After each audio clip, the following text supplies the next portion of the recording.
and the coordinator of Security, Violence and Conflict Research Group. Welcome to First Post Africa. Thank you for having me, and have a good afternoon.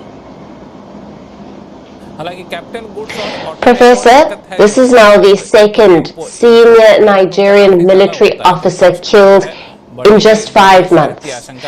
What does this tell us about the evolving strength and tactics of terrorist groups like Boko Haram and ISWAP? I think it's quite unfortunate that in less than 5 months, Nigeria have lost very senior military officers in the rank of brigadier generals, 2 of them, as a matter of fact, to attacks launched by the Islamic State West African Province and the Boko Haram. And in a sense, I think we may make a clear 3 characterizations of what this tactical shift does suggest. And for me, I think I would say that the first is that with the way these groups are now attacking military bases and looking at top military officers for decapitation, I think it reflects, a fundamental tactical shift, towards a more targeted, intelligence-led operation aimed at breaking the spine of the Nigerian military counter-terrorism posture and response to the activities of the group. And secondly, also, I think it also suggests that, improved surveillance, infiltration, and even use of ambush and IEDs in terms of, attacking command elements. You did mention it in the first question or comment, like the attack in Wojiroko in November 2025 was largely an ambush against a top military official and in the column. But in the recent time, the last one that just happened a couple of days ago, it was an attack on a military base. So for them to muster the courage to attack a 45 military base is a clear indication that this group is actually growing in terms of its capacity for intelligence, infiltration, and then planning. Maybe made largely possible as a result of their acquisition and honing of skills in the use of night vision goggle and drones. But finally, for me, I think it clearly, reflects, and not necessarily an overwhelming strength on the part of the insurgents, but it clearly shows, the adaptive resilience of this group, and of course, the asymmetric sophistication in exploiting some of the vulnerabilities you will see in the Nigerian military posture and response to counter-terrorism in the Northeast. Right. Well, Professor, with over 100 civilians reportedly killed in recent days and the attacks intensifying, is Nigeria losing control of parts of its northeast? Well, I will not easily say that Nigeria is losing effective control or complete control of part of the Northeast, because if you look at what the data from the Armed Conflict Location and Events Database does suggest, for example, the Boko Haram was responsible for about 63 attacks that resulted in the death of 501 person in 2025. If you compare it to the number they conducted, which is slightly over 771 in 2024, that led to the death of over 2,800 persons. It does not really suggest that the group is having effective geographic control or dominance over this theater of conflict. But I think what it really suggests is that this group is now learning more in terms of areas where it has the chances, to exploit vulnerabilities, capitalizing on its good knowledge of the civilian domain and the very difficult domain territory that the counterinsurgency operation is going. But we must also put it in a proper context. In the last 3 to 4 years, we have now seen fundamental shift and decentralization of the terrorism landscape in Nigeria, where you have now seen the emergence of other groups like the Lakurawa groups that is operating in the northwestern part of the country, again alongside other multifarious and multiple security challenges Nigeria is facing. So what we have now seen is a country that has consistently seen its military largely overstretched, fighting banditry, fighting terrorism in the northeast, fighting separatist agitation in the south, even though there's a very smoldering of separatist agitation. So the military have now lost the concentration of force to be able to mount offensive operation against the terror group. So we have now seen a fundamental increase, in terms of the frequency and audacity of attacks on military formations and even vulnerable communities by this group in the northeast. Right.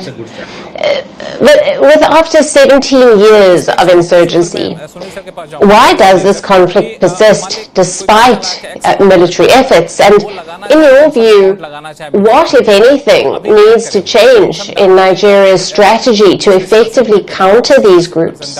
I think to a very large extent, the group have demonstrated that adaptive resilience, like I've mentioned, and I've been very quick to explore some of the vulnerabilities that have existed. So we have largely relied on kinetic response to the threat of Boko Haram, with minimal interventions in the non-kinetic approach that has really not been able to actually decimate or to significantly degrade the audacity and the capacity of the group. I think that now more than ever before, there is need for Nigeria to completely overhaul, to rethink, its response to counter-terrorism. And I can at least identify about 4 critical considerations out there for the Nigerian political and military leadership to consider. First, for me, is I think as a matter of urgency, they need to prioritize, procurement, acquisition, and deployment of, high-value, high-end military hardware that would confer on the military, that decisive advantage in the battle space. Talk, for example, issues of night vision goggle, issues of drones and counter-drone, and of course, procurement of MRAMs, mine-resistant armor personnel carrier, because the Boko Haram has consistently demonstrated their ability to operate in terms of ambush and use IEDs. So you need the kind of critical enablers that will blunt these areas of, battle space advantages they have. The second one, again, we have seen with the attack in Wojoroko in November 2025 and the recent killing of a general, I think the Nigerian military needs to, as a matter of urgency, need to develop new doctrines around, fast, timely, nimble response to distress situations where these bases may find themselves. In the 2 cases, you can see that there is clear failure in terms of rapid response in order to actually rescue or at least, shore up the strength of the military when they come under attacks. Again, and this is what we have consistently said, that I just don't know when the political leadership is going to take it serious. They need to capacitate the Nigerian police. Some of the areas and communities and towns that have been freed by the military is still having the military doing, everyday law and order, routine politicization and control of this area. The result is that the military is doing the fighting, the military is doing the holding, and the military is doing the clearing. They need to capacitate the police so that we can have enough force, troop surge, for instance, that can develop the number and strength of the military to move away from defensive responses to terrorism to more or less offensive responses to be able to degrade this group. And finally, again, there are some concerns, around the potentials of factors behind the success of these recent attacks.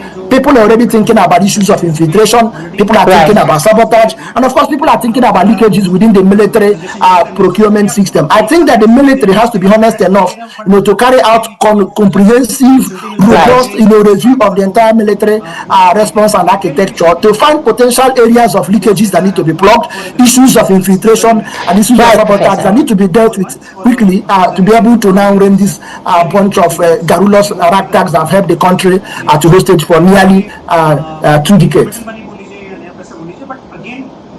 Right. Thank you very much for being with us on First Post Africa. Thank you. One can do little in and out and get a reasonable money. As security crisis in Nigeria deepens, global powers are making 2 very different choices.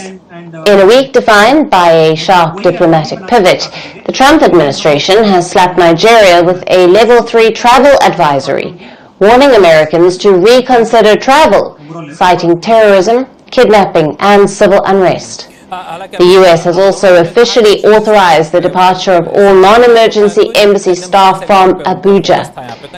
But as Washington steps back, Moscow is moving in with a very different message. A high-level Russian delegation has landed in Abuja, not with warnings, but with offers of expanding cooperation in trade, technology, and investment. At the center of Russia's pitch is education. Moscow is offering fully funded scholarships to Nigerian students in sectors like medical sciences, heavy industry, and hospitality. Around 200 Nigerians are already studying in Russia under these programs, with tuition and accommodation fully covered by Moscow. And officials say the plan is to scale this initiative even further. We are not here to impose our interests, but to understand Nigeria's priorities and work together as true partners. This new initiative between Moscow and Abuja provides free higher education opportunities in Russia for Nigerian students, covering tuition and accommodation. The contrast is hard to miss. While Washington views Nigeria through a lens of risk, Moscow is positioning itself as a partner in development. But this shift didn't happen overnight. Since Trump's return to the White House, the US-Nigeria relationship has become increasingly transactional. Under the security-first framework of the current administration, the US has deployed 200 troops to train Nigerian forces against Israel. Now, they have also carried out airstrikes against terrorist groups threatening Nigeria's security. But that military support has come alongside restrictive visa policies and uncertainty over the African Growth and Opportunity Act, the AGOA Act. In response, Abuja is diversifying its alliances and building a multipolar backup plan. In September of 2025, Russia's A7 financial network opened an office in Nigeria to bypass Western sanctions and the SWIFT system. In 2026, Abuja began large-scale pre-purchasing of Russian fertilizers to secure its food supply amid global disruptions. And now, talks are advancing with Russia's state-owned energy company Rosatom on building small modular nuclear reactors in Nigeria. Analysts say that by engaging Trump on security while expanding trade with Putin, Nigeria is signaling a new global order in Africa. But the real risks exist. Market experts say that moving closer to Moscow could unsettle Western investors who are already cautious after the US travel warnings. For now, Nigeria is keeping both doors open, engaging Washington while expanding conversations with Moscow. It is a country adjusting to a new global reality where influence is contested and alliances are no longer fixed.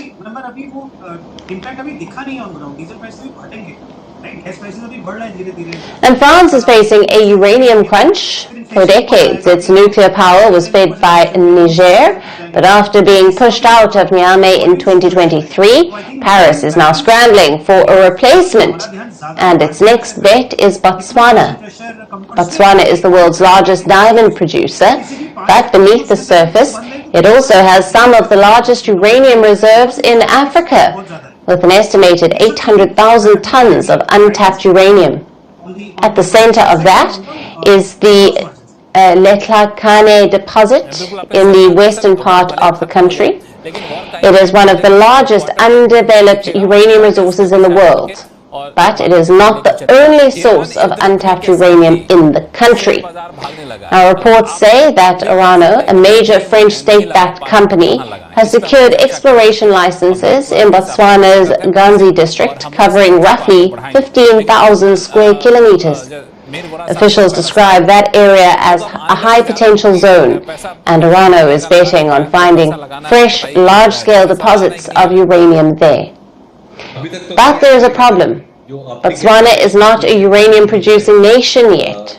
Plans for its first mine date back to 2009, but progress has been slow.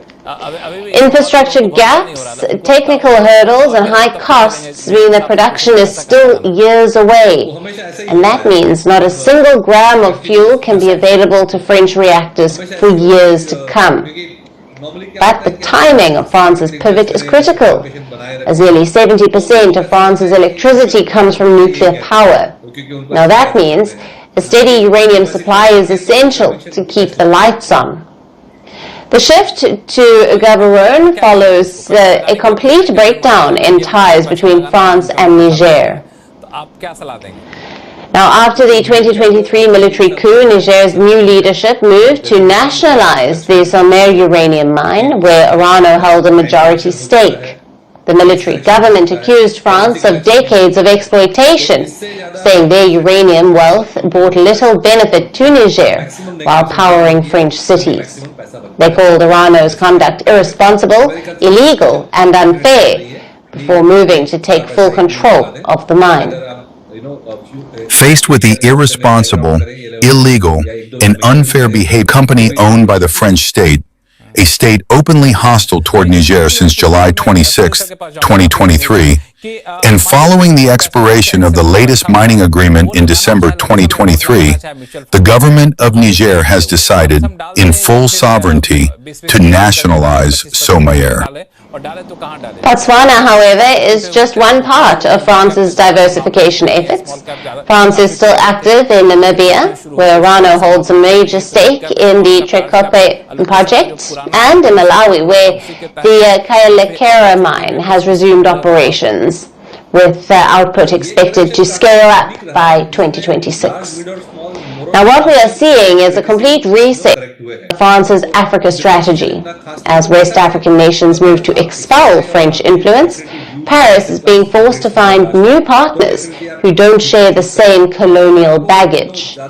Now, reports also suggest that France has rapidly increased their uranium imports from Kazakhstan, Uzbekistan, and from Canada to make up for the lost supplies following their expulsion from Niger in 2023. For now, France still needs uranium. Botswana has it on paper, but the gap between potential and production still remains wide. मैं moderate risk investor हूं तो मैं कहूंगा कि आप equally एक multi cap और multi asset allocation fund में डालिए. Africa's richest king has placed a multi-million-dollar bet on gold.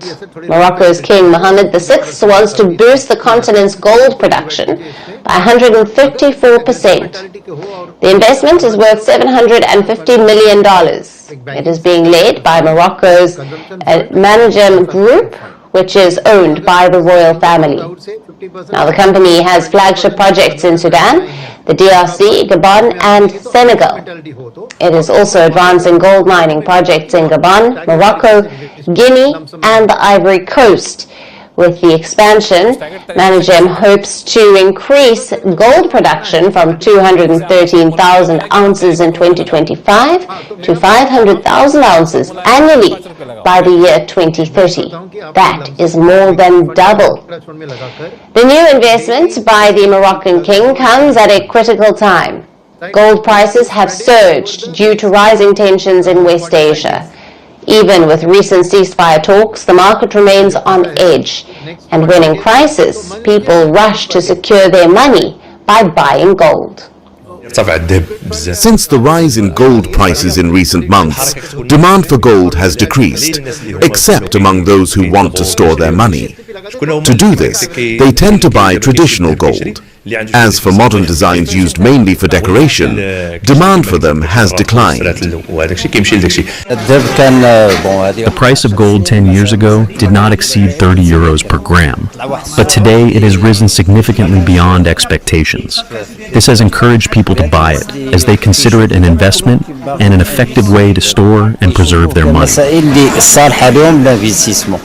For African nations, this makes their underground resource more valuable than ever. The continent already produces about 18% of the world's gold. However, the World Gold Council says much more is mined off the books by small-scale workers. So now, the African nations are taking a different track. They are buying gold from these local miners to save money and to build a shield against economic shocks. Central banks of Tanzania and Zambia are buying gold from local producers. Ghana recently inked deals with several in-country mining companies to buy 20% of their output. The Bank of Namibia and the National Bank of Rwanda have also announced plans to expand their gold reserves. In a nutshell, Africa is no longer just exporting its wealth. From the Moroccan king's massive investment to central banks building gold vaults at home, the continent seems to be taking control. By moving away from the US dollar and tapping into local mines, Africa is preparing for a volatile global future. As West Asia tensions continue to drive gold prices up, Africa's bet on precious metal could pay off in a big way in the long run. And that's it on the show for today. We'll see you again at the same time on Monday. Thank you for watching. Have a great weekend and good night.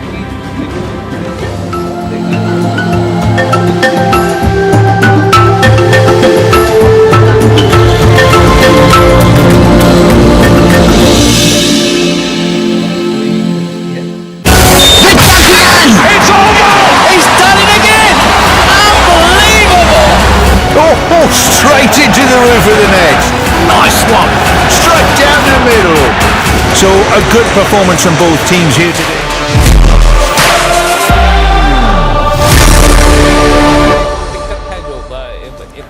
I'm Rupa Raman and you're watching Sports This Week. It's a roundup of all the top stories that came through the sporting world in the week that was.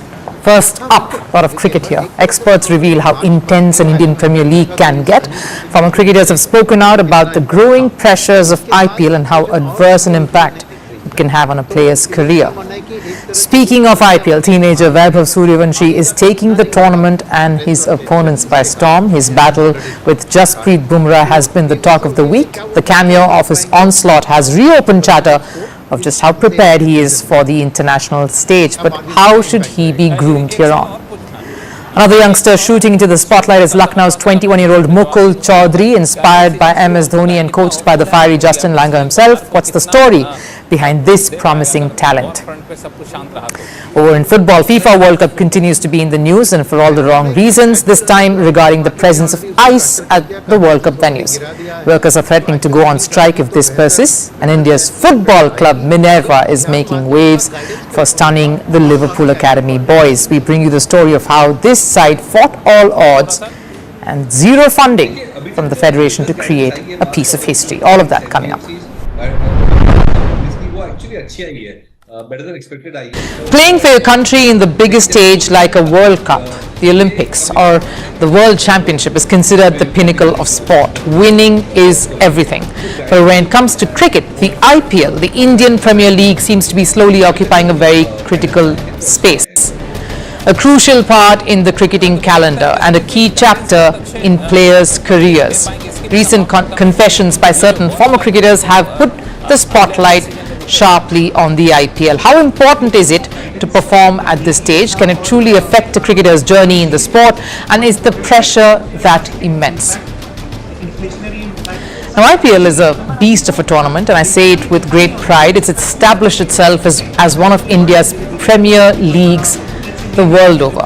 It's a globally recognized brand and cricketing property. Fans can never get enough of this league.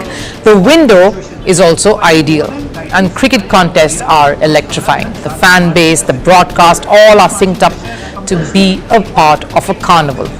But if you thought that is exactly what the franchises and the cricketers themselves feel, then that it is a carnival, then you are horribly mistaken. The IPL is that pressure point in every year for franchises in it, from the players to the owners and everyone in between. You really do not have to dig too deep or have heart-to-heart conversations with too many athletes or people involved in those franchises to realize and comprehend this. Look, I've worked closely with a couple of these teams, and it's given me a very clear idea and picture around this tournament. The IPL is no kiddie playground. It's serious business, and there is a lot on the line. Let's start with a case in point closer to home with R. Ashwin, who made a glorious comeback to the yellow team just last year. It was the biggest homecoming story of 2025, and there was much fanfare around his return to the Super Kings outfit.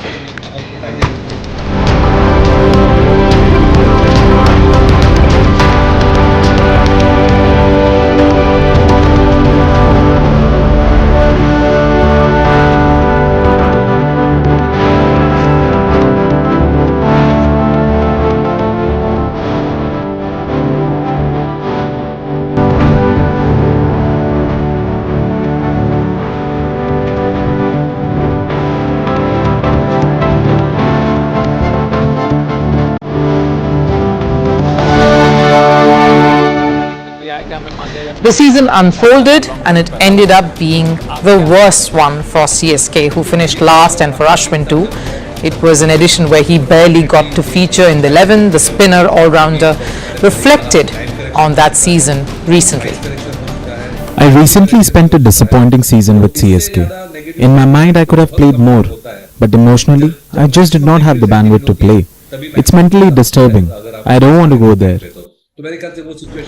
One IPL season and with CSK pulled the plug on his career is what he says. That's what he truly believes, and it's not just him. Kevin Peterson believed that his stint with the IPL affected his relations with his cricket board. I made sacrifices, and they were big sacrifices. I lost my career because of IPL. It's the only reason why everybody went against me in the ECB. The ECB used the Telegraph at the time to go after me, and then they shifted. The IPL is a lucrative tournament. It's that time of the year when cricketers can really reap the rewards of their hard work via these contracts. But it's also that time when pressure mounts on each one of them, because you need to be able to deliver for the price that you are being paid. It's as simple as that. For many cricketers, it's a balancing act. For fast bowlers in particular, it is to stay injury free, because a World Cup may be just around the corner that very year. For young captains, it's a double-edged sword where certain franchises will not give you wiggle room for failure or any time to breathe and experiment. For others, particularly the foreign players, it's a different ballgame. They have to turn up for the jersey they wear and are born into, their national colours, just as much as they crave the spotlight of the IPL. Bottom line, the Indian Premier League is one window you just can't miss, but there are sacrifices you have to make for that. It's a huge chunk of match practice in the year that is invaluable to your growth, and ultimately it's big bucks. It's a way to catapult yourself to the big league and get more to notice you from right around the world, which would translate to more contracts, more cricket. IPL is that golden ticket wherein you always have to pay the price too. Very few, the stars and some legends, can work their way through an IPL without having to feel much of that heat or noise or pressure from outside. But for them, it's a different kind of battle, one that they have to fight every day. Non-performance or a slump for these legends can hurt more. It can cut a deep scar like it did with India's Rohit Sharma one year. So safe to say, IPL is a hard playground. It is ruthless, unforgiving, and it is an arena that will test, challenge, and push everyone to the limit.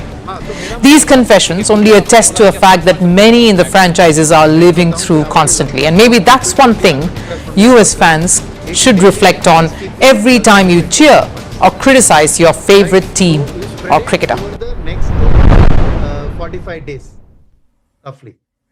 If the veterans, the superstars of the game, stamp their class to announce the start of the Indian Premier League, the next generation is making sure they wrestle the narrative away and make it all about themselves. How very typical of Gen Alpha.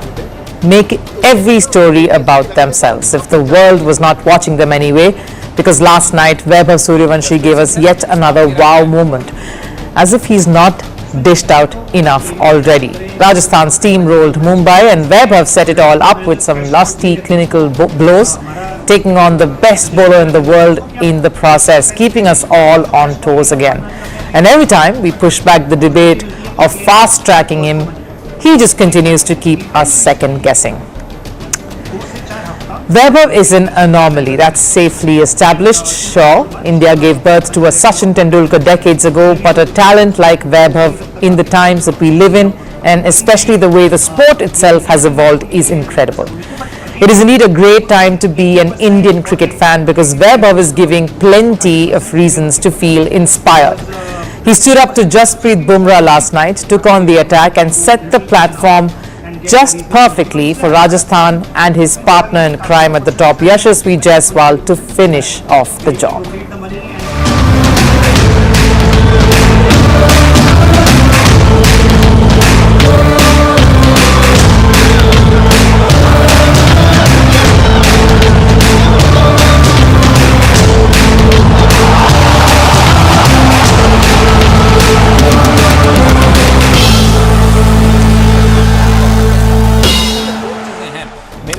He left everyone impressed all over again, including Jasprit Bumrah himself, on just the way he stepped on the pedal and the kind of brutish elegance that he brought to the fore. It was one of those moments where none of the opposition really minded heaping praise on this young 15-year-old.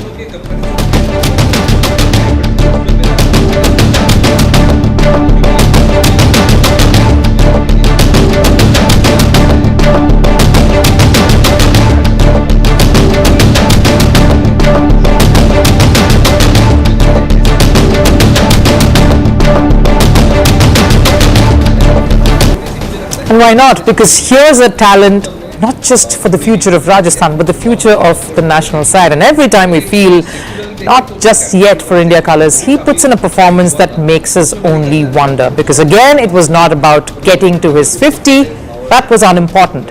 He understands his role at the top. It is just to intimidate, to get the opposition on the back foot, get on the attack and upset their plans. Much like the kind of stuff Rohit Sharma did and executed to perfection during the 2023 ODI World Cup campaign.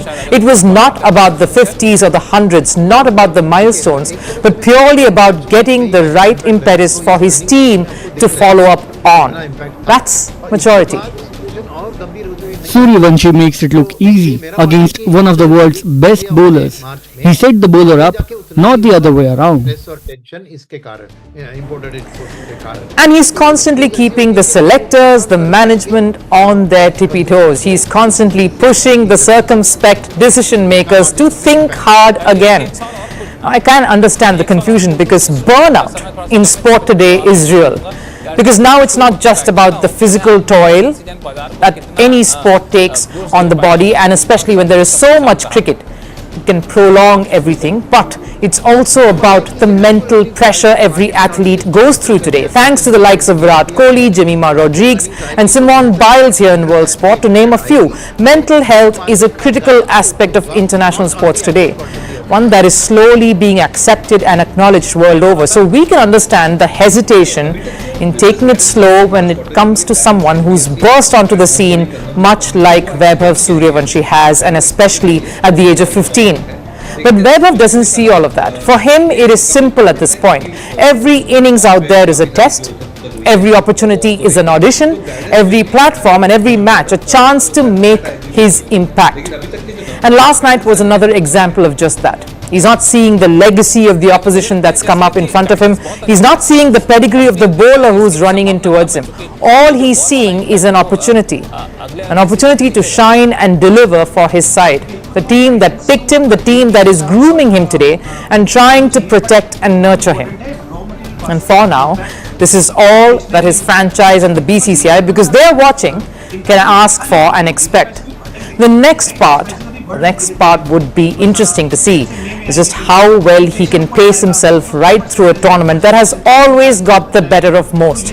It is long and it is tedious, is IPL, and that will remain the biggest challenge ahead of Vaibhav Suryavanshi, ahead of Rajasthan, and of course, India. What's the best way to get noticed? If you can almost single-handedly take your team over the line from a situation that looks difficult to wriggle out of, would do it. But that alone isn't enough. You have to be a youngster with fire in your eyes and hunger in your belly, and that's what Mukul Chaudhary announced to the world last night. The 21-year-old uncapped wicket-keeper batter helped Lucknow Super Giants beat Kolkata Knight Riders from an improbable situation. He blasted a valuable unbeaten 54, leading to delirious scenes of celebration right after, and focus shifting away from the management to the cricket field. So what's his real story? Now, people within the team say he's very humble, he's modest, he's very shy and reserved, and the only thing flashy about him is his shot making. If I could use one phrase to describe his career so far, it would be being at the right place at the right time. He became a wicket-keeper in the academy games in Rajasthan only because they had none. He stepped into the Saeed Mushraq Ali squad only because someone got injured. Scripted breakthrough performances. Rest, as they say, is history. So what's the story really? Let's take a look. Lucknow have a rising star in their ranks. Mukul Chaudhary has entered conversations and social media interactions through his unbelievable knock last night. a blistering half-century that pulled his side out of sure-shot defeat. And since then, chatter around this youngster from Junjunu hasn't stopped.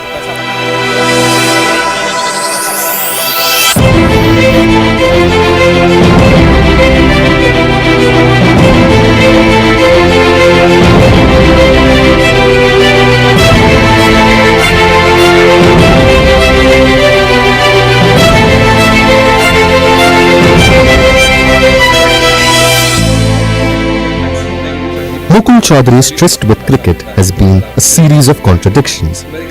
He was meant to play cricket and cricket alone because his father had a dream that his son would grow up to play the sport and shine. But that's the thing about dreams, they take time. Dreams alone cannot fuel passion.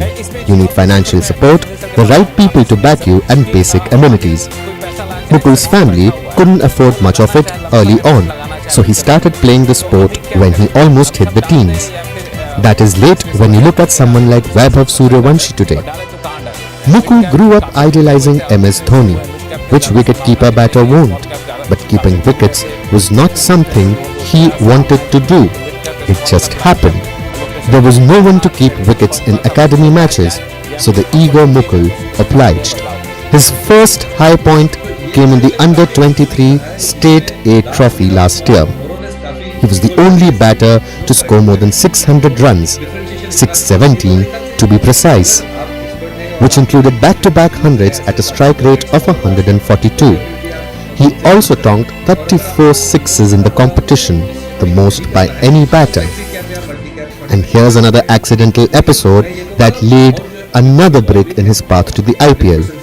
His academy mate Karthik Sharma got injured, so Mukul Chaudhary was called up to be a part of the SMAT squad, a tournament that would seal his ticket to the IPL. He scored 173 runs at an average of nearly 60 in 5 matches at a superb strike rate of 199. No wonder LSG trained their sight on this boy, because his 6-hitting prowess clearly caught coach Justin Langer's fancy, who even proclaimed just some days ago in a clip that the franchise uploaded during practice that he will make this boy the scariest number 6, number 7 batter in India. It is that faith, coupled with the quiet belief that Mukul himself has honed over the years listening to his father, that resulted in his explosive innings last night. I knew that a bowler may bowl one good ball or two good balls, but at that stage, I knew he'd miss his length at some point, and I knew I just needed that one chance. A quiet, reserved boy outside the field, the one thing Mukul looks forward to every day is training hard in the nets with his mentor Justin Langer. He has spent hours out there talking to his new coach and sharpening his finishing skills. And we saw glimpses of all of this unfold on the biggest stage in the IPL. A helicopter 6 was an ode to his idol, and a knock in dedication to a father who dreamed big for his son, and a coach who has been relentless in helping him pursue greatness. The concerns surrounding the FIFA World Cup seem to be never-ending because one of the co-hosts, the United States, is increasingly dragging the tournament into its internal battles. The latest flashpoint is around immigration enforcement. Food service workers at the iconic SoFi Stadium in Los Angeles have issued a clear warning. Keep ICE agents away from the World Cup or face a strike. And once again, it is Donald Trump's policies casting a long shadow over football's biggest spectacle. This World Cup is now clearly becoming a tournament that is being shaped and reshaped by politics, because rather than embracing the global spirit of football, America seems to be imposing its own system, its own tensions and its own priorities on it. From skyrocketing ticket prices to controversial visa policies, the American World Cup is slowly turning into a logistical and emotional headache for fans across the globe. And now it's not just about the fans. The friction is growing within the country itself. A union representing over 2,000 food service workers in Los Angeles has stepped in, and they've laid down 3 clear demands to FIFA. They want protection over union jobs, they want support to tackle the increasing housing prices for short tenures, and above all, no ICE agents at the venues. They're quite clear on that. Now, this is not just about wages or working conditions. This is about fear. Fear of immigration crackdowns, fear of raids, fear of turning up to work at a global sporting event and not knowing what might happen next. And the warning is loud and clear. If these demands are ignored, if these demands aren't met, they will strike. Now, why does this matter so much? Because SoFi Stadium is not just another venue here in the scheme of things. It's scheduled to host 8 World Cup matches, and it's a centerpiece of the American leg of the tournament. What happens here sets the tone for everything that follows. So instead of a seamless organization, America is focused on imposing its own political measures at the World Cup. ICE is a key part of the overall security apparatus for the World Cup.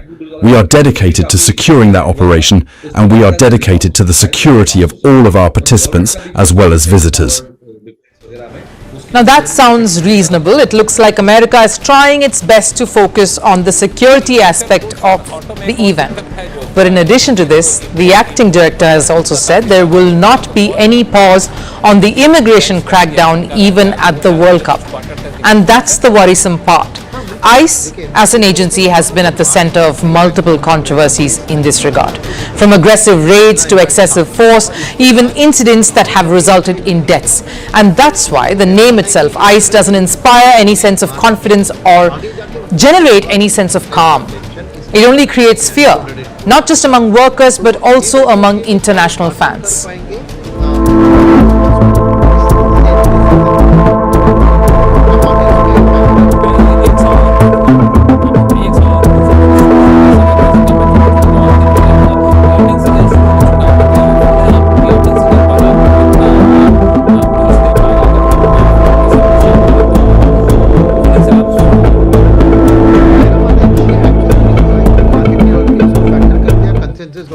Social media is already in panic mode. Fans are questioning if traveling for the World Cup is even worth it.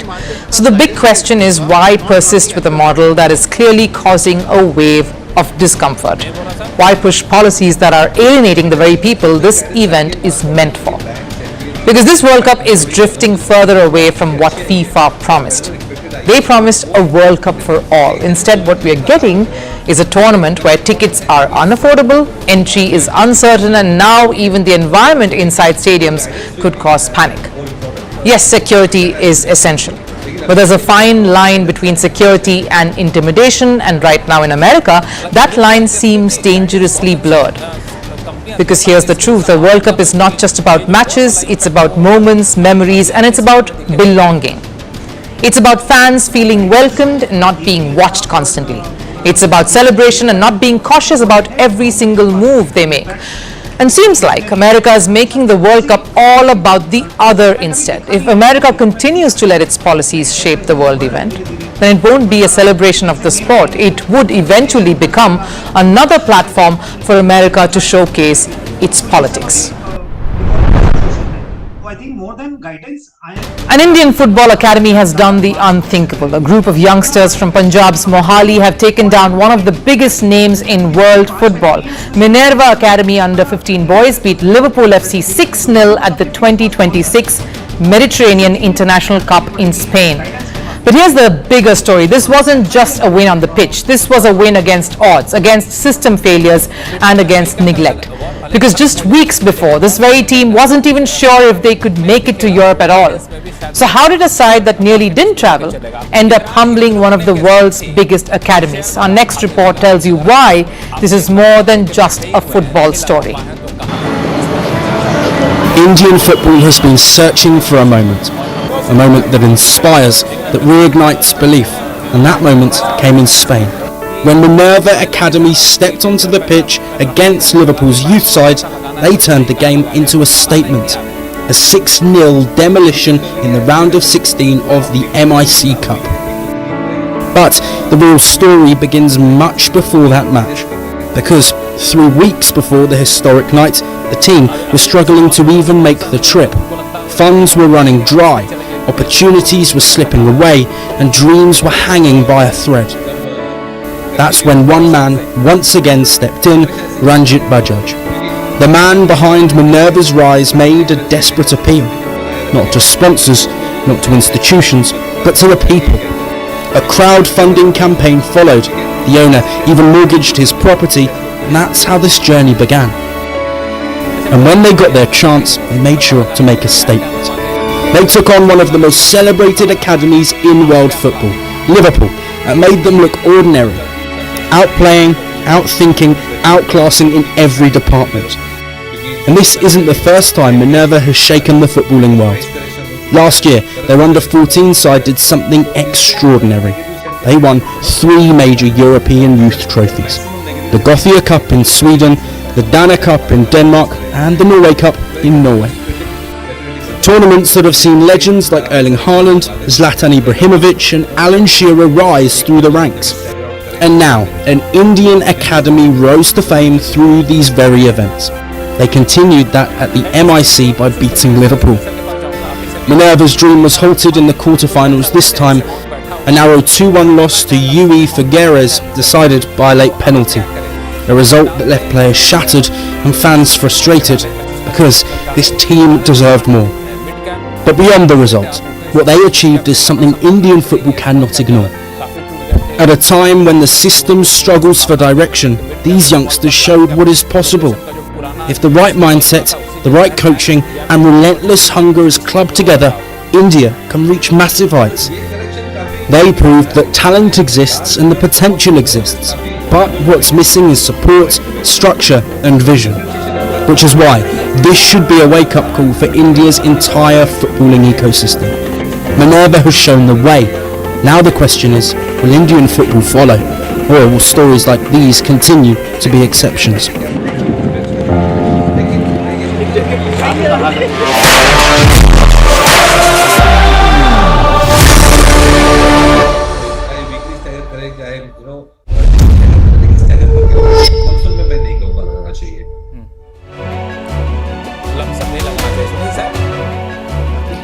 Hello and welcome. You're watching First Post Vantage with me, Hemkaur Saroya.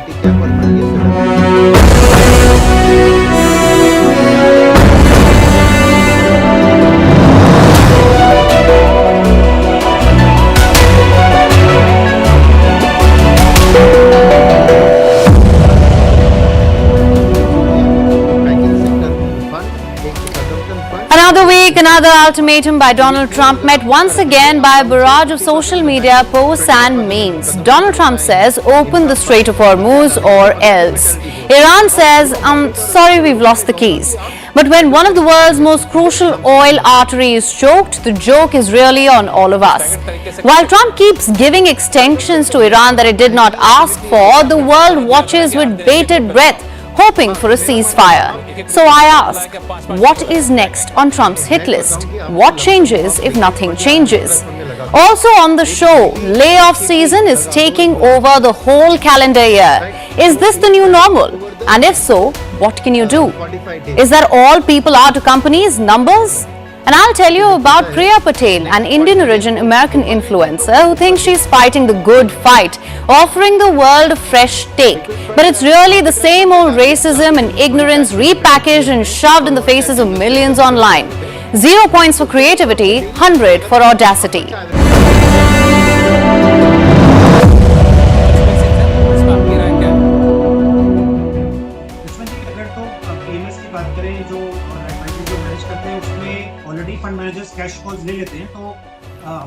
Now every day we start with bombs dropping. Tonight we start with a peace plan. It's a mere proposal on the drawing board right now, but it's the closest we've come to a settlement.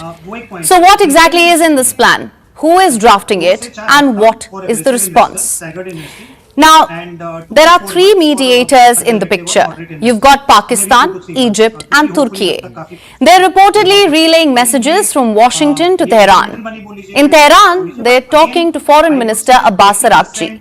In the United States, they're talking to Steve Witkoff, that's Donald Trump's special envoy. Overnight, both sides were presented with a draft plan, a plan that aims to end the war. The draft has not been released in public yet, but multiple insider reports talk about two separate phases. First phase is an immediate ceasefire. The fighting will be paused for 45 days. In this time, Iran will also reopen the Strait of Hormuz. The second phase will run in parallel. Both Iran and the United States will finalize a peace deal in 15 to 20 days. If required, this deadline can be extended.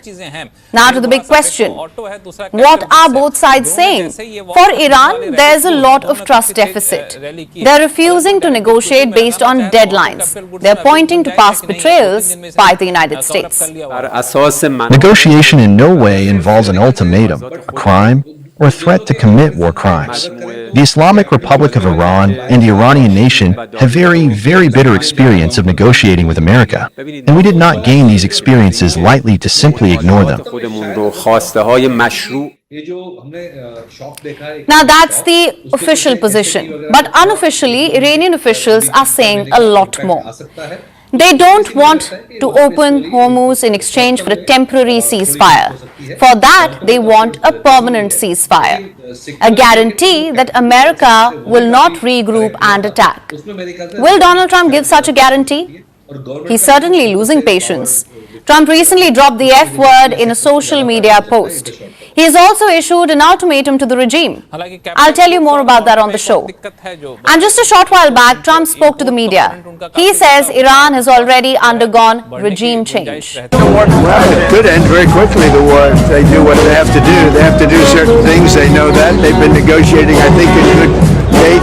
We've had total regime change. You know, the people there now are much more reasonable than the lunatics that you had in phase one and phase two. They were lunatics because the war is about one thing. Iran cannot have a nuclear weapon. If I had my choice, what would I like to do? Take the oil. Because it's there for the taking. There's not a thing they can do about it. Unfortunately, the American people would like to see us come home. If it were up to me, I'd take the oil, I'd keep the oil, and would make plenty of money. Either way, the bottom line is this. Trump is piling on the pressure on the Iranian regime. He is hoping to threaten them into a ceasefire. As things stand, it's unlikely to work. Iran is looking for a comprehensive peace deal. They want a guarantee against future attacks. They want security for their proxies. They want relief from sanctions. And they want access to their frozen assets. And why not? Iran is successfully withstanding the US-Israeli onslaught. They have full control of the Strait of Hormuz. So Iran wants to press home that advantage. They feel they can dictate the terms. On their side, Trump is also playing a weaker hand on the other. He's under pressure at home and abroad. He is helpless in the Hormuz. His only leverage is America's military might, basically more bombs. Hence all these threats and deadlines. Trump is hoping to use the threat of escalation to strike a deal. It doesn't seem to be working yet. Overnight, Iran fired more missiles at Israel. Several of them slammed into locations in Tel Aviv and Haifa. At least 4 people were killed.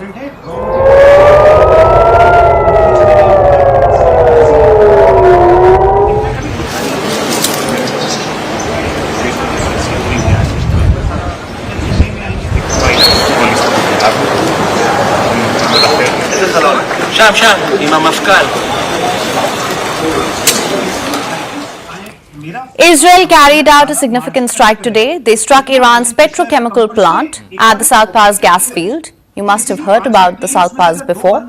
It's the largest natural gas field in the world. It is shared by Iran and Qatar. Last month, Israel hit a facility at this field. And Iran responded by attacking energy sites across the Gulf.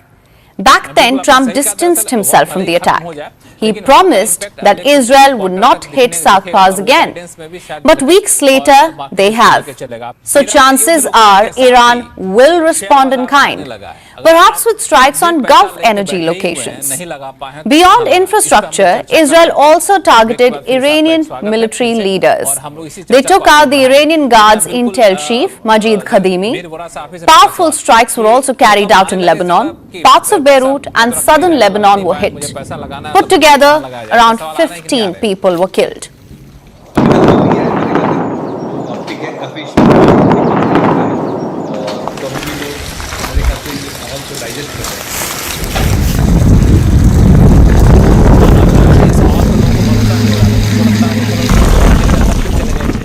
This week promises to be about coercive diplomacy. It's clear that Trump wants a negotiated exit, but he wants a victorious deal, a deal that he can sell as a strategic win. The problem is he doesn't have a lot of cards. Other than a drastic escalation, Trump's options are rather limited. Meanwhile, Iran sees a window to secure gains. They cannot win on the battlefield, but they can win on the negotiating table. These two competing visions will be clashing repeatedly. It's a question of who blinks first. So while talks of a ceasefire continue and countries in the region scramble for a breakthrough, over the weekend Donald Trump issued another ultimatum to Iran. This is a warning he has repeated several times in recent days. What is it? That Iran must reopen the Strait of Hormuz. Like we've told you on the show before, the Strait of Hormuz is one of the world's most critical energy routes. A fifth of the world's oil passes through it, and right now this route is disrupted. Every day that it stays disrupted, the global economy pays a price. This ultimatum is about forcing it open, and this time the threat is even more specific. Here's how Donald Trump put it. He says, if Tehran does not open the strait, I'm quoting here, Tuesday will be power plant day and bridge day, all wrapped up in one, in Iran. There will be nothing like it. So that's the warning. A threat to Iran's power plants and bridges all at once. But this is not the first time that Trump has issued this warning. He first issued this threat on the 21st of March. He warned that Iran's power plants could be targeted. 2 days later, he said very good and productive conversations were being held with Iranian authorities. So he postponed any strikes on power plants for 5 days. Then the deadline moved again. Now it expires Tuesday evening, US time. So why these extensions? Most likely to keep diplomacy alive. You see, Trump wants to finish this war quickly. But the end is nowhere in sight. And what is Iran's response? Tehran says it will not cave in to US demands. Listen to this. These threats are simply an indication of a criminal mindset. This is an express public incitement for war crimes and crimes against humanity. And I would say for genocide, because threatening to attack a country's critical infrastructure, energy sector, it would mean that you want to put at risk the whole population. The IRGC, that's the Islamic Revolutionary Guards Corps, says the Strait of Hormuz will never return to its former state. IRGC is tasked with protecting the Iranian regime, and they say a new security order is emerging in the Persian Gulf. What is that? We don't know yet, but it is a signal that Iran is not backing down. So basically, both sides are digging in, which brings us to a specific question. What exactly could be targeted if this deadline expires? Let me break this down for you. First, of course, is power plants. These are facilities that generate electricity. Without them, cities go dark, hospitals stop functioning, and industries shut down. Now, Iran has over 90 power plants. Washington can target the Demovon power plant. It is located near Tehran. It is one of Iran's largest electricity sources. Hitting it could trigger a massive blackout in the capital. Then, the Shahid Rajaei plant in Qazvin province could also be hit. It powers major industrial zones in northern Iran. Besides, Washington may also hit the Ramin plant in Khuzestan province. It is critical for Iran's primary oil-producing region. In bridges, the Lake Urmia bridge in the northwest is a key target. It connects important regions and supports logistics. The US then may also consider hitting the Tabiat bridge in Tehran. This one is different. It is a pedestrian bridge, a source of national pride. It has no military value whatsoever, but that is precisely why it could be targeted. It's a psychological strike on the Iranian people. And there is one more target worth noting: desalination plants. I've talked about this before. These are facilities that turn seawater into drinking water. In many parts of Iran, they are a lifeline. Plants in Bandar Abbas, Siraf and Chabahar supply water to cities and major industrial hubs. One such plant has already been targeted in Iran. If more are hit, millions could face water shortages in Iran, and it will attract more retaliation from Tehran. Iran's reaction would be one of reciprocating any such attack. Our armed forces have made it clear that in case Iran's infrastructure is attacked, we would react in kind. Our armed forces would target any similar infrastructure that is owned or in any way or manner related to the United States or contributes to their act of aggression against Iran. This is not hypothetical anymore. Some of this has already happened. Strikes have hit civilian infrastructure in Iran, including universities, schools, and even healthcare facilities. In fact, earlier today, Israel said it struck Iran's largest petrochemical complex. But here's the thing. These strikes are not one-sided. Iran has also targeted infrastructure in several Gulf countries. So this is no longer just a military conflict. It is becoming a war on the systems that keep civilian life running. Experts say targeting civilian infrastructure could amount to war crimes. You see, millions of lives are at stake here.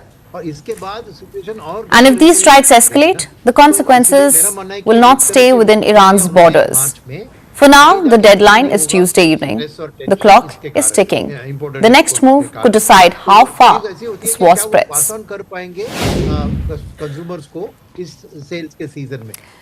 The Strait of Hormuz is shut. Oil prices are through the roof. Americans are paying over $4 a gallon at the pump, and now it could go even higher. Why? Because of a place that most people have not heard of. It's called the Bab al-Mandeb.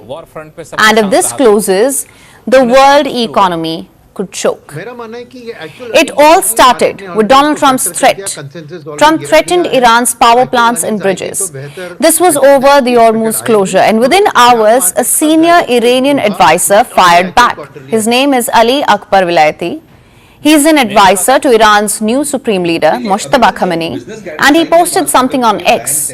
I'll quote this for you. The unified command of the resistance front views Bab al-Mandeb as it does Hormuz. If the White House dares to repeat its foolish mistakes, it will soon realize that the flow of global energy and trade can be disrupted with a single move. So what is Bab al-Mandeb? And how real is this threat? Why is it so important? I'll break that down for you tonight. Let me pull up the map first. That's the Bab al-Mandeb on your screens. It is very narrow. It's just about 32 kilometers wide. It sits between Yemen on one side and on the other is the Horn of Africa. So, what does Bab al-Mandeb mean? In Arabic, it means gate of grief. It got this name because sailors used to wreck there constantly. But here's why it matters today. This strip of water is the only way to get from the Indian Ocean into the Red Sea and from the Red Sea into the Suez Canal. Up to a quarter of all global shipping passes through this route. And oil? In 2024, 4.1 million barrels of petroleum products moved through Bab al-Mandeb every single day. To put that in perspective, Hormuz carries around 20 million barrels a day. So yes, Hormuz is bigger, but Bab al-Mandeb, it's the backup route. And right now, both could be closed. How? You see, Iran doesn't actually border Bab al-Mandeb. Yemen does.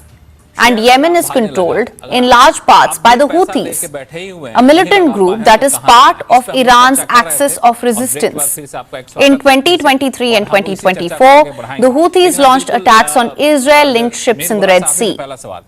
Again, this route came under fire, and this time it is especially crucial for the likes of countries like Saudi Arabia.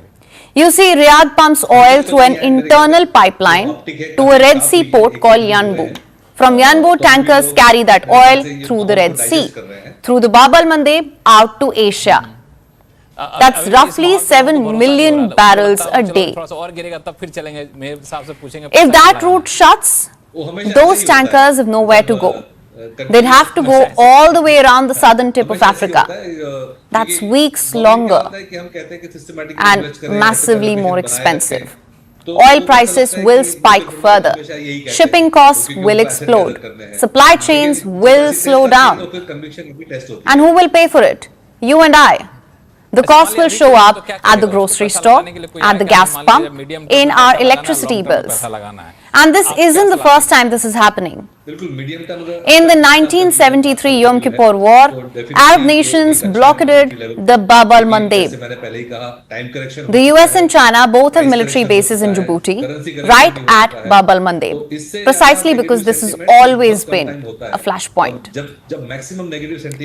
The question now isn't whether Iran can close Bab al-Mandeb. The question is, what happens if they do? And what does Washington do next? It's a story we'll keep tracking for you. Choking straits, blocking trade routes, this is all asymmetric warfare. It's all about disruption, not dominance. But when it comes to conventional warfare, the United States remains the top dog. Just consider what happened over the weekend. A US fighter jet was downed by Iran on Friday. Both the pilots ejected and were stranded in enemy territory, but within 2 days both were rescued. That's the sign of a dominant conventional military. Having said that, the operation of course wasn't without hiccups. It involved the US military destroying 2 of its own valuable planes and also a mysterious airstrip near the nuclear facility of Isfahan. So is there more to this mission than Washington is revealing? Our next report tells you. Friday, April 3rd, southern Iran. An American F-15 Strike Eagle is zooming through the skies. It's a dangerous mission. Iran's air defenses are weakened, but not completely eliminated. They managed to strike and bring down the American jet.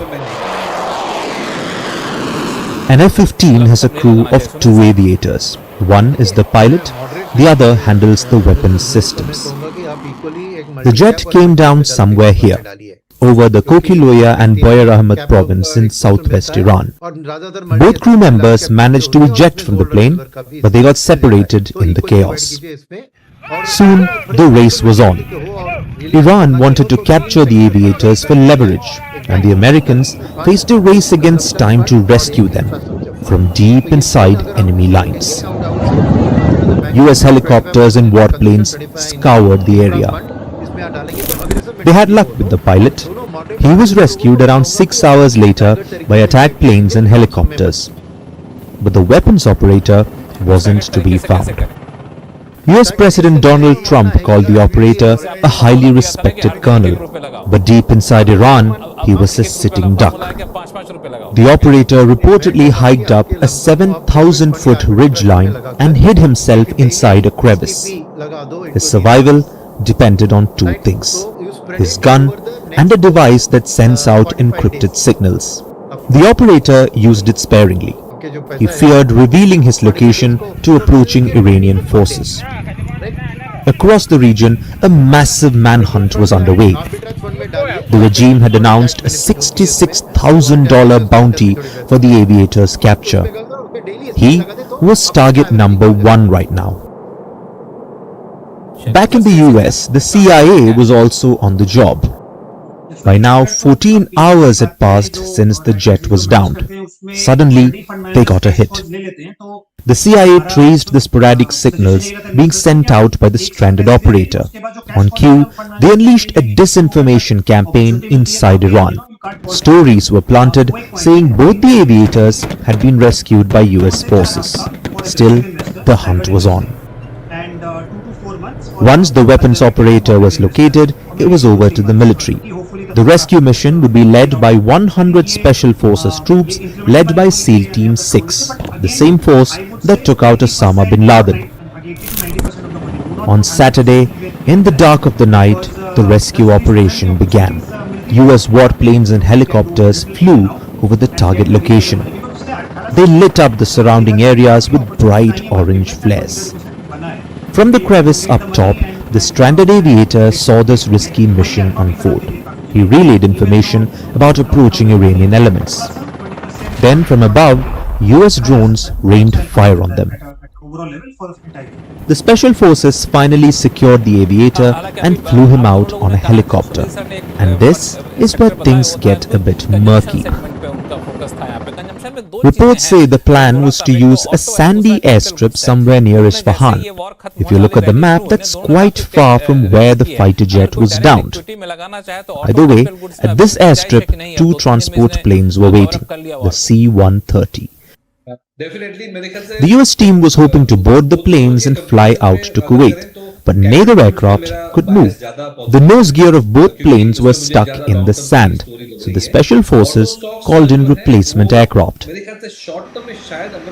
As the sun rose on Sunday, 3 airplanes, one of them carrying the downed aviator, took off from the makeshift airstrip. As a parting move, they blew up the remaining assets on the ground. The 2 stuck C-130 planes, each costing $100 million, and 4 MH-6 helicopters. US officials say they did not want these assets falling in Iranian hands. The regime has confirmed a rescue mission took place, but they say it was a failure, that 2 transport planes were shot down during the mission. All details about this operation have come from the US media. They have published blow-by-blow accounts based on inputs from unnamed US officials. It's not clear if any of this information was fact-checked. Things get even murkier when you add the Iranian allegations. If the jet was downed in the south, why was the airlift happening in central Iran? Why were the military transport planes really blown up? The lack of an official account deepens the mystery around this mission. They also say that this so-called rescue mission was perhaps a deception, tactic to actually steal the enriched uranium stockpile that Iran is said to have in Isfahan. For President Trump, this was a rare moment to gloat and claim victory. A daring mission that highlights America's superior operational and technological capabilities. But this raid also betrays the emerging reality of his war: mounting losses and rising costs.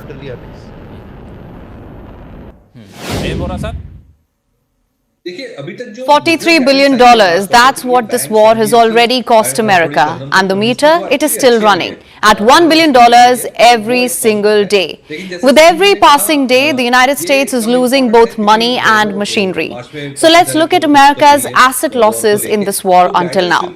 Let's start with the planes. It has lost 4 F-15E Strike Eagles. But here's the funny part. 3 of those jets were shot down by Iran. They were in fact lost in friendly fire. They were taken down by Kuwait, which is an American ally. The fourth was shot down by Iranian air defenses on the 3rd of April. Then there is the F-35, America's most advanced stealth fighter. It took a hit from ground fire on the 19th of March. The pilot was wounded, but he landed safely and the jet survived. But it was damaged. And mind you, this is a jet that cost more than $100 million. But while the F-35 was lucky, the A-10 Thunderbolt, the legendary Warthog, was not so lucky. Iranian air defenses got it on the 3rd of April. The pilot ejected and was rescued, but the plane was gone. And speaking of losses, here's one that cannot be ignored. An E-3 Sentry AWAC. That's an airborne warning and control system which was destroyed by Iran. Now the E-3 Sentry, it's like a flying command center. It's the brain of any air operation. It can track around 600 targets at one time. Now, Tehran did not destroy it in the sky. It targeted it on the ground at the Prince Sultan Air Base in Saudi Arabia. Now, the E-3 is already part of an aging fleet. The US only has 16 left after losing this one. So, it is a major loss for the military. And not just the E-3, there is also the KC-135 Stratotanker, the aircraft that keeps jets fueled mid-air. One was lost in a mid-air collision over Iraq. Another, CH-47 Chinook, was lost. The Chinook is a heavy lift helicopter. It was destroyed on the ground at Camburung in Kuwait by an Iranian drone strike. But the single biggest asset loss here, it's not a jet, it is drones. 17 MQ-9 Reapers were shot down by Iranian air defenses. 17. Each one cost between $28 and $30 million. So do the math. That's nearly $500 million wiped out. And it's a lot for a country whose president is claiming they have all the leverage. All these are just the asset losses. There's the human cost too. 15 American service members have been killed in this war. Over 520 personnel have been wounded.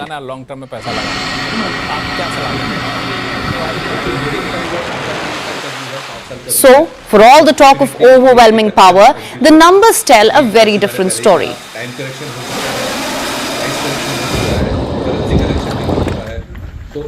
Because this is not just about billions of dollars or lost aircraft. This is about a war that is slowly turning into a grind, where even the most powerful military in the world is bleeding.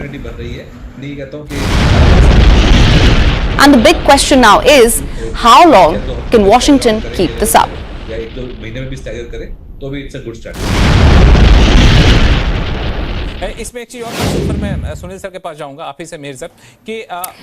Now, Donald Trump said this war would be quick. He said the objectives were clear and said America would win. 6 weeks later, the war is still going. The objectives keep changing and there is no clear end in sight. In fact, the cost of this war is no longer limited to the battlefield. The world is now paying the price in energy markets, in global trade, in rising uncertainty. But beyond the cost, this war is also revealing something else. How modern conflicts actually work and what they mean for the rest of the world. So tonight, I'll take a closer look at the lessons from this war. There are quite a few. Lesson number 1. The world is still running on oil. For years, we were told the world is moving away from fossil fuels, that it was shifting to clean energy. But this war has tested that claim and found it wanting. You see, the moment tensions rose, oil prices surged sharply, markets turned jittery, and governments scrambled to contain the impact. Even the United States felt the impact. Because energy markets do not respect borders. A disruption in West Asia can translate into higher costs everywhere. That's the first lesson. Lesson number 2. Weaker powers can still dominate the fight. You see, this war is not being fought on equal terms. It's a clear case of asymmetric warfare. This means a weaker power is finding ways to compete with a stronger one. Iran is using cheaper drones, missiles, and proxies to stretch the resources of more powerful US and Israeli militaries. When low-cost attacks force high-cost defense, the cost of the war rises sharply. Lesson number 3. Geography still matters. You see, strategy is not just about weapons. It's about where you are located. The Strait of Hormuz remains one of the most critical choke points on Earth. Like I've said before, a fifth of the world's oil and Iran knows its importance. It has disrupted movement in the narrow waterway, and that has shaken global markets. So this war is a reminder. Geography shapes global power. Lesson number 4, removing leaders does not mean the system falls. The war is showing something very important. Even when top figures are targeted, the system holds. Power quickly shifts within the same network and the state continues to function. Often, it hardens its position. So military pressure does not always lead to political change.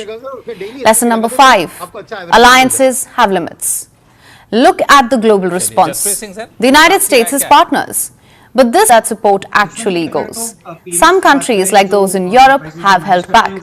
Others have been more calculated. So this tells us something important. Alliances today are flexible and they are driven by interest, not commitment. Lesson number 6, wealth does not guarantee safety. The Gulf states are among the richest in the world. They've spent billions on defense. They've also relied on US security guarantees, and yet critical energy infrastructure has still been targeted. This shows that money buys weapons. It does not assure security. And lesson number 7, information war is just as real. You see, this is not just a military conflict anymore, it's a battle of narratives. There are several claims and counterclaims, fake videos, misinformation. All of that is spreading in real time. And the truth is often impossible to verify. When official statements and online content are treated the same, trust becomes the first casualty. Lesson number 8. Artificial intelligence is entering the battlefield. AI is being used to process data, identify targets faster, and support real-time decisions. This is changing the speed of war. What once took hours now happens in minutes. But this speed comes with a risk. There's less time for human judgment and less time to de-escalate, which makes every mistake more dangerous. Lesson number 9. Civilian infrastructure is now a target. Modern wars are not just about militaries anymore. They're about hitting systems that keep a country running. Like I said earlier, oil facilities, power plants, ports, airports. These are now becoming primary targets. Why? Because this kind of damage can shake an entire economy without a full-scale war. Which finally brings me to lesson number 10. There is no clear end. And this may be the hardest lesson of all. For now, there is no clear victory on the horizon, no definitive resolution in sight. It could end with a deal, or a pause, or a long stalemate. But none of these outcomes guarantee stability. And that is the thread that runs through all 10 lessons. This war is still unfolding, but it has already changed things. Power is shifting, warfare is evolving, and the global system remains under pressure.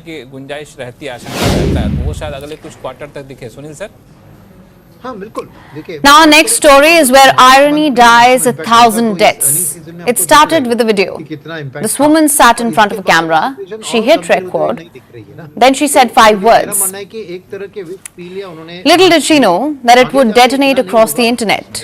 I'm quoting here, "Immigration without assimilation is invasion." That was it. That was the video. The video exploded online. It raked up 30 million views in a week. But the plot betrayed her. Now, before I go any further, let's talk about who this person is. This is Priya Patel, an Indian-American conservative influencer based in the United States. She appears regularly on Fox News. She has a growing audience on X and Instagram, regularly speaks about immigration. Now here's why things spiraled. The reaction in the comment section of this viral video was not what she expected. As Gen Z would say, it did not pass the vibe check. And I, on the other hand, can appreciate reality check, but she clearly does not. Some called her hypocritical because of her own name and background. Then came the moment that pushed the story into overdrive. Priya Patel appeared on the Piers Morgan show, and almost immediately the conversation turned personal. Piers Morgan asked the question everyone had been thinking about. He pressed her on her background. At first she said her father is from England, but then later admitted her father was born in Uganda and it's not by choice that he left. He was forced out as a child during the expulsion of Asians from Uganda when dictator Idi Amin ordered thousands of Indians to leave the country. After that, her family moved to the UK. Years later, made their way to the United States. She finally had to admit that her father was fully Indian. So do you see the problem there? This is a story of immigration and families shaped by it, a refugee journey, multiple migrations, and that's what makes the moment so striking. Because the same kind of immigration is what her viral message seemed to criticize. During the same interview, Piers Morgan shifted the conversation from her background to her views on culture. He brought up something she had said earlier, that not all cultures are equal. When asked if she believes Muslim culture is inferior in some ways, she essentially agrees. And that's the moment things blew up even more. On one hand, you have a family shaped by immigration. On the other, you have a narrative that frames similar journeys as threats. That gap is what people are reacting to. Her father's life was defined by movement across borders. He was forced out. He was forced to relocate and eventually built a life for himself and his family in a new country. So she has benefited from it. And now she is questioning the very journey that built her life. Let me also pull up some numbers for you, very important. According to a 2025 survey by Pew Research Center, 82% of Americans say undocumented immigrants face discrimination. This is not a small number, it's a massive majority. It doesn't stop there. 65% say even legal immigrants face bias. 41% of immigrants fear detention or deportation as of 2025. Won't be surprised if that number is risen. And when it comes to specific communities, anti-Muslim hate is at record highs. And it doesn't just affect ordinary people. It reaches the very top. Even powerful, visible, politically connected individuals are not spared.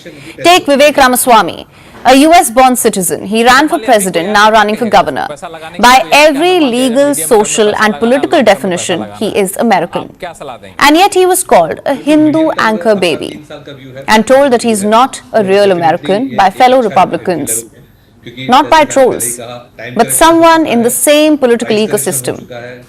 And then there's Usha Vance, a Yale-educated lawyer, married to US Vice President J.D. Vance, deeply embedded in the American political life, and still she's faced online attacks targeting her Indian heritage, questions about her identity, her belonging, her quote-unquote Americanness. So here's the reality: you can assimilate, you can succeed, you can reach the highest levels of power. And still, for some people, your name, your religion, your background will always be a weapon in their hands.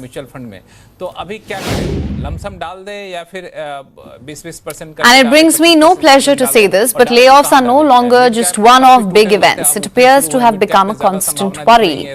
And this has been building for years now. 2022, 2023, 2024.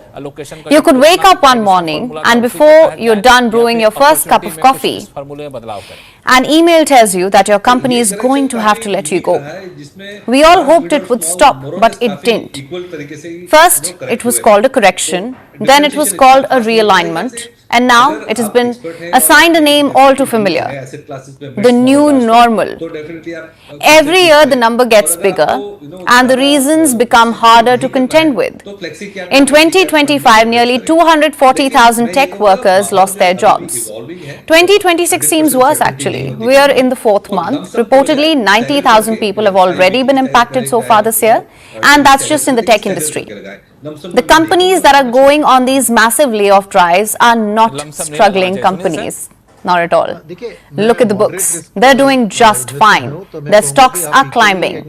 Amazon, Intel, Meta, Microsoft, Oracle. These are some of the most powerful companies in the world. So, what gives? Well, most of the recent layoffs are the result of artificial intelligence.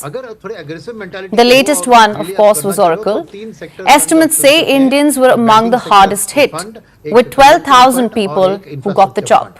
And social media did what it does best. It went in overdrive, and rightfully so. I've collated some posts for you. Let me read these out. I'm quoting this one. This was honestly a shock. Like many of us, I put in long hours and late nights. Then came another emotional one. This was a son posting about his father, 20 years at Oracle, same boss for 20 years. Another summed it up in 2 quiet lines. It wrapped up with a request. If anyone has leads, please reach out. Someone wrote about replaying the moment, hoping it wasn't real. Every post tells the same story. Different roles, varying years of service, but the same shock and the ensuing feeling of betrayal. It's clear that your age and experience have a role to play too. The math is different after 40, it seems. As per some reports, you become more expensive. You've seen CEOs come and go. You may push back during meetings. You have a team that reports to you and a title that comes with privileges and, of course, money. Here are some numbers for you. This is the average salary by age in the United States. It shows American earnings peak in the 45 to 54 age group. The annual wage is over $71,000. So in corporate language, you are a, I'm quoting, difficult but necessary decision. But these are people that we're talking about. These aren't just numbers. These are parents with mortgages, people who have bills to pay, people who depend on them, people who may have loans with many years left on it, a car EMI that does not care that it's December, a school fee due on the 5th, and a severance package that sounds generous until you start to do the math and then you realize you can live a comfortable life till the coming Sunday. But this is not a story about failure. You could do everything right and then on an unremarkable Tuesday morning, one email of a quick chat with HR could throw your life into disarray. And the worst thing, we are supposed to believe that this is inevitable. Here's what Jack Dorsey had to say. He is the CEO of Block and co-founder of Twitter. He says middle managers have always existed for one reason. They move information through organizations that are too large for one person to oversee. Now artificial intelligence can do that. And who are these middle managers? They fall between the age group of 30 to 50. They manage people, they manage pressure, and most importantly, they manage expectations. They're the bridge. Jack Dorsey says companies may not need them anymore. So what do? You adapt, learn how AI works and try to stay ahead of the curve. Understand the tools, the platforms, the models, the workflows AI is reshaping. Build skills that travel across industries and across roles. Specialize in what AI cannot do yet. Judgment, empathy, ethics, basically the ability to sit across from a human being and actually understand what they need. And perhaps most importantly, never again let your entire identity live inside one company's organization chart. Because organization charts change overnight. The question is not whether the landscape is changing, it already has. The question is, are you changing with it?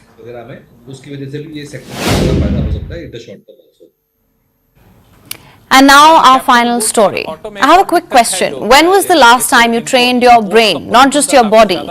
Because in 2026, the real crisis may not be what we're eating, but also what we're consuming digitally.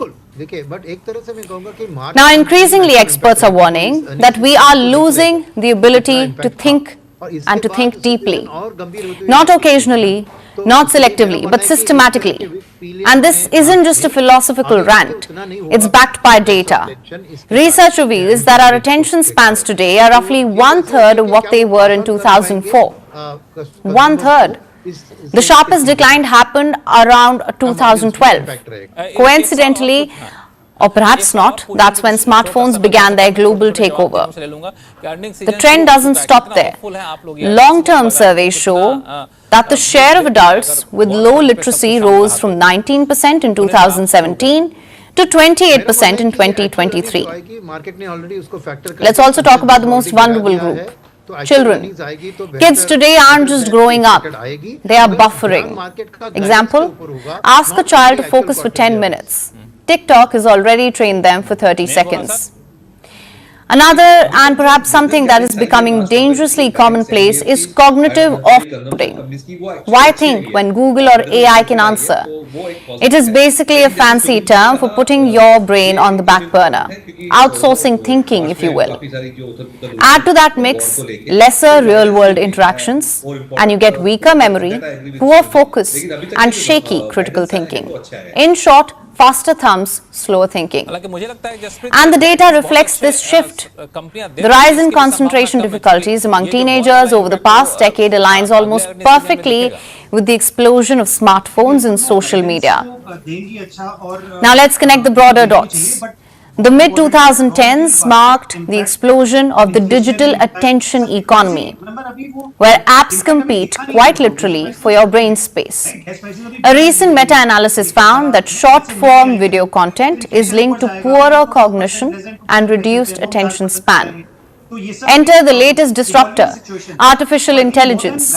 A study from January, based on over 600 participants, found a significant negative correlation between frequent AI use and critical thinking ability. A 2025 MIT study found that using AI for writing may come with a catch, cognitive debt. Around 83% of users could not recall what they'd just written. How could they? They're not really doing the thinking, are they? Brain activity dropped by nearly 55% compared to writing manually, even though tasks were completed about 60% faster. And yet this crisis feels oddly inevitable. We're living in an age of ultra-processed content. Think about it. If junk food has chips and soda, digital junk has reels and rage bait posts. So who's sounding the alarm? Meet Cal Newport, a professor at Georgetown University, the mind behind concepts like deep work and digital minimalism. His argument is simple but radical. In a world of constant distraction, the ability to focus deeply is becoming a rare superpower.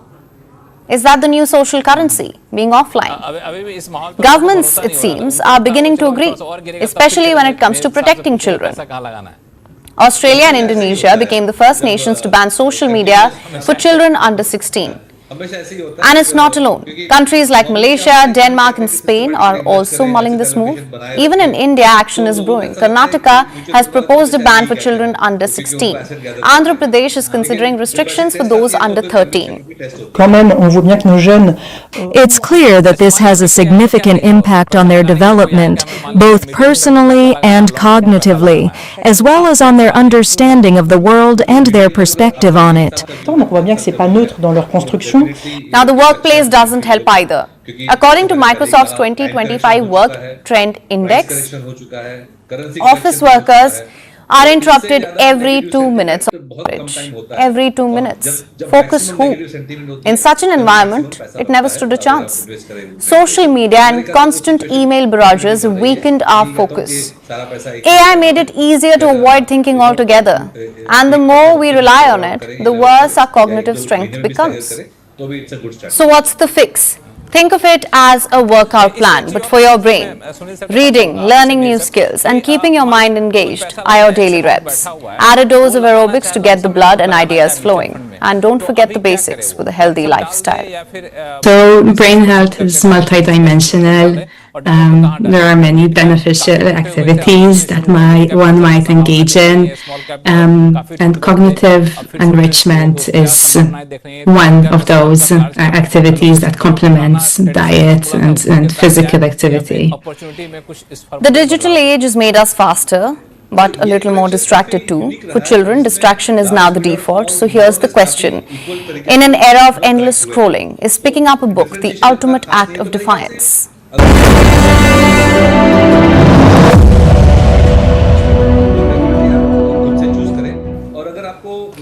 Now, tensions in the Strait of Hormuz are rising, but Iran seems to be handling it with peak sarcasm. After Trump issued a blunt ultimatum, to reopen the Strait of Hormuz or face serious consequences, Tehran did not respond with force but with jokes. Iranian missions posted that they've lost the keys to the strait and even suggested to check under the flower pot. Talk about having the last laugh.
And now it's time for Vantage Shots, images that tell the story. At least 3 people have died and over 5,000 have been evacuated as severe floods hit Russia's Dagestan.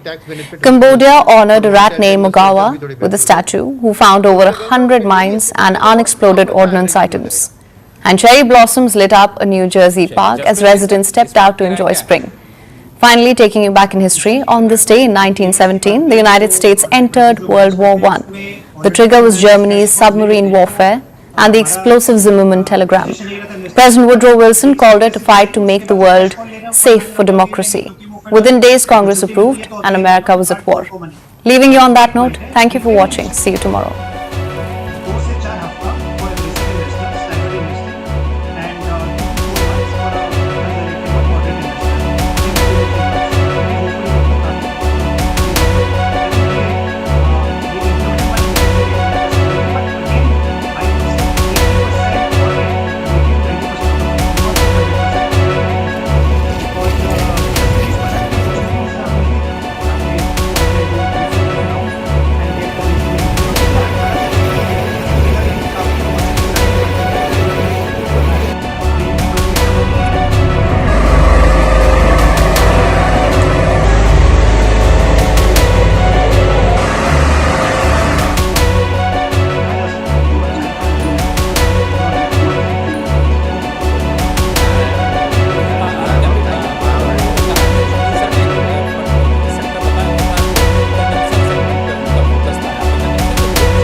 Hello and welcome to First Post America, your home for the biggest stories shaping the US and the world.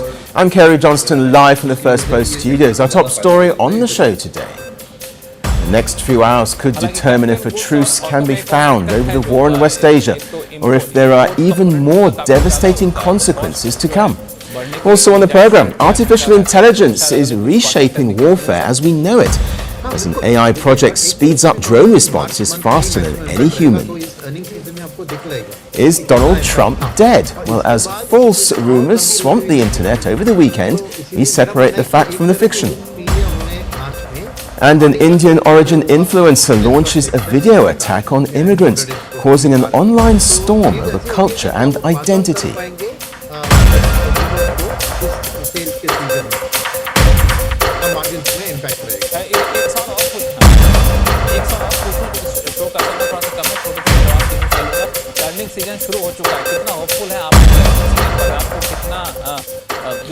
A proposed 45-day ceasefire is emerging as the last real chance to halt the fast worsening conflict in West Asia. United States, Iran and a group of regional intermediaries are working urgently to shape an agreement, but officials involved in the talks are warning that time is running out. They say the next 48 hours could determine whether diplomacy succeeds or if the region slides into even more chaos. According to reports, negotiations are moving through multiple channels. Messages are being relayed through Pakistan, Egypt and Turkey, while direct communication continues between US envoy Steve Witkoff and Iranian Foreign Minister Abbas Araghchi. However, despite days of reported proposals and counter-demands, no agreement has been reached, with Iran still signaling defiance. The ignorant president, trapped in the swamp of the war and aggression that he himself started, and the talentless and cowardly generals of the terrorist and defeated U.S. Army fully realize that any aggression, ground operation, or infiltration into any point of proud and enemy-breaking Iran would face decisive and disgraceful defeat at the hands of the forces of God and the iron fist of the fighters in the armed forces, the heroic Basij, and the brave and valiant people of this land. But the pressure campaign from the US is intense. President Donald Trump initially issued a 10-day deadline for Tehran and extended it by 20 hours, pushing the cutoff to Tuesday, 8 p.m. Eastern Time. Trump has signaled that an agreement is still possible, but has simultaneously issued some of his strongest threats yet. He warned that if Iran keeps the Strait of Hormuz closed, the US will target every power plant and every other plant in the country. In these past 4 weeks, our armed forces have delivered swift, decisive, overwhelming victories on the battlefield. Victories like few people have ever seen before. Tonight, Iran's navy is gone. Their air force is in ruins. Their leaders, most of them terrorist regime they led, are now dead. Their command and control of the Islamic Revolutionary Guard Corps is being decimated as we speak. Their ability to launch missiles and drones is dramatically curtailed, and their weapons, factories, and rocket launchers are being blown to pieces. Very few of them left. Never in the history of warfare has an enemy suffered such clear and devastating large-scale losses in a matter of weeks. Now, behind the threats is a major operational plan. The US and Israel are reportedly ready to launch massive strikes on Iranian energy infrastructure if diplomacy collapses. Such attacks could severely harm civilians and be categorized as a war crime and spark Iranian retaliation across the region. Iran's reaction would be one of reciprocating any such attack.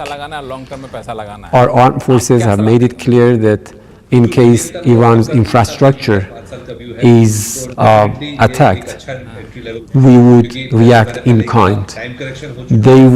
Our armed forces would target any similar infrastructure that is owned or in any way or manner related to the United States or contributes to their act of aggression against Iran. This is not something that we will do it voluntarily or by willful decision. This is something that is as part of our defense measures against their illegal act. The framework for a ceasefire centers on a two-phase structure. The first phase is a 45-day ceasefire during which both sides negotiate a permanent end to the war.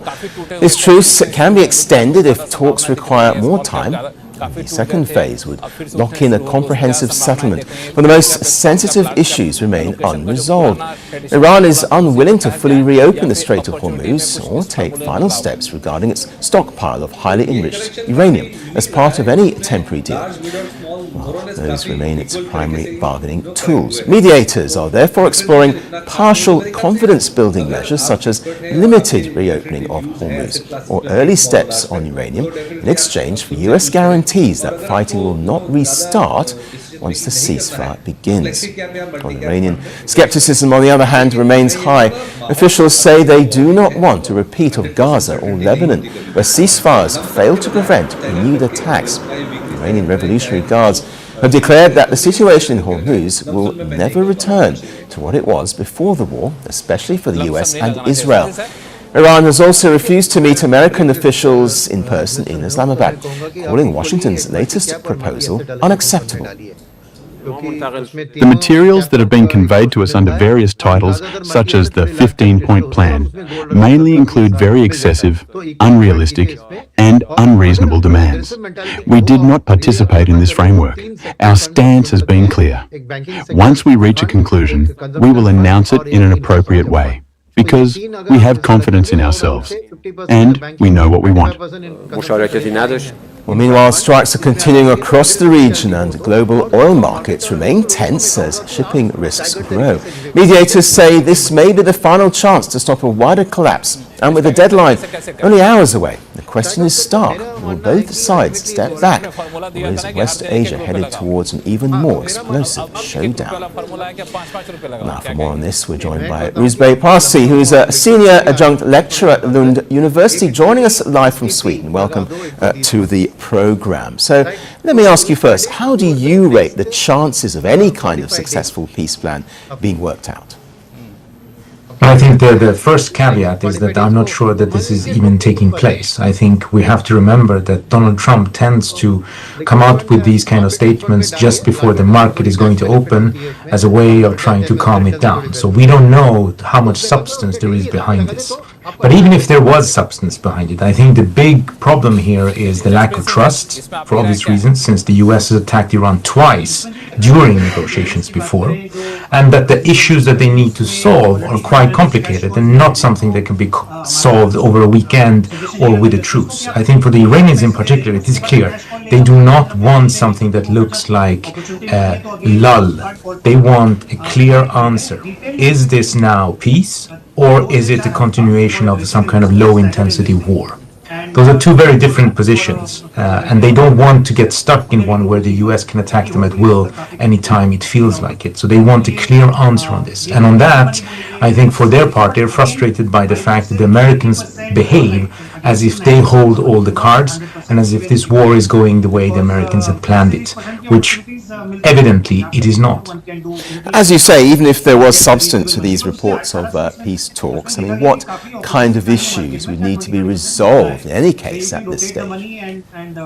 Well, I mean, first of all, it would be something that looks like an ironclad guarantee that there will be no attacks. And secondly, it would be a question, for the Iranians at least, that the US will lift its sanctions.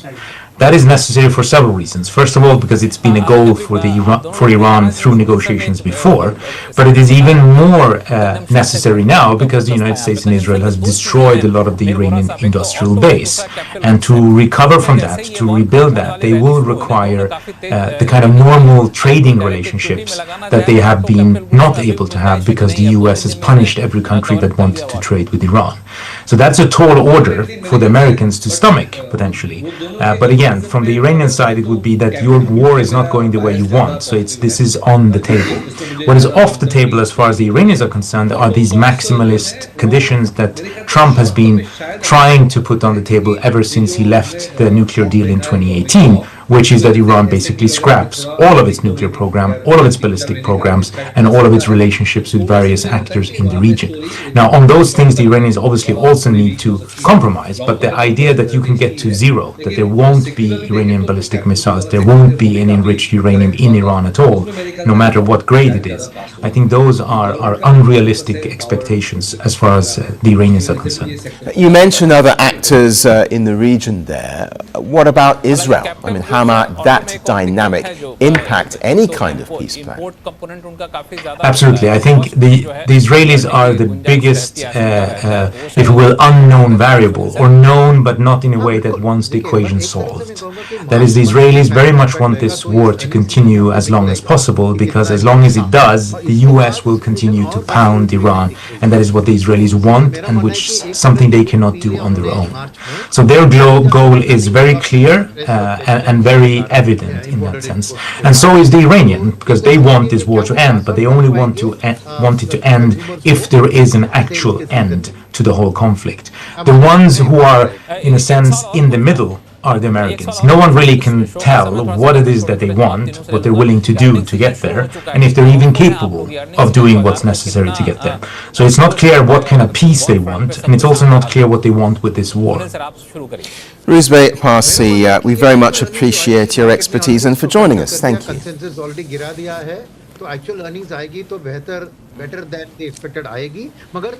Artificial intelligence is no longer a distant idea in warfare. It's here, and it's already changing how wars are fought. At the center of this shift is something called Project Maven. It began in 2017 inside the Pentagon as a simple experiment. The goal was straightforward: help military analysts deal with an overwhelming flood of drone footage, staring at endless video feeds, frame by frame, trying to catch a fleeting movement.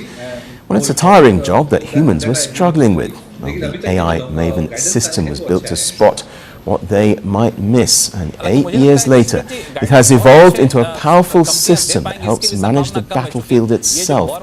In military terms, it accelerates the sequence from detecting a target to striking it. What once took hours can now happen in seconds. So how does it actually work? Well, think of it as both the air traffic controller and the pilot. It pulls in data from satellites, sensors, intelligence reports, and layers it into one unified picture. It scans for patterns, identifies potential targets, and even suggests the best way to act. And with advances in conversational AI, systems like Maven are becoming easier to interact with. Instead of complex commands, users can engage with it more naturally, and the military is all for it. It is imperative that we invest now and with focus to deepen the integration of artificial intelligence across the joint force and establish AI-enabled decision-making as the cornerstone of our strategy. Back in 2018, Google was deeply involved in Maven. That didn't last long. Thousands of employees protested, arguing that building AI for warfare crossed a moral line. Google stepped away and even set rules to avoid such work. Now those lines are blurring again. The company has signaled a return to national security projects, alongside others competing to shape Maven's future. In the meantime, software firm Palantir has stepped in as a key player, building much of the system's backbone. Its CEO says the world is divided between those who have this technology and those who don't.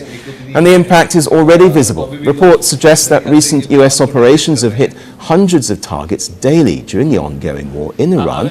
While officials stay quiet on specifics, it's hard to ignore the role AI is playing in the speed and scale. And as machines take on more responsibility, humans may start to step back. Decisions that once required careful judgment could become increasingly automated. And that raises a bigger question. In a world where AI can find, decide, and strike faster than any human, who is really in control? Well, still to come on the program, billionaire Warren Buffett could end future donations to the Gates Foundation over Bill Gates' ties to Jeffrey Epstein. Over the weekend, social media platform X suddenly lit up with a shocking claim. It said Trump is dead. Within minutes, it was everywhere, trending, reshared and debated. The rumors pointed to one place, the Walter Reed National Military Medical Center. Several X accounts claimed that Donald Trump had been rushed there. The posts sounded authoritative and clinical, and that the information has come from good sources. Well, here's what we actually know. Trump's last public appearance had been just a few days earlier. On Wednesday, he was at the Supreme Court of the United States, attending proceedings and later delivering a prime-time address on Iran. Then came Saturday. His official schedule simply said executive time. And soon after, the White House called a press lid. Now that's a standard term that just means there won't be any more public appearances for the day. Online, though, that one phrase sparked a storm. What many didn't immediately connect was that there was an ongoing search and rescue operation involving a missing US airman in Iran. But by then, the narrative had already taken shape. Speculation filled the gaps. Some pointed out that Trump often spends weekends at Mar-a-Lago. Others said the silence felt, well, unusual. And in the absence of clear, immediate updates, assumptions took over. Soon, the White House had to step in. There has never been a president who has worked harder for the American people than President Trump. On this Easter weekend, he has been working non-stop in the White House and Oval Office. God bless him. Well, Trump's own social media activity backed that up. Posts continued throughout the day, dismantling the rumors in real time. Questions around Trump's health have surfaced repeatedly over the years, though. At 79, every pause, every image, every unscheduled break becomes a talking point. Last year, during Labor Day weekend, a similar situation unfolded. Back then, Trump had gone 6 straight days without a major public appearance, his longest hiatus since taking office. And so, the weekend fueled conspiracy theories around the president's death. However, Trump later stepped in front of the cameras to squash the online frenzy. People didn't see it for a couple days. 1.3 million user engagements as of Saturday morning about your demise. Really? I didn't see that. You know, I have heard it's sort of crazy, but last week I did numerous news conferences, all successful. They went very well, like this is going very well. And then I didn't do any for 2 days, and they said there must be something wrong with him. Biden wouldn't do them for months. So what really happened this time? The president is indeed alive and working, but social media users were too distant to look beyond the wild theories. Well, it's a reminder that in the age of instant updates, not everything that trends is true. Sometimes the loudest story is the one with the least substance. Now, US-based conservative influencer Priya Patel has sparked a major backlash online after her viral video on immigration. In the clip, she said immigration without assimilation is invasion. Many call the message harsh. Others pointed out the hypocrisy of an Indian origin influencer attacking immigrants. The uproar has now widened into a larger conversation about identity, culture, and political posturing. Here's our report. Immigration without assimilation is invasion. With this one line, US-based conservative influencer Priya Patel ignited a political firestorm and a cultural reckoning she did not seem prepared to handle. The irony was not lost on anyone. An Indian origin woman calling immigrants a threat, only to then fumble through her own family history on live television. Patel's video, posted across TikTok, Instagram and X, exploded online, gathering tens of millions of views. But the backlash grew even faster when she appeared on Piers Morgan Uncensored, where she was confronted about the contradiction between her anti-immigration rhetoric and her unmistakably Indian last name. Trying to cushion the blow, Patel initially implied her father was from England, but Morgan pressed harder, forcing her to clarify. Only then did she concede that her father, born in Uganda to Indian parents and expelled under Idi Amin, is full Indian. The halting admission set off an avalanche of criticism, with many accusing her of dodging her own identity while lecturing others on assimilation. On the show, Patel doubled down on her now viral line, insisting that anyone entering the United States should assimilate to American culture. When Morgan pressed her to define what American culture actually means, she pivoted back to sweeping generalizations about immigrants and dated societies, even calling some cultures, including those from Afghanistan and West Asia, inferior. When you say that some cultures are less equal, you're a Christian. I understand. Is that right? Correct. Yes, that's correct. Where does this sit with? As a fellow Christian, I thought the teachings were quite clear, that all men are created equally. Where does this sit with that? Correct. I specifically did state that all people are created equal under the eyes of God and the law, of course. However, we do have a society that we're supposed to uphold here in America. Her remarks triggered immediate pushback. Many South Asian users accused her of internalized racism, pointing out her attempts to delay admitting her Indian roots. Others highlighted the irony that both white nationalists and Indian users were calling for her deportation. After the Morgan segment, Patel escalated the controversy by urging mass deportations, even targeting US lawmakers. In one post she wrote, "Deport all the illegals and deport all the unassimilated foreigners who hate this country." This only intensified accusations that she was pandering to an extremist MAGA audience while disowning her own heritage. Supporters argue she is simply expressing her political views, but the larger conversation has moved far beyond policy. Patel's rise and the sharp backlash that followed has sparked a deeper debate about identity, cultural hierarchy, and the contradictions that emerge when influencers with immigrant backgrounds weaponize the very narratives their families once lived through.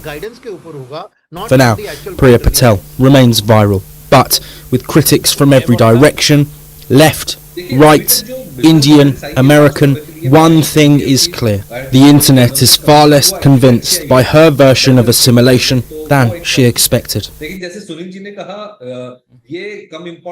Bill Gates, philanthropist and the co-founder of Microsoft, is once again at the centre of renewed controversy. Warren Buffett, former CEO of the conglomerate Berkshire Hathaway, indicated he could end his massive donations to the Gates Foundation. He's been donating billions of dollars. In a televised interview, Buffett said he was still considering whether to continue his annual multi-billion-dollar donations to the Gates Foundation.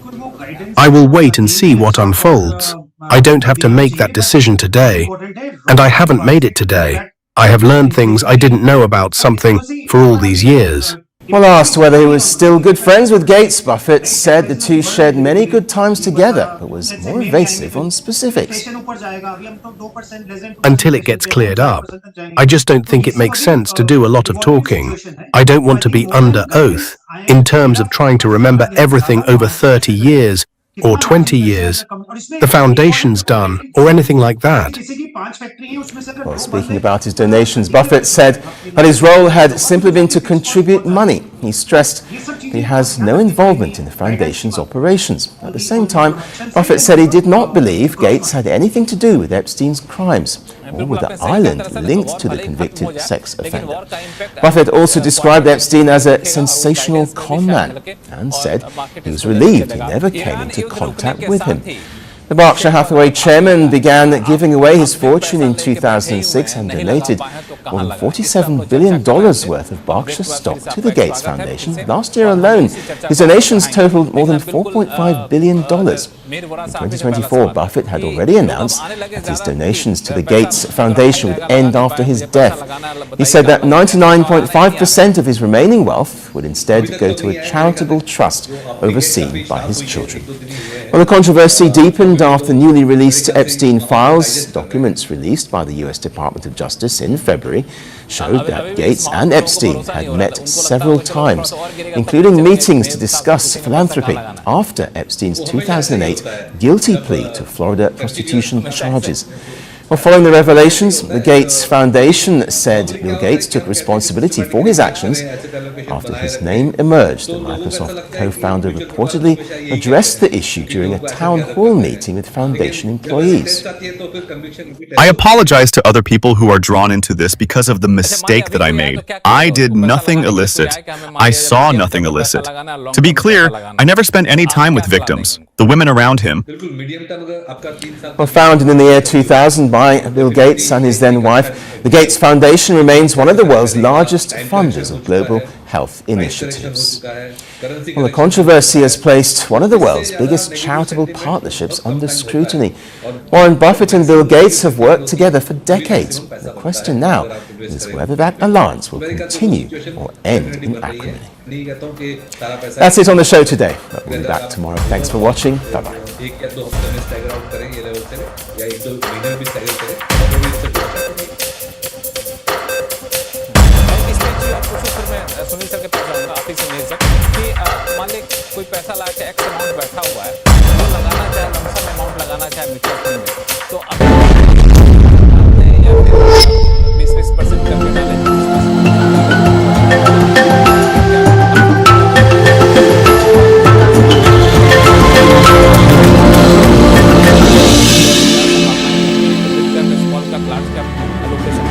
Hello and welcome to First Post Africa, where we get you the top stories from the continent and from across the world.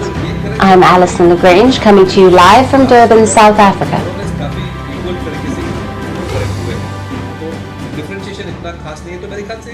Hello and welcome. Our top story is from the Democratic Republic of Congo. DRC has signed a new deal with the Trump administration. It is the latest African nation that has agreed to take in deportees from the US. Now, these are third country deportees. This means people from other parts of the world will be flown from the US to Central Africa starting this month. Now, you might wonder why a country already facing a raging conflict in the East would say yes to this. The answer comes down to who is picking up the tab. The Democratic Republic of Congo says this deal won't cost them anything. Instead, the US is taking on the full burden. The DRC will implement, as of April 2026, a temporary reception facility for nationals of third countries, as part of a partnership with the United States. This mechanism, with no impact on the public treasury, is in line with respect for national sovereignty, security requirements, and the country's international commitments. Washington is paying for the planes, the travel, and all the logistics to move these people across the globe. Rights groups are deeply worried. They are asking some tough questions. How can a country that is already struggling to take care of millions of its own displaced people safely house migrants from other continents? Now, critics have also pointed out a major legal red flag. Some of the people being sent away actually have court orders from US judges saying they shouldn't be sent back to their home because it's too dangerous in their countries. Now, according to a report released recently by the Democrats, the Trump administration has spent at least $40 million to deport about 300 migrants to countries other than their own. By sending them to a third country like the DRC instead, critics say the US is just finding a loophole to get them out, regardless of the risks. However, Kinshasa has played down these concerns, saying no automatic transfer of the deportees is planned, and each case will be reviewed as per the Congolese law. Now, the US has already sent third country deportees to several other African countries, including Ghana, Cameroon, Equatorial Guinea, South Sudan, and Eswatini. There's also a much bigger picture here. The latest deportation deal comes amid President Trump's peacemaking efforts in the DRC. The White House is heavily involved in trying to broker a truce between the DRC and its neighbor Rwanda. Now, these two countries have been at odds for years, and the fighting in the eastern part of the DRC has been brutal. By stepping up to help the US with its deportation goals, the Democratic Republic of Congo is seemingly gaining America's favor.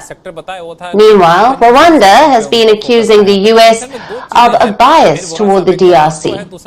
In the peace talks, President Paul Kagame has slammed the US sanctions on the Rwandan army over its reported support for the M23 rebels.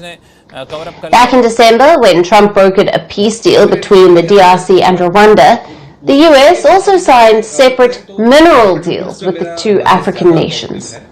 Trump hailed the peace deal as historic, but it is barely holding on the ground. And now comes the new deportation deal, the details of which remain unknown. As the first flights carrying US deportees head toward the DRC this month, The world will be watching the impact of this deal on the conflict-hit nation. Now, for more on this, we have with us Dr. Kwakunwana, who is a professor of international studies at the American University, joining us live from Washington, D.C. Welcome to First Post Africa. Thanks for having me, Alison. Now, Doctor, what does this deportation deal signal about the broader relationship between the US and the DRC, particularly in the context of the ongoing peace efforts with Rwanda? Well, it at least shows that the US and the DRC can agree on one thing, which is this third-party deportation arrangements that the United States has been doing all over Africa now. I don't know if there is any evidence to suggest that it has a broader strategic reach beyond this unique deal, and that it will deliver some dividends in the conflict with Rwanda. But every point of contact is one step towards greater engagement, and so other issues can come on board. But I think that for now, we should look at it for what it is, which is a transaction that is driven by the Trump administration's desire to find places to warehouse immigrants that it doesn't want. And how feasible is it for the DRC to accommodate third country deportees? And what are the potential humanitarian and logistical challenges on the ground? So if the Rwanda-UK model is an example that we can use, the sending country usually provides funding for the accommodation, and so in the Rwandan case, the UK provided money that was used to construct their holding facilities, and they handle their feeding and they handle the transportation. So I don't think that the DRC will spend a lot of its own money on that front. But your second question, there are all kinds of violations that are probably going to happen here, because these deals are negotiated in secrecy without sufficient stakeholder consultation within the receiving country and even within the sending country. And so these African countries are seeing opportunities to make money from the misery of other people, and they sign these deals, and because their own internal supervisory systems are weak, nobody can really question what's going on. And by the time we realize there's all kinds of violations that's happening. But for the Trump administration, this is useful because this is meant to be a deterrent. And so even if there are reports of human rights violations in the DRC, it helps their case because they're trying to scare people away from coming to America without going to the proper channels. So if what's likely to happen to you is that you end up in DRC, then maybe you don't leave home. Right. And to what extent could this agreement be linked to the U.S. strategic interests in the region, especially access to the critical minerals and further influence in Central Africa? So this is a very good question, because the United States has a significant interest in the region, and some of the people who are brokering these deals are also the same people who are looking for opportunities in the rare earth minerals industries in this region. And so if one thing may lead to another, and I don't know if the United States can dislodge the Chinese. The Chinese have a deep foothold in the DRC and within the region, but this opens the door. It opens the opportunities for other types of engagements that may yield dividends, hopefully for the DRC as well. But for now, I think that this is just an immigration deal, because they've made these deals with a whole bunch of other countries where minerals are not at stake. So they are in Cameroon, they are in Uganda, they are in Eswatini, they are in Ghana, and they made the deals just on the basis of looking for a place to dump immigrants that they don't want. As always, great to have you on the show. Thank you for being with us. Thanks for having me.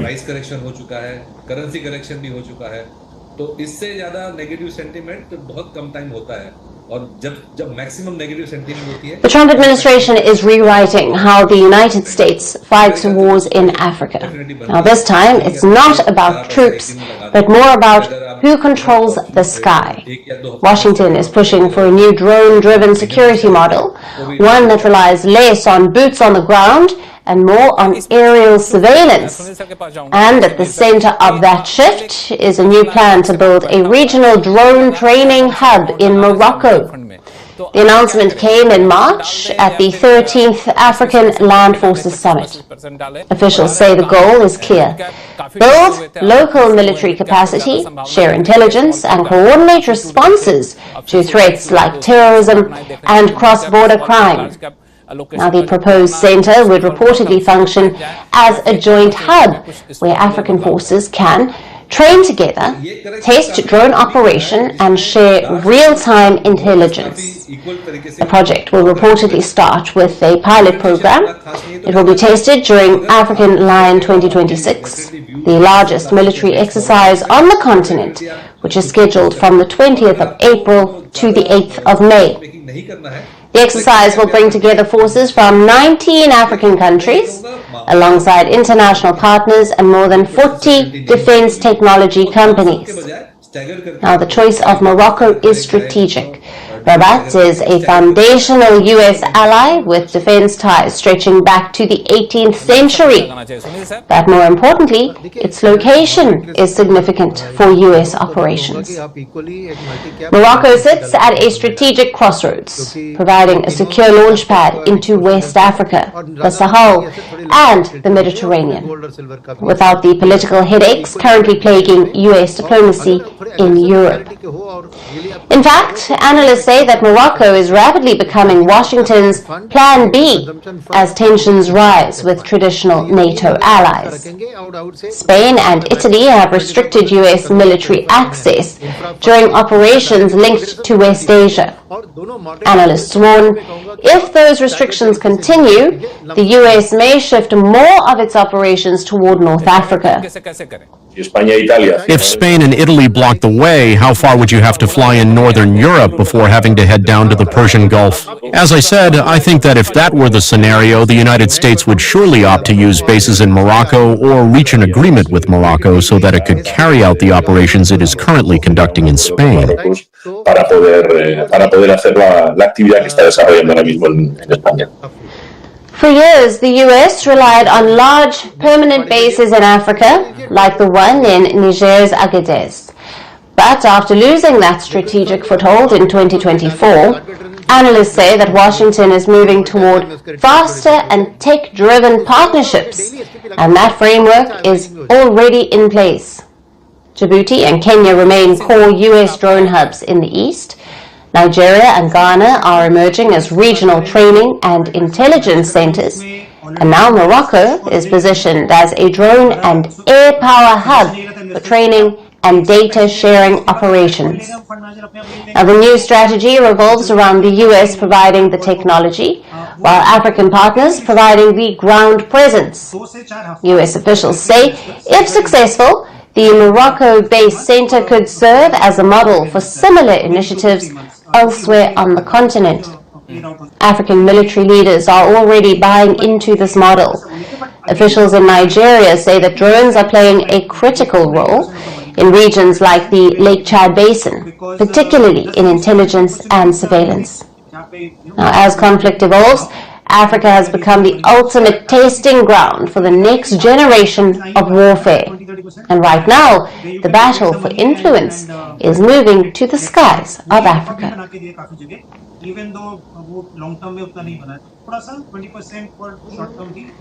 And moving on to our next story, the war waged by the US and Israel against Iran is bleeding into African economies.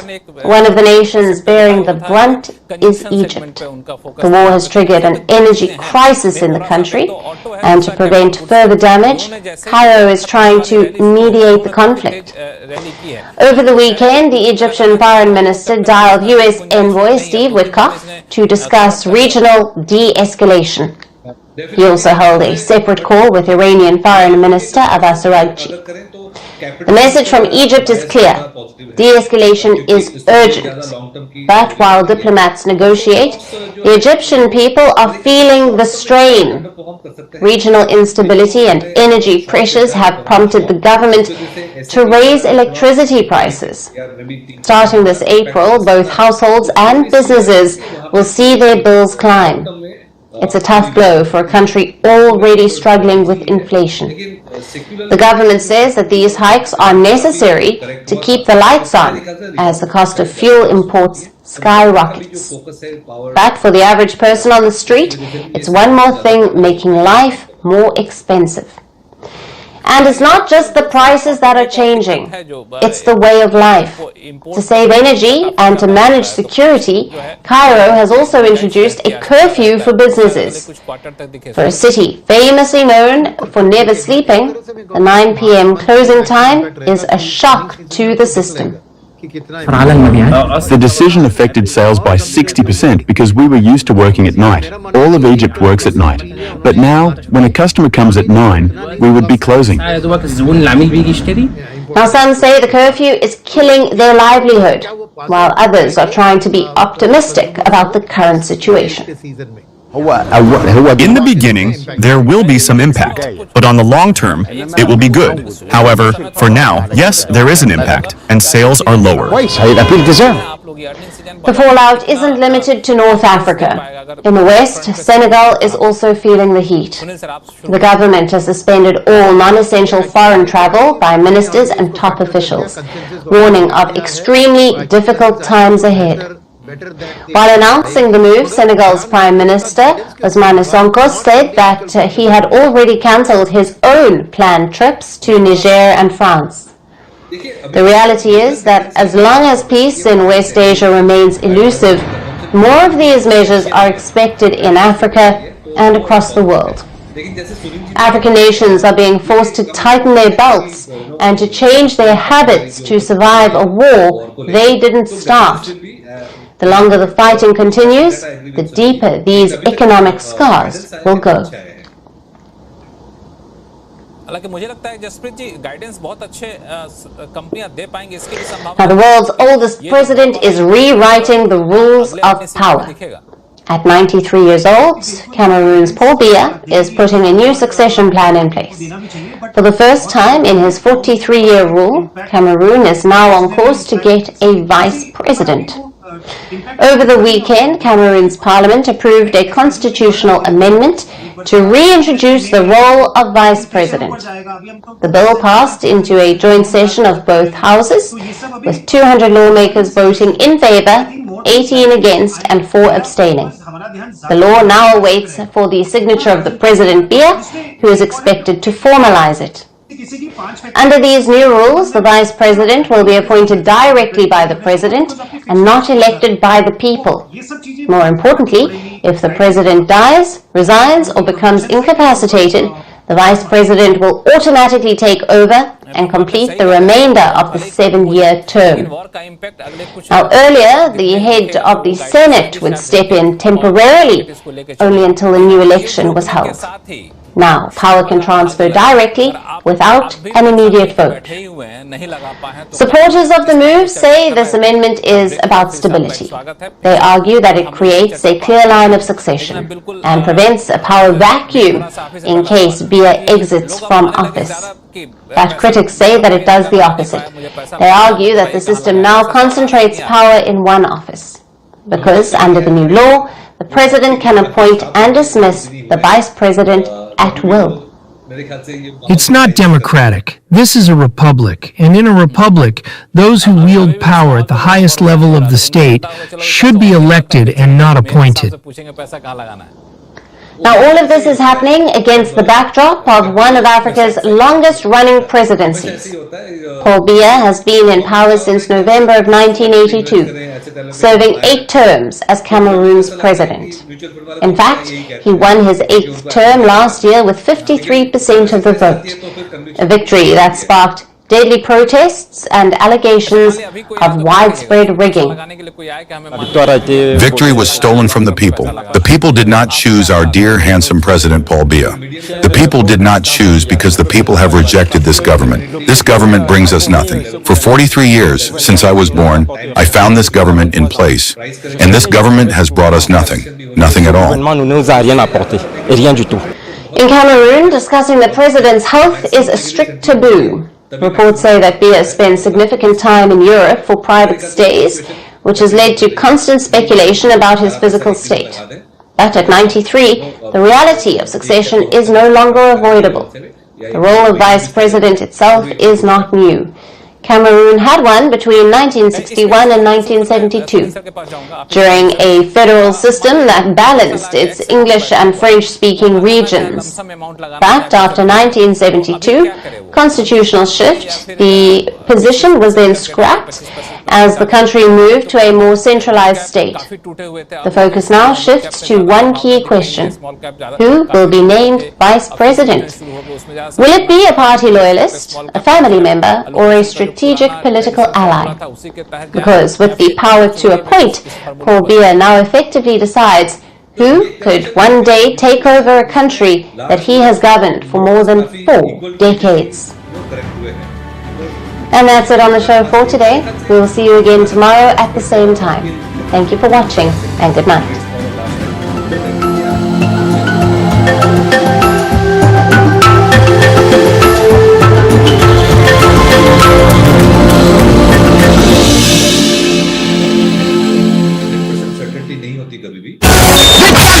It's over! He's done it again! Unbelievable! Oh, straight into the roof of the net. Nice one. Straight down the middle. So a good performance from both teams here today.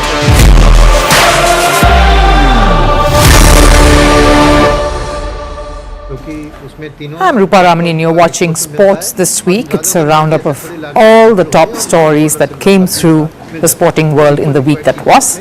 First up, a lot of cricket here. Experts reveal how intense an Indian Premier League can get. Former cricketers have spoken out about the growing pressures of IPL and how adverse an impact it can have on a player's career. Speaking of IPL, teenager Vaibhav Suryavanshi is taking the tournament and his opponents by storm. His battle with Jasprit Bumrah has been the talk of the week. The cameo of his onslaught has reopened chatter of just how prepared he is for the international stage. But how should he be groomed here on? Another youngster shooting into the spotlight is Lucknow's 21-year-old Mukul Chaudhary, inspired by MS Dhoni and coached by the fiery Justin Langer himself. What's the story behind this promising talent? Over in football, FIFA World Cup continues to be in the news, and for all the wrong reasons, this time regarding the presence of ice at the World Cup venues. Workers are threatening to go on strike if this persists, and India's football club Minerva is making waves for stunning the Liverpool Academy boys. We bring you the story of how this side fought all odds and zero funding from the Federation to create a piece of history. All of that coming up. Playing for your country in the biggest stage like a World Cup, the Olympics or the World Championship is considered the pinnacle of sport. Winning is everything. But when it comes to cricket, the IPL, the Indian Premier League, seems to be slowly occupying a very critical space. A crucial part in the cricketing calendar and a key chapter in players' careers. Recent confessions by certain former cricketers have put the spotlight sharply on the IPL. How important is it to perform at this stage? Can it truly affect a cricketer's journey in the sport? And is the pressure that immense? Now, IPL is a beast of a tournament, and I say it with great pride. It's established itself as one of India's premier leagues the world over. It's a globally recognized brand and cricketing property. Fans can never get enough of this league. The window is also ideal, and cricket contests are electrifying. The fan base, the broadcast, all are synced up to be a part of a carnival. But if you thought that is exactly what the franchises and the cricketers themselves feel, then that it is a carnival, then you are horribly mistaken. The IPL is that pressure point in every year for all franchises in it, from the players to the owners and everyone in between. You really do not have to dig too deep or have heart-to-heart conversations with too many athletes or people involved in those franchises to realize and comprehend this. Look, I've worked closely with a couple of these teams, and it's given me a very clear idea and picture around this tournament. The IPL is no kiddie playground. It's serious business, and there is a lot on the line. Let's start with a case in point closer to home with R. Ashwin, who made a glorious comeback to the yellow team just last year. It was the biggest homecoming story of 2025, and there was much fanfare around his return to the Super Kings outfit.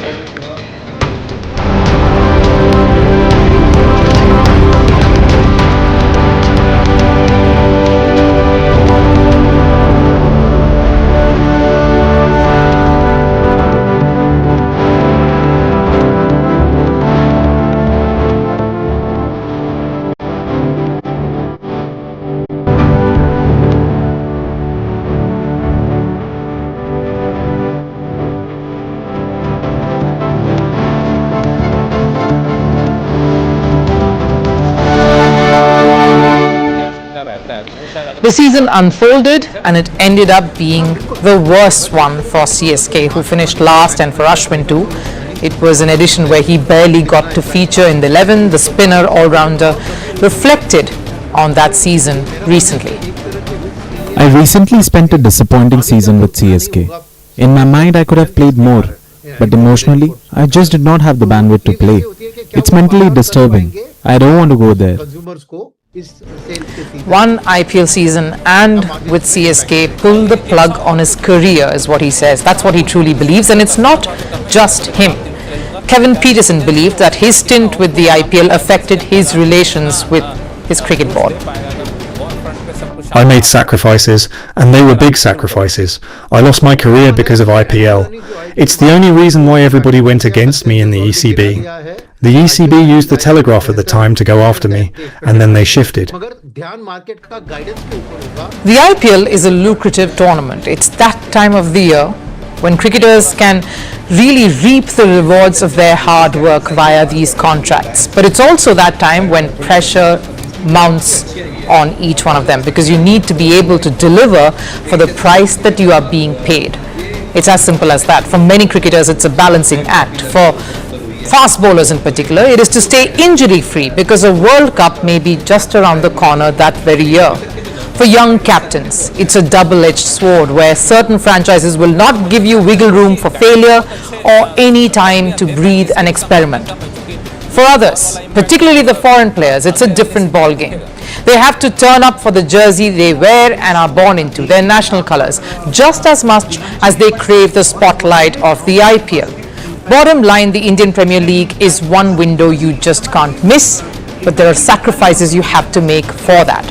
It's a huge chunk of match practice in the year that is invaluable to your growth, and ultimately it's big bucks. It's a way to catapult yourself to the big league and get more to notice you from right around the world, which would translate to more contracts, more cricket. IPL is that golden ticket wherein you always have to pay the price too. Very few, the stars and some legends, can work their way through an IPL without having to feel much of that heat or noise or pressure from outside. But for them, it's a different kind of battle, one that they have to fight every day. Non-performance or a slump for these legends can hurt more. It can cut a deep scar like it did with India's Rohit Sharma one year. So safe to say, IPL is a hard playground. It is ruthless, unforgiving, and it is an arena that will test, challenge and push everyone to the limit. These confessions only attest to a fact that many in the franchises are living through constantly, and maybe that's one thing you as fans should reflect on every time you cheer or criticize your favorite team or cricketer. If the veterans, the superstars of the game, stamp their class to announce the start of the Indian Premier League, the next generation is making sure they wrestle the narrative away and make it all about themselves. How very typical of Gen Alpha. Make every story about themselves. If the world was not watching them anyway, because last night Vaibhav Suryavanshi gave us yet another wow moment. As if he's not dished out enough already. Rajasthan steamrolled Mumbai and Webb have set it all up with some lusty clinical blows, taking on the best bowler in the world in the process, keeping us all on toes again.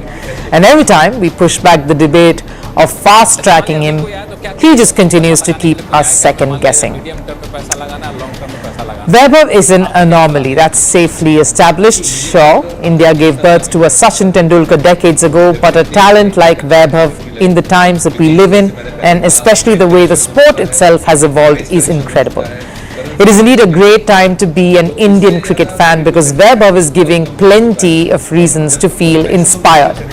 He stood up to Jasprit Bumrah last night, took on the attack and set the platform just perfectly for Rajasthan and his partner in crime at the top, Yashasvi Jaiswal, to finish off the job.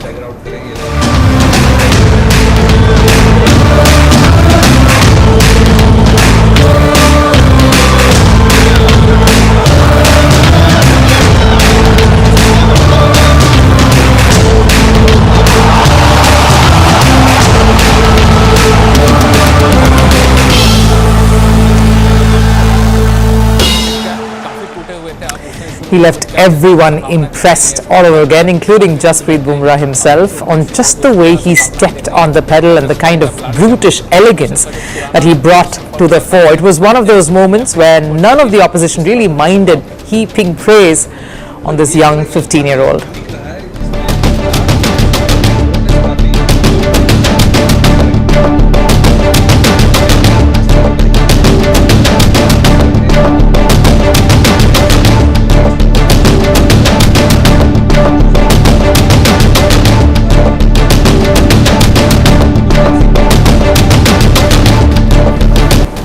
And why not? Because here's a talent not just for the future of Rajasthan, but the future of the national side. And every time we feel not just yet for India colours, he puts in a performance that makes us only wonder. Because again, it was not about getting to his 50, that was unimportant. He understands his role at the top. It is just to intimidate, to get the opposition on the back foot, get on the attack and upset their plans. Much like the kind of stuff Rohit Sharma did and executed to perfection during the 2023 ODI World Cup campaign. It was not about the 50s or the 100s, not about the milestones, but purely about getting the right impetus for his team to follow up on. That's maturity. Suryavanshi makes it look easy against one of the world's best bowlers. He set the bowler up, not the other way around. And he's constantly keeping the selectors, the management on their tippy toes. He's constantly pushing the circumspect decision makers to think hard again. I can understand the confusion because burnout in sport today is real. Because now it's not just about the physical toil that any sport takes on the body, and especially when there is so much cricket, it can prolong everything, but it's also about the mental pressure every athlete goes through today. Thanks to the likes of Virat Kohli, Jemima Rodriguez and Simone Biles here in world sport, to name a few. Mental health is a critical aspect of international sports today, one that is slowly being accepted and acknowledged world over. So we can understand the hesitation in taking it slow when it comes to someone who's burst onto the scene, much like Vaibhav Suryavanshi has, and especially at the age of 15. But Vaibhav doesn't see all of that. For him, it is simple at this point. Every innings out there is a test. Every opportunity is an audition. Every platform and every match a chance to make his impact.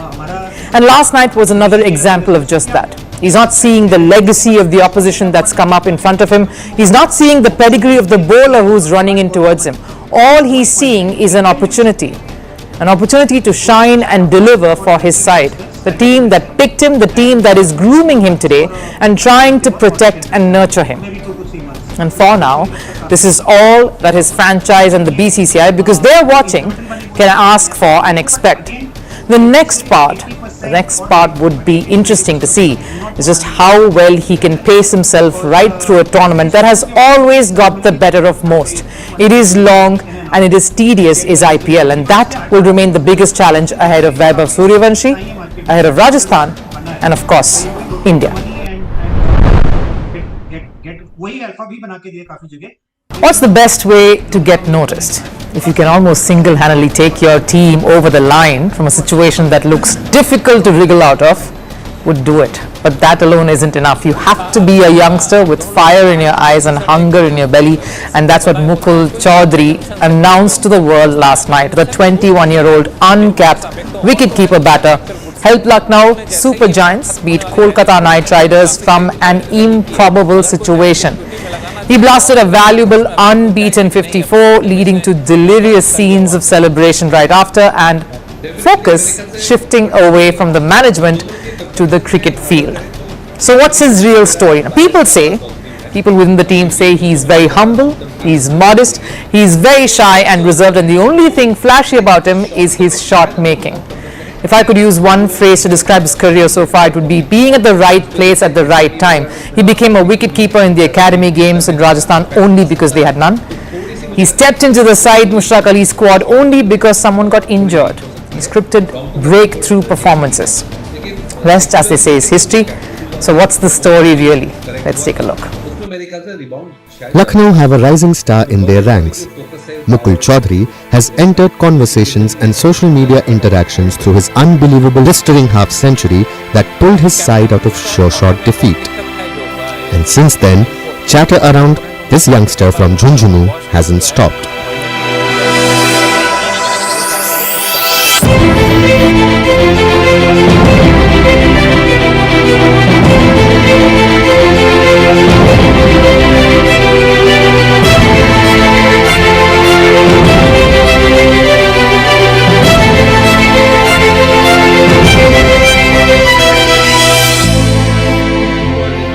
Mukul Chaudhary's tryst with cricket has been a series of contradictions. He was meant to play cricket and cricket alone because his father had a dream that his son would grow up to play the sport and shine. But that's the thing about dreams, they take time. Dreams alone cannot fuel passion. You need financial support, the right people to back you, and basic amenities. Mukul's family couldn't afford much of it early on, so he started playing the sport when he almost hit the teens. That is late when you look at someone like Vaibhav Suryavanshi today. Mukul grew up idolizing MS Dhoni, which wicket-keeper batter won't. But keeping wickets was not something he wanted to do. It just happened. There was no one to keep wickets in academy matches, so the ego Mukul obliged. His first high point came in the Under-23 State A trophy last year. He was the only batter to score more than 600 runs, 617 to be precise, which included back-to-back hundreds at a strike rate of 142. He also tonked 34 sixes in the competition, the most by any batter. And here's another accidental episode that laid another brick in his path to the IPL.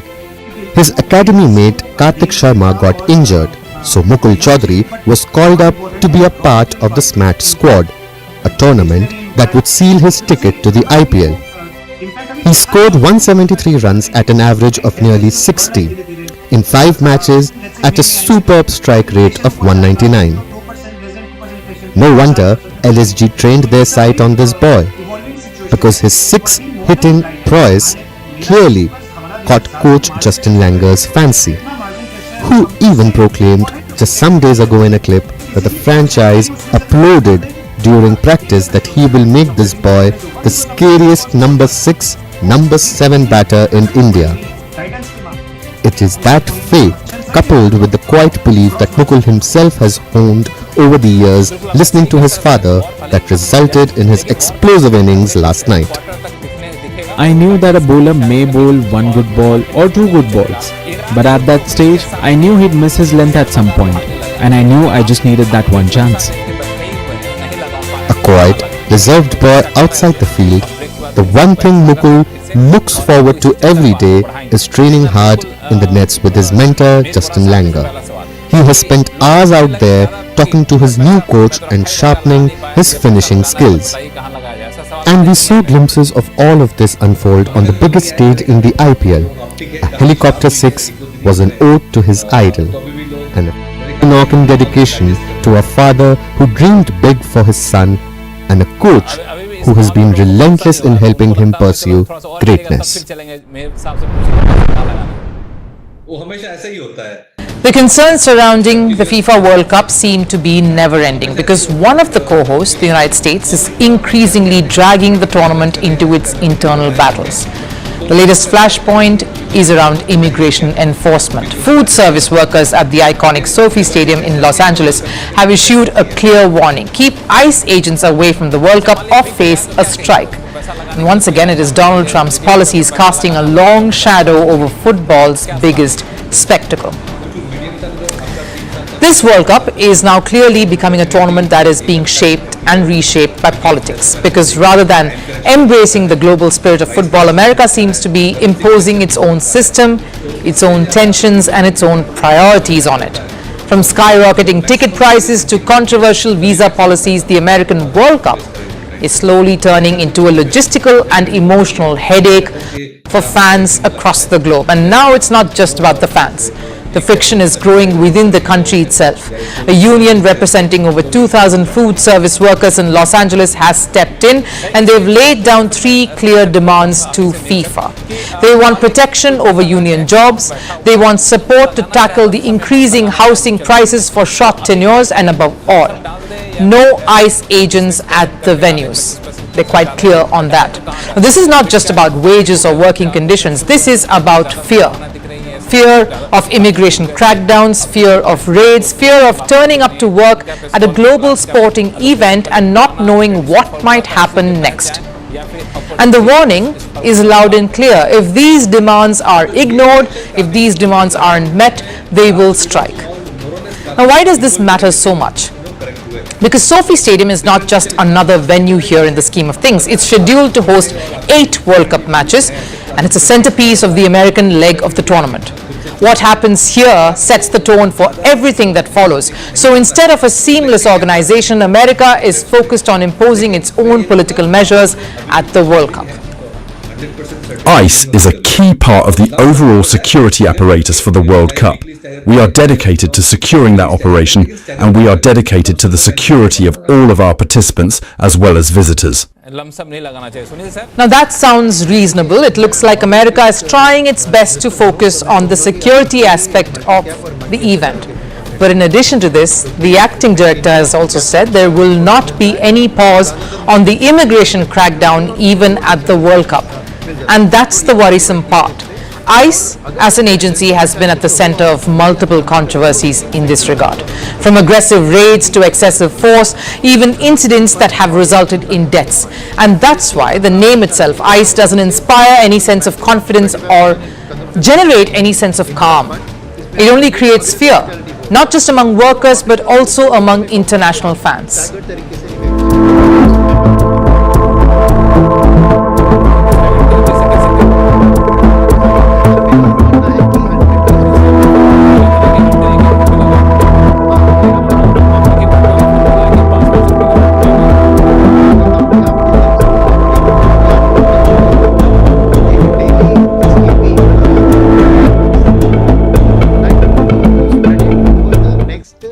Social media is already in panic mode. Fans are questioning if traveling for the World Cup is even worth it. So the big question is, why persist with a model that is clearly causing a wave of discomfort? Why push policies that are alienating the very people this event is meant for? Because this World Cup is drifting further away from what FIFA promised. They promised a World Cup for all. Instead, what we are getting is a tournament where tickets are unaffordable, entry is uncertain, and now even the environment inside stadiums could cause panic. Yes, security is essential, but there's a fine line between security and intimidation, and right now in America, that line seems dangerously blurred. Because here's the truth, a World Cup is not just about matches, it's about moments, memories, and it's about belonging. It's about fans feeling welcomed and not being watched constantly. It's about celebration and not being cautious about every single move they make. And seems like America is making the World Cup all about the other instead. If America continues to let its policies shape the world event, then it won't be a celebration of the sport. It would eventually become another platform for America to showcase its politics. and get a reasonable money. Because an Indian football academy has done the unthinkable. A group of youngsters from Punjab's Mohali have taken down one of the biggest names in world football. Minerva Academy under 15 boys beat Liverpool FC 6-0 at the 2026 Mediterranean International Cup in Spain. But here's the bigger story. This wasn't just a win on the pitch. This was a win against odds, against system failures and against neglect. Because just weeks before, this very team wasn't even sure if they could make it to Europe at all. So how did a side that nearly didn't travel end up humbling one of the world's biggest academies? Our next report tells you why this is more than just a football story. Indian football has been searching for a moment that inspires, that reignites belief, and that moment came in Spain. When Minerva Academy stepped onto the pitch against Liverpool's youth side, they turned the game into a statement. A 6-0 demolition in the round of 16 of the MIC Cup. But the real story begins much before that match, because 3 weeks before the historic night, the team was struggling to even make the trip. Funds were running dry, opportunities were slipping away, and dreams were hanging by a thread. That's when one man once again stepped in, Ranjit Bajaj. The man behind Minerva's rise made a desperate appeal, not to sponsors, not to institutions, but to the people. A crowdfunding campaign followed.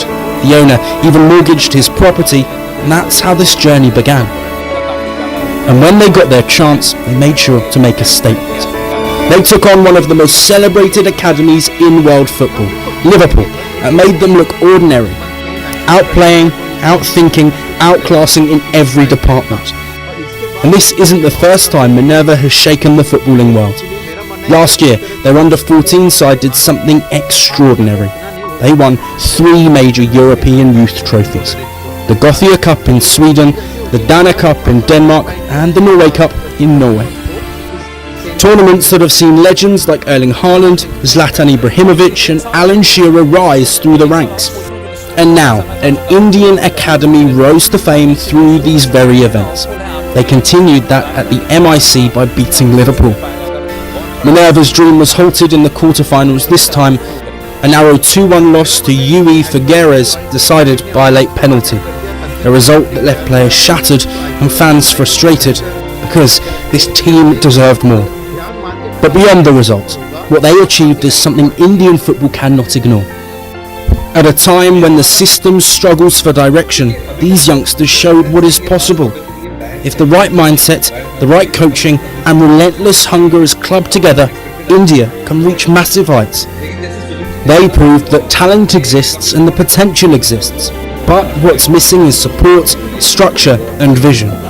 Which is why this should be a wake-up call for India's entire footballing ecosystem.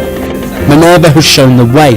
Now the question is, will Indian football follow, or will stories like these continue to be exceptions?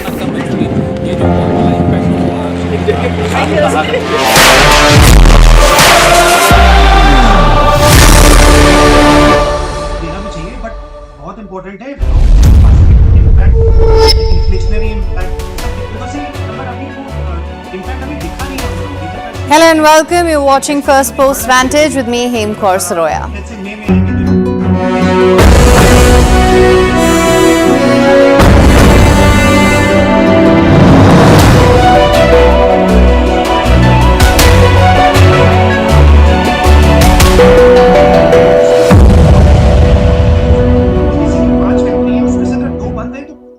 The countdown has begun. Donald Trump's deadline for Iran is nearing. Or is it? This time it seems it is. So what happens next? Wouldn't we all like to know? I ask again, does Donald Trump know? He says he does. So for now it's a wait and watch game.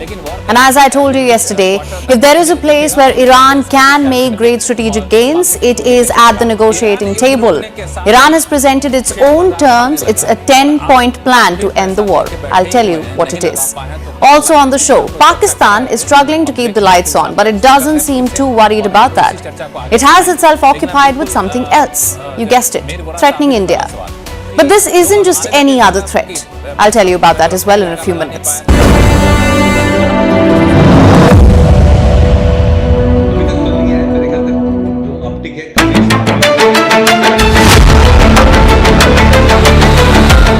entire country can be taken out in one night.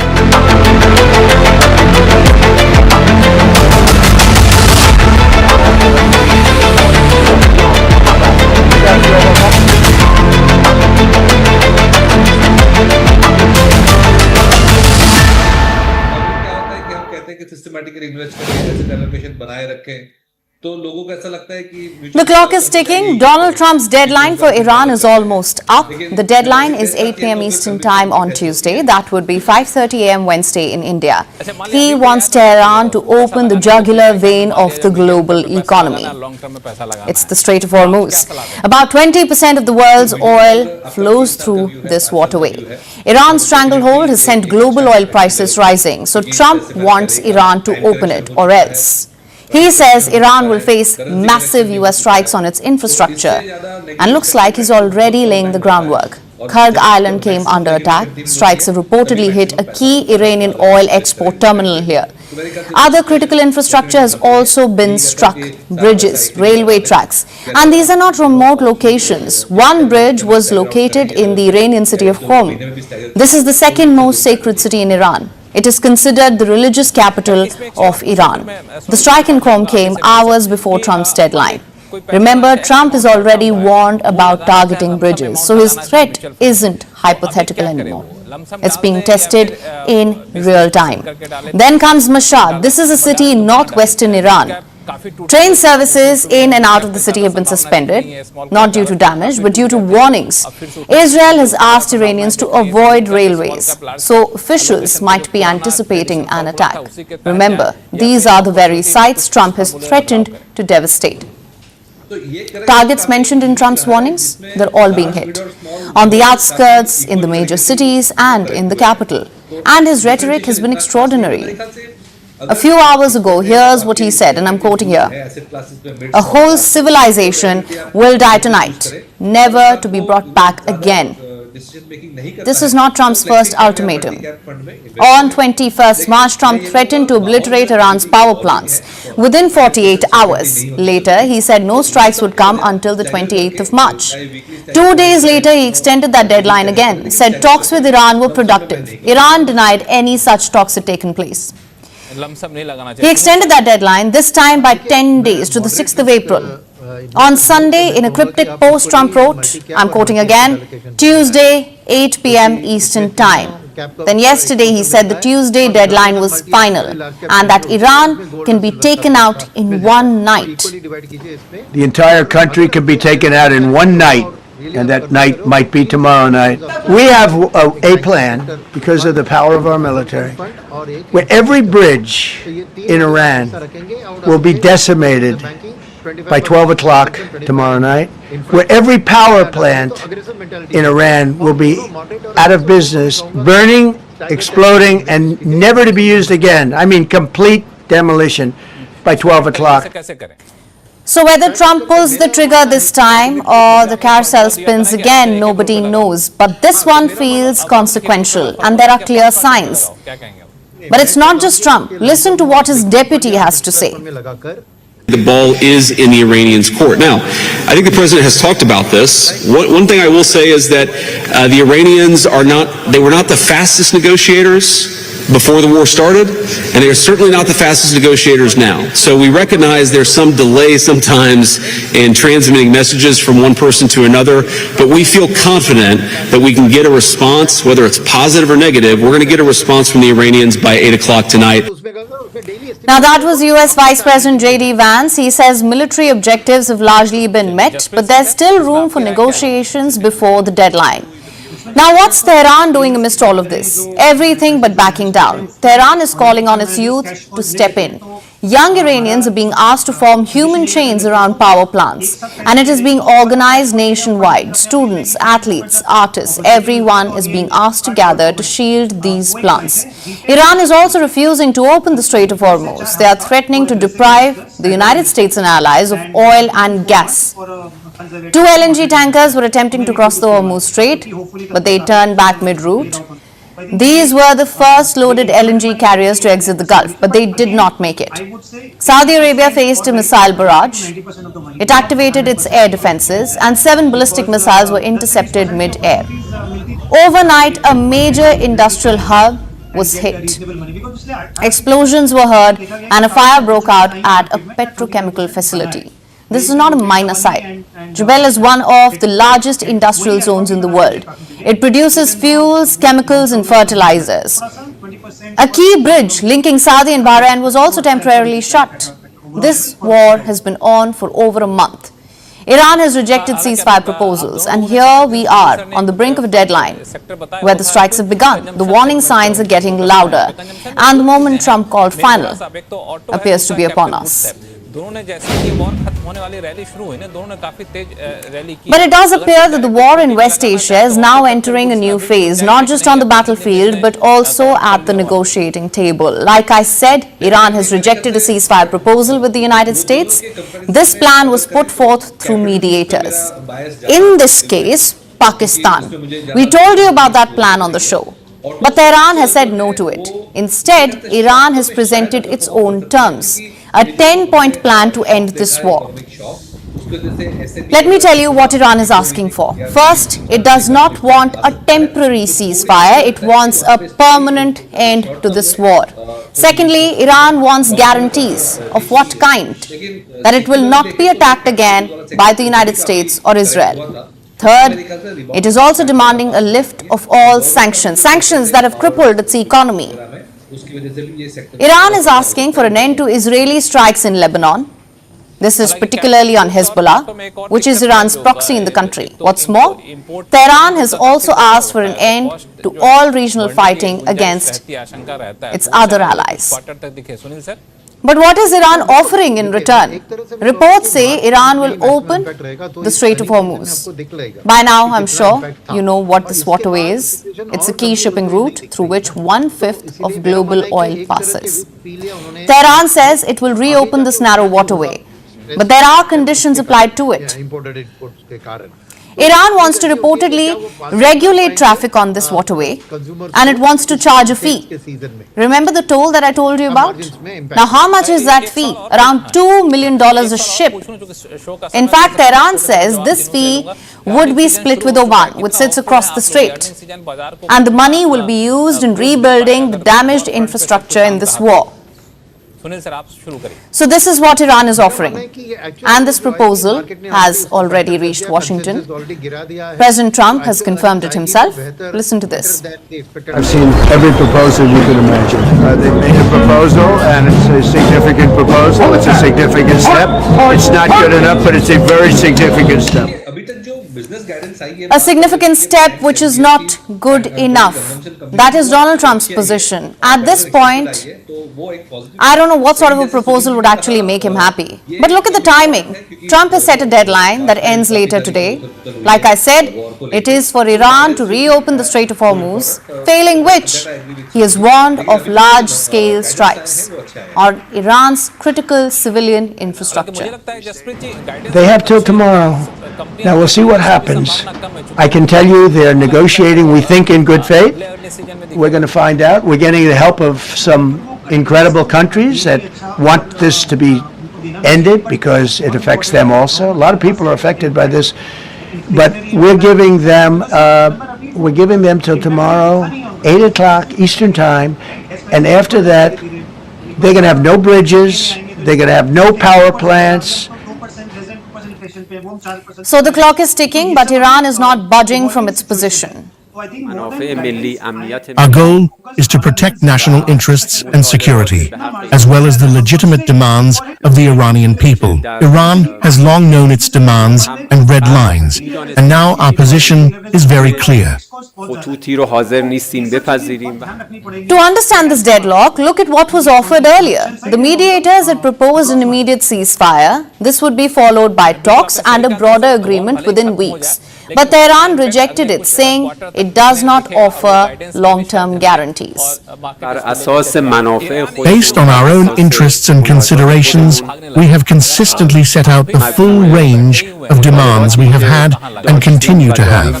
Look, we are not ashamed to voice our legitimate and reasonable demands. The fact that, in response to a proposal, the Islamic Republic of Iran clearly and courageously presents its own views should in no way be interpreted as a sign of backing down in the face of the enemy. And there is more. Even the United States has put forth a plan. It is known as the 15-point proposal. This plan sets what Washington wants from Tehran. It calls for the reopening of the Strait of Hormuz without any conditions. It demands limits on Iran's nuclear program and to accept terms that go well beyond just ending the war. But that too is not acceptable for Iran. A few days ago, through intermediaries, proposals were put forward which became known as the 15-point American Plan, conveyed via Pakistan and some other friendly countries. At that time, we also announced that such proposals are both excessively demanding and unreasonable and illogical. So what you're seeing right now is not just a negotiation, it's a standoff. Iran is asking for guarantees and sanctions relief. The United States is pushing for concessions and control. The problem is clear. Both sides believe they have leverage. And when both sides hold that view, compromise becomes harder. One side wants assurances, the other wants compliance, and those positions do not meet, at least not easily. So even as proposals continue, the gap between them remains wide. And for now, a breakthrough still looks distant. इसमें एक चीज और पूछूंगा, मैं Sunil sir के पास जाऊंगा, आप ही से मीर साहब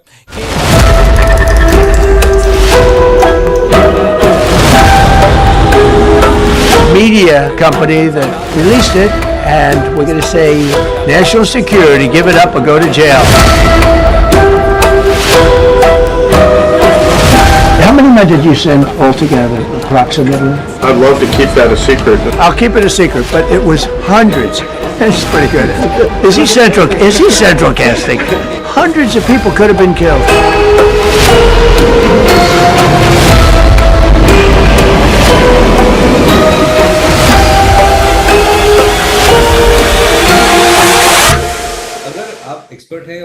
Ever heard of the leaky cauldron?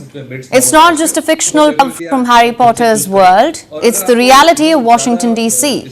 Everything leaks there. War plans, diplomatic back channels, sensitive deals, it doesn't matter.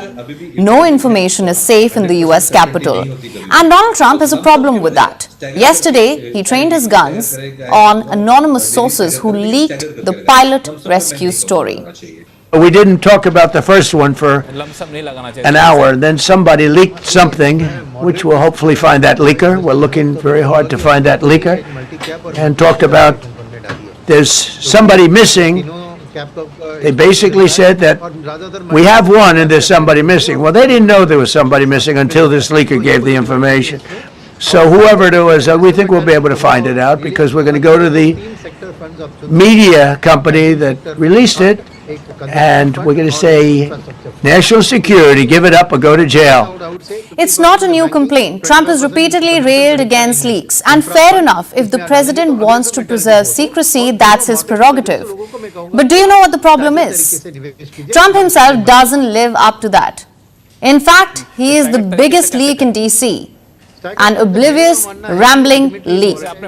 Just look at what happened yesterday. Trump was listing out details of the rescue operation. At one point, he turned to his top military advisor, General Dan Kane. He asked him point blank, how many men did we send into Iran? How many men did you send altogether, approximately, for the operation? I'd love to keep that a secret. Okay, well, we are. But I will tell you, the number, I'll keep it a secret, but it was hundreds.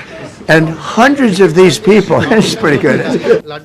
Just to recap, the general wanted to keep it a secret, but Trump revealed that hundreds of soldiers were sent in. And this wasn't a one-off. Let me take you back to 2019. Trump posted the satellite image of Iran's space center. It shows a launch site in the aftermath of an accident. Notice the clarity of that picture? Experts say it was most likely military grade and classified, meaning Trump wasn't supposed to post it. Here's another example from 2017.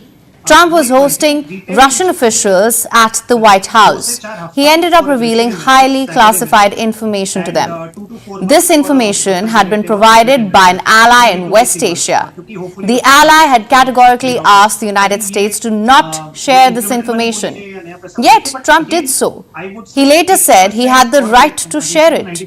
I have another example from the same year, 2017. Trump was in the middle of one of his late-night Twitter storms. He attacked the Washington Post over their reports in Syria. The Post reported that Trump had ended the CIA's covert project in Syria, a project that the US never acknowledged.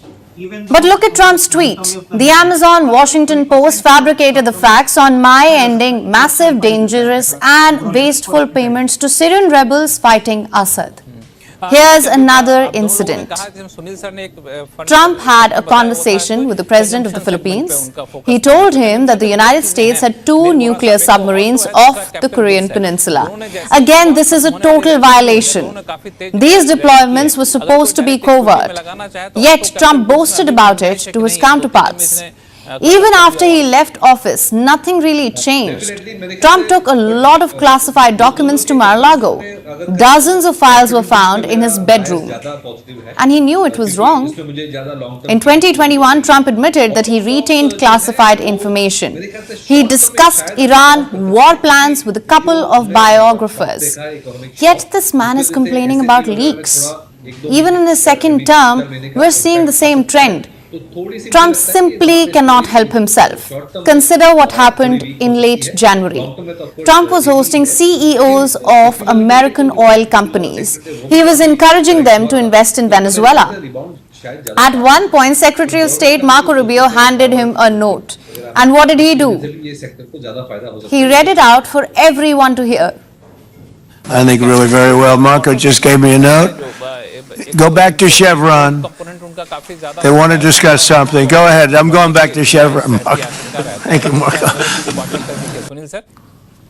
Did you see his face there? Like I said, he can't keep to himself. Just look at what happened this week. Trump once again revealed information that he was not supposed to. He confirmed that the United States had armed Iranian protesters in January. Remember, the unrest was billed as an internal rebellion. But Trump admitted there was foreign help. If they protest, if they go out in the streets, they will be immediately shot. They don't have guns. You know, we sent some guns, but the group that was supposed to give, which I said would happen to my people, I said it, I called it exactly. We sent guns, a lot of guns. They were supposed to go to the people so they could fight back against these thugs. You know what happened? The people that they sent them to kept them because they said, what a beautiful gun. Now to the big question, are there no consequences? As President Trump has wide-ranging powers to declassify documents, so legally there is nothing to be done, but look at the double standard. Trump is threatening to jail journalists who report what sources tell them. Meanwhile, he himself is the fountain of leaks. Remember what happened during the Houthi operation? Trump officials mistakenly added a journalist to their Signal chat. They revealed war plans, targets, dates. Where was this outrage then? The fact is, Trump doesn't have a case here. Leaks have been a long-standing tradition in US media. You can agree or disagree with the idea, but you cannot deny one thing. These sources act as a checks and balance system. Without them, the US military would have no curbs. So here's my message to Trump. If you want to plug leaks, start with yourself. Better yet, start with the document you promised to reveal, the Epstein files. US President Donald Trump has made a remark that could change how this war is seen. He said the winner deserves the spoils, and the spoil he has in mind is oil, Iran's oil. This is not just a comment, it offers a glimpse into how he sees the war, not just as a military conflict, but as something that can bring economic gain. And this thinking is not new. Earlier this year in Venezuela, after US forces captured former President Nicolas Maduro, Trump said America should benefit from the country's oil. Now he's saying the same for Iran. So is this war really about security, or is it also about control over Iran's oil? Our next report explores. For decades, conflicts in West Asia have carried a deeper undercurrent. Not just about security, not just about borders, but about control over energy and resources. And now, Donald Trump is making that explicit. In the middle of an escalating conflict with Iran, Trump has floated a striking possibility that the United States could take control of Iranian oil. You said earlier today during the egg roll that you would like to take Iran's oil, but Americans want U.S. forces home. Correct. What's that trade-off? If I had my choice, yeah. Because I'm a businessman first. War in this framing is not just about defeating an adversary. It is about what comes after. And for Trump, what comes after includes economic gain tied directly to resources. Okay, you know that. To the winner belong the spoils. Go the spoils. And I've said, why don't we use it? To the victor go the spoils, and we don't have that. We haven't had that in this country probably in 100 years. So his message is clear. But step back and a pattern begins to emerge. In Venezuela, US engagement has increasingly centered on oil production and access in recent months. In January, shortly after capturing President Nicolas Maduro, Trump said Washington would take control of the vast oil reserves.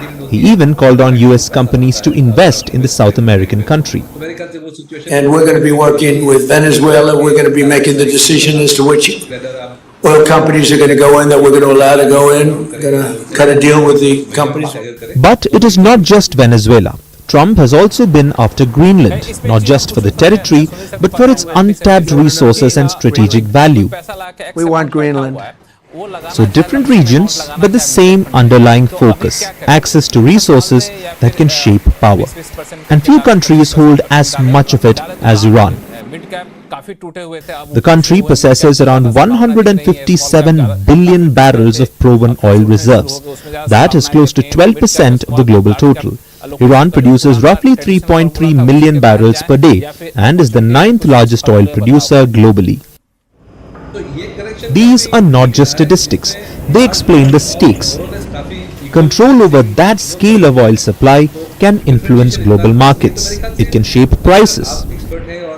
And it can create leverage over major importers, including China. But US interest in Iranian oil goes back further than this conflict.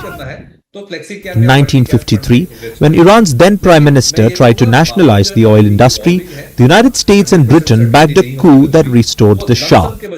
The operation, known as Operation Ajax, marked a turning point in the two countries' relationship, and it showed how central oil was to strategic decisions at the time. That history still echoes today. Yet the implications of any such move are significant. It could intensify a conflict that has already stretched into its 6th week. But this is not just a military confrontation anymore. It is also a contest over who shapes the global energy order. And for the United States, as history repeatedly shows, oil has often been at the center of that calculation. It's a huge moment in India's nuclear journey, one that takes us closer to energy independence. India's new homegrown reactor has attained criticality. The next stop, a fully operational facility, one that can produce 500 megawatts of electricity. Prime Minister Narendra Modi has hailed this achievement. He called it a defining moment in India's civil nuclear journey. A proud day for the country and its scientists. But what is so special about this milestone? How does it help India achieve energy independence? Let's take a closer look. It's a reactor called the PFBR, the prototype fast breeder reactor. It's located inside the nuclear facility in Kalpakkam. This is a city in the southern Indian state of Tamil Nadu, just 70 kilometers south of the capital Chennai. Now this isn't your normal nuclear reactor, it's a breeder, meaning it produces more fuel than it consumes. How? Let's put on our science caps. The starting point here is nuclear fission. First, you split an atom, uranium or plutonium. This process creates considerable amount of heat. Next, you use this heat to boil water and it creates steam. Then this steam is used to turn massive turbines. And finally, when turbines spin, they create electricity. In a nutshell, this is how it works. But breeder reactors work slightly differently. Most of them use plutonium-239 as the fuel. They also have a blanket of uranium-238 around the core. This uranium by itself is not fissile, but we'll come to that later. While traditional reactors use water as coolant, breeders do not. They use liquid metals like sodium and lead. Why? Water slows down the split atoms, but liquid metals ensure they remain fast. These fast particles will slam into the uranium-238 blanket, thus creating plutonium-239, the fuel that we started with. This is why this reactor is called a breeder. It creates more fuel than it uses. Right now, India has attained criticality in this particular reactor. Basically, it is now self-sustaining. It can keep splitting atoms without stopping. And this is the second stage in India's grand nuclear strategy. Our playbook was started by Homi Bhabha in 1950s, the father of India's nuclear program. Stage 1 is heavy water reactors, the conventional kind that you see across the world. Stage 2 is fast breeders, the kind India has just cracked. And stage 3 is advanced that can use thorium. Again, I'll come to that in a bit. There are 3 reasons why this fast breeder is such a big deal. Number 1, it's completely made in India. The reactor was designed and constructed at a Bharatiya Nabhikiya Vidyut Nigam Limited, a state-run company under the government of India. They began work on this reactor back in 2004. Some 200 Indian companies contributed to this project, and more than 20 years later, it has paid off. Reason number 2, only one other country operates such breeder reactors, and that's Russia. The likes of France and the United States and South Korea began work in the 1970s, but eventually all of them gave up. Some faced cost issues. Others hit technological snags, which brings us to reason number 3, the thorium angle. Thorium is a radioactive element like uranium or plutonium. The difference?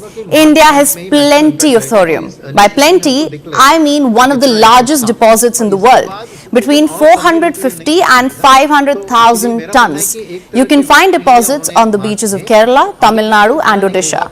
If you can use thorium, you don't have to import uranium. Just one problem though, thorium isn't fissile. Enter the fast breeders. Remember that blanket of uranium-238? In the later stages, you can replace that with a blanket of thorium. When the fast particles hit this blanket, you get fissile uranium-233. And this uranium is nuclear fuel. That's the end goal. To create thorium-based nuclear power facilities, if you look at the world around us, it's clear why this is necessary. One war has choked our energy supplies, so energy independence is more important than ever. Unfortunately, India isn't blessed with a lot of oil or gas, which is why nuclear energy is so important.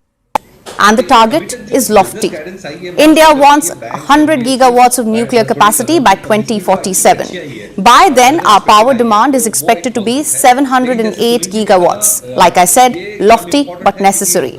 For a country of 1.4 billion people, energy independence is non-negotiable. And this nuclear breakthrough is a big step in that direction. A big congratulations to all our scientists and engineers who've made this possible. दोबारा पहुंचाने की भारत ने कोशिश की तो पहले तो 200-250 kilometre तक हम गए थे, इस दफा कलकत्ते तक पहुंचा।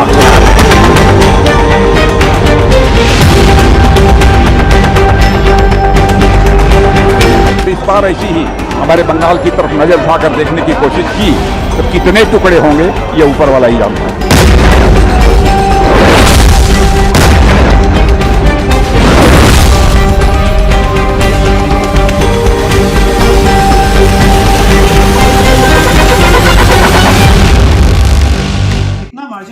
For our next story, let me start with a simple question. How do you threaten a military operation when the lights turn off in your own country by 8 p.m.? Sounds absurd, right?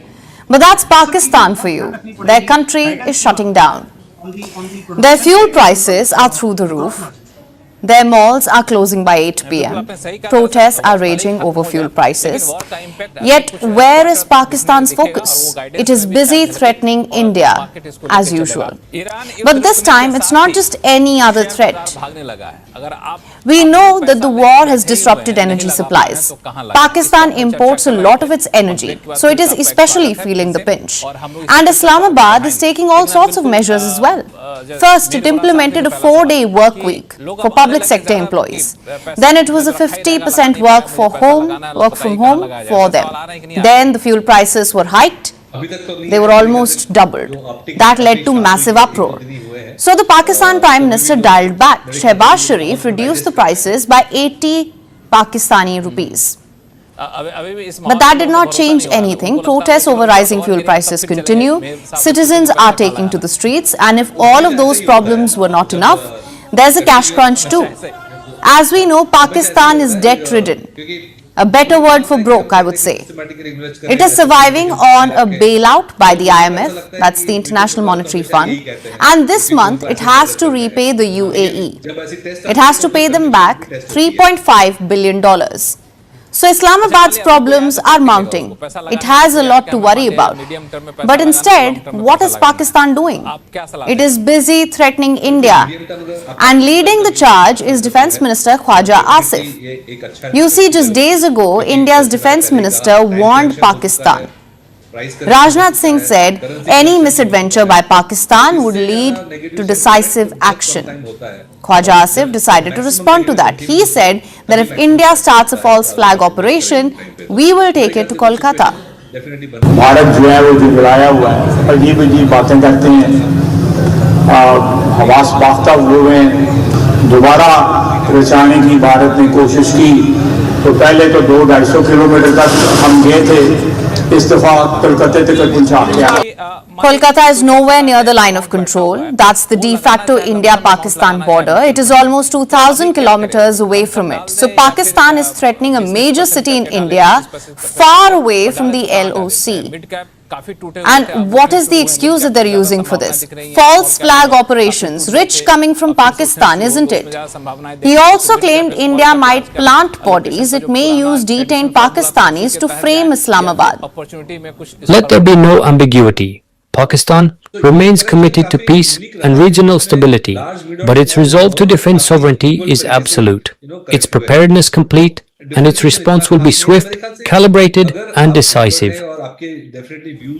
So there is absolutely no evidence to back this claim. But then again, are we really surprised? Coming from Pakistan, facts have never really been a priority, have they? You could say facts in Islamabad have been strangers for decades. But here's the thing, historically, when internal pressure rises, external tensions follow. Because nothing distracts people from inflation like good old India threat on primetime TV. But threatening Kolkata isn't a small thing. So India obviously hit back. इस तरीके का provocative statement Pakistan के defence minister के द्वारा नहीं दिया जाना चाहिए, क्योंकि एक बार इसका खामियाजा वो भुगत चुके हैं. आज के 55 ईयर्स एगो, यानी 55 वर्ष पहले, उसका परिणाम यह हुआ कि पाकिस्तान 2 टुकड़ों में खंड खंड हो गया. एक पाकिस्तान बना और बांग्लादेश. और इस बार ऐसी ही हमारे बंगाल की तरफ नजर उठाकर देखने की कोशिश की तो कितने टुकड़े होंगे ये ऊपर वाला ही जानता है. That was Defence Minister Rajnath Singh. He reminded Pakistan of one thing. 1971, Pakistan picked a fight it could not finish, and the result? It was split into two, and Bangladesh was born. And this time, Rajnath Singh said, things will only be worse. If Pakistan looks at Bengal, it would be broken into many, many pieces. So India's stance is clear. It always has been. It will not tolerate Pakistan's saber-rattling, especially after they begged for a ceasefire during Operation Sindoor. And it's a lesson for Pakistan, really. You can't run a country on empty tanks and full-time threats. You can't ask your people to go home by 8 p.m. and then try to play superpower. Because this threat to Kolkata, it doesn't sound like a strategy. It sounds like a distraction. A distraction from rising prices, from falling reserves, from a country that is struggling to keep the lights on. And playing with fire when your own house is made of paper never ends well. Our next story is not just about another diplomatic visit. It's about a political gamble. One meeting, one handshake with China's most powerful man, and it could probably decide the future of Taiwan. I'm talking about Shang Li-wen. Shang Li is the newly elected leader of Kuomintang. Its short form is KMT. The KMT is one of Taiwan's oldest and most powerful political parties. And historically, they are the party that talks to China. It's not that they want to give Taiwan away, but they believe conversation is better than confrontation. This week, Shang traveled to mainland China. Her party members accompanied her. She flew into Shanghai. She'll then visit Nanjing to pay respects at a historic memorial, and then Beijing, where she may sit across the table from President Xi Jinping, the most powerful man in China. The last time a Taiwanese leader did something like this was in 2015, 11 years ago. So this is a very, very big deal. To understand why this moment is so charged, you need to understand one simple fact. China believes Taiwan is theirs. China calls Taiwan a breakaway province. They've promised to reunite the island with the mainland by peaceful means if possible, by force if necessary, and they have the military to back that up. Since 2022, China has conducted 6 major rounds of live-fire military drills around Taiwan. The most recent was in December 2025. Chinese forces practiced completely surrounding the island, cutting it off, a rehearsal for a blockade. One former American admiral estimated China could be ready to invade Taiwan as early as 2027. So that's not a distant threat. That is just months away. Meanwhile, the United States, Taiwan's most important unofficial protector, is distracted. Wars in Ukraine, wars in West Asia, a president whose foreign policy shifts like sand. Many Taiwanese are genuinely asking, if China attacks, will America actually come? So here's the trap that Shang Li-wen is walking into. Taiwan's voters, most of them, do not want to be part of China. A poll from October 2025 found that only 14% of Taiwanese support unification with China. 44% want independence, the rest want things to stay exactly as they are. Well, not exactly. They would want China to let them be, I'm assuming. And the ruling party, which is the DPP, has won the last 3 presidential elections by tapping into this very sentiment. They've built up Taiwan's military. They've raised Taiwan's international profile. They've said, we will not bow down. The KMT, meanwhile, has lost those 3 elections. And now Shang is flying into Beijing. In the eyes of many Taiwanese, this is dangerous. A poll taken just last month found 56% of Taiwanese people believe this trip will hurt the KMT politically. Only 22% think it will actually help. So why is she going? Because Shang is betting on something. She's betting that Taiwanese people are tired of tensions, tired of watching warships circle their island, tired of wondering if the next drill is the real thing. She wants to stand in front of Xi Jinping and say, we don't have to be enemies. Before she left, she said that Taiwan and China are not destined for war. That's the message she's carrying into Beijing. The purpose of this visit to the mainland is precisely to demonstrate to the world that it is not merely Taiwan that hopes for peace. I believe that through this journey of peace, everyone can see the sincerity and determination of the Central Committee of the Communist Party of China to engage in peaceful dialogue and exchange across the strait, and to resolve any potential differences. And if she can pull it off, if she can come home with something, even just a warmer tone, that is going to be powerful. So the optics are everything here. If Beijing welcomes her warmly, she looks like a skilled diplomat, someone who can do what others could not. If Beijing treats her coldly or worse, uses this meeting to score propaganda points, she goes home red-faced. Here's the cruelest part of this moment. Trump cannot win easily. The path she has taken is razor thin. She cannot acknowledge China's claim over Taiwan. That would betray the Taiwanese people. She cannot antagonize Beijing either. That could trigger a military response or end the conversation entirely. She has to preserve Taiwan's dignity while sitting in the capital of a country that refuses to accept Taiwan's existence. And she has to do it in public, with her own party watching. With the people watching, two of Taiwan's biggest city mayors as well, men who might run for president in 2028. They're watching this closely. They're waiting to see if she fumbles, because if she does, they're going to be ready. And this is where we are, a small island democracy, sitting in the shadow of the world's largest military. A political leader walking into the lion's den, hoping that a handshake can buy peace where years of resistance hasn't.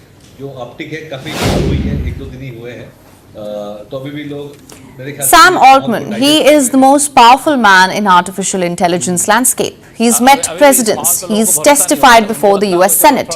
He has launched a product that changed how the world thinks. But this week, a bombshell investigation dropped, and it asked the one question no one in the Silicon Valley wants to answer out loud. Can Sam Altman be trusted? Let's start with the facts on the table. Sam Altman runs OpenAI. That's the company behind ChatGPT. He sits at number 1 on AI magazine's top leaders list. Time named him one of the architects of AI for its Person of the Year. So when Altman talks, governments listen. After all, he is the most recognizable face in the AI industry. And just this week, he published a sweeping blueprint, a blueprint for how governments should tax AI, redistribute its wealth, and protect workers from the disruption he is causing. He's talking about a public wealth fund for every American citizen, robot taxes, 4-day work week. In fact, he's comparing this moment to the New Deal. That's the government programs launched to revive the American economy during the Great Depression. But here's where the story gets complicated. Sam Altman may be presenting himself as the responsible adult in the room, but a 1.5-year-long investigation paints a very different picture. The headline alone is stark. Sam Altman may control our future. Can he be trusted? The writers here spoke to a lot of insiders for this one. And what they found was not just criticism, it was a pattern. Here's what the investigation says. Senior staff, including OpenAI co-founders, compiled a document. It was 70 pages long. It detailed what they called a consistent pattern of deception, misrepresenting facts to executives, misleading the board about safety processes, lying repeatedly. That document was part of what led to his firing, when OpenAI's board fired Sam Altman in November 2023.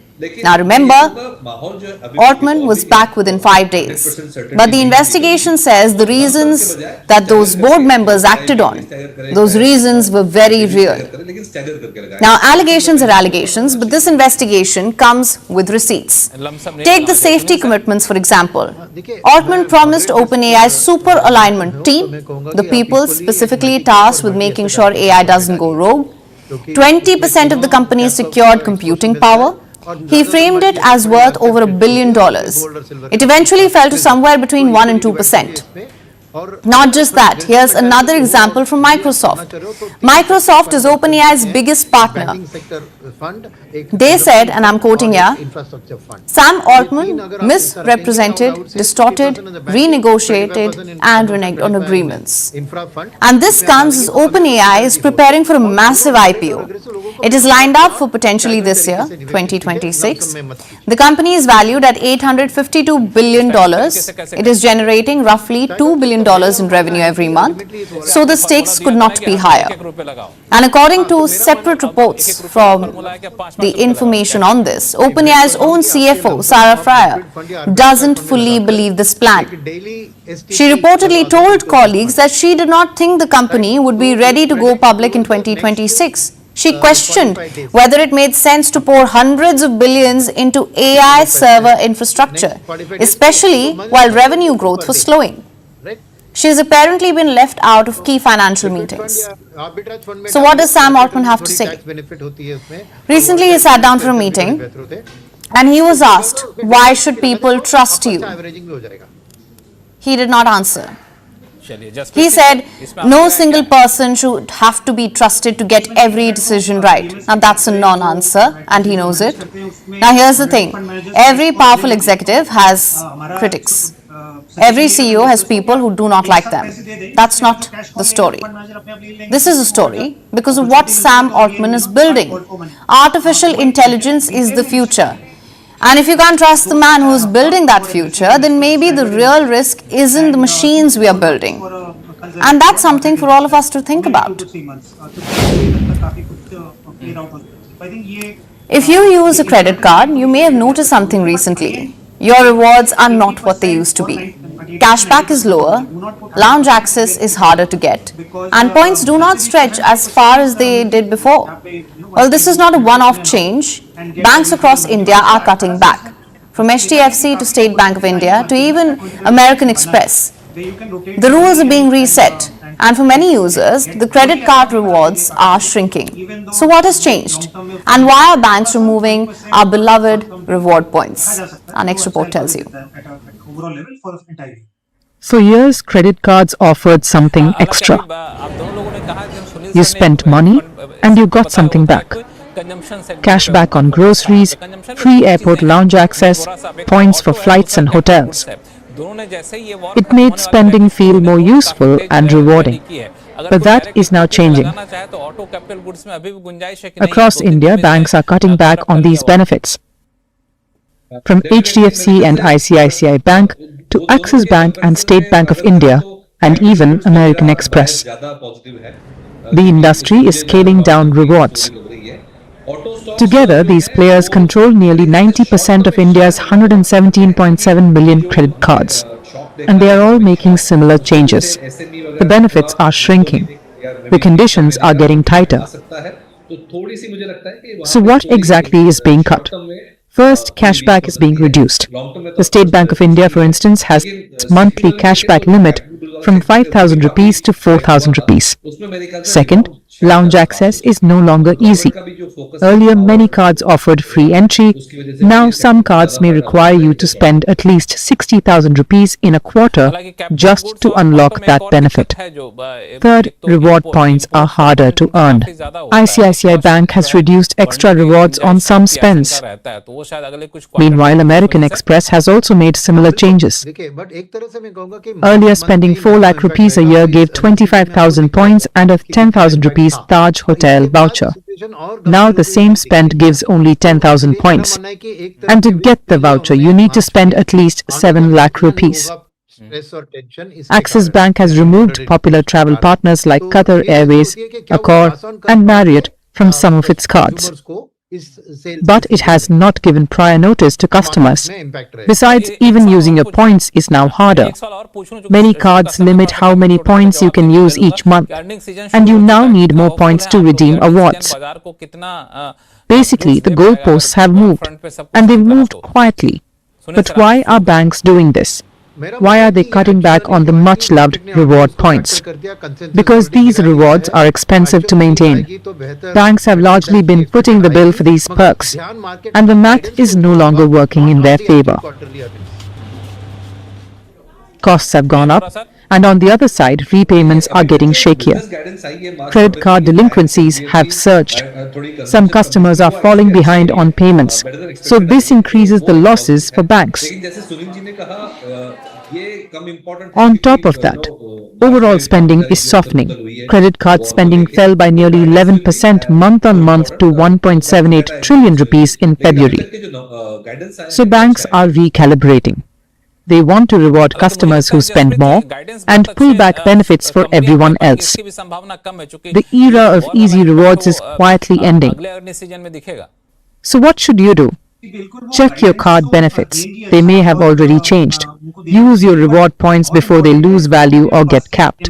And if your card no longer matches how you spend, it may be time to switch.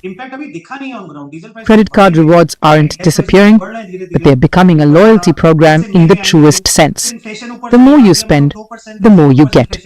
Everyone else gets less.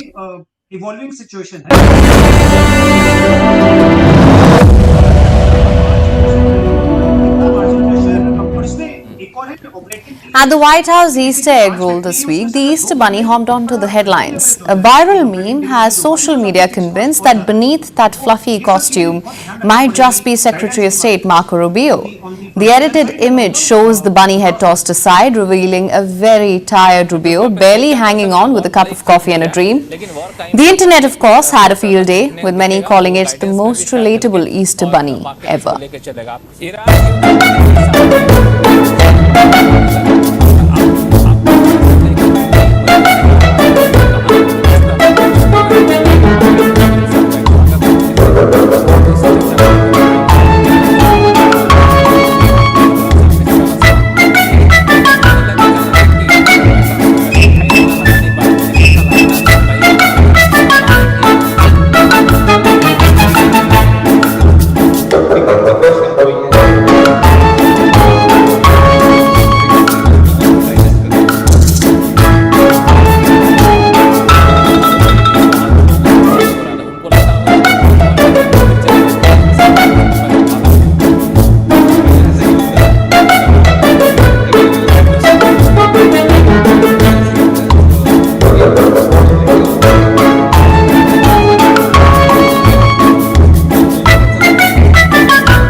And now it's time for Vantage Shots, images that tell the story. During an Artemis 2 live stream, a jar of beloved chocolate spread Nutella was seen floating in zero gravity. In Nigeria, the Fanti Carnival in Lagos, a vibrant celebration of Afro-Brazilian heritage and culture draws large crowds. And in Indonesia, a part of Jakarta airport's ceiling collapsed after severe storms battered the region. Finally, taking you back in history, on this day in 1948, the Constitution of the World Health Organization came into force. The date is now observed every year as World Health Day. The idea of a global health body was first proposed by the representatives from Brazil and China. Leaving you on that note, thank you so much for watching. See you tomorrow.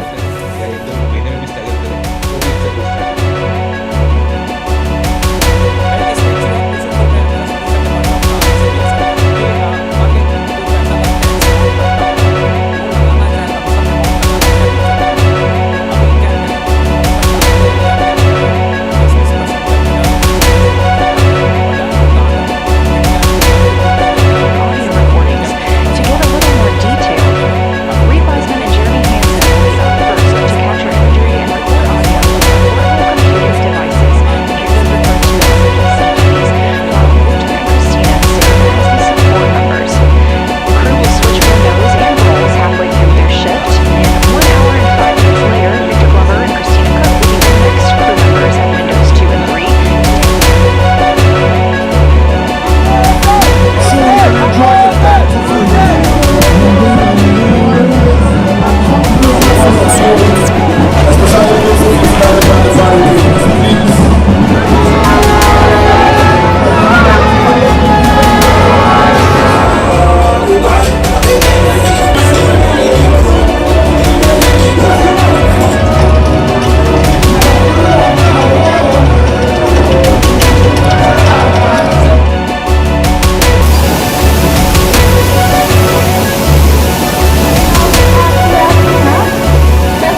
Hello and welcome to First Post America, your home for the biggest stories shaping the US and the world.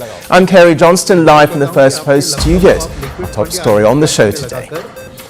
Did a media leak nearly jeopardize a US military rescue mission, while Trump ignored a serious leak within his own camp? Also on the program, cracks appear between Trump and Netanyahu about the course of the Iran war and when to end it. Are Canada's new hate laws exposing Khalistani terrorists or triggering fresh confrontations as Hindu temples are targeted again? And cyber threats surge in the United States amid Trump's immigration crackdown.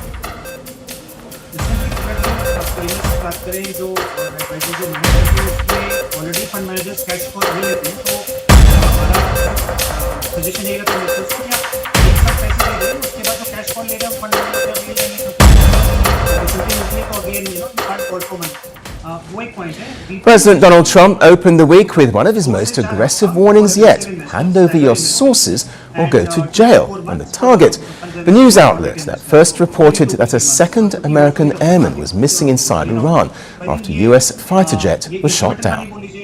We're looking very hard to find that leaker and talked about there's somebody missing.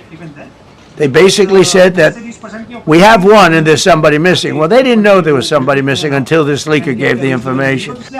Trump said the disclosure nearly ruined one of the most complex rescue missions in modern US military history. And he threatened the journalists who published the information with prosecution if they refused to identify their sources. We have to find that leaker because that's a sick person. Probably didn't realize the extent of how bad it was. I can't imagine that the person did, but we're going to find out. It's national security, and the person that did the story. It's over! He's done it again! Unbelievable! Oh, straight into the roof of the net. Nice one. Straight down the middle. So a good performance from both teams here today.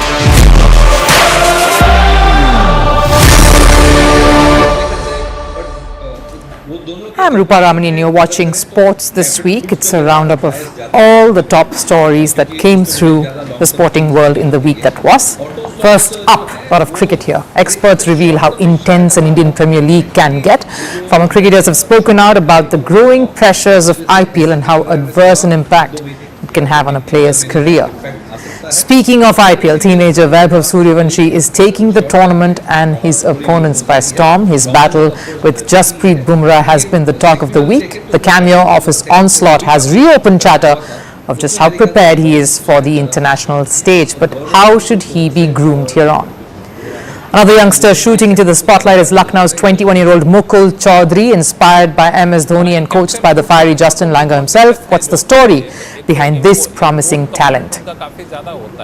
Over in football, FIFA World Cup continues to be in the news, and for all the wrong reasons, this time regarding the presence of ice at the World Cup venues.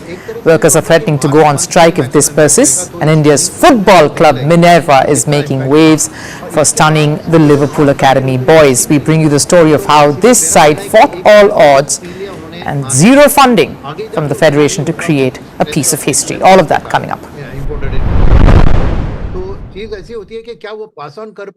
Playing for your country in the biggest stage like a World Cup, the Olympics or the World Championship is considered the pinnacle of sport. Winning is everything. But when it comes to cricket, the IPL, the Indian Premier League, seems to be slowly occupying a very critical space. A crucial part in the cricketing calendar and a key chapter in players' careers. Recent confessions by certain former cricketers have put the spotlight sharply on the IPL. How important is it to perform at this stage? Can it truly affect a cricketer's journey in the sport? And is the pressure that immense? Now, IPL is a beast of a tournament, and I say it with great pride. It's established itself as one of India's premier leagues the world over. It's a globally recognized brand and cricketing property. Fans can never get enough of this league. The window is also ideal, and cricket contests are electrifying. The fan base, the broadcast, all are synced up to be a part of a carnival. But if you thought that is exactly what the franchises and the cricketers themselves feel, then that it is a carnival, then you are horribly mistaken. The IPL is that pressure point in every year for all franchises in it, from the players to the owners and everyone in between. We really do not have to dig too deep or have heart-to-heart conversations with too many athletes or people involved in those franchises to realize and comprehend this. Look, I've worked closely with a couple of these teams and it's given me a very clear idea and picture around this tournament. The IPL is no kiddie playground. It's serious business and there is a lot on the line. Let's start with a case in point closer to home with R. Ashwin, who made a glorious comeback to the yellow team just last year. It was the biggest homecoming story of 2025 and there was much fanfare around his return to the Super Kings outfit.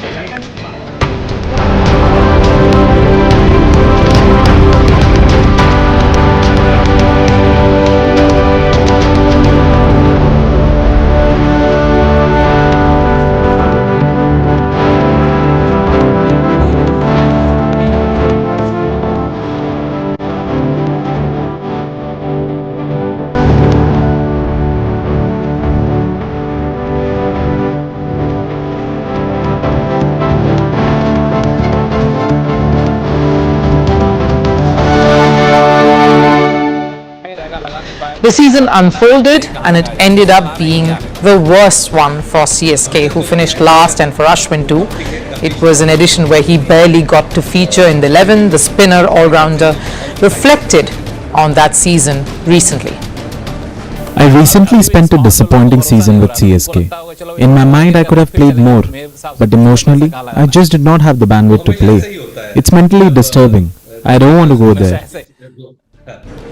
One IPL season and with CSK pulled the plug on his career is what he says. That's what he truly believes, and it's not just him. Kevin Peterson believed that his stint with the IPL affected his relations with his cricket board. I made sacrifices, and they were big sacrifices. I lost my career because of IPL. It's the only reason why everybody went against me in the ECB. The ECB used the Telegraph at the time to go after me, and then they shifted. The IPL is a lucrative tournament. It's that time of the year when cricketers can really reap the rewards of their hard work via these contracts. But it's also that time when pressure mounts on each one of them, because you need to be able to deliver for the price that you are being paid. It's as simple as that. For many cricketers, it's a balancing act. For fast bowlers in particular, it is to stay injury-free because a World Cup may be just around the corner that very year. For young captains, it's a double-edged sword where certain franchises will not give you wiggle room for failure or any time to breathe and experiment. For others, particularly the foreign players, it's a different ballgame. They have to turn up for the jersey they wear and are born into, their national colours, just as much as they crave the spotlight of the IPL. Bottom line, the Indian Premier League is one window you just can't miss, but there are sacrifices you have to make for that. It's a huge chunk of match practice in the year that is invaluable to your growth, and ultimately it's big bucks. It's a way to catapult yourself to the big league and get more to notice you from right around the world, which would translate to more contracts, more cricket. IPL is that golden ticket wherein you always have to pay the price too. Very few, the stars and some legends, can work their way through an IPL without having to feel much of that heat or noise or pressure from outside. But for them, it's a different kind of battle, one that they have to fight every day. Non-performance or a slump for these legends can hurt more. It can cut a deep scar like it did with India's Rohit Sharma one year. So safe to say, IPL is a hard playground. It is ruthless, unforgiving, and it is an arena that will test, challenge, and push everyone to the limit. These confessions only attest to a fact that many in the franchises are living through constantly. And maybe that's one thing you as fans should reflect on every time you cheer or criticize your favorite team or cricketer. If the veterans, the superstars of the game, stamp their class to announce the start of the Indian Premier League, the next generation is making sure they wrestle the narrative away and make it all about themselves. How very typical of Gen Alpha. Make every story about themselves. If the world was not watching them anyway, because last night Vaibhav Suryavanshi gave us yet another wow moment, as if he's not dished out enough already. Rajasthan steamrolled Mumbai and Vaibhav set it all up with some lusty clinical blows, taking on the best bowler in the world in the process, keeping us all on toes again. And every time we push back the debate of fast-tracking him, he just continues to keep us second guessing. Vaibhav is an anomaly, that's safely established. Sure, India gave birth to a Sachin Tendulkar decades ago, but a talent like Vaibhav in the times that we live in, and especially the way the sport itself has evolved, is incredible. It is indeed a great time to be an Indian cricket fan because Vaibhav is giving plenty of reasons to feel inspired. He stood up to Jasprit Bumrah last night, took on the attack and set the platform just perfectly for Rajasthan and his partner in crime at the top, Yashasvi Jaiswal, to finish off the job.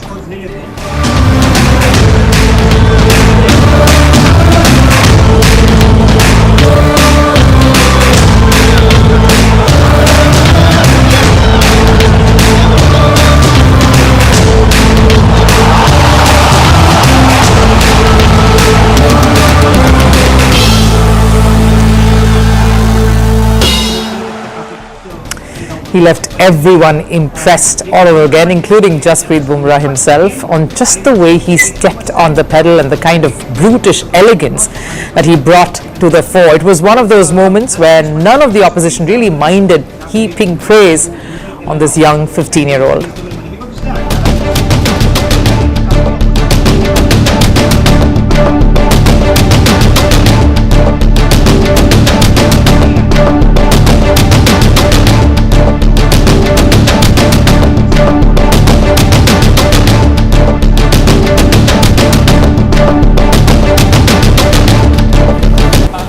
And why not? Because here's a talent not just for the future of Rajasthan, but the future of the national side. And every time we feel not just yet for India colours, he puts in a performance that makes us only wonder. Because again, it was not about getting to his 50. That was unimportant. He understands his role at the top. It is just to intimidate, to get the opposition on the back foot, get on the attack and upset their plans. Much like the kind of stuff Rohit Sharma did and executed to perfection during the 2023 ODI World Cup campaign. It was not about the 50s or the 100s, not about the milestones, but purely about getting the right impetus for his team to follow up on. That's maturity. Suryavanshi makes it look easy against one of the world's best bowlers. He set the bowler up, not the other way around. And he's constantly keeping the selectors, the management on their tippy toes. He's constantly pushing the circumspect decision makers to think hard again. I can understand the confusion because burnout in sport today is real. Because now it's not just about the physical toil that any sport takes on the body, and especially when there is so much cricket, it can prolong everything, but it's also about the mental pressure every athlete goes through today. Thanks to the likes of Virat Kohli, Jemima Rodriguez and Simone Biles here in world sport, to name a few. Mental health is a critical aspect of international sports today, one that is slowly being accepted and acknowledged world over. So we can understand the hesitation in taking it slow when it comes to someone who's burst onto the scene much like Vaibhav Suryavanshi has, and especially at the age of 15. But Vaibhav doesn't see all of that. For him, it is simple at this point. Every innings out there is a test. Every opportunity is an audition. Every platform and every match a chance to make his impact. And last night was another example of just that. He's not seeing the legacy of the opposition that's come up in front of him. He's not seeing the pedigree of the bowler who's running in towards him. All he's seeing is an opportunity to shine and deliver for his side.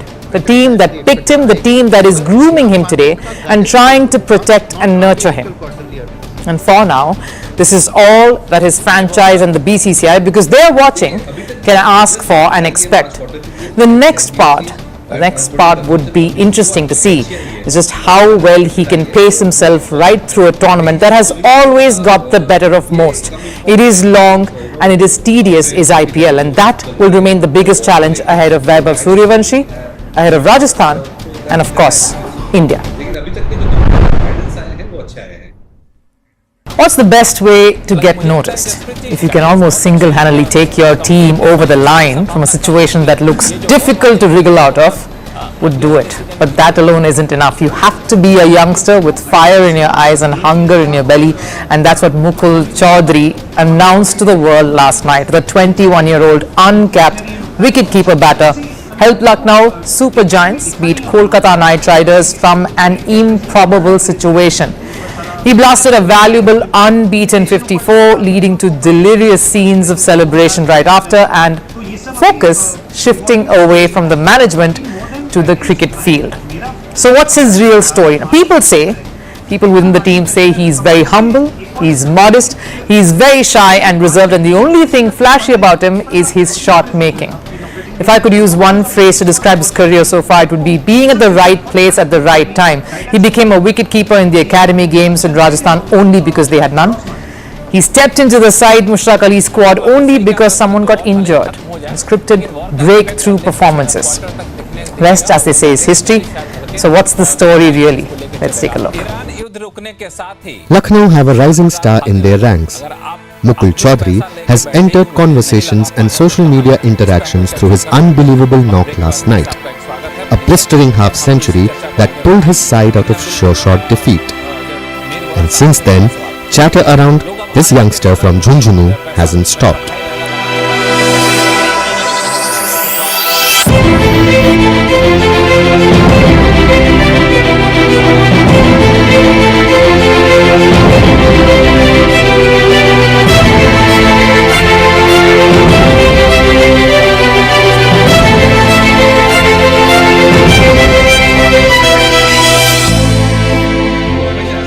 Mukul Chaudhary's tryst with cricket has been a series of contradictions. He was meant to play cricket and cricket alone because his father had a dream that his son would grow up to play the sport and shine. But that's the thing about dreams, they take time. Dreams alone cannot fuel passion. You need financial support, the right people to back you, and basic amenities. Mukul's family couldn't afford much of it early on, so he started playing the sport when he almost hit the teens. That is late when you look at someone like Vaibhav Suryavanshi today. Mukul grew up idolizing MS Dhoni, which wicket-keeper batter won't. But keeping wickets was not something he wanted to do. It just happened. There was no one to keep wickets in academy matches, so the ego Mukul obliged. His first high point came in the Under-23 State A trophy last year. He was the only batter to score more than 600 runs, 617 to be precise, which included back-to-back hundreds at a strike rate of 142. He also tonked 34 sixes in the competition, the most by any batter. And here's another accidental episode that laid another brick in his path to the IPL.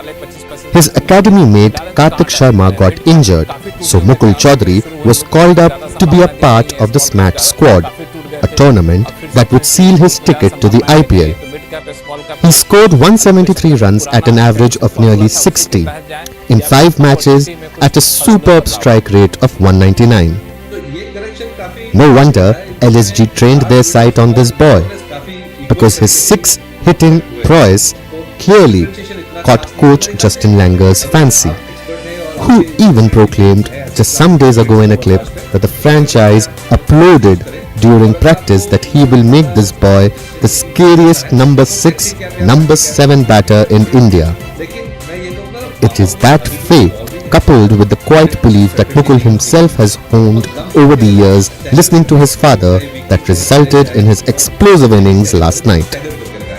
I knew that a bowler may bowl one good ball or 2 good balls, but at that stage, I knew he'd miss his length at some point, and I knew I just needed that one chance. A quiet reserved boy outside the field, the one thing Mukul looks forward to every day is training hard in the nets with his mentor Justin Langer. He has spent hours out there talking to his new coach and sharpening his finishing skills. And we saw glimpses of all of this unfold on the biggest stage in the IPL. A helicopter six was an ode to his idol, and a knock in dedication to a father who dreamed big for his son, and a coach who has been relentless in helping him pursue greatness. The concerns surrounding the FIFA World Cup seem to be never-ending because one of the co-hosts, the United States, is increasingly dragging the tournament into its internal battles. The latest flashpoint is around immigration enforcement. Food service workers at the iconic SoFi Stadium in Los Angeles have issued a clear warning. Keep ICE agents away from the World Cup or face a strike. And once again, it is Donald Trump's policies casting a long shadow over football's biggest spectacle. This World Cup is now clearly becoming a tournament that is being shaped and reshaped by politics, because rather than embracing the global spirit of football, America seems to be imposing its own system, its own tensions and its own priorities on it. From skyrocketing ticket prices to controversial visa policies, the American World Cup is slowly turning into a logistical and emotional headache for fans across the globe. And now it's not just about the fans. The friction is growing within the country itself. A union representing over 2,000 food service workers in Los Angeles has stepped in, and they've laid down 3 clear demands to FIFA. They want protection over union jobs, they want support to tackle the increasing housing prices for short tenures, and above all, no ICE agents at the venues. They're quite clear on that. Now, this is not just about wages or working conditions. This is about fear. Fear of immigration crackdowns, fear of raids, fear of turning up to work at a global sporting event and not knowing what might happen next. And the warning is loud and clear. If these demands are ignored, if these demands aren't met, they will strike. Now, why does this matter so much? Because SoFi Stadium is not just another venue here in the scheme of things. It's scheduled to host 8 World Cup matches, and it's a centerpiece of the American leg of the tournament. What happens here sets the tone for everything that follows. So instead of a seamless organization, America is focused on imposing its own political measures at the World Cup. ICE is a key part of the overall security apparatus for the World Cup. We are dedicated to securing that operation, and we are dedicated to the security of all of our participants as well as visitors. Now that sounds reasonable. It looks like America is trying its best to focus on the security aspect of the event. But in addition to this, the acting director has also said there will not be any pause on the immigration crackdown even at the World Cup. And that's the worrisome part. ICE as an agency has been at the center of multiple controversies in this regard. From aggressive raids to excessive force, even incidents that have resulted in deaths. And that's why the name itself, ICE, doesn't inspire any sense of confidence or generate any sense of calm. It only creates fear, not just among workers but also among international fans.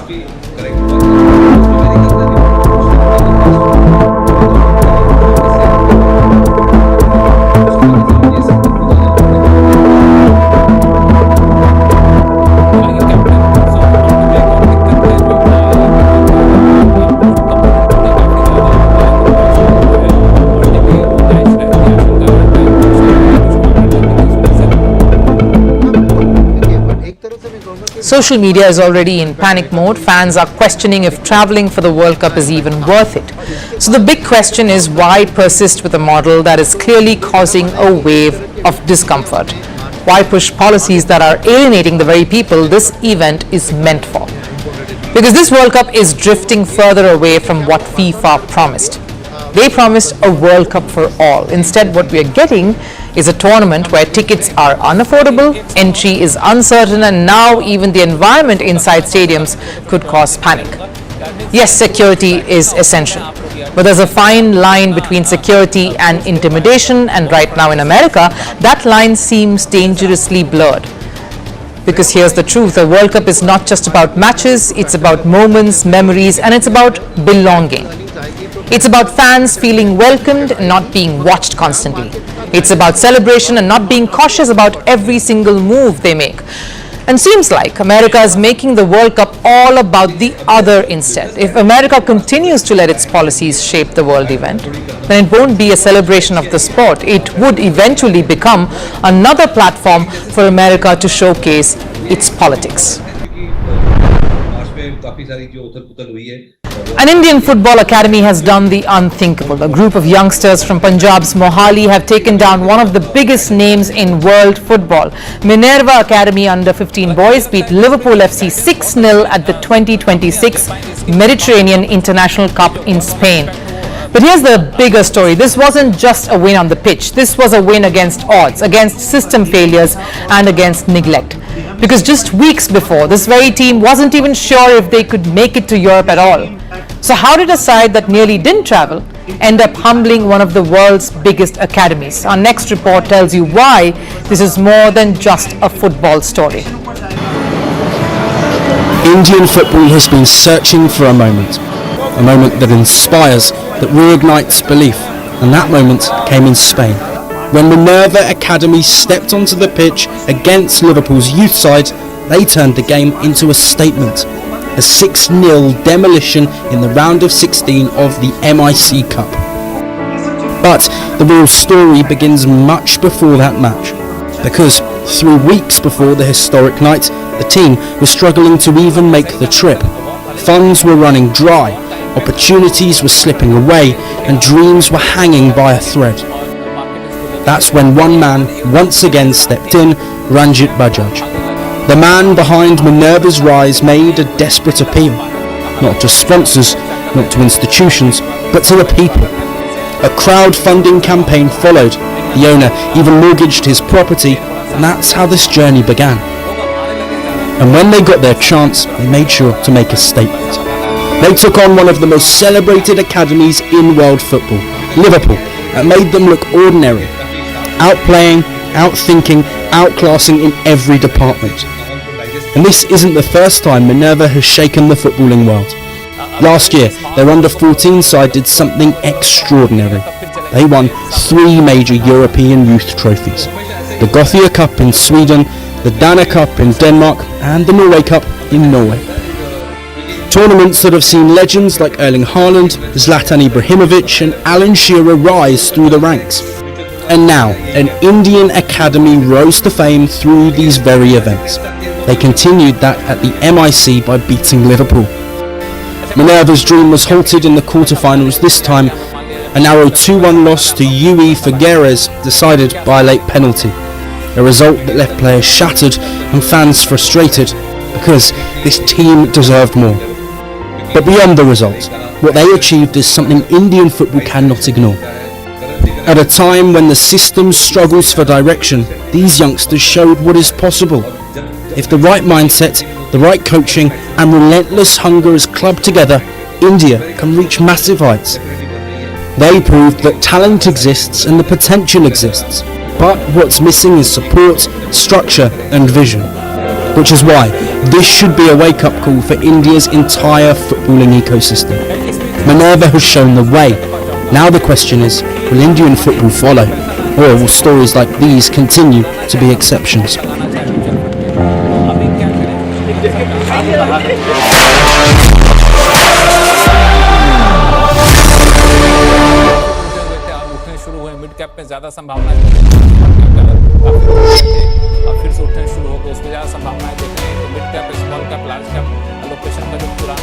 Hello and welcome to First Post Vantage with me, Hem Kaur Saroya. Let's get started.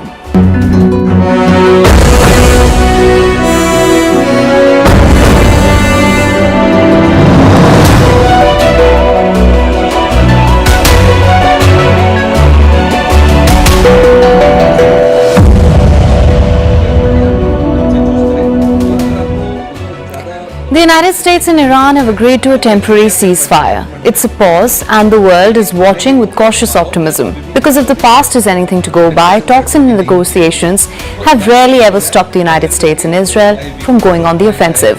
But it is a sigh of relief nonetheless. The Strait of Hormuz is open and Donald Trump has gone from threatening to batter Iran back to the Stone Ages to now talking about the golden age for Iran. But what is the real play here? And what changed in the 90 minutes before the hard deadline? I'll tell you in a few minutes. And are we going to see a reset in India-Bangladesh ties? We'll explore this.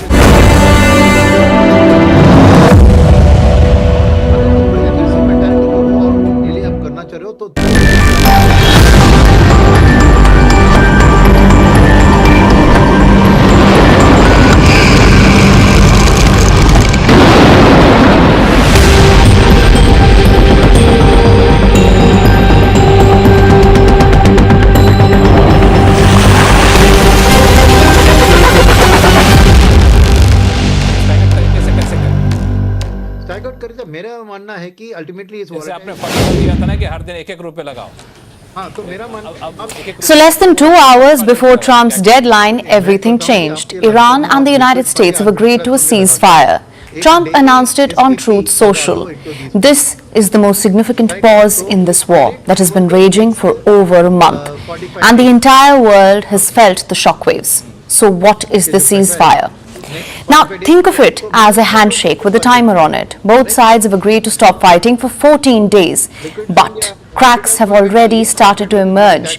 Violations have been reported across parts of the conflict zone. Pakistan's Prime Minister is appealing to both sides, urging them to show restraint. And Iran says it will withdraw from the agreement if Israel continues to attack Lebanon.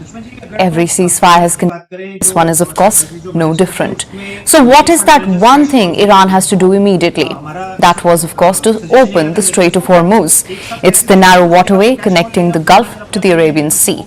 Iran had shut the door when the war began. Closing it was the most powerful weapon. It strangled global oil supply and sent prices through the roof. Now oil tankers can move again, shipping lanes can reopen, and global markets get a breathing room. Iran's foreign minister confirmed, I'm quoting here, for a period of 2 weeks, safe passage through Hormuz will be possible. But there's a catch. In his statement, Iran's foreign minister also said safe passage will be possible via coordination with Iranian forces. Now what does that mean? Yes, ships can pass, but Iran will still be in control.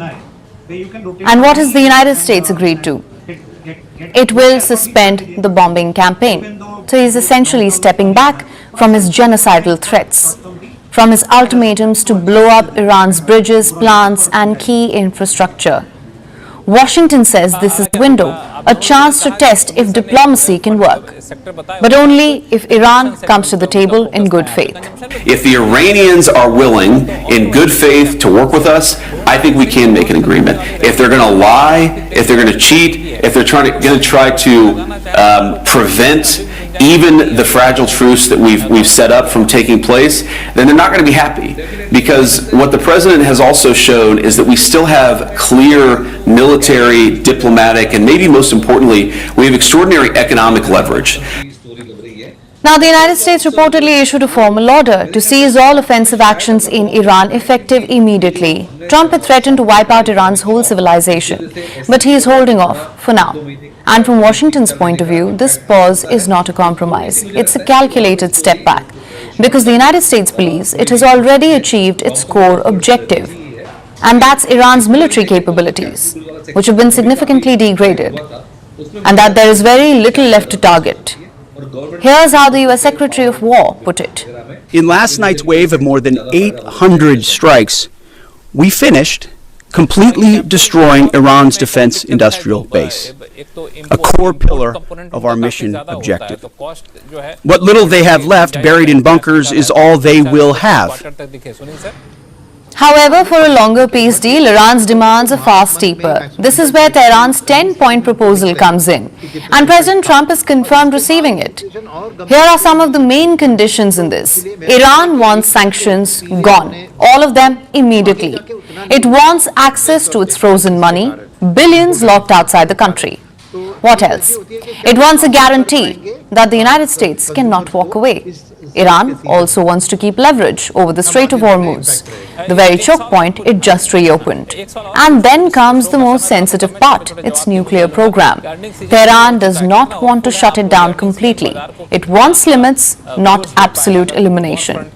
But now the White House says the 10-point ceasefire plan published by Iran is not the one US received. US officials see this as maximalist. Trump first called it workable. Then came another announcement. He insists Iran will not enrich uranium and says the United States plans to remove nuclear material. Now he is also signaling possible relief on tariffs and sanctions. So Washington is projecting confidence, saying Iran has undergone productive change. Now let's talk about the people who made this happen. Pakistan Prime Minister Shehbaz Sharif and Army Chief General Asim Munir. They held urgent talks with Trump, proposed the 2-week framework. So Pakistan acted as the key mediator in this scenario. Then there's Israel. It supports suspending strikes on Iran for 2 weeks. But it has also clarified one more thing. Lebanon is not covered in this 14-day pause. But both Iran and Pakistan have said that Lebanon is in fact part of this deal. So what comes next? Talks in Islamabad. That's where delegations will head to this Friday, we're given to understand. They will sit across from each other, talk this out, and try to settle all disputes. These deliberations will take place on the 10th of April. Meanwhile, global reactions have started to pour in as well. Most of them have welcomed the ceasefire. Listen in. We have said it time and again since the start of this conflict for nearly 40 days now. It is indeed through negotiation that we will be able to provide the security guarantees needed to ensure stability throughout the entire region. And so the announcement of this ceasefire is a very good thing. We, of course, welcomed this news of a ceasefire and welcomed the decision not to continue down the path of armed escalation, especially not to strike civilian targets, including Iranian economic facilities. We consider this very important. First, from the first day of this war, which I repeat that this war has been imposed on us, and we are calling for a ceasefire and an end to all hostilities. Today, after a ceasefire in the region, perhaps this opportunity of achieving a ceasefire will increase. The US-Iran agreement on a ceasefire is a step back from the brink after weeks of escalation. But nothing here is settled. This is not a peace deal. This is just a pause. 2 weeks, that's all. After that, talks either move forward or this fragile calm could snap right back into conflict because the issues haven't gone away. They've just been pushed down the road. And when the time runs out, we'll find out if this was the start of peace or just a break before the next escalation. So ceasefire has now been agreed upon between the United States and Iran. But the big question is, how did it come about? Because just hours prior to this announcement, US President Donald Trump had issued a stark warning. He said a whole civilization could be wiped out in Iran on Tuesday night. He set a very clear deadline: reopen the Strait of Hormuz by 8 p.m. or face large-scale strikes. For hours, the world was on edge. Diplomatic channels remained active and negotiations continued under intense pressure. Then, with just 90 minutes left on the clock, the situation and tone shifted. A 2-week ceasefire was announced. So what happened in those final hours? Our next report tells you. The date was Tuesday, April 7th. The time, 8:06 in the morning, Eastern Time. In Washington, D.C., Donald Trump opened Truth Social, his personal social media platform. What he posted next sent chills through the world. A whole civilization will die tonight, never to be brought back again. The threat was unmistakable. By 8 p.m. Eastern Time, Iran had to reopen the Strait of Hormuz. If that did not happen, the United States was prepared to strike. The targets were not vague. They included bridges, power plants and other critical infrastructure. And this was not just a threat on screen. Hours before that deadline, US forces had hit Kyrgyzstan again. the island which handles most of Iran's oil exports. At the same time, Israeli attacks struck across railway and transport routes in Iran. The pressure was closing in from multiple directions. Inside Iran, the response took an unexpected form. Civilians gathered around power plants. They formed human chains at key facilities. Their presence was symbolic, but the stakes were real.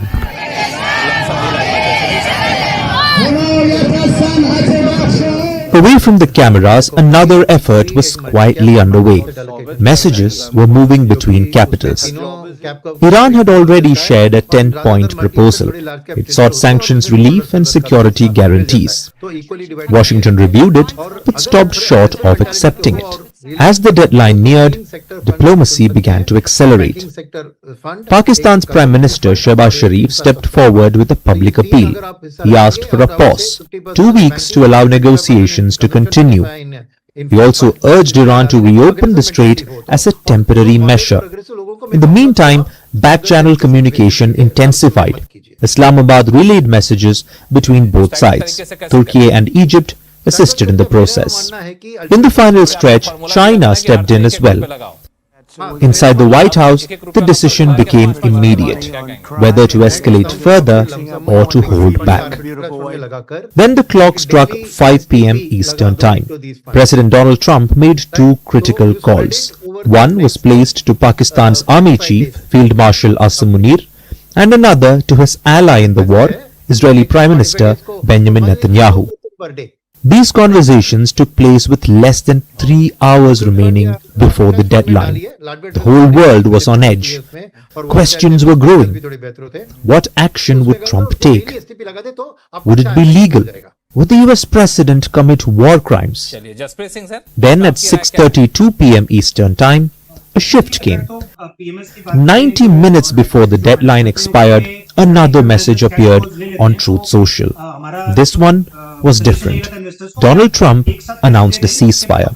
He said that Washington would suspend strikes for 2 weeks, but it came with a condition.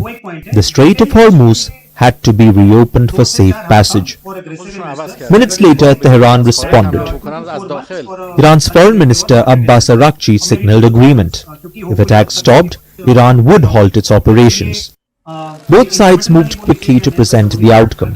Each described it as progress and claimed victory. Then, 8 p.m. Eastern Time arrived, and the deadline quietly passed without any escalation. The strikes that seemed imminent did not take place, and the world exhaled in relief. After 40 days of war, there was a truce. Fragile, conditional, but real. The situation is far from resolved. But in those final hours, something shifted. Not just the decision, but the recognition of how close this had come. The world was just 90 minutes away from something it could not have walked back from.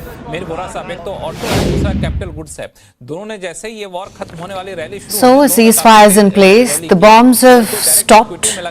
Well, there is something to be said about that as well. Both sides, America and Iran, are claiming victory. But here's the thing. They can't both be right. So, who has really won this war? 40 days later, who has the upper hand in this conflict? Let's go one by one.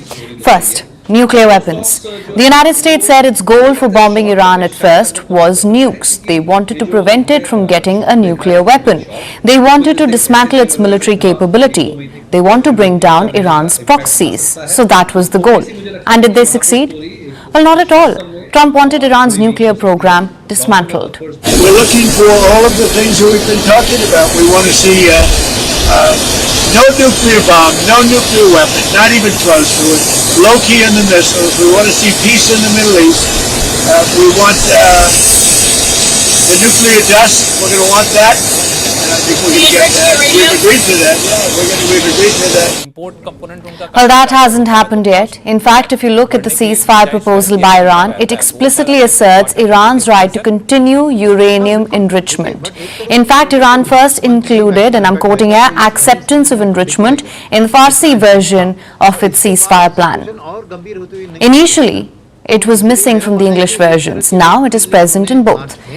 Now, the US initially accepted this. Trump called the proposal a workable basis for negotiations. That is not denuclearization. That's America accepting Iran's nuclear ambitions as a starting point for a conversation. But now he's gone back on it. He says there will be no enrichment. So which one is it? Enrichment or no enrichment? We don't know yet. But by the looks of it, Iran hasn't lost anything yet. Number 2, regime change. It was not something that was stated explicitly. Trump says it wasn't the initial goal. So many people say, oh, well, why are you doing this way? We can't let Iran have a nuclear weapon. You know, we got regime change, we do. We're dealing with a much different regime than before. We're dealing with different people. They're smarter. I think they're sharper and far less radical. We have regime change, but we didn't do this for regime change. But reports suggest it was always the goal.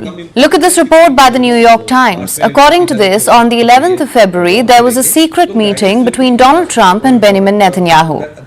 That's the Prime Minister of Israel. There he made a pitch for attacking Iran. And the pitch included regime change. In fact, Netanyahu went full production. He came armed with a video montage of potential leaders who could replace Khamenei. So regime change was very much the goal. But did it work out? Trump, of course, says yes. Look at this Truth Social post. I'll quote from it. The United States will work closely with Iran, which we have determined has gone through what will be a very productive regime change. So Trump says Iran has gone through a productive change. But what change is it really when a Khamenei has replaced a Khamenei as the supreme leader? Both the United States and Israel may have killed top regime leaders, but Iran's regime is like a hydra. You cut one head off and many others sprout. And by the looks of it, some are even more hardline. So clearly, regime change wasn't success. Which brings us to goal number 3, opening the Strait of Hormuz. Now here's the thing, the Strait of Hormuz was open before this war. It was free passage for all. The war happened, Iran started controlling the passage of ships, and suddenly it wasn't free for all. First, Trump said he did not care about the Hormuz. The United States imports almost no oil through the Hormuz Strait and won't be taking any in the future. We don't need it. We haven't needed it and we don't need it. And then he wanted other countries to take it. The countries of the world that do receive oil through the Hormuz Strait must take care of that passage. They must cherish it. They must grab it and cherish it. They can do it easily. And then he ordered Iran to open the strait immediately. And now Trump says the United States will be helping with traffic build-up at the Strait of Hormuz. Sounds like a Nobel Peace Prize pitch for next year. You take an open strait, get it closed, ask for help, get none, and now help monitor it. While Iran holds all the leverage, Trump should definitely get the medal for this. Which brings us to the question that we started with. Where do both sides stand? Who really won? For now, Trump got his headline, markets are happy, oil is down, Hormuz is technically open, he can tell America he won. Iran got something harder to quantify, but arguably more valuable. It survived. Its system survived. Its nuclear leverage is intact. It still controls the Strait of Hormuz. Its negotiating framework is now the basis for peace talks, and it walks into Islamabad without much to lose. So right now, Iran has the upper hand, and the next 2 weeks in Islamabad will decide who defines this war's legacy. So this 2-week ceasefire, while it may be a brief respite, tensions remain on knife's edge. This fragile ceasefire brings with it multiple questions. Who is winning? Who is gaining? Who holds the cards at the negotiating table? And what about Israel? Earlier today, I spoke to economist and geopolitical analyst Jeffrey Sachs about all of this and much more. Here's a snippet of that conversation.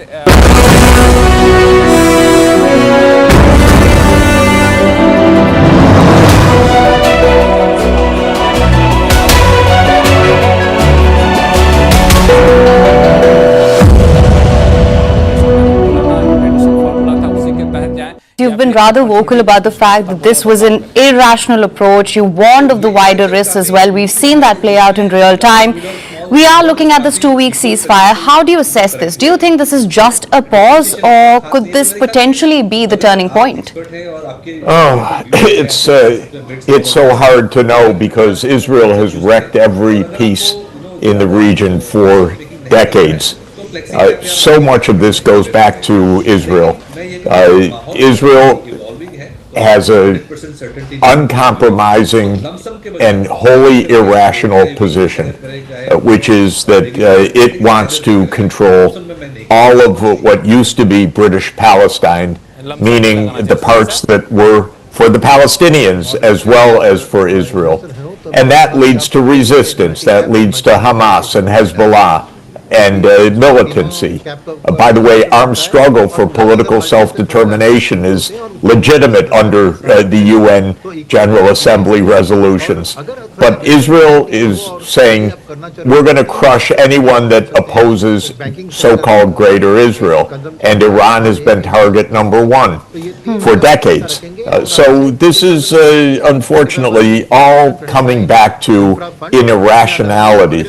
And it's interesting what you said earlier. If past precedence is anything to go by, we know that in America, the ceasefire, of course, is going to be sold as this massive win. But what do you think is the real play here? Do you think Donald Trump got the out that he wanted? Well, look, the whole war was a disaster. And the whole premise of the war, that they could kill some people and then run Iran, was proved to be absolutely false. No doubt the United States could have created further disaster in Iran, but no doubt Iran could have created further disaster throughout the Middle East and Israel. Just bombing some desalination plants would have been enough to create an absolute human catastrophe. And other things could have happened. Iran could be driven to make nuclear weapons finally after all of these attacks on it and provocations. They've said for more than a decade, we don't want it, we want to be monitored, we want to be under the non-proliferation treaty. But the U.S. and Israel couldn't take yes for an answer. So many things could have happened. Trump has stepped back. This is no win for the United States. U.S. policy has been tragic and absurd and destructive. And Trump exposed himself as the psychopath that he is. Nobody can write the kinds of statements that he wrote in the last few days and keep respect of the world. What he wrote was completely, totally unhinged. And even if it was meant tactically, which it wasn't, it was really unhinged. Even tactically, it's unhinged. You don't write those things. We've never had a president of the United States in our 250 years of history talk that way, period. Who do you think stands to gain the most in this 2-week window? Do you think this is going to be an opportunity for Iran to, of course, secure maximum gains on the negotiations table? What the U.S. has said is extraordinary and bizarre and may mean little, unfortunately. But the U.S. said that Iran's 10-point plan is a sound basis for negotiation. Well, I agree. If the U.S. actually follows through on that, then Iran gains a lot. What it gains is no more attacks on Iran. It gains the removal of the U.S. military presence in the Gulf, which would be good for everybody, good for the Gulf countries, good for the U.S., good for Iran, good for India, good for everybody. The U.S. should not have its military in 80 countries around the world. This is one of the key roots of the world's problems. A multipolar world also should mean countries stay within their own borders. Stop bothering other countries, especially big powers bothering other big powers. And so this is would be a very good outcome if this happens. The 10th point of this 10-point plan is that the regional wars should stop. They're all Israeli wars. They're all wars by Israel in the service of Greater Israel. Someone needs to tell the Israelis, live within your borders, stop bothering the rest of the world with your endless wars and your zealotry. Just live and leave the rest of us in peace. This is important. We welcome all steps that lead to peace and stability.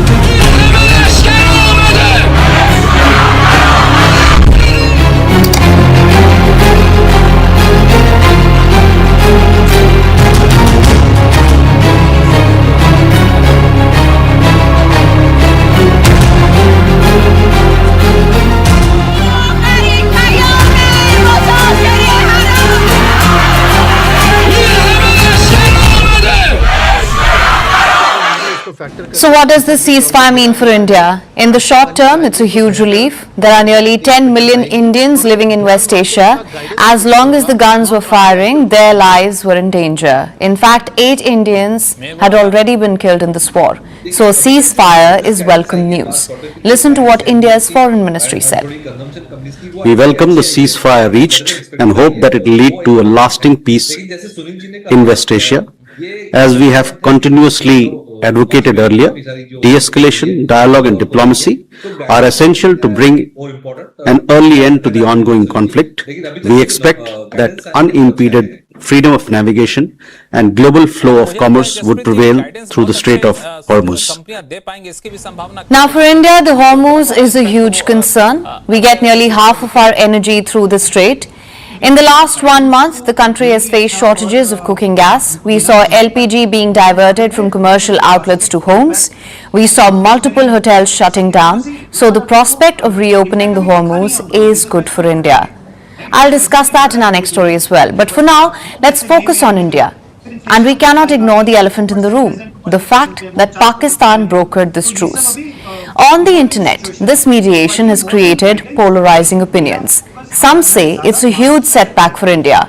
Others say it's nothing to worry about. The truth? Probably somewhere in between.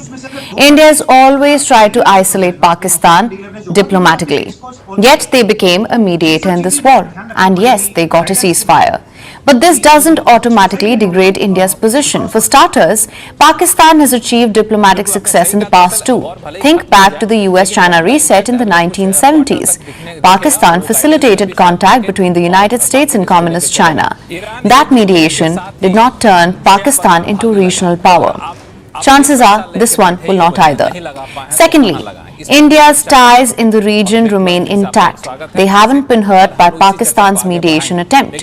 Iran gave Indian ships a free pass in the Hormuz. Arab leaders reached out to Prime Minister Modi. Israel is doubling down on New Delhi. So India's ties in West Asia remain unchanged. Our multi-alignment is intact.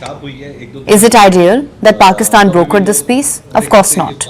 The whole world should be wary of their mediation, because this is a country known for playing double games. So right now, that shouldn't be our top concern.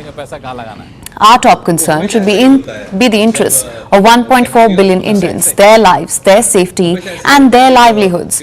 Which brings us back to the original question. What does this mean for India? There are 3 factors to discuss. Number 1, oil prices have already started to fall. Hopefully, energy shipments will resume, meaning India's gas crisis will not escalate further. It won't end overnight, but at least it won't be getting worse. Number 2, a lasting peace could open up economic opportunities. I'm talking about the sanctions on Iran. The US has already lifted some sanctions on Iranian oil. A peace deal will likely involve more sanctions relief. In fact, India has bought its first Iranian oil shipment in 7 years. We last purchased Iranian oil in 2019. We later stopped buying because of US sanctions. Now that trade is resuming, a tanker heading to China is now rerouting to India. It will reach India's east coast later this week. Reports say the purchase was made by India's state-run Indian Oil Corporation. Plus, don't forget the Chabahar angle. Chabahar is a port in southern Iran. India had struck a deal to operate one terminal at this port. If you look at this map, it's clear why this is important. From Chabahar, India can access Afghanistan. From Afghanistan, India can access Central Asia. You can cut Pakistan out of the picture completely. This project was stalled by Trump's recent sanctions. But if those are lifted, India could restart it.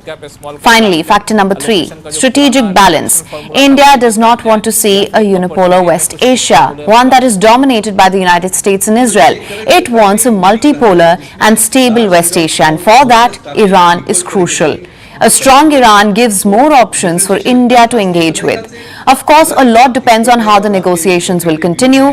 We'll have to see what sort of peace deal emerges from these talks. Either way, one thing is clear. India did not want to see chaos and disruption in West Asia, nor did it want to see Iran destroyed and toppled. So a ceasefire is indeed welcome. So we've explained the ceasefire deal and how it was struck. We've also detailed the stakes for India. Now to the big question, what happens to the Strait of Hormuz? Will it open? Will it be partially open? Will it remain shut? First, look at what both sides are saying. This is the statement from Iran's foreign minister. For a period of 2 weeks, safe passage through the Strait of Hormuz will be possible via coordination with Iran's armed forces and with due consideration for technical limitations. It's not exactly a red carpet welcome for ships. Earlier, you had free passage through this waterway. No permissions, no coordination with Iran. No so-called technical limitations, just seamless passage. This statement does not signal a return to that old status quo, but it does signal an improvement. And what is Donald Trump saying about it? Again, let me quote, "The United States of America will be helping with the traffic build-up in the Strait of Hormuz. There will be lots of positive action. We'll be loading up with supplies of all kinds and just hanging around in order to make sure that everything goes well. I feel confident that it will." That's a classic Trump spin. Things were fine in the Hormuz before the war started. Oil and supplies were flowing just fine. It was Trump's war that disrupted and blocked the strait. But sure, let's call this a victory. Trump also says the US military will hang around the Hormuz. It's not clear what he means by that. Will US warships be sailing into the strait? And if so, will Iran permit that? Let's also look at the current status of this waterway. Reports say 2 ships have passed through this waterway since the ceasefire. One is a Greek-owned bulk carrier, that's the NJ Earth. The other is a Liberia-flagged Daytona Beach. Both vessels passed through the Strait of Hormuz. Having said that, we don't know how. Did they have some sort of a deal with the Iranians? Did they pay $2 million in toll? Did they seek permission? Or did they simply sail through? That part isn't clear yet. Chances are most shipping firms will wait for more clarity. We're talking about billion-dollar ships, so the operators will not take any chances here. Consider the shipping giant Maersk. They're not rushing back to the Strait of Hormuz. They're waiting and they're watching. Let me quote their statement for you as well. The ceasefire may create transit opportunities, but it does not yet provide full maritime certainty, and we need to understand all potential conditions attached. Same with Germany's Hapag-Lloyd. They say it's too early to judge how much traffic can resume. In Norway, same story. A Norwegian shipping group says they will not return to the Hormuz yet. This group represents 130 firms and 1,500 ships. Like other stakeholders, they want clarity. They want assurances of safe passage. The question is, where will that clarity and assurance come from? One option is military escorts. France is taking the lead in this mission. President Macron says at least 15 countries are on board. They will escort ship once the situation is ideal. Around 15 countries are currently engaged in taking part in planning, under France's leadership, with the aim of implementing a strictly defensive mission in coordination with Iran, once the conditions are met, in order to help facilitate the resumption of this traffic. Now, as things stand, no warship will dare to enter the Strait of Hormuz. Such a mission will need coordination with Iran. The problem is the regime will be wary. The Hormuz is their biggest leverage to end this war. So the regime will want to retain a tight grip on this waterway. So the bottom line, it's a wait and watch game again. Some 800 ships are stuck in the Persian Gulf. On board are more than 20,000 commercial sailors. They will be waiting for concrete signals from Iran and the United States. Tehran has been talking about creating a new system for the Hormuz, one that involves a toll payment. They want to split these payments with Oman. You see, Iran has discovered the power of the Hormuz choke. They've realized that they have absolute control over this waterway. Will they relinquish that, or will they weaponize it? That will determine the future of Hormuz. बढ़ने की रहती आशंका रहता है, तो वो शायद अगले कुछ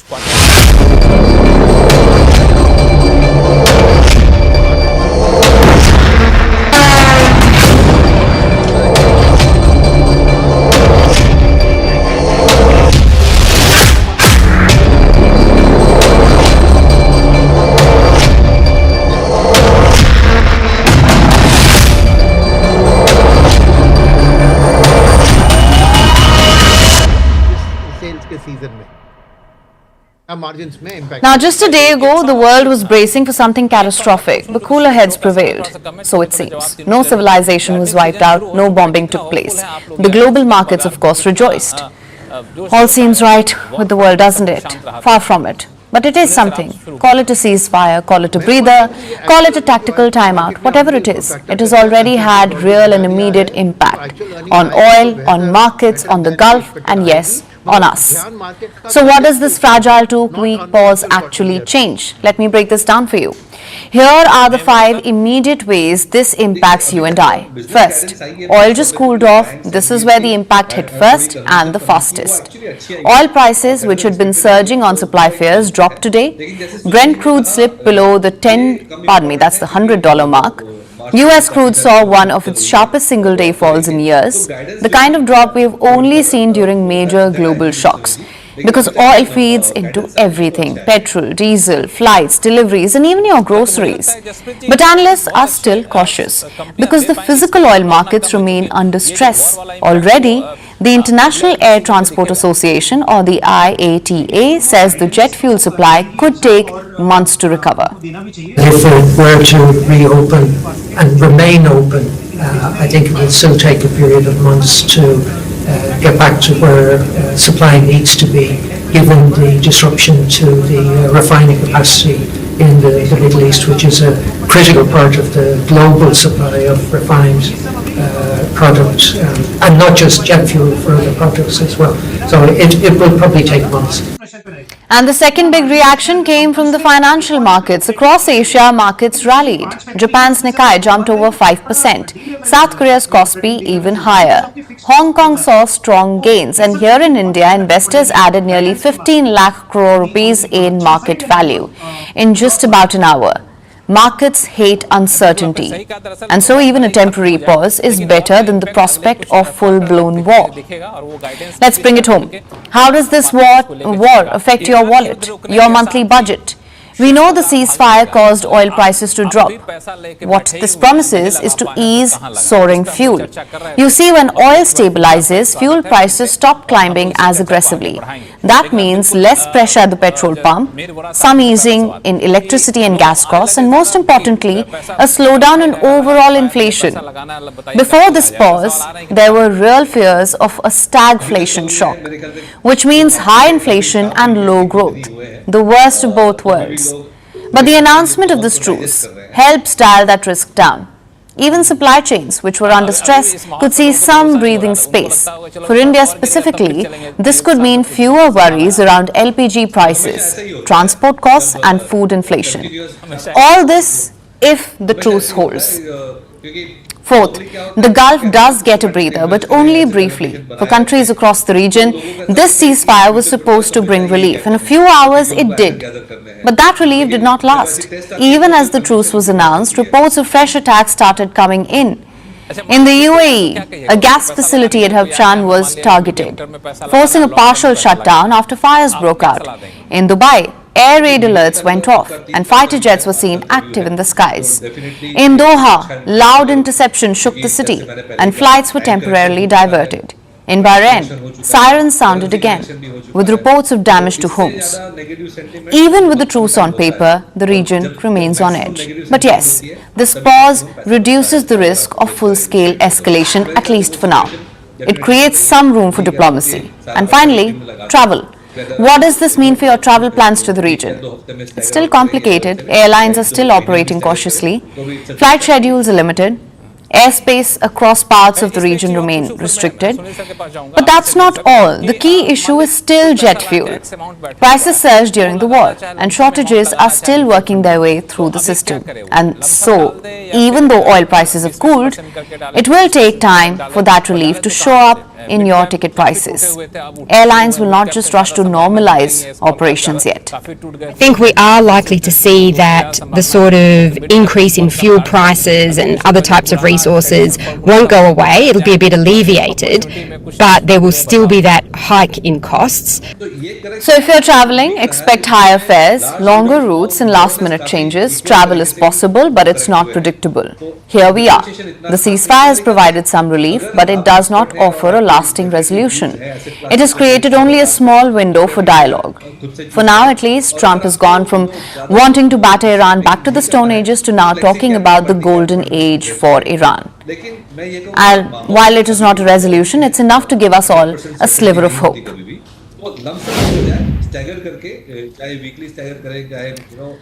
Now, for 40 days, the world watched West Asia burn. American and Israeli warplanes struck Iran. Iran struck back with drones and missiles with fire.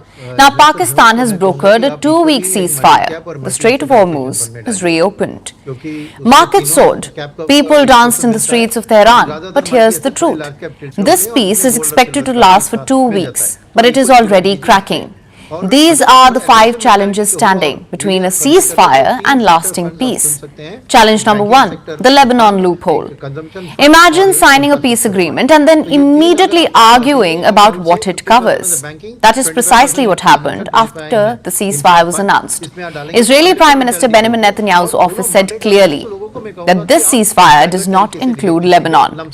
But Pakistan's Prime Minister had announced that it includes Lebanon and elsewhere. 2 statements made within hours of each other. Lebanon was drawn into this war on the 2nd of March when Iran-backed Hezbollah launched attacks on Israel in retaliation for the killing of Iran's supreme leader. Nearly 1,500 people have been killed in Lebanon since the war began. If bombs keep falling on Lebanon, Iran will respond. Listen to what their envoy had to say.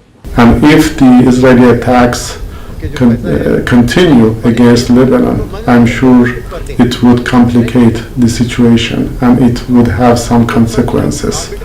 And we hope that everybody would observe the ceasefire in all its terms and aspects. Now he says if attacks on Lebanon continue, it would complicate the situation, and it's already happening. Israel launched a series of strikes.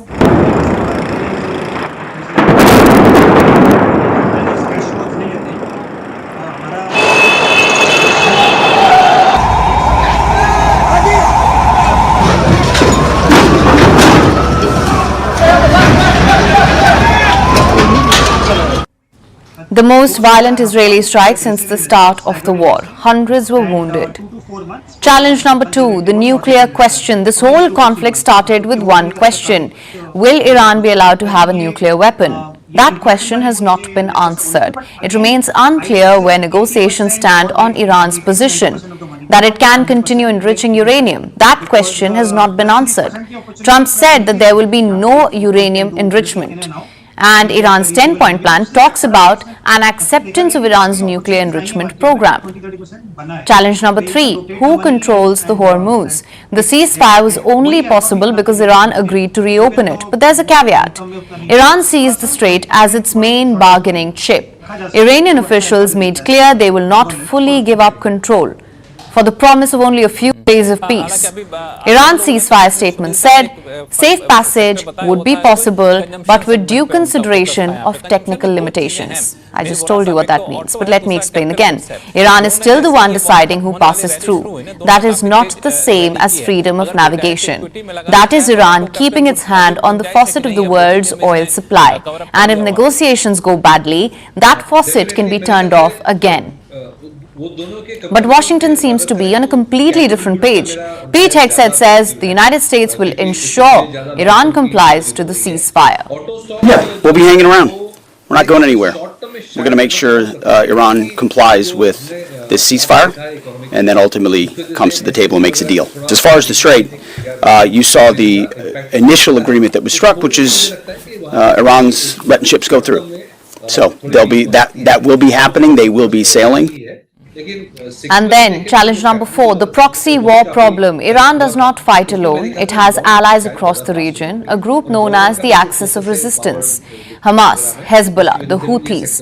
Iran's 10-point proposal included a demand for ending the war against all components of the Axis of Resistance.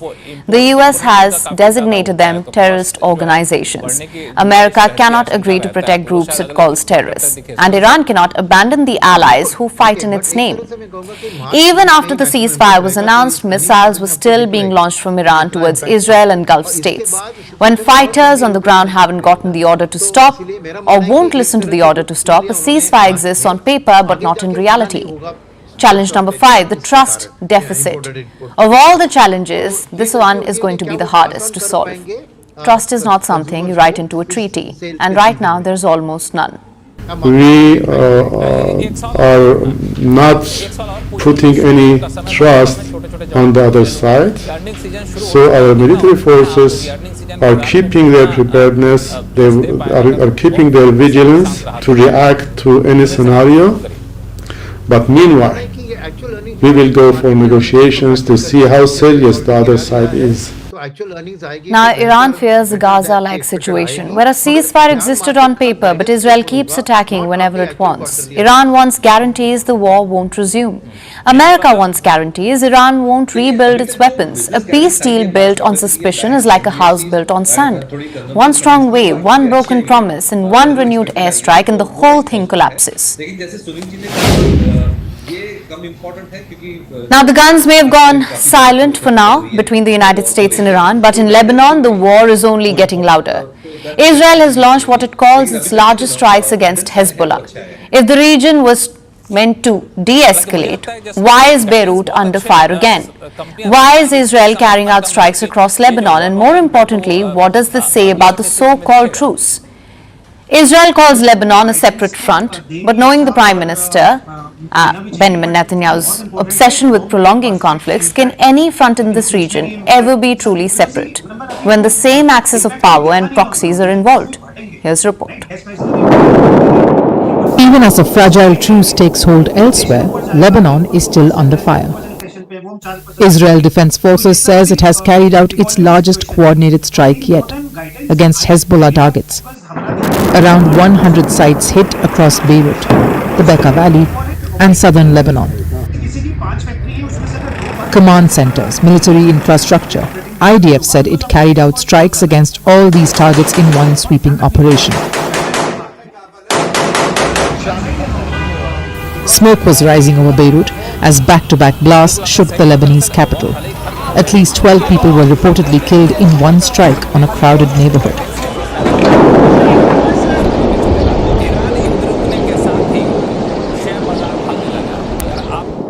Israel says this is its largest strike against Hezbollah infrastructure since the start of Operation Roaring Lion, referring to its military campaign against Iran, which began on February 28.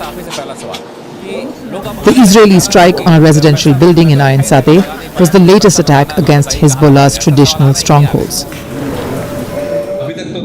Hezbollah entered the conflict on March 2 with rocket fire towards Israel in support of its backer Iran. So why now? Because Israel says the ceasefire with Iran does not apply to Hezbollah. Israeli Prime Minister Benjamin Netanyahu has called Lebanon a separate front, and the Israeli military is doubling down. Its chief says operations against the Iran-backed group in Lebanon will continue, and that every opportunity to strike Hezbollah will be used. On the ground, that has meant continued bombardment. Evacuation warnings were issued again, and residents in southern Lebanon were told to move north. But there's also confusion. Pakistan, which helped mediate the ceasefire, says the pause should help across the region, including Lebanon. But Lebanese leaders say that they have received no such confirmation, and for civilians that uncertainty has proved to be dangerous. The big reading for Israel is that they don't want to stop. They want to carry on wars to blackmail the entire region, naturally. Where will this lead? To more wars and more destruction. Remember, more than 1,500 people have been killed in Lebanon since the conflict escalated in March.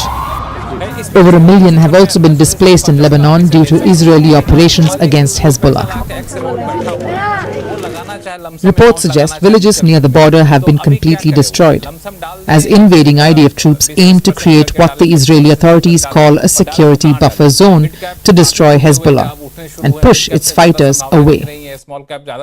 This has raised concerns that some areas may be occupied even after the end of the war. I was born in 1976.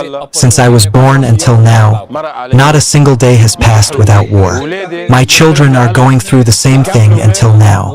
Will it continue like this, or will we end it? Make peace and end it? God knows. But I think there might be another agreement that includes Hezbollah in this agreement, with peace between us and Israel. That's what I believe. And even now, many are unsure whether it's safe to return home. Some are waiting. Others are trying to go back. All of them caught between announcements and airstrikes.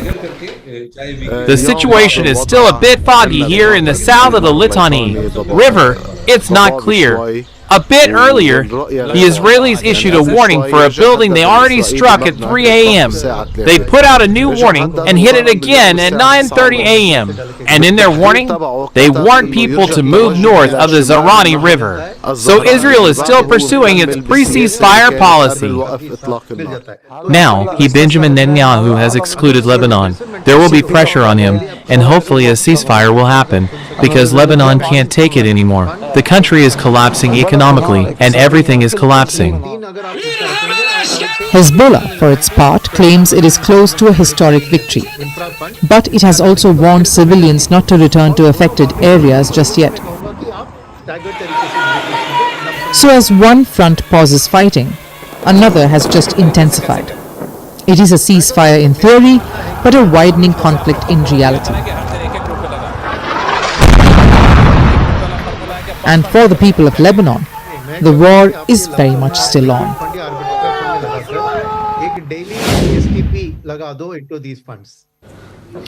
Now, final story tonight is about Bangladesh. The country's foreign minister is visiting India. His name is Khalilur Rahman. He is on a 3-day visit which began yesterday, and it's the first high-level visit from Dhaka since the new government took power. Now, it comes at a critical moment when India and Bangladesh are trying to reset ties. Remember, the relations have been strained since 2024, and they deteriorated further last year. Now, both sides want to repair them. Tonight, I'm going to tell you what's at stake and why this visit matters. Let's start with the meetings. Rahman has already held key talks with Indian officials. On day one, he reportedly met National Security Advisor Ajit Doval. Today, he met India's External Affairs Minister, Dr. S. Jaishankar. The two sides discussed the full spectrum of relations. They discussed bilateral issues as well as global developments. In fact, the External Affairs Minister even posted on X. He said he was pleased to host his Bangladeshi counterpart and that both sides have agreed to remain in close touch. Bangladesh's foreign minister reciprocated, so the message is clear. New Delhi and Dhaka want to keep the dialogue going. But this visit is not just about diplomacy. Rahman has also met key other Indian officials, including Commerce Minister Piyush Goyal and Petroleum Minister Hardeep Singh Puri, which tells you the full scope of this visit. Trade, energy, and economic stability are all on the table. But to understand why this visit matters, you need to understand how the relationship fell apart. Back in August 2024, Bangladesh saw mass protests. These were led by the youth in the country. Those protests forced then Prime Minister Sheikh Hasina out of power. Hasina took refuge in India, and that quickly changed the dynamics of the relationship. Ties between New Delhi and Dhaka turned cold. The interim government under Muhammad Yunus took a much harder line. Anti-India rhetoric increased from Dhaka. Demands for Hasina's extradition grew, and at the same time, India raised concerns over attacks on minorities. Trade also took a hit. India withdrew transshipment facilities for Bangladeshi exports. Now, what does that mean? You see, Dhaka could earlier send its goods through Indian land routes. This is to reach third countries. It made exports faster and cheaper. But India withdrew that access last year. So that hit Bangladeshi trade. Plus, visa services were also restricted. So people-to-people contact also suffered. And strategically, things also shifted. Dhaka grew closer to China and Pakistan. So by the end of 2025, this relationship was under serious strain. And then came a turning point. Bangladesh held general elections earlier this year, and in February, Tariq Rahman's government came to power. And since then, the tone has changed. Messages from both sides have been more measured, more pragmatic, and there's a will to talk. This visit is the first real test of this new phase. So what is it trying to achieve? First is energy. Bangladesh is facing a fuel crunch. This is partly due to the West Asia conflict. So Dhaka is looking to India for stable supplies for diesel. Second is water sharing. Issues over the Teesta River and the renewal of the Ganga Water Treaty have been pending for years, and they are politically sensitive. So Dhaka is pushing for progress. Third is trade and connectivity. Bangladesh wants smoother export access. It wants New Delhi to roll back the restrictions. Fourth is visas. Like I said, the services were disrupted. Now Dhaka wants normalcy restored for students, for patients and businesses. Then there are the harder issues. They include security cooperation, border management, the concerns over minority safety, and the politically charged question, the future of Sheikh Hasina. The foreign minister raised this with India. Now, none of these are easy, but they're back on the table. So what does this mean? India wants stability on its eastern front. Dhaka wants a Bangladesh-first foreign policy. There is intent on both sides, but intent alone does not rebuild a relationship. The real test now is delivery.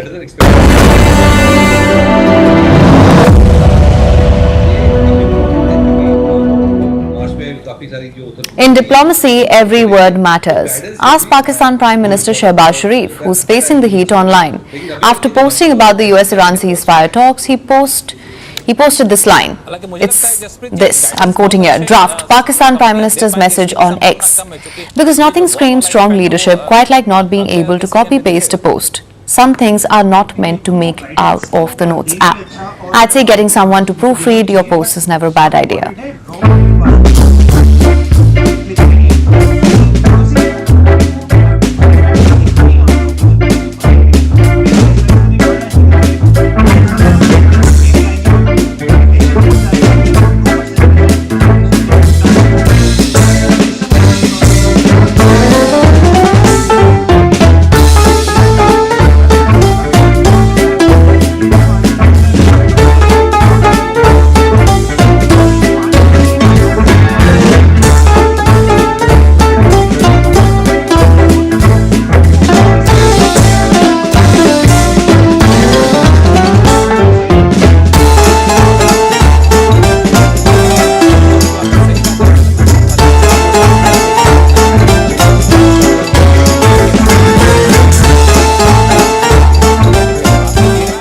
And now it is time for Vantage Shots, images that tell the story. NASA releases pictures of the Earth shot by Artemis astronauts.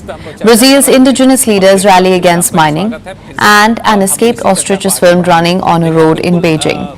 Finally, taking you back in history. On this day in 1929, Indian revolutionaries Bhagat Singh and Batukeshwar Dutt hurled bombs inside the Central Assembly in Delhi.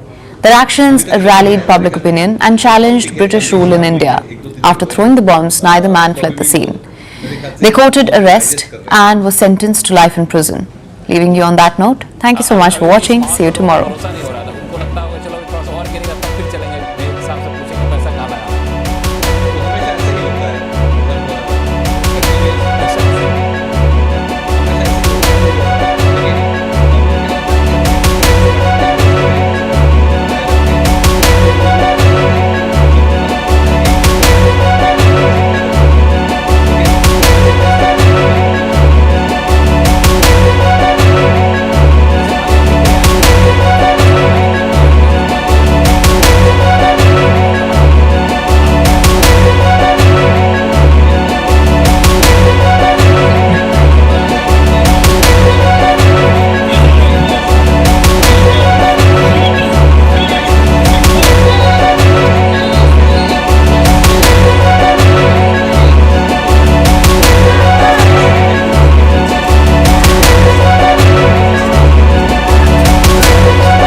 Hello and welcome to First Post America, your home for the biggest stories shaping the US and the world. I'm Kerry Johnston, live from the First Post studios. Our top story on the show today. The United States and Iran agree a 2-week ceasefire, but disagreements and risks remain.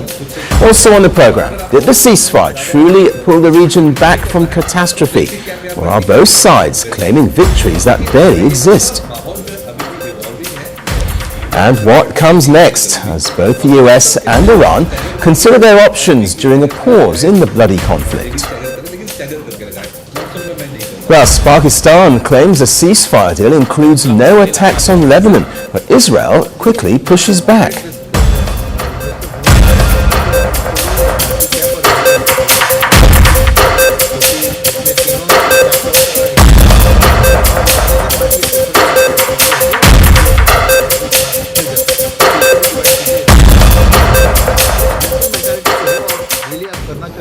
After more than a month of war in Iran, tensions in West Asia seem to have eased. The United States and Iran have agreed to a conditional 2-week ceasefire. Well, the move follows a last-minute diplomatic intervention led by Pakistan.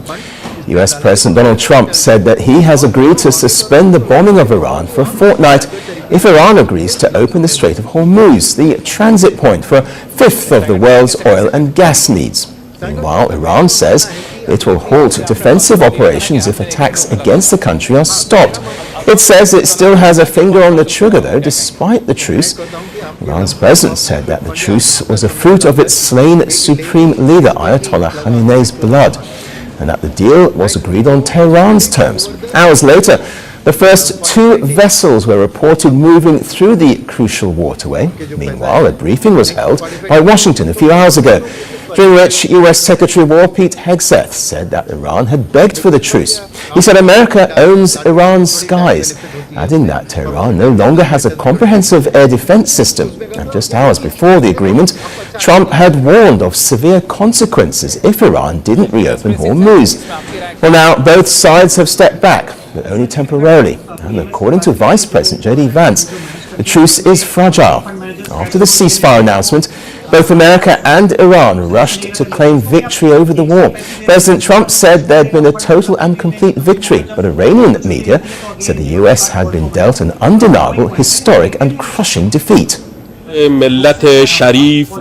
congratulate this victory to all the people of Iran and emphasize that until the finalization of the details of this victory, there remains a need for steadfastness, prudent management by officials, and the preservation of unity and solidarity among the people of Iran.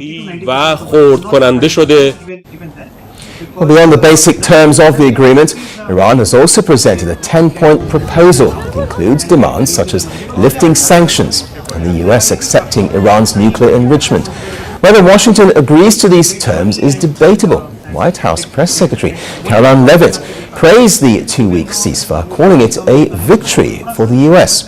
India welcomed the ceasefire and called for free navigation through Hormuz, expressing hope that the temporary truce would pave the way for lasting peace in the region. Other countries, including China, France, Germany and the UK, also welcomed the ceasefire as nations urged concrete steps towards peace. A few hours after the announcement of a ceasefire, which I welcome here, and which, in as far as the information is accurate, is currently being respected on the ground.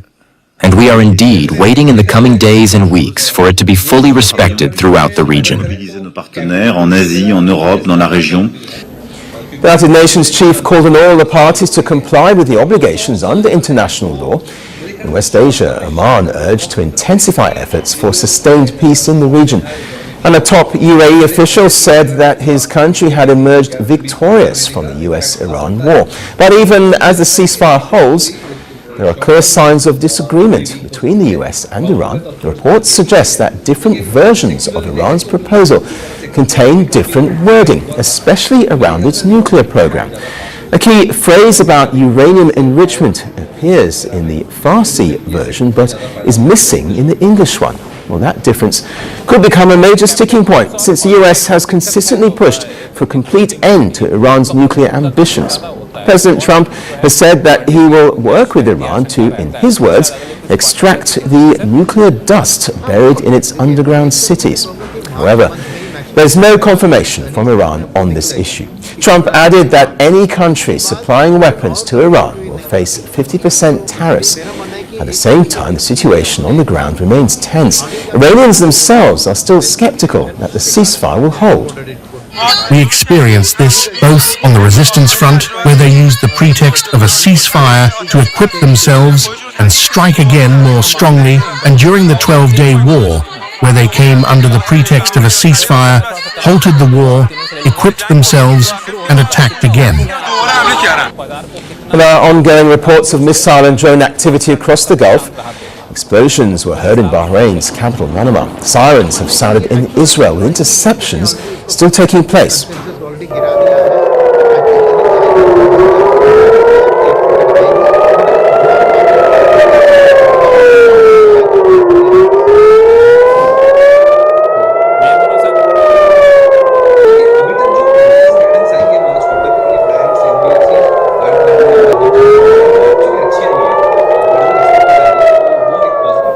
Well, this as Israeli Prime Minister Benjamin Netanyahu has also made clear that the ceasefire does not apply to Israeli operations in Lebanon or elsewhere.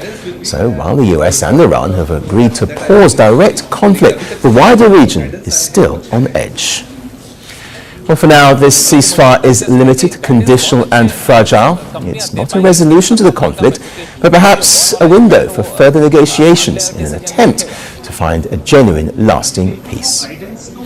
Well, for more on this, we have with us Matt Mowers, former diplomat and senior White House advisor. He's joining us live now from Washington, D.C. Welcome to the program. So in your view, is this really a chance for lasting peace or just a pause in hostilities? Well, I think at the moment it's more of a pause than it is peace, but we'll see. In the words that the president likes to use quite a bit. It's really going to depend on whether Iran is going to enter this in good faith negotiations. You saw elongated process between Steve Witkoff and Jared Kushner and Iran for over a year trying to negotiate a new settlement agreement in advance of what we just saw in this conflict. If the new Iranian leadership, and I think this is a big discussion, is who truly is in charge. The civilian political leadership, or is it going to be the IRGC, or is it going to be the Ayatollah at the end of the day? That is going to be ultimately the question about whether Iran moves forward in this negotiation process, whether the United States can find a good faith partner who can actually enforce and deliver whatever it's committed to, which is a big question mark that remains to be seen right now. And then ultimately whether they'll keep to any sort of this agreement, or are we going to end up back to where we were about 8 weeks ago? I don't think either side wants this conflict to continue, but certainly as the president has shown, he's willing to allow it to continue if it means that long-term U.S. interests have not been met and security goals have not been met, which to this point they haven't been. So we'll see how it goes in the next week or so. And of course, another big question is, where does this leave Israel, which always seemed to be on a different timeline from the start? Well, and I think in the scheme of things at the moment, you're going to see President Trump do what he feels like is in the best interest of the United States. Certainly he values Israel as an ally here. He's going to consult with the Israelis consistently throughout this process. Ultimately, he knows that a peace agreement without Israel's buy-in is going to be difficult to enforce and bring stability to the region, so he is going to continue to consult with them. Certainly, there's an ongoing relationship and friendship between him and Bibi Netanyahu at this point, not to mention the working teams in the negotiation as well. But ultimately, I think the president at this point is interested in winding this conflict down. It's not one he was necessarily gearing up and had a desire to do in the first place, but he's always been willing to do. So as long as Iran is willing to cease any of their extra military activity, funding of proxy groups, whether it's in Lebanon or in Gaza, as well as the rest of the region, then ultimately, the president's going to do what he has to do to try to bring the Israelis along on a peace deal on this as well. I mean, what you mentioned there are big issues, though, aren't they? I mean, how bumpy is the next 2 weeks likely to be then in terms of negotiations?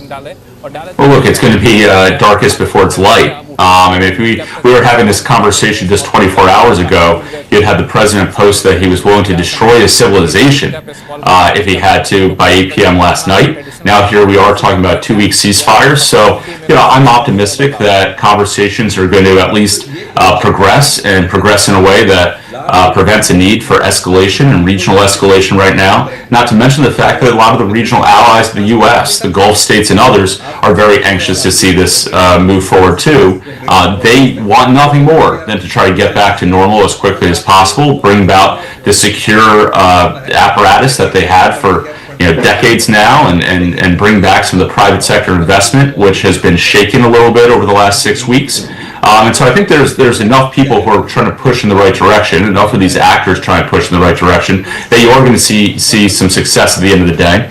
But it is, I think, and I believe everyone's in agreement on this, going to come down to the true sticking point still is going to be about nuclear enrichment. And will Iran be willing to accommodate enough of the U.S. requests so that Donald Trump feels like he has an enforceable action and mechanism to be, and then also be able to have the leverage, the ability to go back to the American people and say, not only do we degrade Iran's military capabilities, which I think everyone's in agreement on has been accomplished, but that also he's been able to limit and degrade their ability to ever acquire a nuclear weapon, which is a key promise he made to the American people. And by the way, that's something he campaigned on his first campaign, his second campaign, and his third campaign. And so I don't think any of us are too surprised to see Donald Trump now try to take action to enforce that.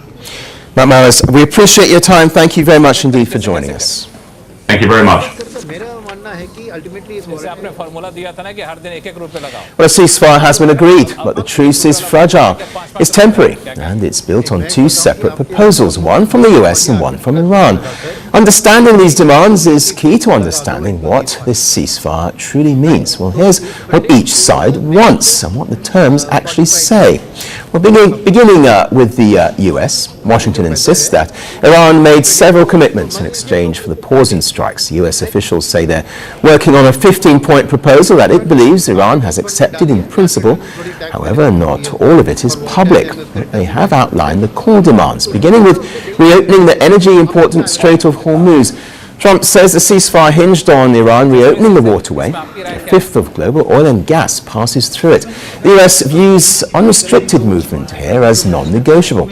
Secondly, no nuclear weapons. The US wants Iran to commit to never developing nuclear weapons. Trump has emphasized that Iran's uranium will be perfectly taken care of under any deal. Thirdly, hand over highly enriched uranium. Washington wants Iran's existing stockpile transferred out of the country. And fourth, limits on Iran's defense and missile program. The US wants constraints on Iran's military capabilities, especially systems that threaten US bases, Israel, or shipping lanes. Fifth, end support for regional proxy groups, including Hezbollah, militias in Syria and Iraq, plus other aligned armed groups. And last but not least, acknowledgement of Israel's right to exist. Regional sources say this is one of the points included in the US demands. And finally, reinstate full access for international inspectors, although not fully detailed. The US plan includes monitoring and verification requirements. The reason for doing so is that we have already met and exceeded all military objectives and are very far along with a definitive agreement concerning long-term peace with Iran and peace in the Middle East. However, Iran sees a ceasefire very differently. Tehran says it has submitted a 10-point proposal of itself through Pakistan, that the US accepted its general framework. It is emphasized that this does not signify the end of the war, and Iran will accept the end of the war only when considering the principles from Iran in the 10-point plan are accepted, and its details are also finalized in the negotiations. So what are Iran's terms? Beginning with a total lifting of all sanctions, Iran wants both primary and secondary sanctions removed, including banking and energy restrictions. Second, release of frozen Iranian assets. Billions of dollars held abroad must be unfrozen and returned. Thirdly, permanent Iranian management of the Strait of Hormuz. Iran wants to retain authority over the strait. It says it will allow safe passage during the ceasefire, but under Iranian military supervision. Fourth, transit fees for ships. Iran and Oman may charge up to $2 million per vessel during the truce. Iran says the money will go towards reconstruction, then end all US and Israeli attacks. Iran is demanding that all strikes on its territory and on its regional allies stop immediately. Sixth, US military withdrawal from West Asia. Tehran wants American forces out of the region in phases. Last but not least, recognition of Iran's right to nuclear enrichment. This appeared in the Farsi version of the plan, but not in English versions circulated by Iranian diplomats. Still, Iran's Security Council says the US agreed in principle to this point. And finally, a UN Security Council resolution to lock in the deal. Iran wants a binding internationally enforceable guarantee before any long-term peace is signed. Our hands remain upon the trigger, and should the slightest error be committed by the enemy, it shall be met with full force. Well, despite clashing narratives, a few points are mutually acknowledged. A 2-week halt to US, Israeli and Iranian operations, safe passage through the Strait of Hormuz under temporary Iranian oversight, and in-person negotiations expected, likely in Islamabad. These are the only fully confirmed shared elements. The 2-week truce rests on a paradox. Each side believes that the other conceded. The US says it secured victory by forcing Iran to reopen the strait. Iran claims it won by forcing the US to accept its 10-point plan. But in truth, both sides accepted only the minimum needed to avoid an immediate continuation of the war. Well, this ceasefire is not peace, it's a pause that's packed with contradictions. What comes after may reshape West Asia. The only certainty is that the terms of this truce are fragile, the peace they promise even more so. Well, still to come on the program, did Russian satellites secretly guide Iran's strikes across West Asia? What might it mean for intelligence sharing and regional security? Well, now that the truce has been announced between the US and Iran, the question is what comes next? Well, talks are set to begin this Friday in Islamabad, with Pakistan emerging as an unexpected mediator. Pakistani Prime Minister Shehbaz Sharif has stepped up to play the mediator role. He'd urged Washington to extend its deadline. In Washington, the White House is not framing this as a retreat, but as a military campaign which created maximum leverage to force Iran into talks. Well, this brings us to the question of what happens after these 2 weeks. Well, for now, the ceasefire may have paused the fighting, but it has not resolved the core issues between the US and Iran. But in a message posted shortly after the truce was announced, Trump laid out his planned next steps if the truce holds, especially related to the Strait of Hormuz. The United States of America will be helping with the traffic buildup in the Strait of Hormuz. There will be lots of positive action. Big money will be made. Iran can start the reconstruction process. Well, the immediate impact was felt in the markets and energy sector. Oil prices have now dropped below $100 a barrel. Analysts warn that the situation is far from stable. So I think we see the parties on both sides understanding that they probably need, a cessation of hostilities of this military clash, but on the other hand, they both want to be able to present this as a victory and a success. So it's a bit shaky.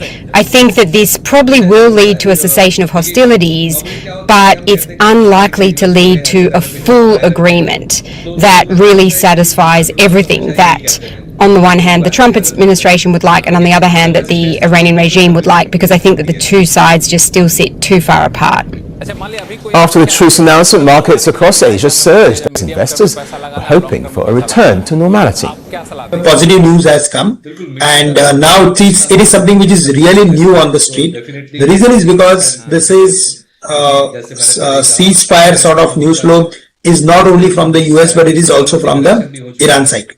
Iran has also said that they are going to allow ships to passage from the Strait of Hormuz, and that has actually lifted all the world markets. But the aviation sector remains skeptical. The head of a body representing global airlines earlier warned that a recovery in jet fuel supplies could take months, even after any reopening of the Strait of Hormuz. If it were to reopen and remain open, I think it will still take a period of months to get back to where supply needs to be, given the disruption to the refining capacity in the Middle East, which is a critical part of the global supply of refined product, and not just jet fuel, for other products as well. So it will probably take months. Meanwhile, Donald Trump's foreign policy has also been marked by retreats, sudden escalations and de-escalations. Just hours before announcing a ceasefire, Trump had issued an extraordinary ultimatum of eliminating an entire civilization. Then at the last moment, the US administration changed its mind. Experts are now asking, can this ceasefire actually hold? Well, the answer lies in two words, trust and then consistency. Right now, both are in short supply. Iran has made its position very clear in the past. It has zero trust in the United States. Meanwhile, NATO Secretary General Mark Rutte is in Washington for a visit. Earlier this month, Trump had publicly criticized European allies for not providing military support to open the Hormuz Strait. For the alliance, the ceasefire is a window of opportunity, with European allies expected to push for continued restraint. UK Prime Minister Sir Keir Starmer is also travelling to the Gulf, stepping up diplomatic efforts to support this fragile ceasefire. Downing Street has made it clear that the UK wants to play a constructive role, working with partners on the ground to keep the channels open. For now, the next 2 weeks remain critical. This ceasefire could open the door to a long-term diplomatic solution, or it could simply delay another round of conflict.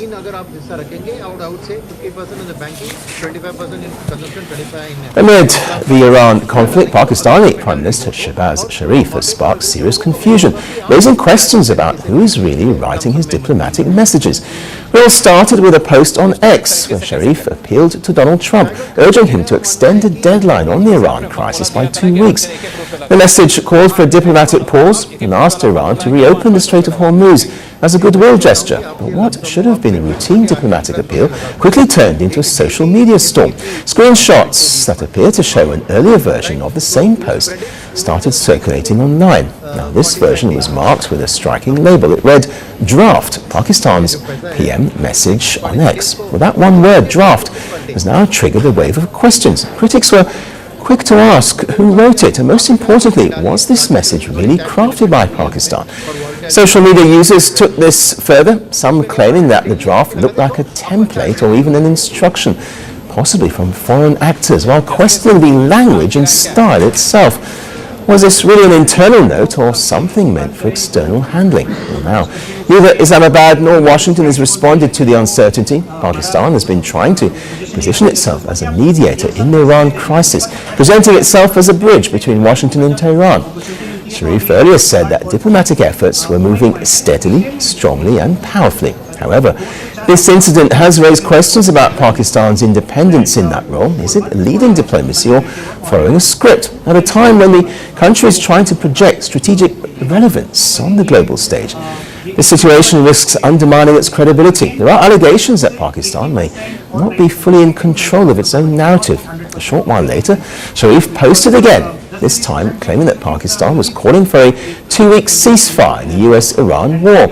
He also extended an invitation to both countries for negotiations in Islamabad on Friday. With the greatest humility, I am pleased to announce that the Islamic Republic of Iran and the United States of America, along with their allies, have agreed to an immediate ceasefire everywhere, including Lebanon and elsewhere, effective immediately.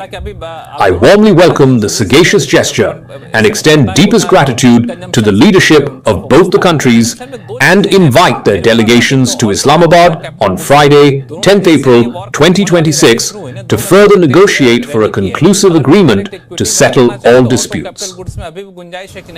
Well, stepping back from the social media noise, another question emerges. What does this controversy reveal about Pakistan's claimed role as a mediator? Pakistan has been trying hard to project influence, access and trust with both sides. But effective mediation rests on credibility. The mediator must be seen as independent, in control. Pakistani Prime Minister had also indicated that any proposed truce would have a wider regional impact, suggesting that hostilities, including attacks on Lebanon, would also come to a halt once a ceasefire is in place. In other words, the claim was not just about de-escalation between Iran and the US, but about a broader cooling of tensions across the region. But that assertion was quickly pushed back. Israel made it clear that its military operations linked to Lebanon would continue. So if key stakeholders are publicly contradicting Pakistan's claims, it feeds into the broader perception that Pakistan may be announcing developments that are not fully aligned with all parties involved. Well, as the region remains on edge and diplomatic channels continue to operate, the social media post has added an unexpected layer of controversy. The big question still remains: who really wrote that message? Well, ceasefire in West Asia may be holding today, but fresh intelligence suggests a far more complex story was unfolding before the pause. Ukraine says Russian satellites were surveying military bases, oil sites and key infrastructure across the region. The pattern is raising new concerns about shared targeting data and active cyber links between Moscow and Tehran. Our next report breaks down the full chain of events. The ceasefire may be announced, guns may have fallen quiet, but a new intelligence report shows that a hidden shadow war was raging in West Asia long before the pause in fighting. And Russia and Iran, Ukraine says, were at the centre of it.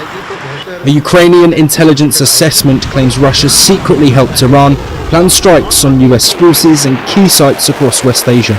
The report outlines how Russian satellites carried out detailed surveillance in the days leading up to Iranian attacks. It also shows growing cyber cooperation between the two countries.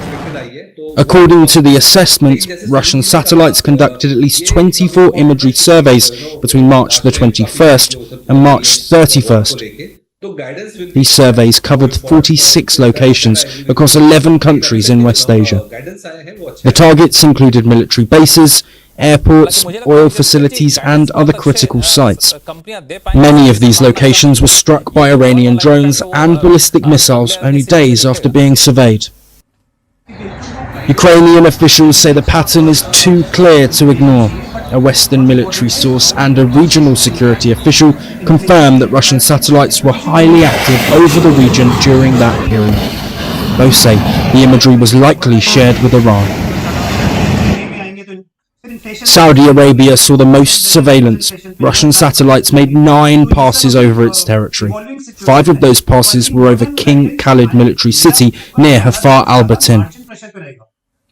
The surveys appeared to focus on the US-made THAAD air defense system deployed in the area. Iran later targeted sites in Saudi Arabia. Other nations were also monitored. Turkey, Jordan, Kuwait and the UAE were surveyed twice. Israel, Qatar, Iraq, Bahrain and Diego Garcia were surveyed once. Russian satellites also increased their activity over the Strait of Hormuz. This narrow waterway handles nearly a fifth of global oil and LNG flows. Iran has placed the de facto blockade on vessels it considers hostile. A US space tracking firm checked the orbital data. It found several Russian satellites capable of imaging and reconnaissance passing over the region during the same time frame. The company says Russian activity may have been even broader than what Ukraine have recorded. However, it notes that a satellite being overhead does not always mean imagery was collected. Meanwhile, the White House says no outside support has affected US operations. Russia has not commented. Iran has remained silent too. However, European leaders questioned US Secretary of State Marco Rubio about the alleged assistance during the recent G7 meeting. Diplomats say he did not respond directly, but Rubio has previously dismissed Russian aid to Iran as minor. Putin cynically hopes that the escalation in the Middle East will divert our attention from his crimes in Ukraine. This strategy must not succeed. We can see very clearly just how closely the two conflicts are linked. Russia is clearly supporting Iran by providing information on potential targets.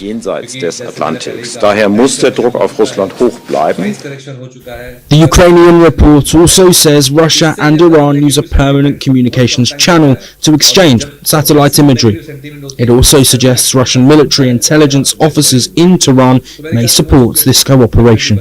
And one example is especially striking. Days before Iran attacked Prince Sultan Air Base in Saudi Arabia on March the 27th, a Russian satellite passed over the site. The Iranian strike damaged a US E-3 Sentry AWACS aircraft. The following day, a Russian satellite flew over the same base again to assess the damage. The assessment also points to rising cyber cooperation. Ukrainian officials say Russian and Iranian hacker groups coordinate through Telegram. They recently issued warnings about cyber attacks on Israeli energy firms. At the same time, Russian hackers released login details to Israeli critical infrastructure systems. Ukraine says this shows Iran has copied techniques from Russian military intelligence. Russia and Iran formalized their cooperation last year with a strategic treaty that includes intelligence sharing. Now the ceasefire may hold, but this assessment raises a sharper, darker question. What other secrets remain buried beneath the calm? That's it on the show today, but we'll be back tomorrow. Thanks for watching. Bye-bye.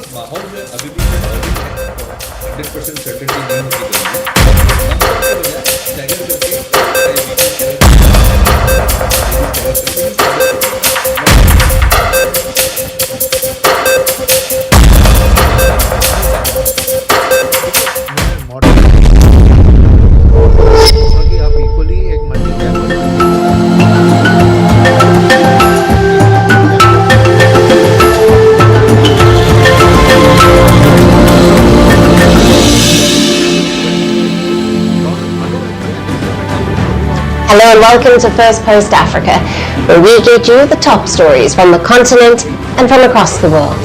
I'm Alison LaGrange, coming to you live from Durban, South Africa. Hello and welcome. Let's begin with our top story. US President Donald Trump has declared a ceasefire with Iran after weeks of strikes, bombings and widespread destruction. While the conflict was miles away, its impact was felt at every African dinner table and gas station. So the two-week truce has brought some sense of relief across the continent. Reactions are coming in. Now, starting with Egypt, Cairo has hailed the halt to military operations and hostilities. I followed in the early hours of this morning the announcement of reaching a ceasefire agreement between the United States of America and the Islamic Republic of Iran. This news has undoubtedly brought relief to the hearts of millions of peace-loving people across all corners of the earth. In a call with U.S. Envoy Steve Witkoff, Egyptian Foreign Minister Abdelati has expressed deep appreciation for the move. He called the truce a crucial opportunity that must be seized to start serious negotiations. Cairo said it will continue its work alongside Pakistan and Turkey to ensure this window for peace stays open. For the past several weeks, the North African nation has been a busy engine of diplomacy, reportedly shuttling messages between Washington and Tehran. So with the truce, the relief in Cairo is more than just political. It is personal. Late last month, while the conflict was raging in West Asia, President Abdel Fattah al-Sisi had practically pleaded with Trump to end the war. I say to President Trump, no one but you can stop the war in our region and the Gulf. I speak in the name of humanity and all peace-loving people. And you, Mr. President, are a peace-loving person. I address you directly in my name, in the name of the region and the world, regarding the grave consequences of the war continuing any longer. The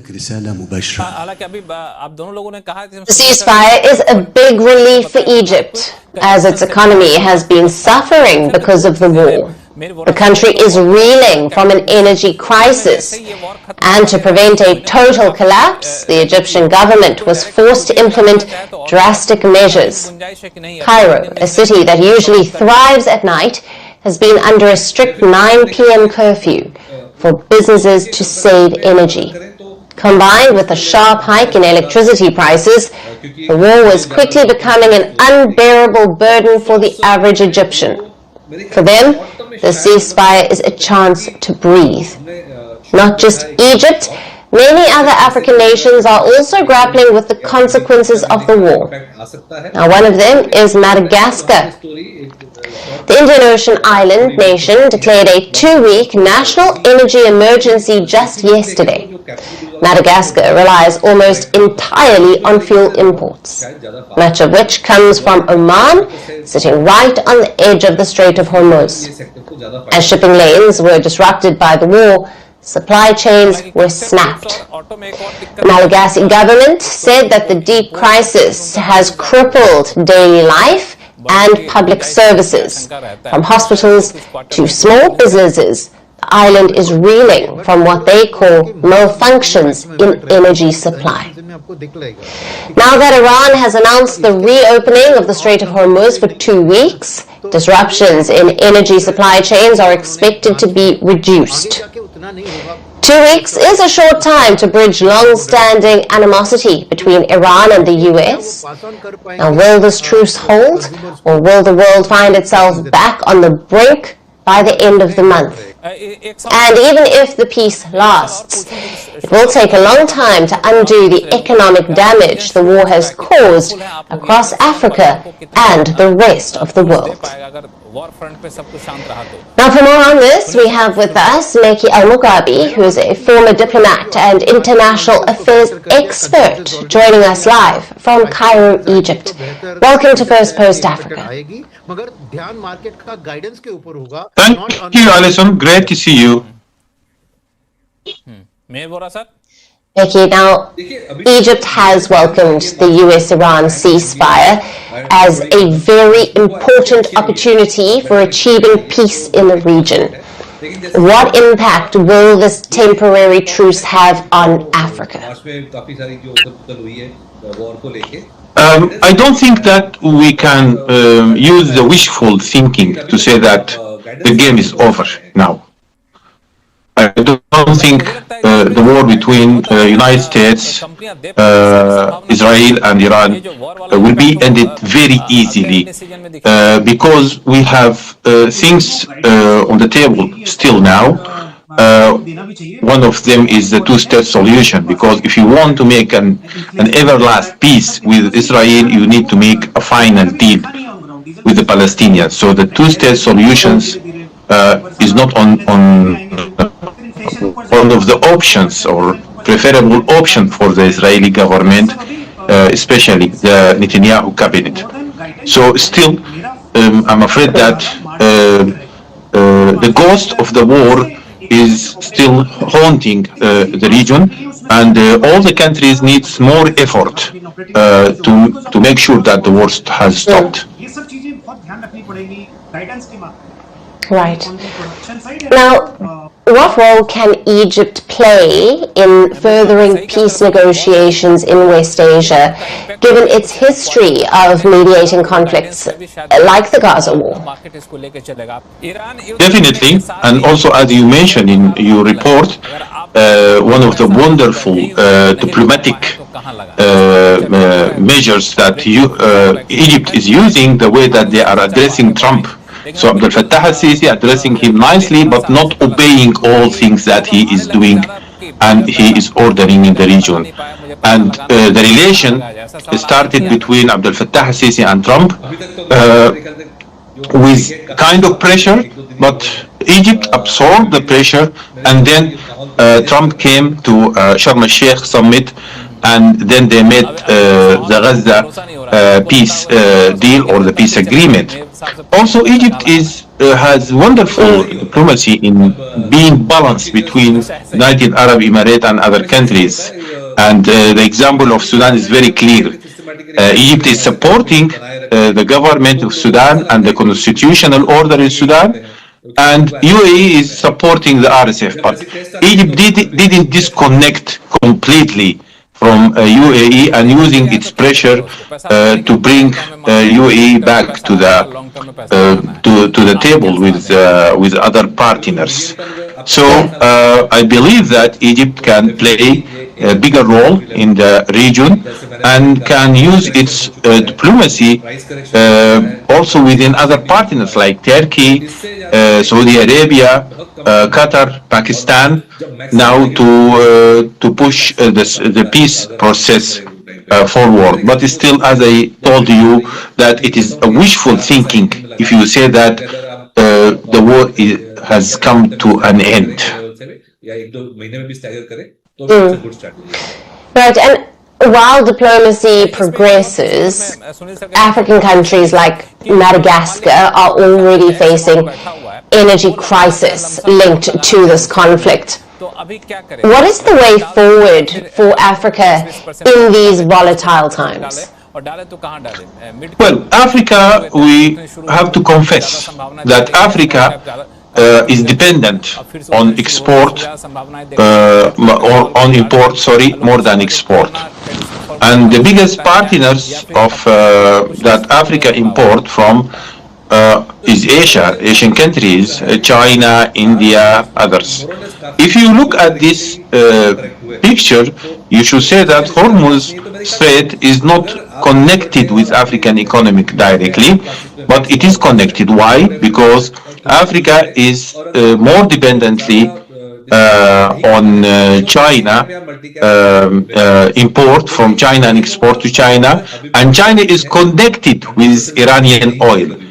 And that is making a big question that why African countries don't diversify their economy regarding the export and import. So the dependency on China put us in this situation because China dependent on Iran oil, and now the Hormuz Strait is closed and there is a problem there and you cannot solve it easily. So it was better for Africa to diversify their export and import with other countries and not to give China the biggest number of that issue, because you have other alternative. You have Korea, you have India, you have other countries from Latin America or South Africa. Also, I just want to make a very important point, because in each crisis you have opportunities. Africa could design or redesign its economy to use the opportunity of having a problem in the Gulf to start to have better relation with other continent, to be an alternative for the things that missed there. Absolutely. Right. Becky, it's always great to have you on the show. Thank you for being with us. Thank you, Alison.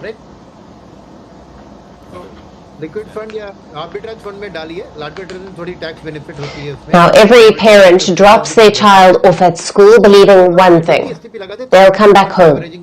But in Kampala, 4 families are facing a very different reality. After a 24-year-old man allegedly stabbed and killed 4 children who were barely old enough to speak. The accused, Christopher Okello Onyem, appeared in court on Tuesday under heavy security. He has been charged with 4 counts of murder. His victims, 3 boys and 1 girl, all between the ages of 2 and 3. Inside the courtroom, tensions were high. Families broke down as the man accused of killing their children took the stand for his heinous crimes. Because of the severity of the charges, the magistrate's court reportedly did not take a plea. Under Ugandan law, murder cases must be heard by the High Court. The matter is now expected to move there.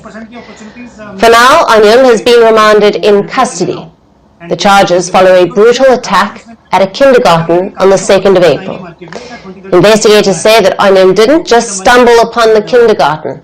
He had visited the facility days earlier, asking about admission. He returned again on the day of the attack, this time posing as a parent.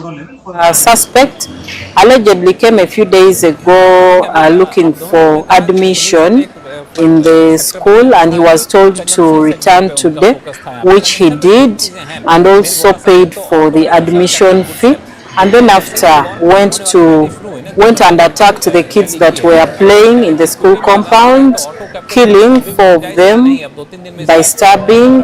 What followed was chaos. Residents in the neighborhood say they heard screams and rushed toward the school. Motorcycle taxi riders were among the first to respond and to chase down the suspect as he tried to run away. We heard noises, then we saw motorcycle taxi riders running towards the school. We followed them to where they were rushing only to find that kids had been murdered and the suspect was escaping. They restrained him and took him back inside. As the word spread, grief turned into anger. Crowds gathered outside the kindergarten. Police were reportedly forced to fire tear gas into the sky to disperse a mob that attempted to lynch Onyem before he was taken away. Some witnesses also observed that the suspect was a stranger to this community. We do not know him. He is not from our village. I was able to reach him in the room where he was locked up. I asked him why he had killed the children, but he didn't answer. He is of another tribe. He isn't from here. His physical appearance was foreign, and how he spoke was foreign. The attack has raised urgent questions about safety. How did a stranger walk into a daycare, speak to staff, move freely inside, and then lock the gate behind him? For many parents, that question is now impossible to ignore. Reports say the kindergarten itself is a lifeline for the city.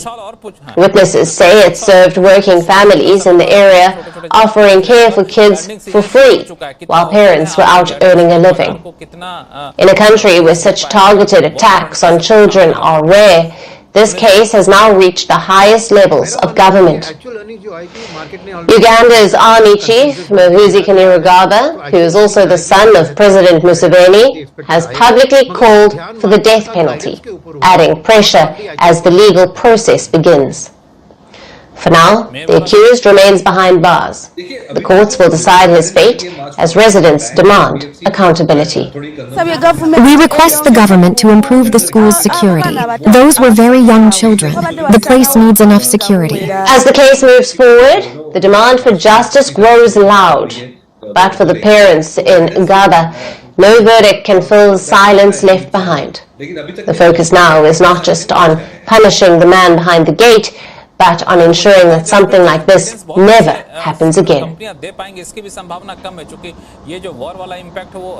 Now, across Africa's major cities, people are being watched, not just for crime, but as part of a much larger system of control. From Nairobi to Abuja, thousands of high-definition cameras are being mounted on street corners, but the real question is not what they see. It's more about who really holds the power when the entire security system of a nation is made in China. A report by the Institute of Development Studies reveals a continent-wide expansion of surveillance systems. It maps the framework across 11 African countries and finds one clear pattern. Chinese companies were supplying surveillance infrastructure in every single one of them. At the center of it are three major players: Huawei, Hikvision, and ZTE. All three reportedly have links to the Chinese Communist Party. But this goes beyond the hardware and cameras. What's being deployed is a full system, often called China's Safe City model, which is part of their digital Silk Road program.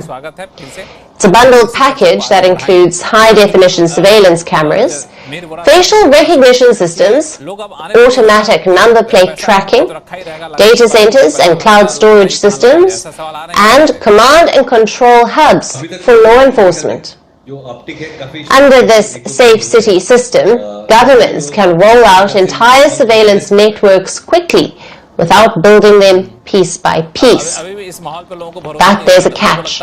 Once installed, these systems are difficult to replace because they are deeply integrated into national infrastructure, making any switch costly, complex, and disruptive. The scale is growing fast. Reports say African countries have already spent at least $2 billion on surveillance infrastructure from Beijing. In Lagos, around 10,000 cameras are now in place. In Nigeria's capital, Abuja, nearly $400 million in financing reportedly came from Chinese banks to build a national monitoring network. And in Kenya, more than 1,800 cameras were installed across Nairobi and Mombasa after the 2013 Westgate attack. Similar systems are now in place across countries like Egypt, Zambia, Zimbabwe, and Mozambique, and many others. African governments say that the goal is security.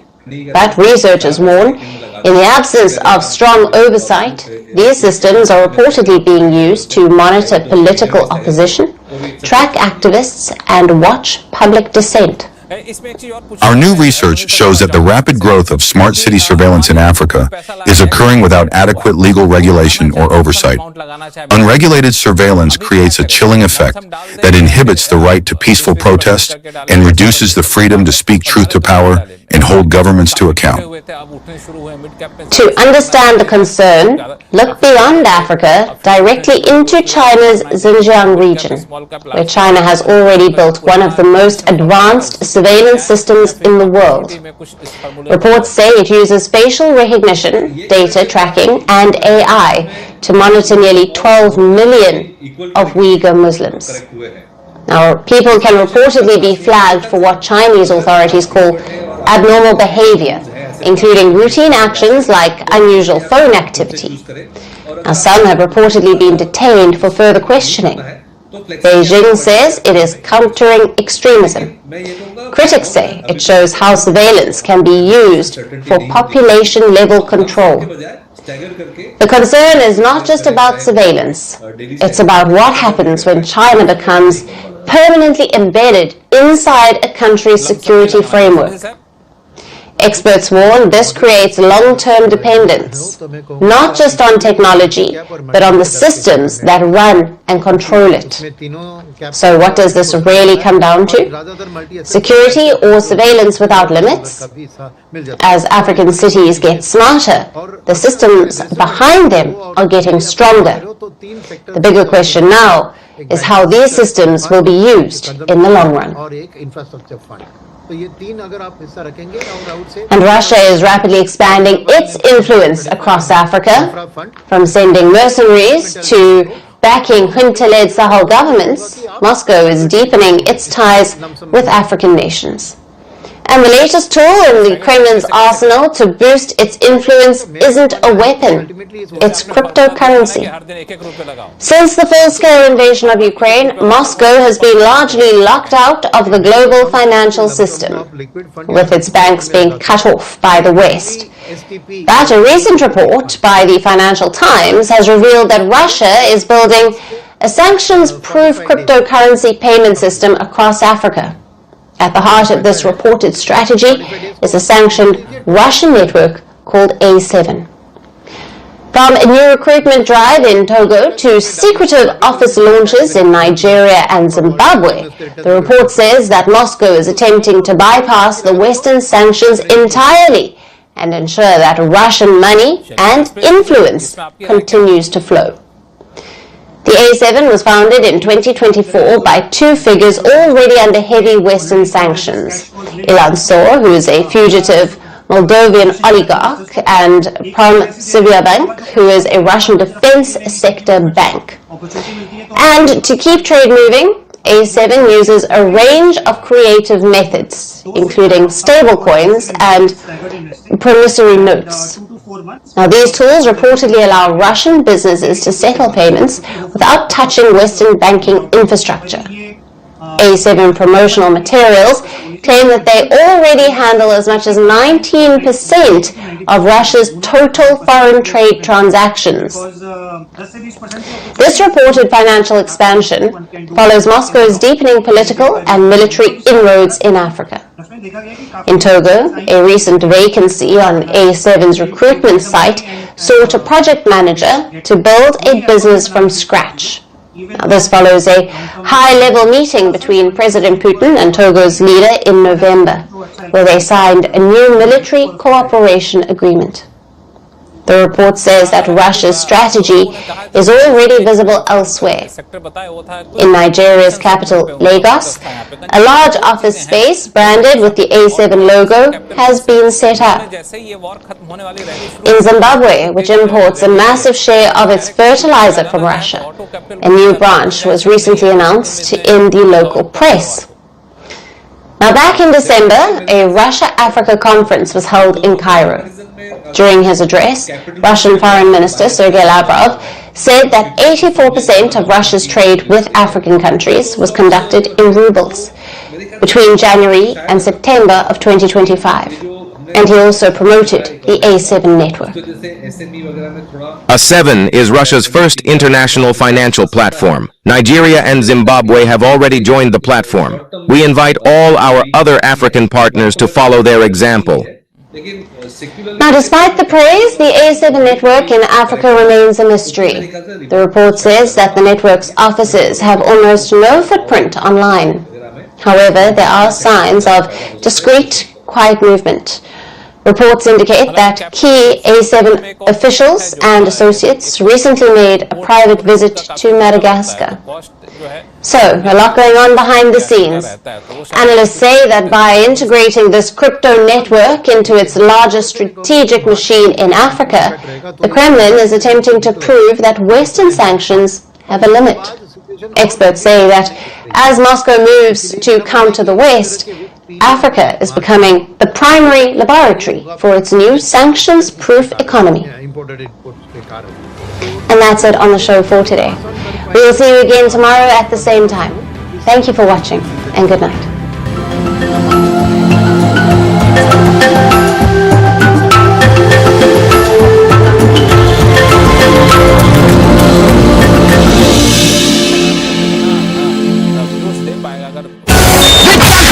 It's over! He's done it again! Unbelievable! Oh, straight into the roof of the net. Nice one. Straight down the middle. So a good performance from both teams here today.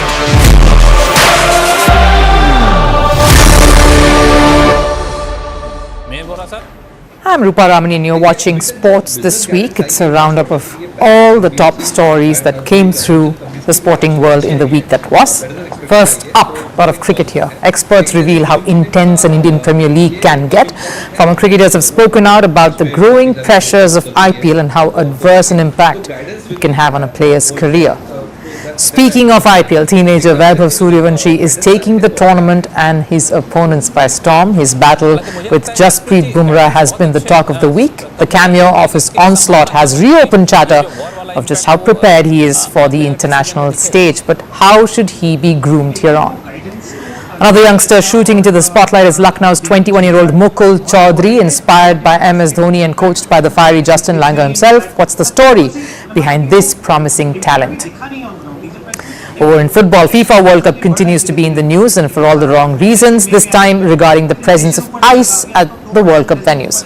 Workers are threatening to go on strike if this persists, and India's football club Minerva is making waves for stunning the Liverpool Academy boys. We bring you the story of how this side fought all odds and zero funding from the Federation to create a piece of history. All of that coming up. Playing for your country in the biggest stage like a World Cup, the Olympics or the World Championship is considered the pinnacle of sport. Winning is everything. But when it comes to cricket, the IPL, the Indian Premier League, seems to be slowly occupying a very critical space. A crucial part in the cricketing calendar and a key chapter in players' careers. Recent confessions by certain former cricketers have put the spotlight sharply on the IPL. How important is it to perform at this stage? Can it truly affect a cricketer's journey in the sport? And is the pressure that immense? Now, IPL is a beast of a tournament, and I say it with great pride. It's established itself as one of India's premier leagues the world over. It's a globally recognized brand and cricketing property. Fans can never get enough of this league.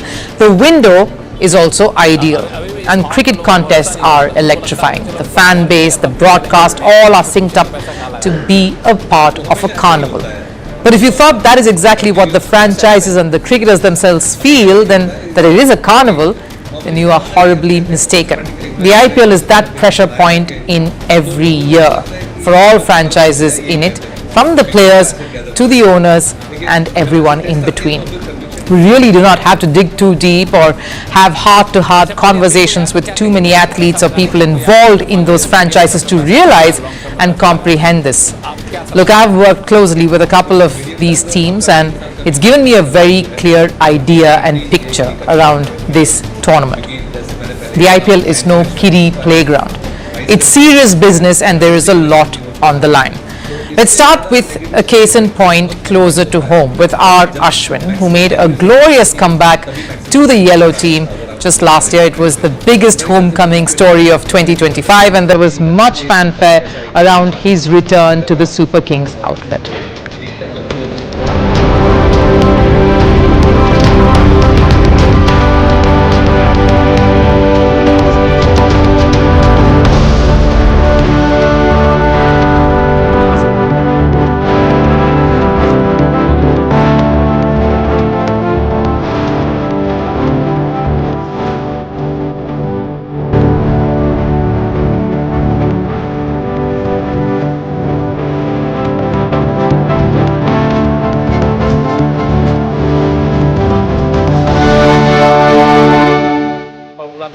The season unfolded, and it ended up being the worst one for CSK, who finished last, and for Ashwin too.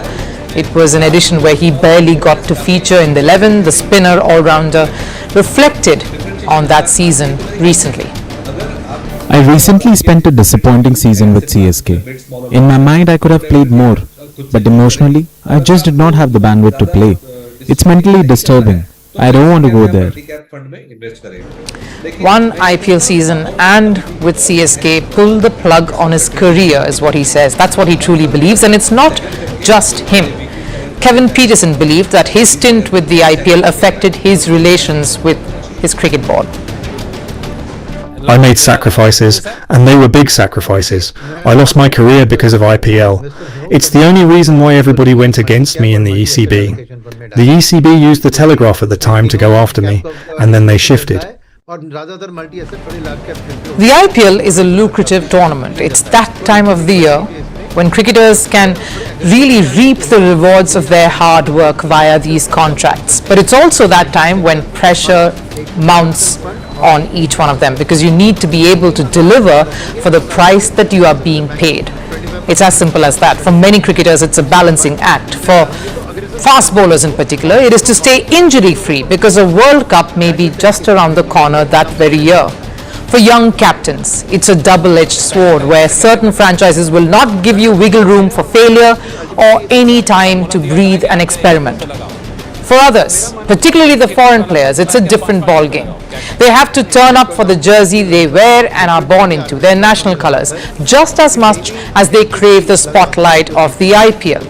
Bottom line, the Indian Premier League is one window you just can't miss, but there are sacrifices you have to make for that. It's a huge chunk of match practice in the year that is invaluable to your growth, and ultimately it's big bucks. It's a way to catapult yourself to the big league and get more to notice you from right around the world, which would translate to more contracts, more cricket. IPL is that golden ticket wherein you always have to pay the price too.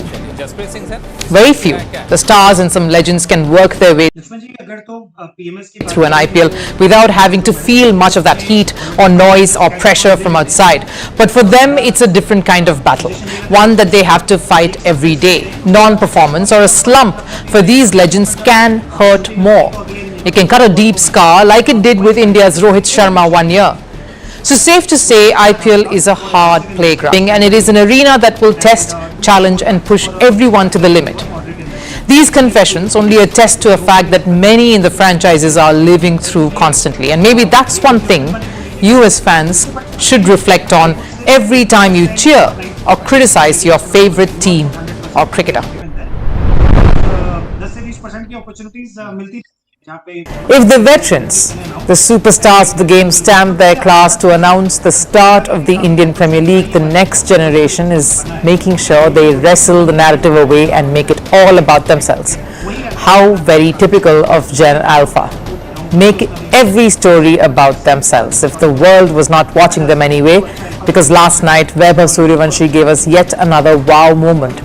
As if he's not dished out enough already. Rajasthan steamrolled Mumbai and Vaibhav set it all up with some lusty clinical blows, taking on the best bowler in the world in the process, keeping us all on toes again.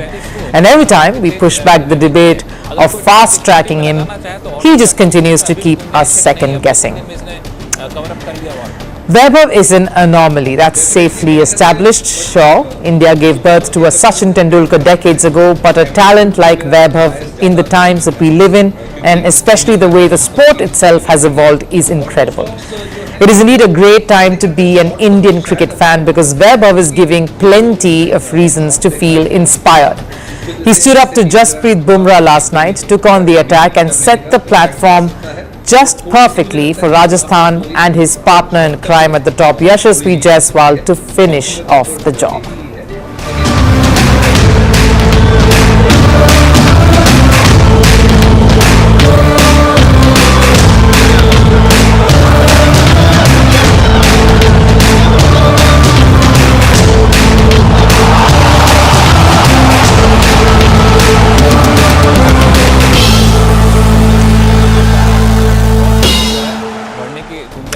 He left everyone impressed all over again, including Jasprit Bumrah himself, on just the way he stepped on the pedal and the kind of brutish elegance that he brought to the fore. It was one of those moments where none of the opposition really minded heaping praise on this young 15-year-old.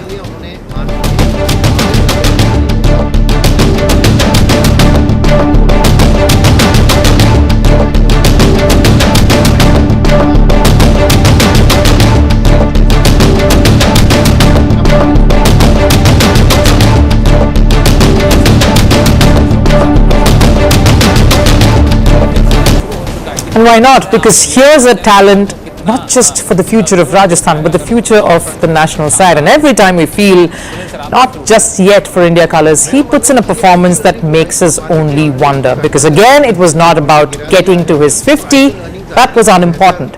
He understands his role at the top. It is just to intimidate, to get the opposition on the back foot, get on the attack and upset their plans.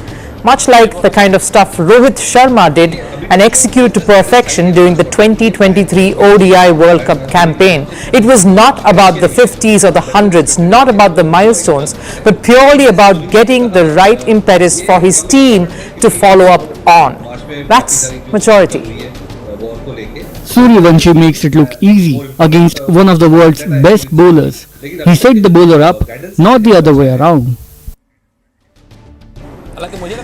And he's constantly keeping the selectors, the management on their tippy toes. He's constantly pushing the circumspect decision makers to think hard again. I can't understand the confusion because burnout in sport today is real. Because now it's not just about the physical toil that any sport takes on the body, and especially when there is so much cricket. It can prolong everything, but it's also about the mental pressure every athlete goes through today. Thanks to the likes of Virat Kohli, Jemima Rodriguez and Simone Biles here in world sport, to name a few. Mental health is a critical aspect of international sports today, one that is slowly being accepted and acknowledged world over. So we can understand the hesitation in taking it slow when it comes to someone who's burst onto the scene much like Vaibhav Suryavanshi has, and especially at the age of 15. But Vaibhav doesn't see all of that. For him, it is simple at this point. Every innings out there is a test. Every opportunity is an audition. Every platform and every match a chance to make his impact. And last night was another example of just that. He's not seeing the legacy of the opposition that's come up in front of him. He's not seeing the pedigree of the bowler who's running in towards him. All he's seeing is an opportunity to shine and deliver for his side. The team that picked him, the team that is grooming him today and trying to protect and nurture him. And for now, this is all that his franchise and the BCCI, because they're watching, can ask for and expect. The next part would be interesting to see is just how well he can pace himself right through a tournament that has always got the better of most. It is long and it is tedious is IPL, and that will remain the biggest challenge ahead of Vaibhav Suryavanshi, ahead of Rajasthan, and of course, India. What's the best way to get noticed? If you can almost single-handedly take your team over the line from a situation that looks difficult to wriggle out of, would do it. But that alone isn't enough. You have to be a youngster with fire in your eyes and hunger in your belly, and that's what Mukul Chaudhary announced to the world last night. The 21-year-old uncapped wicket-keeper batter helped Lucknow Super Giants beat Kolkata Knight Riders from an improbable situation. He blasted a valuable unbeaten 54, leading to delirious scenes of celebration right after, and focus shifting away from the management to the cricket field. So what's his real story? People within the team say he's very humble, he's modest, he's very shy and reserved, and the only thing flashy about him is his shot making. If I could use one phrase to describe his career so far, it would be being at the right place at the right time. He became a wicket-keeper in the academy games in Rajasthan only because they had none. He stepped into the Saeed Mushtaq Ali squad only because someone got injured. Scripted breakthrough performances. Rest, as they say, is history.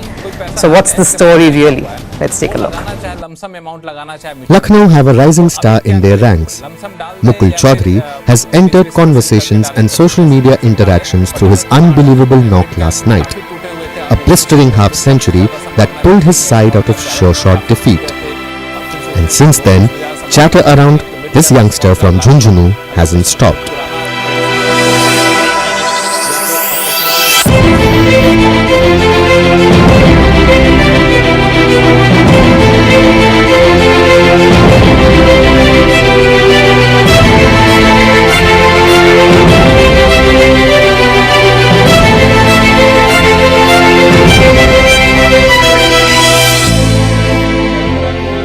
Mukul Chaudhary's tryst with cricket has been a series of contradictions. He was meant to play cricket and cricket alone because his father had a dream that his son would grow up to play the sport and shine. But that's the thing about dreams, they take time. Dreams alone cannot fuel passion.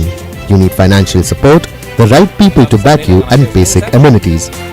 Mukul's family couldn't afford much of it early on, so he started playing the sport when he almost hit the teens. That is late when you look at someone like Vaibhav Suryavanshi today. Mukul grew up idolizing MS Dhoni, which wicket-keeper batter won't.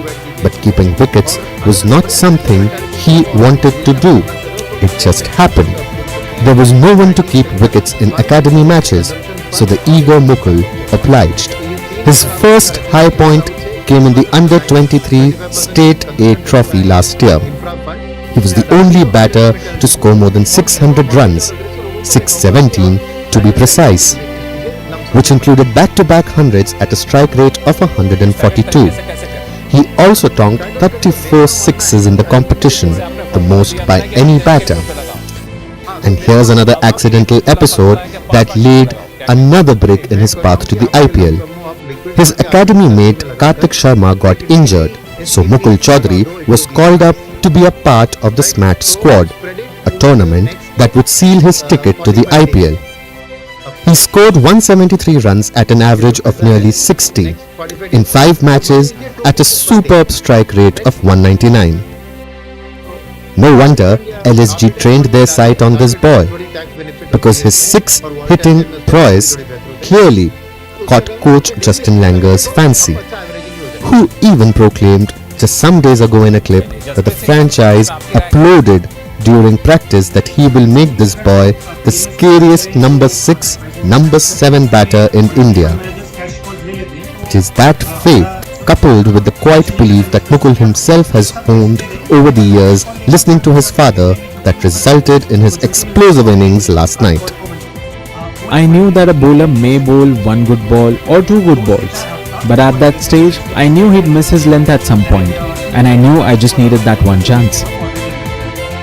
A quiet, reserved boy outside the field, the one thing Mukul looks forward to every day is training hard in the nets with his mentor Justin Langer.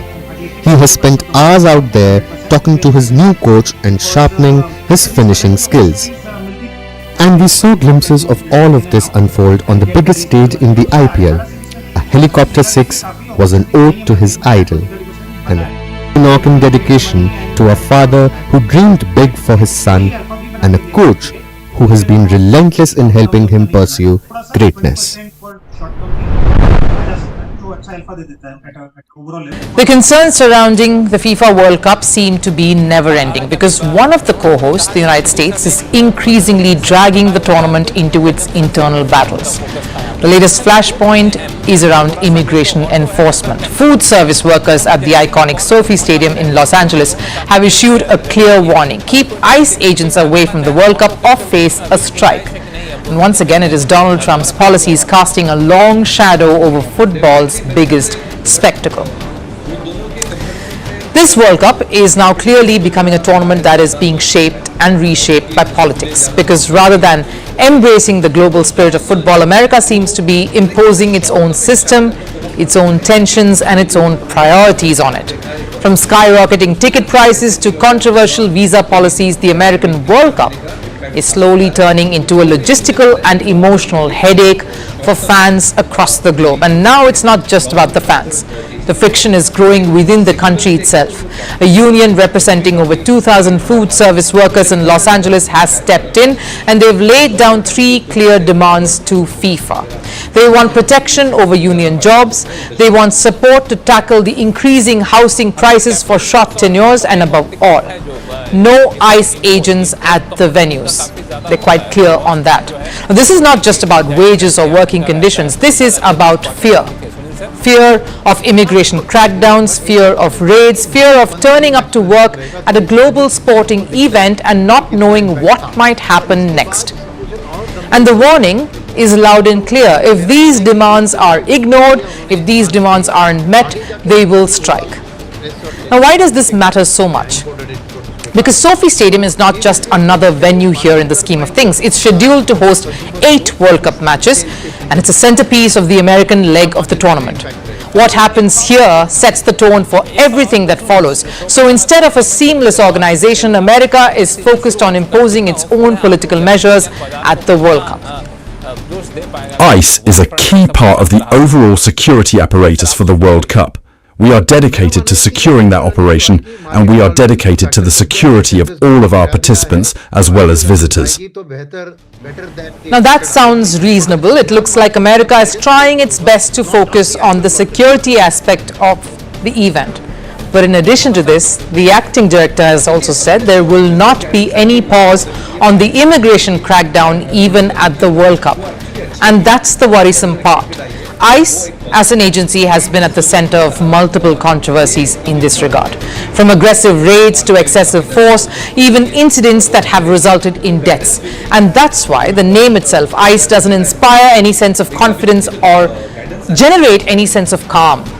It only creates fear, not just among workers but also among international fans.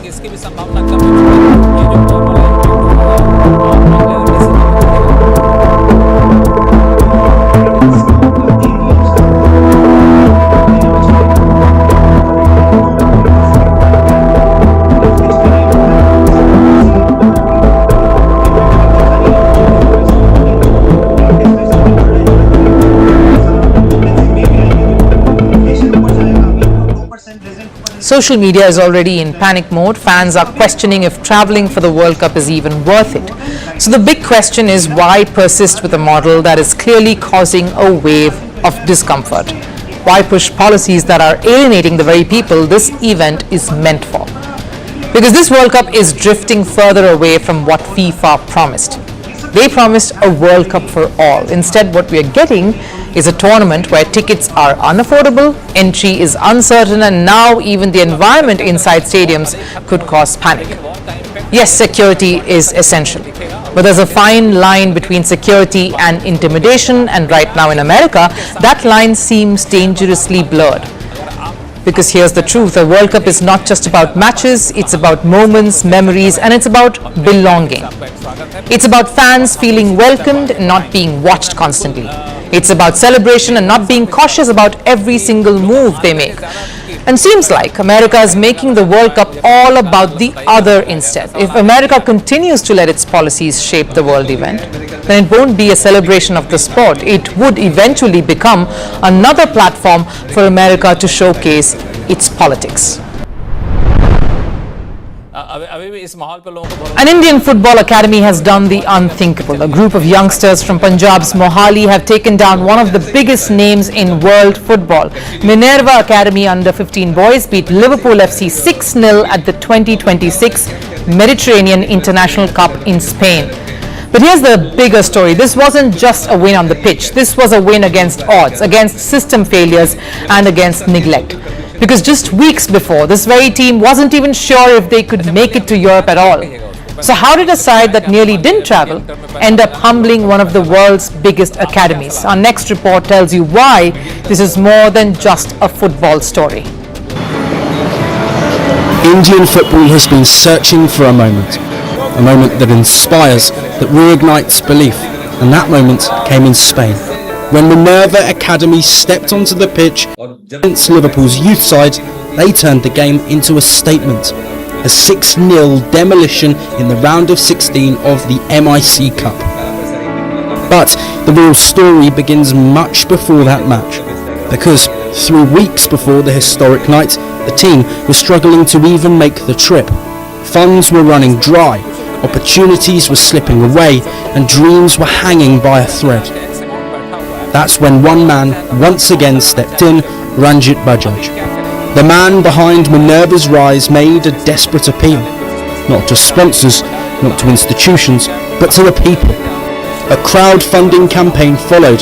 The owner even mortgaged his property, and that's how this journey began. And when they got their chance, they made sure to make a statement. They took on one of the most celebrated academies in world football, Liverpool, and made them look ordinary. Outplaying, outthinking, outclassing in every department. And this isn't the first time Minerva has shaken the footballing world. Last year, their under-14 side did something extraordinary. They won 3 major European youth trophies. The Gothia Cup in Sweden, the Dana Cup in Denmark, and the Norway Cup in Norway. Tournaments that have seen legends like Erling Haaland, Zlatan Ibrahimovic and Alan Shearer rise through the ranks. And now, an Indian academy rose to fame through these very events. They continued that at the MIC by beating Liverpool. Minerva's dream was halted in the quarterfinals this time. A narrow 2-1 loss to UE Figueres decided by a late penalty. A result that left players shattered and fans frustrated, because this team deserved more.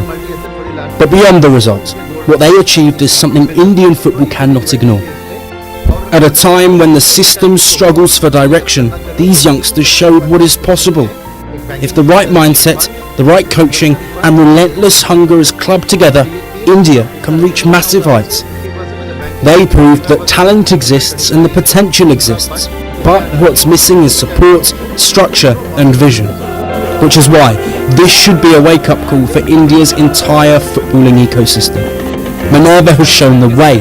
Now the question is, will Indian football follow, or will stories like these continue to be exceptions?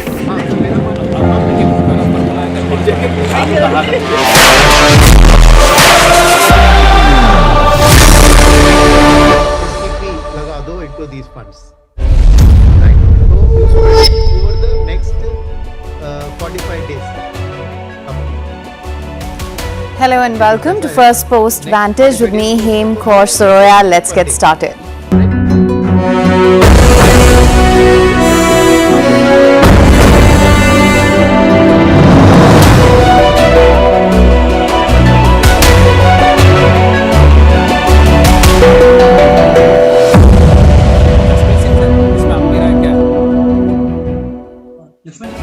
On day 41, since the war began, the fragile truce threatens to collapse. Israel has expanded strikes on Lebanon, and the Strait of Hormuz has been closed again effectively. That was the key demand for this pause. So what happens next remains to be seen. And while we watch with uncertainty, it appears that those with intel are placing audacious bets, turning war, uncertainty and suffering into massive profits. Also on the show, Pakistan is eyeing the Nobel Peace Prize for mediating the ceasefire. A ceasefire which, by the looks of it, is as fragile as their domestic and foreign policy combined.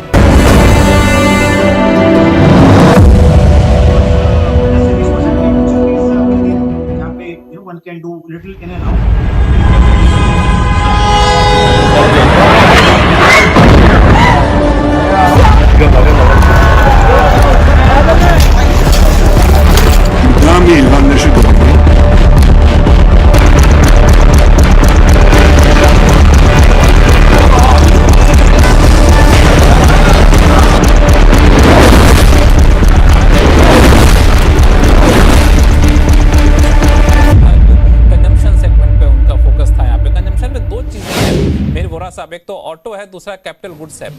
It's day 41 since the war in West Asia began. There is a truce in place between the United States and Iran. But on the ground, the prospects of a long-lasting truce seem suspect. Israel is still pounding Lebanon, and the fragile ceasefire is under strain.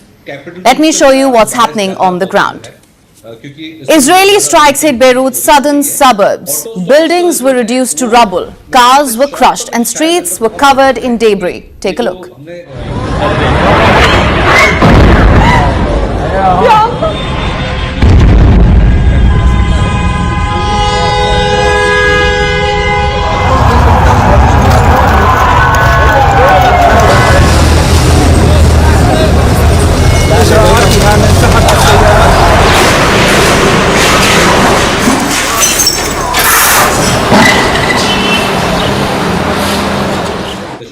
Israeli strikes have also hit southern Lebanon. The Israeli military released footage of these operations. Take a look again. बढ़ने की गुंजाइश रहती है, आशंका रहता है, तो वो हाँ बिल्कुल देखिए 5 मंथ में ही मैक्सिमम इम्पैक्ट रहेगा, तो इस कितना इम्पैक्ट था और इसके बाद सिचुएशन और गंभीर। And the damage is not just to buildings, it's also on connectivity. On the outskirts of the city of Tyre, parts of a key bridge were damaged. This was after an overnight strike. People were forced to cross it on foot, with vehicles also struggling to pass.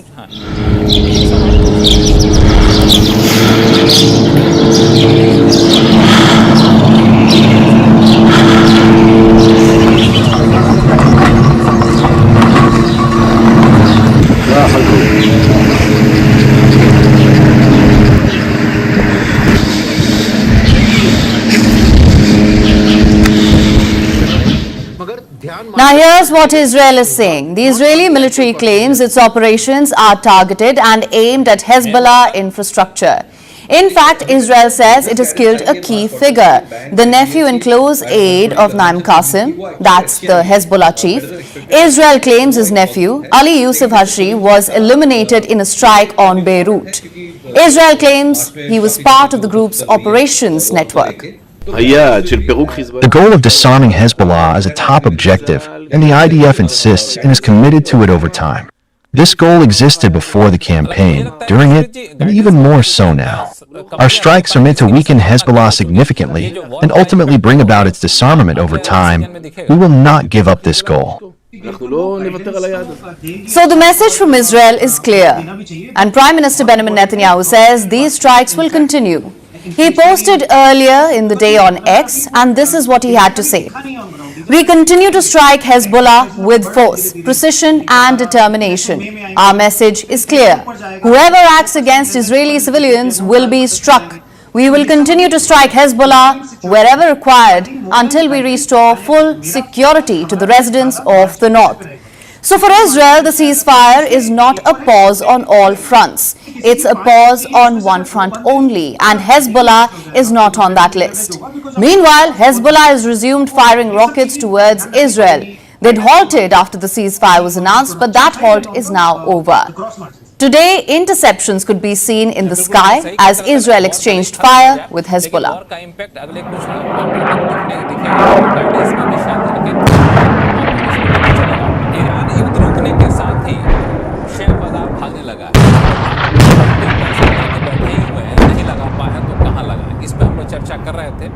Break के बाद फिर से आपका एक स्वागत है और हम इसी चर्चा को आगे बढ़ाएंगे लेकिन आप बिल्कुल So even though we're supposed to believe diplomacy continues, the fight is intensifying. But to understand why this matters, look at what happened just 24 hours ago. Yesterday was the deadliest day of this phase of the war. Israel carried out its biggest strike on Lebanon so far. More than 100 targets hit in just 10 minutes. Those strikes killed more than 200 people. It left over 1,000 more wounded. The search and rescue operations are still on, and the death toll, it's expected to rise.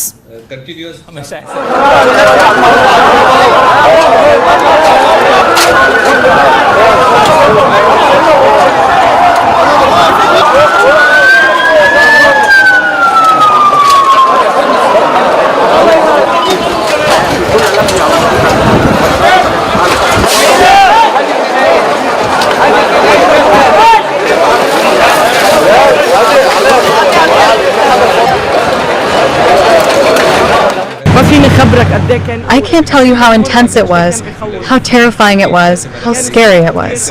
The sound was very loud, very terrifying, and very scary, honestly. Lebanon has declared a day of mourning today. In Beirut, funerals are now underway. Families are burying loved ones killed in the strikes.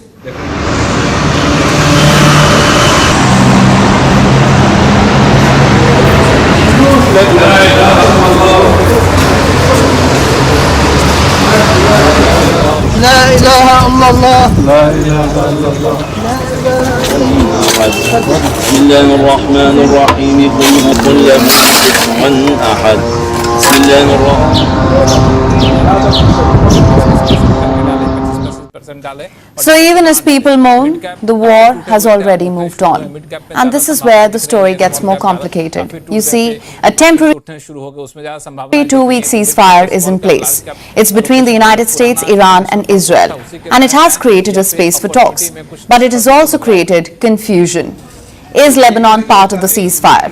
Is it not? To put this into perspective for you, Iran believes that the truce should apply across the region, and that includes Lebanon. But the United States and Israel see it differently. They say the ceasefire was only about their direct hostilities, not about Israel's war with Hezbollah. US Vice President J.D. Vance has been explicit about this. Listen to this. I think the Iranians thought that the ceasefire included Lebanon, and it just didn't. We never made that promise. We never indicated that was going to be the case. What we said is that the ceasefire would be focused on Iran, and the ceasefire would be focused on America's allies, both Israel and the Gulf Arab states. But that position is being contested on multiple fronts. Beirut is now seeking clarity. Its Prime Minister has asked Pakistan, which mediated the deal, is included in the ceasefire. This is to prevent more strikes like the ones we saw yesterday. In the meantime, Tehran is also pushing back. It says Lebanon is an inseparable part of this truce. Iran believes continuing Israeli strikes threatens the truce and that they render negotiations meaningless. You cannot ask for a ceasefire and then accept terms and conditions, accept the areas that ceasefire is applied to, and name Lebanon, exactly Lebanon in that, and then your ally just start a massacre. And globally, the pressure on Israel is growing. World leaders are calling for restraint. Many have even condemned the strikes on Lebanon and are demanding Lebanon be included in the ceasefire. Israel has dismissed this demand. So this is where things stand. A ceasefire exists, but it exists on paper. The war on ground continues, and the line between the two is getting harder to see. The question now is, will this truce hold? Perhaps I should be asking, is this ceasefire even real? Is this really the breakthrough all sides were wanting? Because if you look at Iran and the United States, there is a pause in fighting. But if you look at the ground reality, the war is still raging. Israel, as I mentioned, is still striking Hezbollah in Lebanon. Oil is back up and shipping through the Strait of Hormuz still disrupted. This ceasefire exists, but mostly on paper. I say this because the terms of the truce are still unclear. The main players are not on the same page. Iran is not backing down. It is said today that its enriched uranium program will continue. Donald Trump says no enrichment. So even at the negotiations table, the gap remains wide, very wide. And I guess that was to be expected. The mere terms of a truce are not clear. Getting all sides to agree to the terms of a permanent ceasefire, one can only imagine what that's going to look like. Now let's talk about the real pressure point. That's the Strait of Hormuz. It's safe to say that the strait is effectively closed again. Traffic from the critical waterway still remains limited after fresh Israeli strikes in Lebanon. So yes, there is a ceasefire, but the artery of the global economy is still very much under strain, and markets are noticing. Already, energy markets are still trying to process the shock of the last few weeks. A shock so severe that Iran, under sanctions, is now selling oil at a premium. The irony, sanctioned oil selling above benchmark prices. That's classic crisis economics. Meanwhile, in the Gulf, countries are on edge, even though there has been a brief period of respite. Aside from Bahrain's defense force saying it intercepted 7 drones in the last 24 hours, other countries have not reported attacks overnight, for the first time since the start of the war. But they're not celebrating. The United Arab Emirates, which has borne the brunt of Iran's attacks, stopped short of welcoming the ceasefire, saying it is seeking further clarification to ensure Tehran's full commitment, as well as the unconditional reopening of the Strait of Hormuz. Because right now Iran believes it is futile to reopen the strait when Israel's strikes on Lebanon continue to expand. And in Washington, the message is classic: Trumpian, victory, strength. Donald Trump has framed this as both a military success and a step towards a larger deal. But he also said in a post on Truth Social that all American ships, aircraft, weapons and military personnel will remain in place until a full agreement with Iran is reached.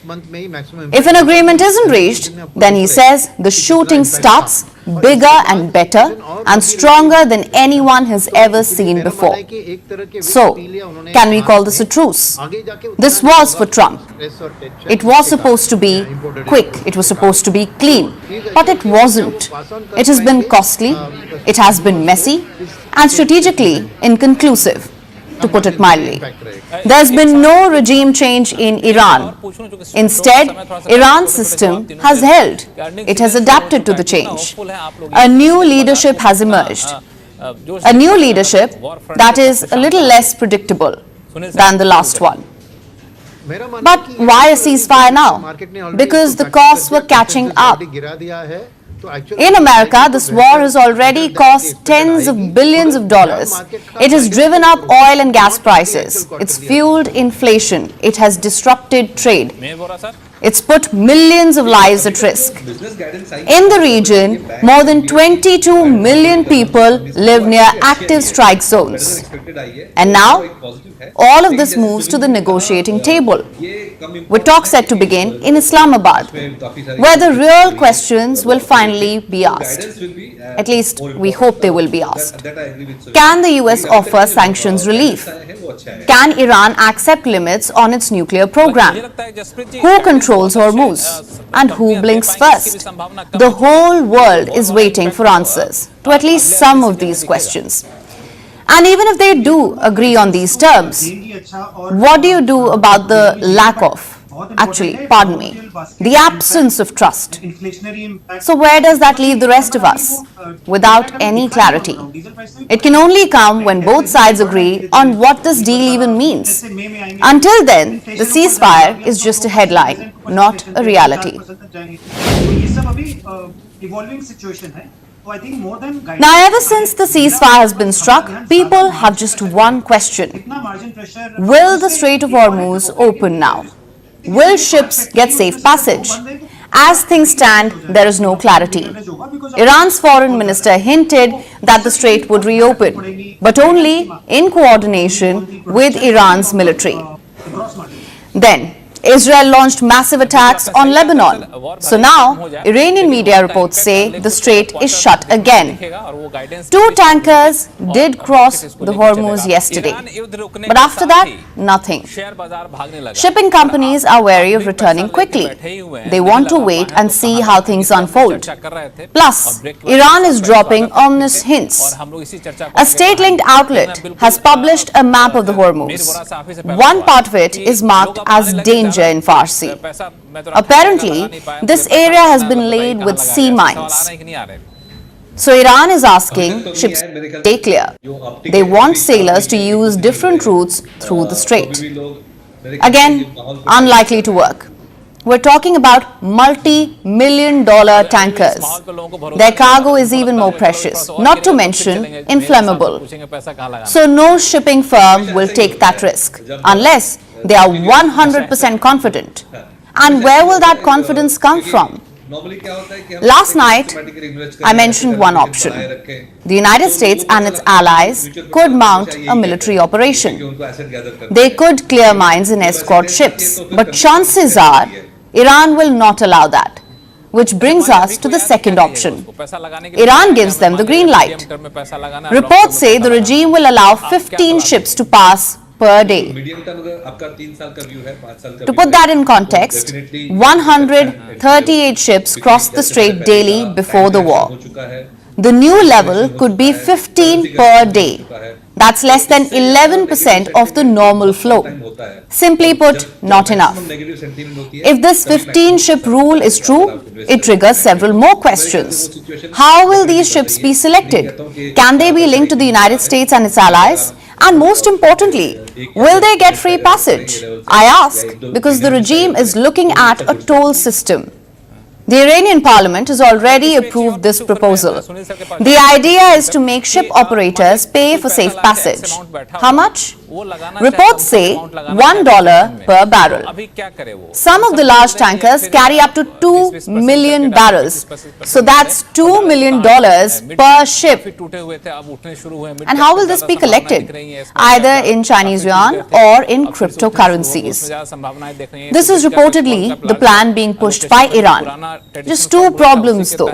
1, it's not legally permitted. The strait is classified as international waters, meaning you cannot impose a toll or a payment system here.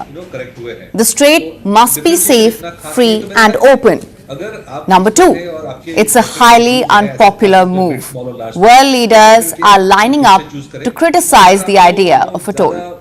The full restoration of freedom of movement in the Strait of Hormuz, which must not be subject to any form of restriction, as appears to have been the case in recent hours. It's also crucial that Iran is not allowed to introduce tolls on the Strait of Hormuz. This is an international transit route through the high seas, so it cannot be allowed to apply tolls and restrictions on that route as it reopens. The straight line and the Strait of Hormuz, like any other maritime lane, is a public good for all humanity. Which means what? Which means that the navigation must be free. Again, freedom of navigation must be ensured. So what about Trump? What is the US president saying? He likes the idea as long as he gets a cut. An American journalist asked him about Iran's toll system.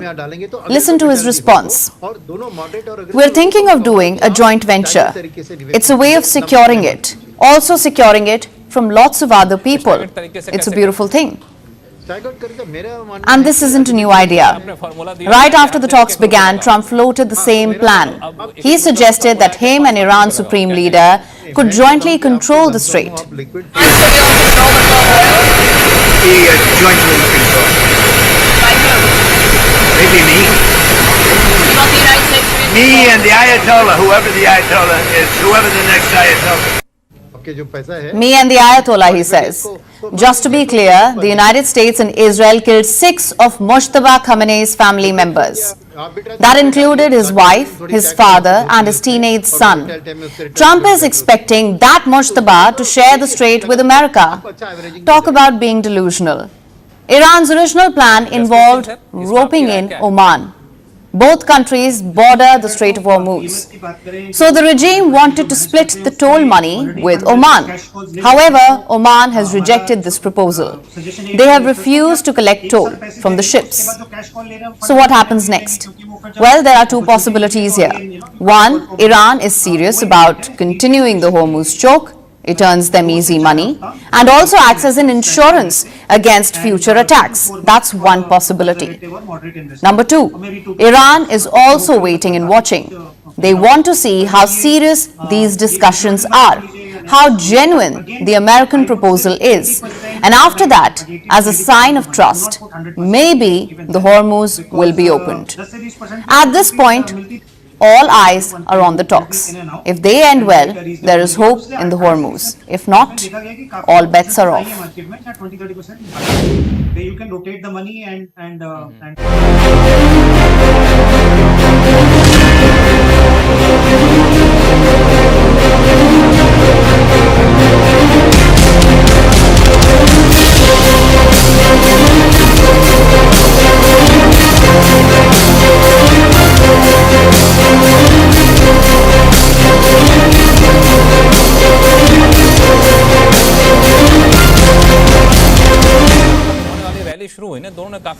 Now the world has been watching Iran because of what it has been quietly working on underground, uranium. And the question is, how much does Iran have? How close is it to a bomb? To understand that, we first need to understand what uranium actually is. Uranium is a naturally occurring metal. It is found in the Earth's crust. On its own, it's not a weapon, it's just a rock. But when you refine it through a process called enrichment, you start unlocking enormous amounts of energy. That energy can power a city. Or, if you push it far enough, it can level one. That's the double edge of uranium. The same material that fuels a nuclear power plant can, with enough processing, fuel a nuclear bomb. And that's exactly why Iran is being watched so closely. Next question. Where is Iran's uranium? Now, Iran does not keep its uranium in one place. It is spread across several facilities, most of them underground, deliberately buried to survive airstrikes. The main site is Natanz, a sprawling complex about 220 kilometers south of Tehran. This is where Iran has installed thousands of centrifuges, machines that spin uranium gas at incredible speeds to concentrate its most powerful form. Then there's Fordo, carved deep into a mountain, designed specifically to be difficult to destroy. And then Isfahan. It's a conversion and fuel site. This became very significant in June 2025. Why? Because satellite images appeared to show Iran moving large containers of enriched uranium there. This was just days before Israeli and American airstrikes hit the other facilities. To this day, the UN nuclear watchdog, the IAEA, says it does not know exactly where Iran's uranium is. Next question then, how much uranium does Iran have? As of June 2025, just before the strikes, Iran's total enriched uranium stockpile was nearly 10,000 kilograms. Let me put that into perspective for you. Under the 2015 nuclear deal, Iran was only allowed to keep 202 kilograms. It blew past that limit years ago. But not all uranium is equal. The danger isn't just how much Iran has, it is how refined that uranium is. So now, what is enriched uranium? Think of enrichment like coffee. Natural uranium is like a raw coffee bean. Potential energy but not yet usable.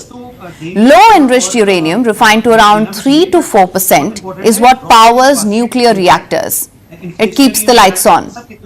Get to 20% and you are in research reactor territory.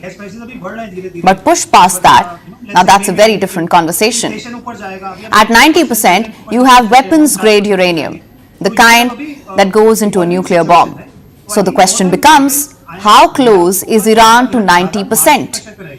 Iran's stockpile as of June 2025 looked like this. Nearly 6,000 kilograms enriched to 5%. About 184 kilograms was at 20%, basically research level. And then the number that alarmed weapons experts. 440.9 kilograms enriched to 60%. That is what rang the alarm bells. But why is that a big deal? Here's the thing, about 60% enrichment, there is no civilian use for it. Nuclear power plants don't need it. Research reactors don't need it. It has only one practical application, and that is to further upgrade it to weapons grade. Iran is the only country in the world without nuclear weapons that has ever produced uranium at this level. How many nuclear weapons could this make? The IAEA defines this as a significant quantity of nuclear material. Let me explain. To manufacture one nuclear warhead, roughly 25 kilograms of uranium is sufficient. Iran's 440 kilograms of 60% enriched uranium, once further processed to 90%, which is what is required for a nuclear weapon, would yield enough material for approximately 9 to 12 nuclear weapons. 9 to 12. And the timeline to get there? According to a May 2025 US Defense Intelligence Agency assessment, Iran would need less than a week to produce enough weapons-grade uranium for a single bomb. It's important to note, Israel has been saying that Iran is only weeks away or days away from 90% since 2012 at least. So the question the world is still trying to answer is, what does Iran intend to do with it?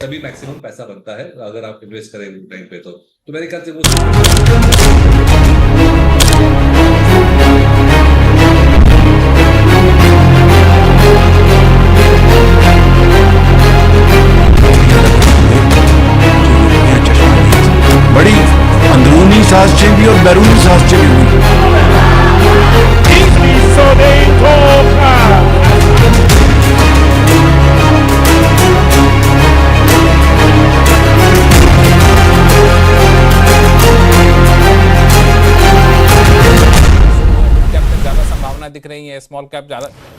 So Pakistan wants a Nobel Peace Prize. And no, this isn't satire.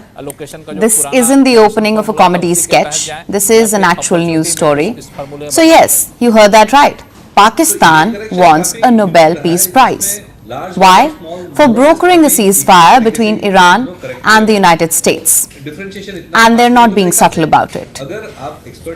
They want it for Prime Minister Shehbaz Sharif and Field Marshal Asim Munir. Now this would normally be the moment where reality walks in and delusion quietly walks out, one would hope.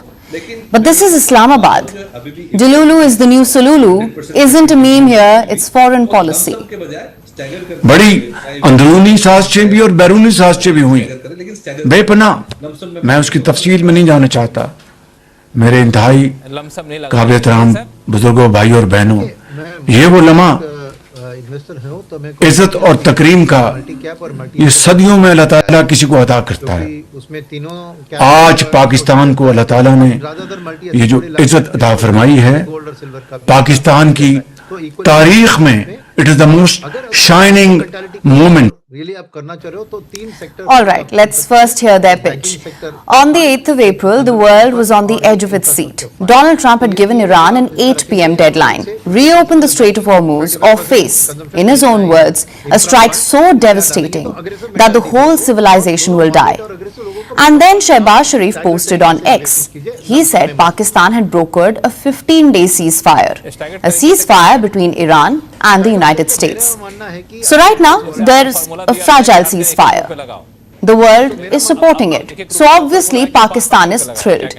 The Karachi Chamber of Commerce immediately demands a Nobel Peace Prize for both Shehbaz Sharif and Asim Munir. Columns are written, editorials are published, and Pakistan's media, they're in full celebration mode. But there's a little more to this story than Islamabad's editorials are letting on. They may want the Nobel, but reports suggest it wasn't all their doing. The New York Times says it wasn't Shehbaz Sharif who drafted the ceasefire message.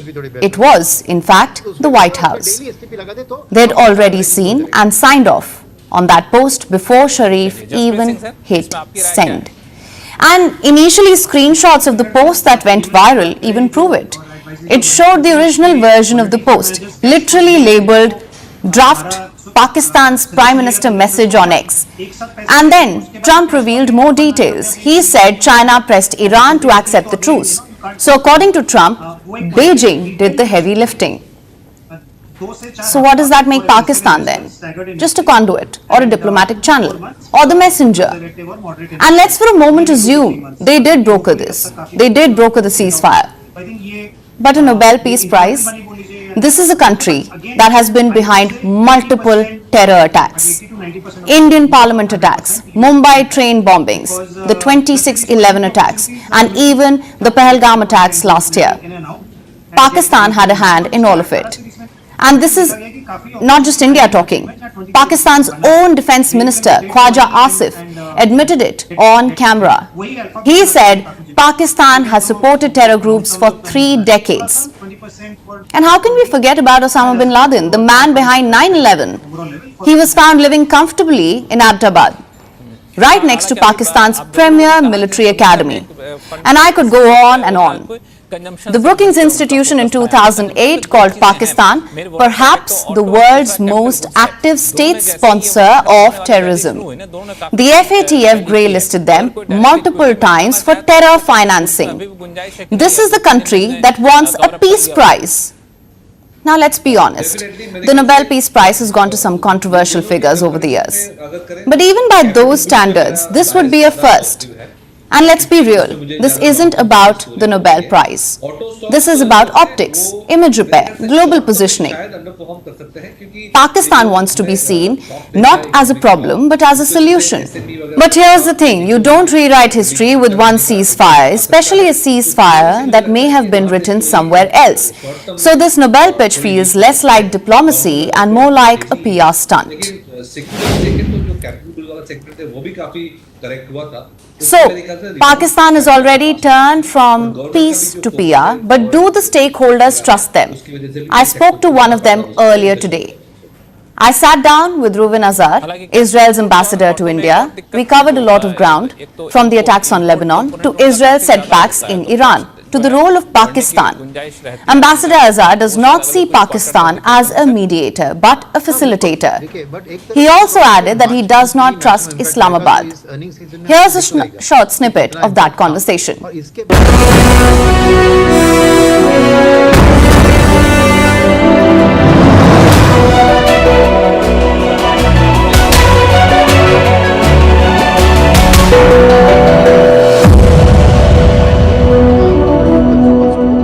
Let's just begin. Was Israel consulted in the ceasefire talks? Yes. Yes, we were in touch all the time, every day, even until the middle of the night. Our leaders are in constant touch with the American leadership. And yes, we are part of this operation. This is a joint operation of the United States and Israel. And the negotiation is being done in coordination with Israel. Mediators, the ceasefire did include Lebanon.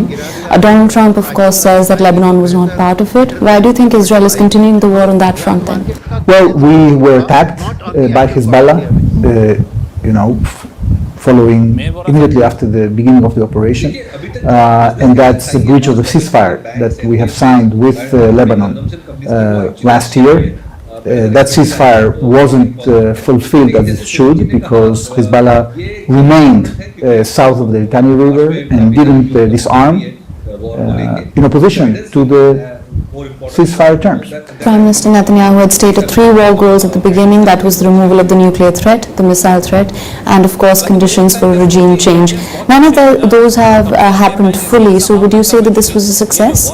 Yeah, it was an absolute success because we have degraded substantially the capability of the Iranians to produce nuclear weapons. It's not just hitting Natanz. There were hundreds of elements that were dispersed all around Iran. Iran is a huge country that is 75 times the size of Israel, and they had hundreds of sites in which they had nuclear activity, whether it be not only enrichment, but conversion, plutonium reactors. And yes, we are still waiting to see whether through negotiations we can get out the enriched material, but basically it has been very successful. Now, when it comes to the ballistic missile threat, there is still residual capability, but Israel has completely destroyed the capability of Iran to produce ballistic missiles, and that is also a success. As per reports, Prime Minister Netanyahu's assessment shared with Donald Trump, it said that Iran's missiles could be destroyed in weeks. Regime could be too weak to close Hormuz. Would you say that was a miscalculation? Well, I don't know. Look, there have been different estimations. At the end of the day, I think that we had very specific military targets, thousands of them. They were all hit, and we have given this window of opportunity for diplomacy to succeed. But we are standing ready to continue the operation if the regime will not cooperate with the 15-point plan that was put forward by President Trump. If President Trump's posts are anything to go by, he says that the nuclear stockpile has not been touched since the operations last year in June. So if the nuclear material wasn't touched, one could then argue that perhaps the United States and Israeli assessments that Iran was close to a nuclear weapon were overstated. Would you say, how do you assess that? Well, that's not accurate, because what happened back in June is that we knew that Iran was trying to sneak out to a nuclear arsenal, and they were working on a device, and then we had to act. It was a limited operation. We hope that it's going to be enough in order to get the regime to convince them to come to the negotiating table in good faith, which they didn't. And now it's going to be much more difficult for them to re-engage in this activity, and we have taken them years distance from breaking out to a nuclear weapon. Now, do you think Pakistan is an honest broker in peace talks? Well, first of all, they are not the broker. They are a facilitator. And no, we don't trust them at all. All right, so you think they're just relaying messages? Yes. Of course, Pakistan considers Israel and India as its primary enemies. When we talk about Pakistan's nuclear capabilities, what's Israel's view on that? We haven't been attacked by Pakistan. We are worried from the fact that there are terrorists coming from this country, including the terrorists that were involved in the attack against our Consulate General in Istanbul, or the Canadian Pakistani citizen that was caught only yesterday trying to cross the border from Canada to the United States to do a terrorist attack against a Chabad community in New York. So there are many Pakistani terrorists, and one has to ask themselves why this is happening and why the government of Pakistan is not enforcing the law and stop radicalizing the population. All right, and how do you view India's role, given, of course, its ties with Israel and its stakes in regional stability? Well, we have very good relations with India, and the last visit of Prime Minister Modi gave us an opportunity to upgrade the relationship in a very substantial way. When it comes to regional issues, I think it's up to India to decide where their interests lie, and we will continue cooperating despite this situation in order to implement all the agreements we've signed during the visit. Right, and of course a lot depends on what happens in these 14 days, very crucial. If the outcome does not include regime change or dismantling of Iran's nuclear capability, would you then acknowledge that this was a loss? No, I think that we have achieved our military goals, and we can try to leverage this change in the balance of power in order to see whether we can see also a political change, whether that will be in the policy of the regime or whether that will be in a change of the regime. But even if it doesn't happen, we are going to be satisfied because we actually have removed two threats that were imminent on the existence of our country. All right. Ambassador, thank you so much for your time and thank you for your insights on this. My pleasure. I have a question. Is Benjamin Netanyahu the biggest threat to West Asia? This is a serious question because look at the sequence of events. First, it was Gaza, then Iran, then pulling in the United States. And now, even with the ceasefire technically on the table, he is still keeping the war alive by striking Hezbollah in Lebanon. So what exactly is Netanyahu's plan? Why doesn't he end the fighting? Why does it seem like he cannot afford to? Let's start with the outcome, because strip away the war rhetoric and you will see very clearly what we've been saying all along. This war has delivered very little. Just look at what Israel set out to do: dismantle Iran's nuclear capabilities. There is no sign that Iran has agreed to any concessions in this regard.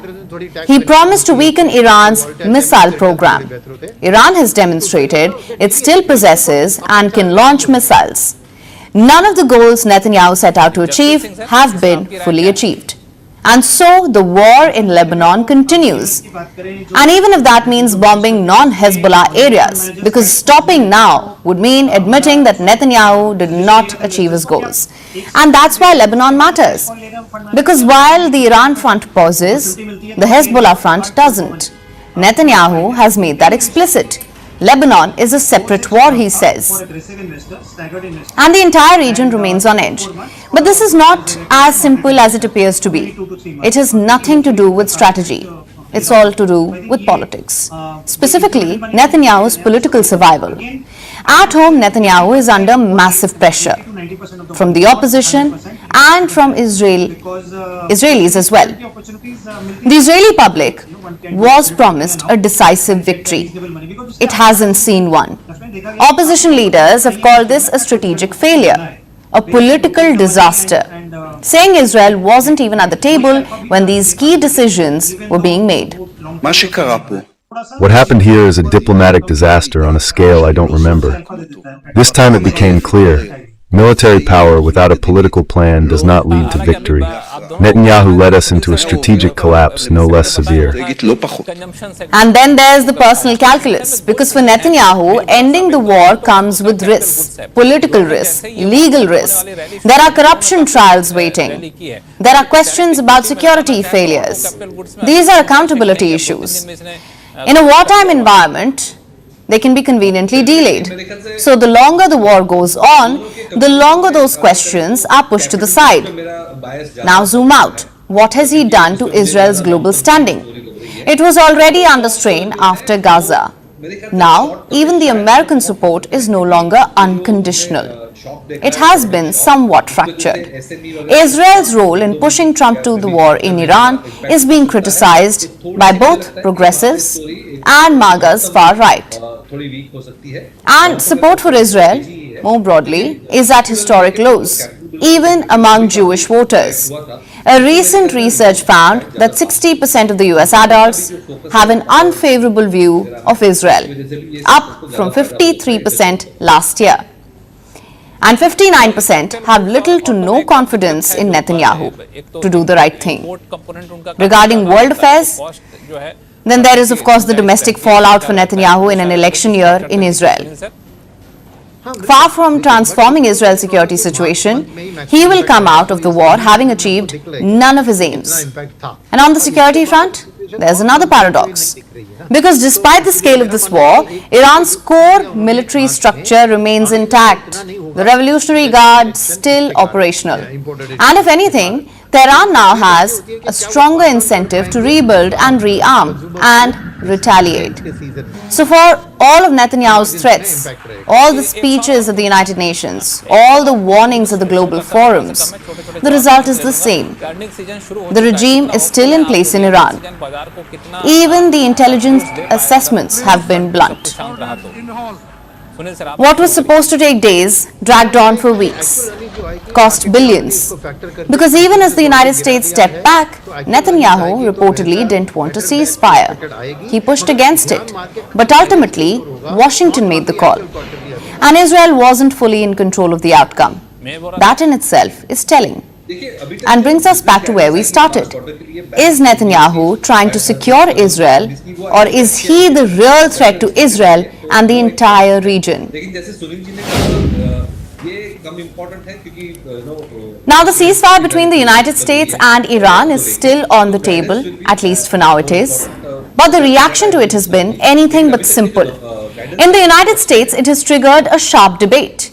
US President Donald Trump is now facing criticism from his own supporters. Some believe he stopped too soon. Others believe he should have never escalated in the first place. The divide is now clear. But it is not just Trump who is facing the heat. Even in Iran, hardliners are not happy with the truce. They've come out in protest against it. So why has the ceasefire divided opinion? Our next report explains. This ceasefire was meant to stop a war. Instead, it has started another one. Not on the battlefield, but within Donald Trump's own political base. Just 90 minutes before his own deadline, Trump had issued a stark warning.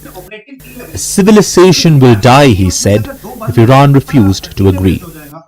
But then came a sudden shift. Trump announced a 2-week ceasefire with Iran. He called it progress after what he described as positive talks.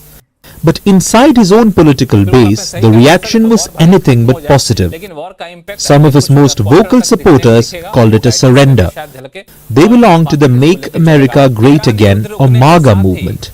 Far-right activist Laura Loomer said the deal legitimizes Iran and gives the US nothing in return.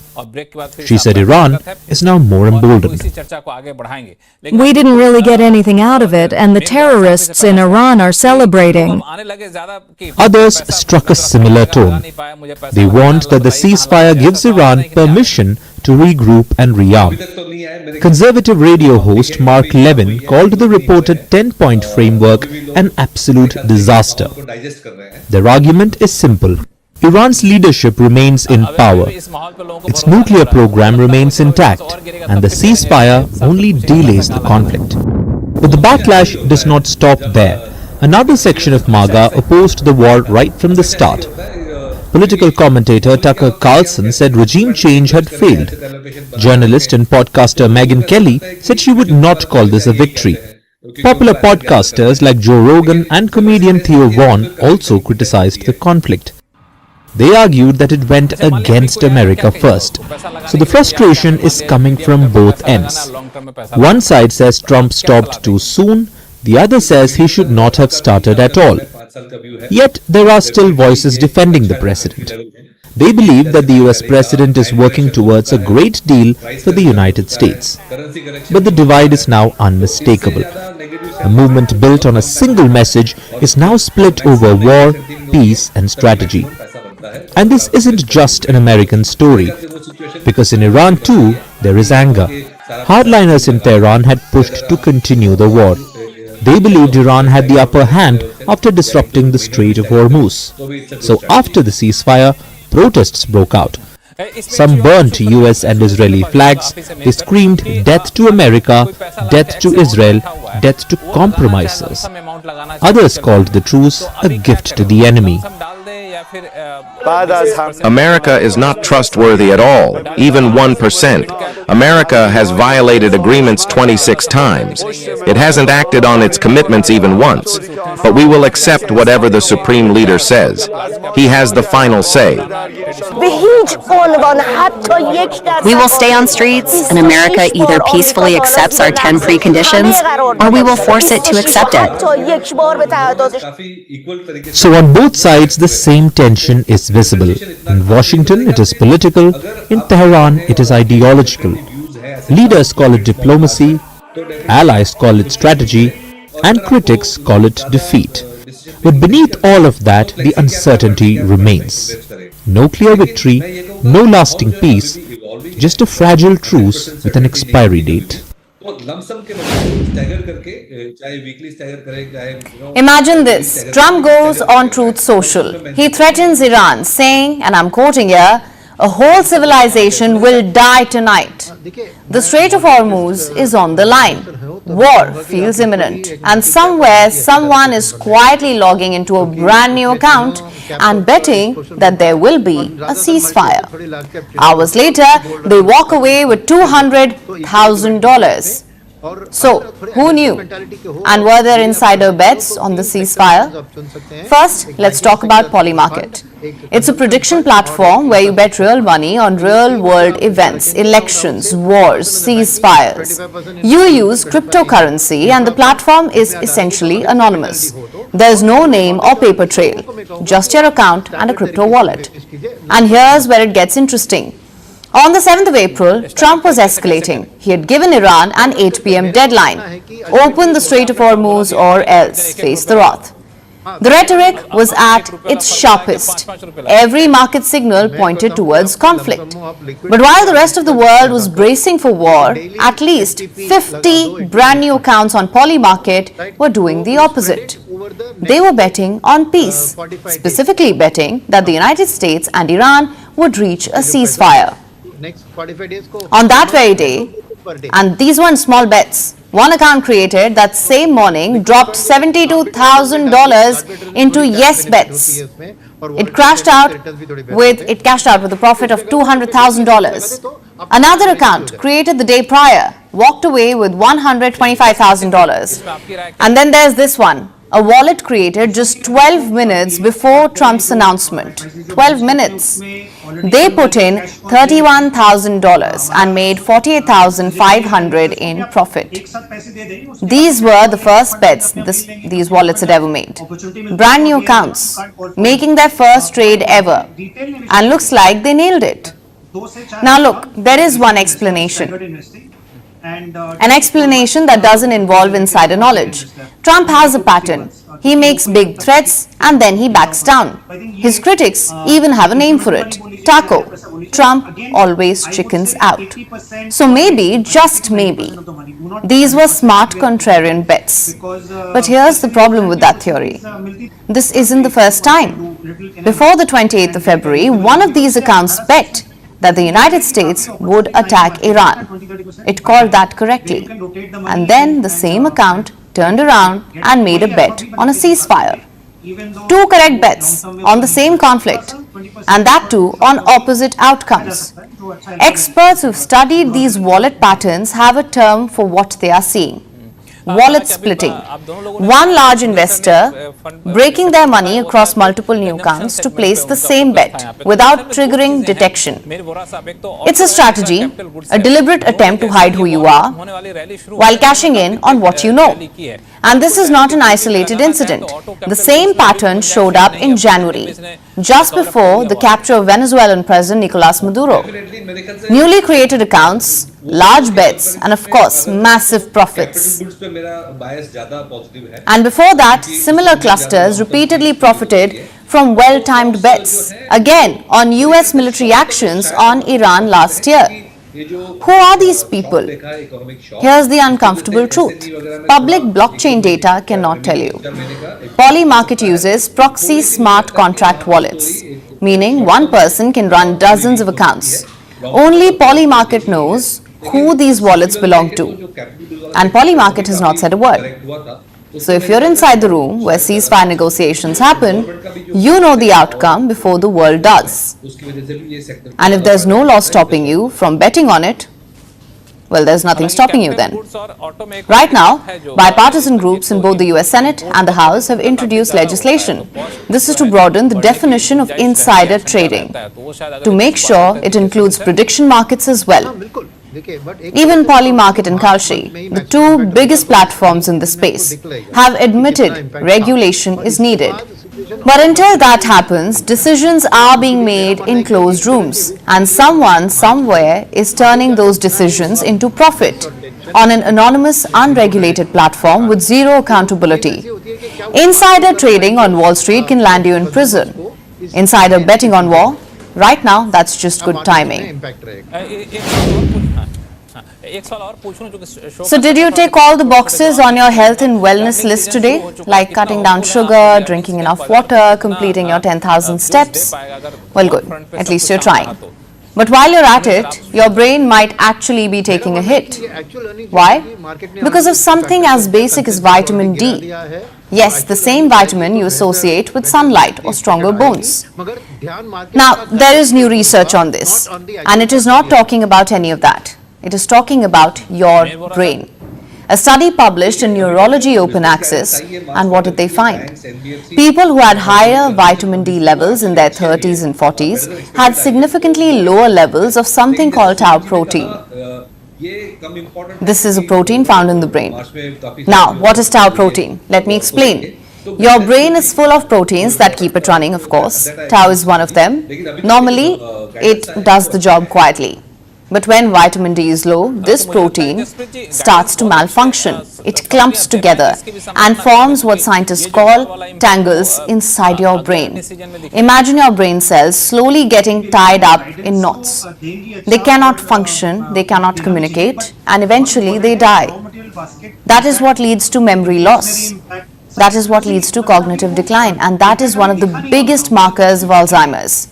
And the scary part is, you wouldn't know it's happening. Now, India has around 300 sunny days a year, and yet between 70 and 90% of Indians are vitamin D deficient. One of the sunniest countries on the planet, and most of us don't get enough of it.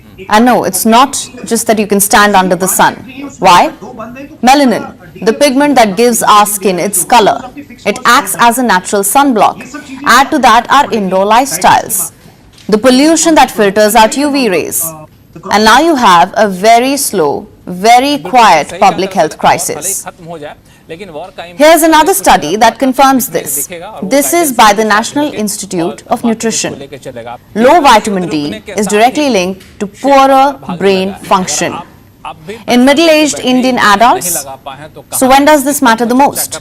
Right now, if you're in your 30s or 40s, this is your window. The tangles that I was talking about, they won't appear overnight. They take 20, 30 years to build up. So the brain you'll have in your 60s is being shaped by what you do today. You'll feel fine today, of course, no bone pain, no obvious fatigue. Everything would seem normal. There are no warning signs. So, good vitamin levels now means fewer tangles later, and fewer tangles means lesser shrinkage. So what do you actually do? Three things. First, of course, get tested. A 25-hydroxy vitamin D blood test costs very little and tells you exactly where you stand. Don't guess, don't assume. The sun is doing its job. Second, be smarter about sunlight. 15 to 20 minutes of midday sun between 11 a.m. and 1 p.m. on your arms and face, at least 3 times a week. Not through a window, not from the shade, actual sun on your skin. Don't forget to wear your sunscreen, please. Third, talk to your doctor about supplementation. Food alone is rarely enough to correct the real deficiency. A good vitamin D3 supplement at the right dose, it can make a real difference. But of course, like I said, check with your doctors first.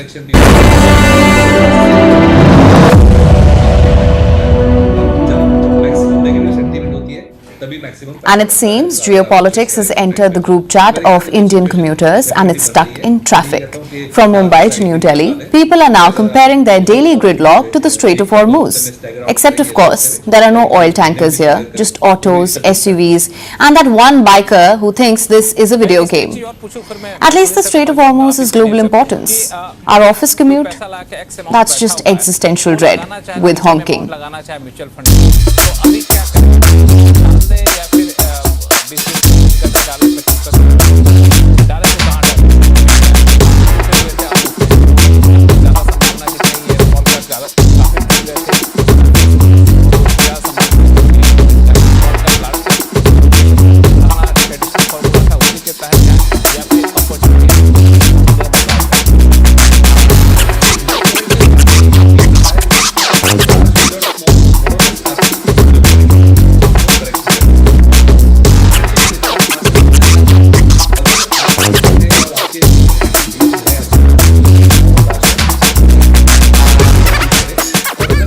And now it is time for Vantage Shots, images that tell the story. A high-speed police chase in California ends in a dramatic crash.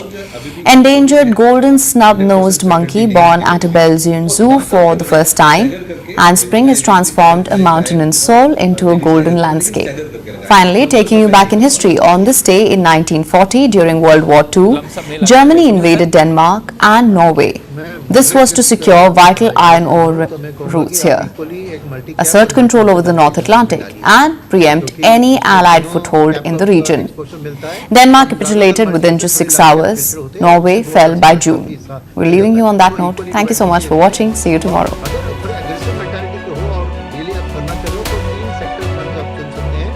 Banking sector fund, एक consumption fund और एक infrastructure fund. तो ये तीन अगर आप हिस्सा रखेंगे और I would say 50% banking, 25% consumption credit line है, इंफ्रा फंड इसमें आप डालेंगे तो अग्रेसिव मेंटालिटी और दोनों मार्केट और अग्रेसिव लोगों को मैं कहूँगा कि आप स्टैंडर्ड तरीके से मैनेज कीजिए, कम समय में। स्टैंडर्ड तरीके से कैसे करें? स्टैंडर्ड तरीके मेरा जैसे आपने फॉर्मूला दिया था ना कि हर तरीके से लगा। हाँ, तो मेरा मानना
Hello and welcome to First Post America, your home for the biggest stories shaping the US and the world. I am Gushin Garland, live from the First Post studios. Our top story on the show today. Has Trump's Iran ceasefire exposed the deepest rift yet inside the MAGA movement as allies and young conservatives turn against him? Also on the program, Lebanon emerges as a major flashpoint in the US-Iran ceasefire, with Israel striking Hezbollah, retaliating and conflicting claims, raising fears over the future of the fragile truce. As Iran flip-flops between opening and closing the crucial Hormuz Strait, when will shipping in the waterway return to normal? And two teenagers who were arrested over foiled bombing attempt targeting New York Mayor Zohran Mamdani's home openly discussed mass killing plot on March 7th.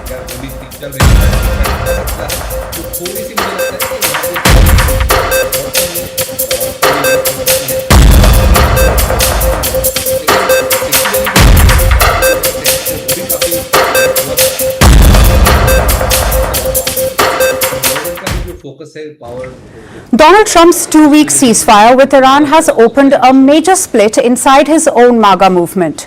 What was meant to calm criticism has instead triggered anger, confusion and open rebellion among his supporters.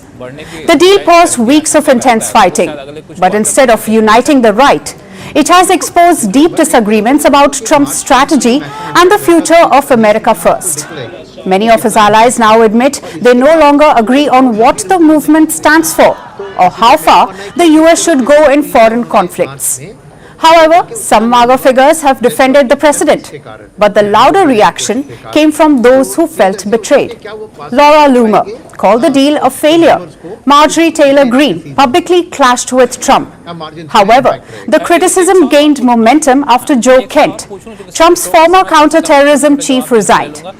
Kent said the administration was pushed towards the conflict by Israel His comments fueled suspicion among young conservatives, many of whom already doubted the need of the war. I pray that you will reflect upon what we are doing in Iran and who we are doing it for. The time for bold action is now. You can reverse course and chart a new path for our nation, or you can allow us to slip further toward decline and chaos. You hold the cards. The divide is most visible among Gen Z Republicans. They helped Trump win in 2024. But now many say the Iran conflict goes against everything they thought MAGA represented. They do not want another long, expensive war. They remember Iraq and Afghanistan. They worry about the economic burden. And they want the US to focus on domestic problems instead. Oh, the price is terrible. It's terrible. Trump's was supposed to get down the prices and everything, but he jacked them up. And it's terrible. I don't know when they're going to come down, but hopefully they'll come down one of these days and soon enough. Because it's hurting us, you know. We drive a lot of trucks and everything, and cars and everything, and what happens is we don't have enough money. You know, we got to charge the customers more money, and that's bad. They don't want to pay. Polls show the shift clearly. Only about 28% to 34% of Americans approve of Trump's handling of the Iran conflict, with disapproval ratings reaching 59% or higher. I don't know what he wants, which is, I think, the fundamental problem, which is, I'm in favor of an impressionistic approach to jazz and some art forms, but not to foreign policy and national security. The political pressure is also visible on the streets. Dozens of protesters gathered outside the White House yesterday. They demanded a real ceasefire. They waved Iranian, Palestinian and Lebanese flags. They said the US must stop all involvement in the conflict. Demand a real ceasefire! We demand a real ceasefire! Israel bombs, USA pays! Israel bombs, USA pays! How many people did you kill today? How many people did you kill today? The current administration in the United States has turned the world upside down, and I'm not happy about it. They're killing innocent people. I don't like what's going on. I don't stand for it. I hate having my taxes pay for it. The Iran ceasefire was meant to reduce tensions. Instead, it has exposed one of the deepest divisions inside MAGA. Trump now faces the challenge of repairing his own coalition at a moment when his supporters no longer agree on the direction of the movement or on what America First truly means. Now, for more on this, we are joined by Kian Tajbakhsh, who is an Iranian-American scholar, joining us live from New York. Kian, welcome to the program. Why do you think Trump's ceasefire with Iran has caused such a strong split inside the MAGA movement? Thank you for inviting me. I think the main reason is because President Trump has done a very poor job in communicating to the American people the rationale and the long-term strategic goal of launching this war against Iran. There is a compelling rationale in terms of U.S. national interests, but he's done a very bad job, and I think that a lot of people are very confused. He's referred to this war as a little excursion because he was mindful of the fact that the American public and his base would not tolerate a long-term military operation. He imagined that it would be something like Venezuela or more like Venezuela. He knew that it would be more complicated than Venezuela, but he thought that within a month or two he could achieve the goals that he felt were in the U.S. national interest. But I think the main reason it's caused a split is because he did not persuade his base that even a relatively long operation, that is to say 1 or 2 months, was in the U.S. national interest, and so he's now facing a backlash. Interesting point you make over there, but how significant is the anger among young Republican voters, especially Gen Z, who say this conflict goes against America first? Yes, there is quite a lot of backlash. I mean, we'll have to see how this plays out in terms of the polls in the midterms. But the fact remains that there are very influential voices within the, some of the more extreme parts of the MAGA movement that have used this opportunity to distance themselves from President Trump and to put forward their own views. You mentioned some of them in your intro. Now, it's important to note that actually polls show some mixed evidence about a backlash. There's always been a strong fringe of the Republican base that is referred to as let's say the strong MAGA movement, but the extent to which the broad Republican Party base is going to move against President Trump is, I think, less certain.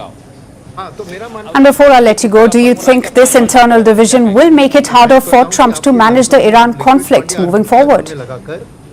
Yes, certainly it does. I think that, I think there's competing pressures here. On the one hand, I think President Trump was looking for a win in Iran that would cement his legacy as a far-reaching foreign policy president beyond the question of party politics. He may see himself as a lame duck. He's not going to be a president again, and I think that's why he cared less, I think, about the short-term political ramifications. But now that the campaign has not delivered the clean win that he anticipated, I think he's being forced to look back again at the short-term political consequences. So I think that given the fact that currently he seems to have left the world with Iran controlling the Straits of Hormuz,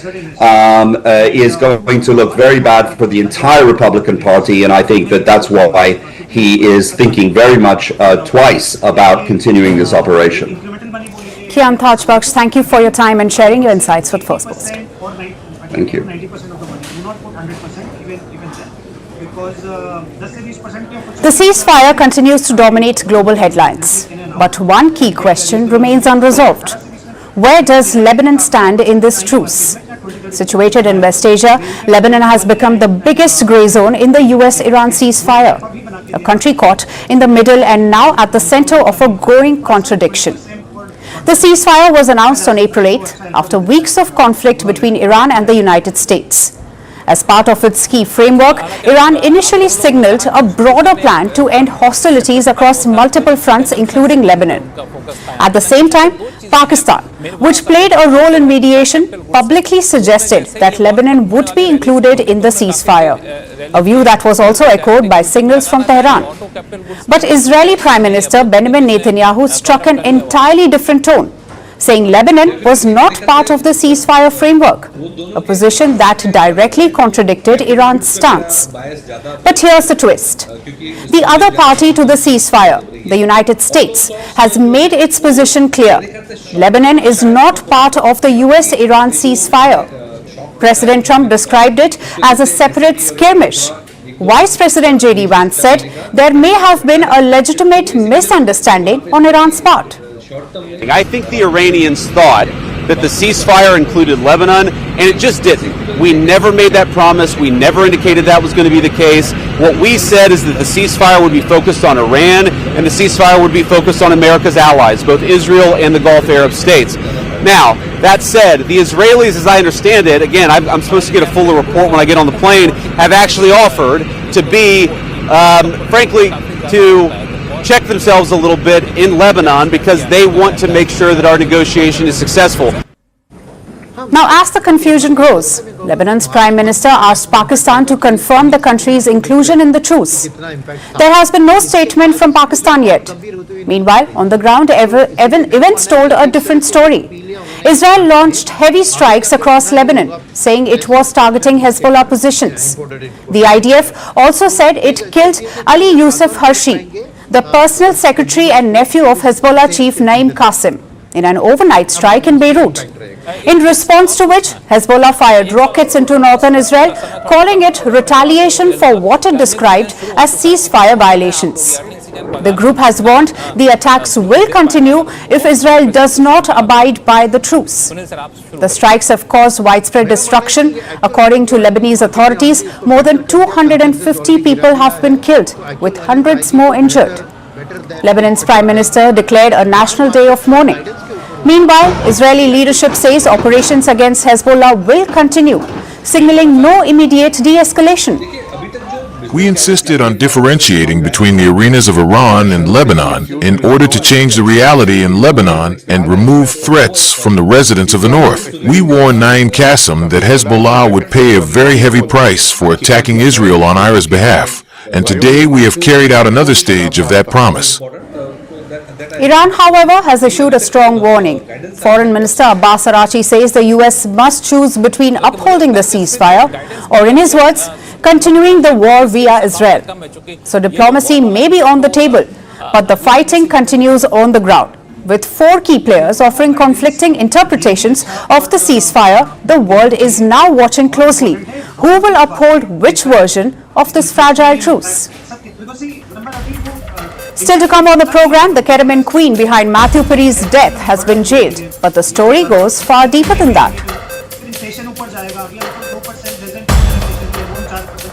Yesterday, when the ceasefire was announced, it seemed like a pause button had finally been pressed. But there's always a catch, and it sits in one of the most important choke points in the world, the Strait of Hormuz. The deal was simple on paper. The US wanted the strait to stay open for 14 days, and in return, it would stop bombing Iran. Troops are prepared to defend, prepared to go on offense, prepared to restart at a moment's notice with whatever target package would be needed in order to ensure that Iran complies. As far as the strait, you saw the initial agreement that was struck, which is Iran's letting ships go through. So that will be happening. They will be sailing. But just a day later, things already look shaky. Iran has reported violations in Lebanon and is now claiming the strait has been closed again, which leads me to ask, was this ever a real pause or just a breather? Because out there in the Gulf, this is about scale. Around 2,000 vessels carrying nearly 20,000 seafarers have been struck for weeks in the region since the war began. They include oil and gas tankers, bulk carriers, and cargo ships, as well as 6 tourist cruise liners. Unable to pass through the strait to continue their journeys, most have remained anchored for almost 6 weeks, in some cases with dwindling supplies of food and water for their crews. It seems that the Iranians are semi in control of the Strait of Hormuz still. They are allowed to charge tankers or shipping to transit the Strait of Hormuz as part of the ceasefire agreement. So they can basically name their price apparently for the next 2 weeks. Kuwait, Saudi Arabia, the UAE have all said that they expect unrestricted access to the Strait of Hormuz. But apparently that's not going to happen. So we'll see. That has to be negotiated away, I think, in my opinion, for the ceasefire deal to succeed. Traffic through the Strait of Hormuz has plunged by 90% since the war started. And even when the ceasefire kicked in, movement barely returned. On the first day, only 4 ships crossed the strait with their tracking systems on, according to ship tracking data. Normally, you would see around 140 ships a day. These official numbers don't include the so-called dark fleet, which means ships moving with their trackers switched off. The hesitation is understandable because even with a ceasefire, Iran has made it clear transit through the strait will be under its military oversight. Ships now need approval. They need to share detailed information about ownership, cargo and routes. And in some cases, approvals are happening in surprisingly basic ways, like officials using binoculars from nearby islands to verify ships. Iran is also pushing ships closer to its coastline, creating congestion in an already narrow passage. And on top of that, there's talk of fees as high as $2 million per ship. Analysts are already calling it a kind of toll booth system. So even if the route technically opens, the friction remains. And that's where the global impact kicks in. Energy markets initially dropped, hoping that trapped oil and gas would start flowing again. But as doubts crept in, prices bounced back. The chances of a meaningful reopening of the Strait of Hormuz anytime soon look dim. The futures market looks a bit broken. Otherwise, prices should have snapped right back to pre-ceasefire levels by now. Which brings us to the question, when will the Gulf's oil and gas imports return to normal? Analysts say it will take time. They say even if the strait remains open and production and refining capacity is restored to normal, many countries will be rethinking their approach to energy because of the crisis. We have seen this before in the Red Sea, where even after threats reduced, companies avoided the route for months, choosing longer but safer paths instead, because confidence, once shaken, takes time to rebuild. A shocking revelation has emerged in a foiled bombing attempt targeting New York Mayor Zohran Mamdani's home. On March 7th, two teenagers identified as Emir Balat and Ibrahim Qayyumi were arrested for the attempt. Following the incident, New York City's mayor strongly condemned the alleged plot. Officials described it as a serious act of extremist violence. I think first and foremost, just to make it clear to everyone that extremism and hatred of any kind will not be tolerated in our city. And that is regardless of whatever ideology motivates any person to commit an act of violence. There is no tolerance for it here. What we want to deliver to New Yorkers is a city that is safe, is a city that believes in the values where everyone who calls it home is considered to be a part of it. There is no tolerance for any kind of violence within that vision of our city or the way in which we lead this city. Prosecutors have now detailed disturbing details that led to the bombing incident. According to them, the two accused openly discussed their plan to kill people and were not shy of admitting that they seek to incite terror. "I want to start terror, bro." This was the chilling remark made by one of the suspects, according to the new indictment. Prosecutors said that on the day of the planned attack, both accused drove from Pennsylvania to New York and allegedly carried improvised bombs in their car. The pair arrived around noon at the site where far-right agitator Jake Lang and about 20 supporters had gathered.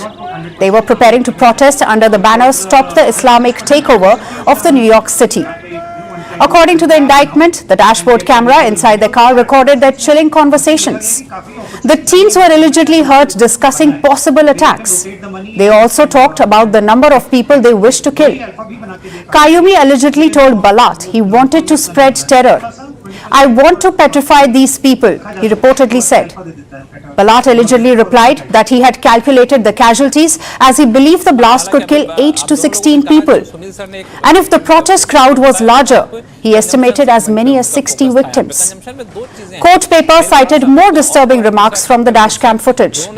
Balat allegedly said, "Just can't wait for the bomb to go off," as he reportedly described victims being torn apart in the blast. Preliminary test results determined that these were not hoax devices nor smoke bombs. They were improvised explosive devices that could have caused serious injury or death. According to the 8-count indictment, both the teens now face serious terror-related charges. It ranges from attempted use of weapons of mass destruction, transporting explosive materials, possession of destructive devices. It further included conspiracy to support a foreign terrorist organization and carrying explosives during a federal felony. They were all charged with attempting to provide resources to a designated terror group. While being taken to a police precinct, Balat allegedly made more radical statements. He claimed the attack was carried out in defense of his faith. He reportedly said that if he did not act, someone else would. Investigators further said the accused waived his right to remain silent. At the precinct, he allegedly wrote a pledge of allegiance to the Islamic State on a piece of paper. Authorities said the other accused, Qayyumi, also waived his rights and admitted to consuming radical online content. Both suspects are scheduled to be prosecuted on April 15th. And even though a deadly plot was stopped just in time, authorities have warned that the threat of lone wolf terror still looms large.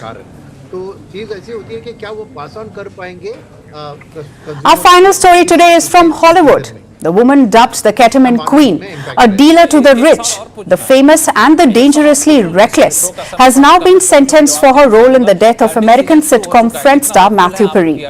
So how did it all unfold? And who else was part of this deadly chain? Our next report brings you all the details. A British-American drug dealer of Indian origin, dubbed the Ketamine Queen, has been sentenced to 15 years in prison for her role in the death of Matthew Perry, the beloved star of Friends.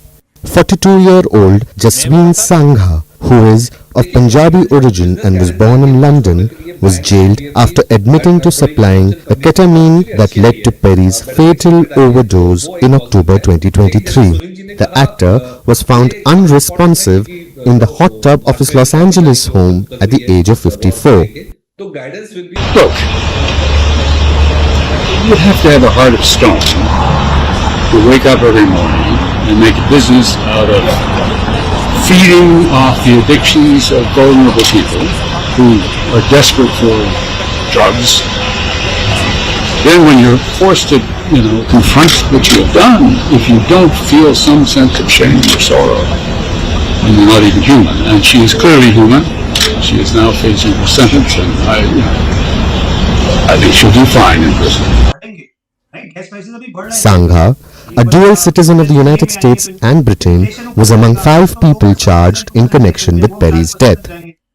Prosecutors described her as a high-end narcotics supplier who ran a drug operation from her upscale Los Angeles apartment, catering to a wealthy, celebrity-heavy clientele. According to court filings, she marketed herself as an exclusive dealer to a VIP circle of celebs, carefully curating her customer base while prioritizing profits over safety. She worked with middleman Eric Fleming to supply 51 vials of ketamine to Perry's 11 assistant Kenneth Iwamasa. Authorities say Iwamasa repeatedly injected the actor, including administering multiple doses on the day he died. My first reaction is I'm bitterly disappointed. If you weren't in the courtroom, the argument is there's no way that Jasmine is 5 times more culpable than the person who injected Matthew Perry with the drug or the doctor who got the drug. To me, it's absurd in the literal meaning of the word. And if this is what the criminal justice system or the theory of crime and punishment is, that the dealer should get 5 times as much as the person who injects the drug. After Perry's death made headlines, Sangha allegedly attempted to cover her tracks, instructing Fleming to delete their messages. A raid on her home uncovered a cache of drugs, including cocaine, ecstasy, and counterfeit prescription pills, along with tools linked to narcotics distribution, such as scales and a money counting machine. The investigation also exposed the role of medical professionals. Salvador Plasencia was sentenced to 30 months in prison for illegally supplying ketamine, while Mark Chavez was ordered to home confinement and community service. Prosecutors said they exploited Perry's addiction, charging him exorbitant prices for the drug. Perry, who had publicly battled addiction for decades, had been undergoing supervised ketamine therapy for depression. However, authorities said he relapsed into dependency before his death, paying over $2,000 per vial. Sangha pleaded guilty to multiple charges including the distribution of ketamine resulting in death.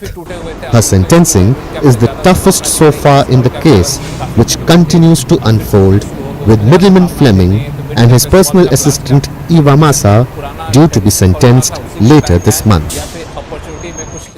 That's it on the show. We'll be back tomorrow at the same time. Thanks for watching. Bye-bye.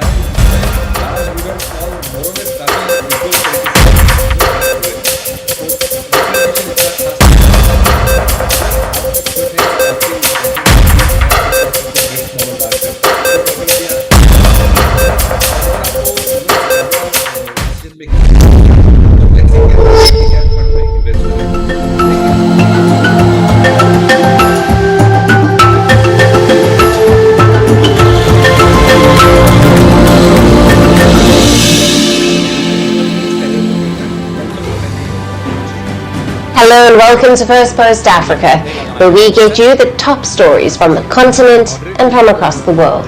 I'm Alison Lagrange, coming to you live from Durban, South Africa.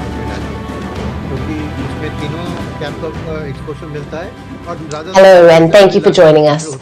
We begin today in South Africa, where a handshake in Pretoria is signalling a possible reset in the fractured ties between the Trump and Ramaphosa administrations. Now, relations between the United States and South Africa have plummeted to their lowest point, but yesterday marked a new beginning to bridge that gap. Mrs. Bosak, you may join the President for the official photograph. The scene at the Sefako Makgato Presidential Guest House was heavy with symbolism. South African President Cyril Ramaphosa formally received the new U.S. Ambassador Brent Bozell by accepting his credentials. This arrival comes after months of open friction over race, politics, land reform, and a refugee program that has triggered a deepening diplomatic rift. Ambassador Bozell says that his mission is to stabilize the ship and to rebuild the strained ties. We are two nations with great shared values and interests. It's my goal in my time here to build on those shared interests, to build on self-respect, to build on our shared values, to take our two nations to places they've never been before. Bozell's posting to Pretoria began on a tense note. Last month, he was summoned by South African officials over what they described as undiplomatic remarks. The ambassador had publicly criticized South Africa's genocide case against Israel and labeled certain political chants as hate speech. Pretoria pushed back, and President Ramaphosa's welcome yesterday came with a warning to stay out of South Africa's domestic politics. Whenever I send our ambassadors and or high commissioners to various countries, I always make it a point to inform them that they should never criticize their host countries publicly and in a confrontational manner. They should always choose to preserve dignity and partnership between our respective countries. Tensions between the two countries have been building since Donald Trump returned to office. Trump also announced that he will block South Africa from attending the G20 summit in Miami this year. Washington accuses South Africa of being anti-American and even anti-white. At the center of that claim, a controversial narrative that white Afrikaner farmers are being targeted. That claim also triggered a direct confrontation between Trump and Ramaphosa last year in the White House. And those people in many cases are being executed. They're being executed. And they happen to be white, and most of them happen to be farmers. And that's a tough situation. I don't know how you explain that. How do you explain that? They're taking people's land away. South Africa has repeatedly rejected that claim. Officials say violent crime affects all communities and argue that land reform is necessary to address deep inequalities rooted in apartheid. Now, what this has created is more than a policy dispute. It's a clash of narratives, And now that narrative is shaping policy. Reports now confirm that nearly 5,000 white Afrikaners have entered the United States under a specific refugee program launched by Trump nearly a year ago. To put that in perspective, the Trump administration has slashed overall global refugee admissions to just 7,500 this year. This means that more than 65% of all U.S. refugee slots are being prioritized for one specific racial group from one specific country. Pretoria has called the program an insult to its sovereignty and has even raided the centers used to process these applications. Yet, despite the ideological tensions, neither side can afford a full breakdown in relations. The United States remains South Africa's largest trading partner on the continent. More than 500 American companies operate in the country, and approximately 30,000 U.S. citizens call South Africa home. However, there are still signs of agreements on the global stage. Ramaphosa has welcomed recent ceasefire efforts involving the U.S., Iran, and Israel, calling for dialogue and long-term stability. We welcome the announcement of a ceasefire and are hopeful that it will lay the basis for a permanent resolution of the conflict. So yes, the reset in diplomatic ties have begun, and the optics suggest progress. But the underlying tensions haven't disappeared, and it still remains to be seen whether Washington and Pretoria can bridge a divide that now runs deeper than diplomacy. For more on this, we have with us Dr. David Matsanga, who is an African Affairs analyst and political scientist, joining us live from London. Welcome to First Post Africa. Thank you very much for inviting me. Thank you. Doctor, does Ambassador Brent Bozell's appointment represent a real turning point in U.S.-South Africa relations, or is this largely a symbolic gesture masking the deeper unresolved tensions? This is just a symbolic gesture. I don't think the relationship has improved at all. I think the relationship will only improve when Mr. Trump is out of power and is no longer having appetite for expansion of territory, oil, minerals, diamonds, gold. That is when South Africa can say the relationship is real and permanent. This is purely symbolic. You saw what the Ambassador Bazo said. He said so many bad things on that day that nobody in Africa would allow such an ambassador to be accredited. But this is a matter for South Africans. I don't think there is a real relationship. This is just a cosmetic approach. The bad relationship, the bad blood that flows between Trump and South Africa, that makes Trump think there is genocide in South Africa, yet there is no genocide in South Africa. You see, he is already preoccupied with a notion that there is a genocide. That's the way he has done to several other places. Yes. So this is just cosmetic. Right. Right.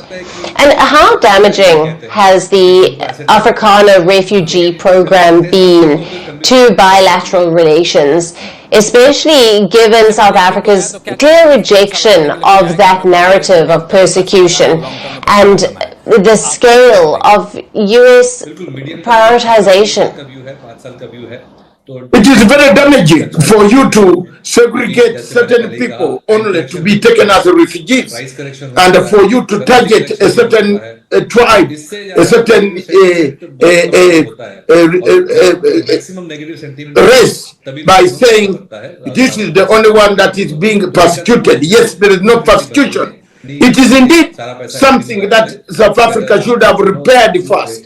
But we know where the problem comes from. The problem comes from the case that South Africa took to the International Court of Justice on the side of Israel. That is it. That has angered the American administration currently, and that's why they have acted that way. So this Afrikaner situation also endangers the same other whites that have remained in South Africa, who have lived there, who live along with the blacks, like brothers of the same rainbow country. It is sad that Mr. Trump would like to dismember a nation that was going on a rainbow in remembrance of the legacy of Mandela. And this is something that we should condemn. This guy, Trump, has got a problem, and that problem must stop. And are we now looking at a deeper ideological clash between Washington and Pretoria, particularly on race, land reform, foreign policy? Or is there still enough common ground left to stabilize this relationship? There's no common ground anymore left. How will you stabilize it when Trump wants us out of America? Trump is telling every black person from Somalia, from Uganda, from where, from Zimbabwe, they have to get out of America. How is it going to? Which common ground is left? The foreign policy of America is a toxic policy. Is a toxic policy that has got to be stopped in terms of international law. This guy has broken everything in the Covenant of 1945, which formed the United Nations and then hence the United Nations Security Council. Therefore, this man has been to be stopped. We can't wait for the 2 years to be over, the 4 years to be over for this guy to go home, so that America can return to the normal civil systems of the world. America at the moment, the passport of America very soon will be a danger if you hold it, even in the Middle East. Therefore, there is no common ground here at all. This guy has spoiled. It is over. Their policy does not match. America wants to destabilize South Africa. He wants to fight South Africa. He could do it. If he was given a chance, he could come and invade. He could come and pick Ramaphosa. We know it. He has picked a man from Colombia, from Venezuela. This guy has got an appetite for food, for oil, for land, for expansion, for diamonds, for gold, which South Africa possesses. Therefore, for me, I don't have any good words for Mr. Trump. I used to think that he was going to concentrate on American internal dynamics. By the way, he has gone around telling people he wants to wipe them out in genocidal language of Hitler. It is very, very dangerous. That's what Hitler told the Jews. And I think it is not very good for us to keep quiet. We must call this guy out. We must tell him that enough is enough. We might not have the might of arms that he has. You can imagine the guy is not even thinking of any peace process. He's only thinking of only going to antagonize places. If you don't give me diamonds, I'll come for you. If you don't give me gold in Congo, I'll come for you. If you don't do this, I don't. If you don't sign my health insurance program, I will come for you. What is this? Where he has in fact, let me take this opportunity to call upon African teams to avoid going for the World Cup. Why do you go to a place where you are not wanted? Where we are being told we should go, where you should pay $15,000 a bond. An ordinary person wants to go and watch football. Where will you get $15,000 to pay? Let's not go to the United States. Let's stick to our countries. We have more in Africa. We have Krukabat, Marapap, Rwenzori Mountains, and others. We can see them. They can stay with the Americans. Right. Thank you very much for being with us on Post Africa. Thank you very much for inviting me, and I always speak my mind. I don't need a visa to go to America, but I need America to allow other people, not to harass Somali people, not to chase them, not to chase black people, not to chase Indians out of America. America was built on the labor of the slaves who came from Africa. We feel bitter when we see we'll this have to leave happen to it us. there. Unfortunately, we are out of time. Thank you for being with us. Thank you.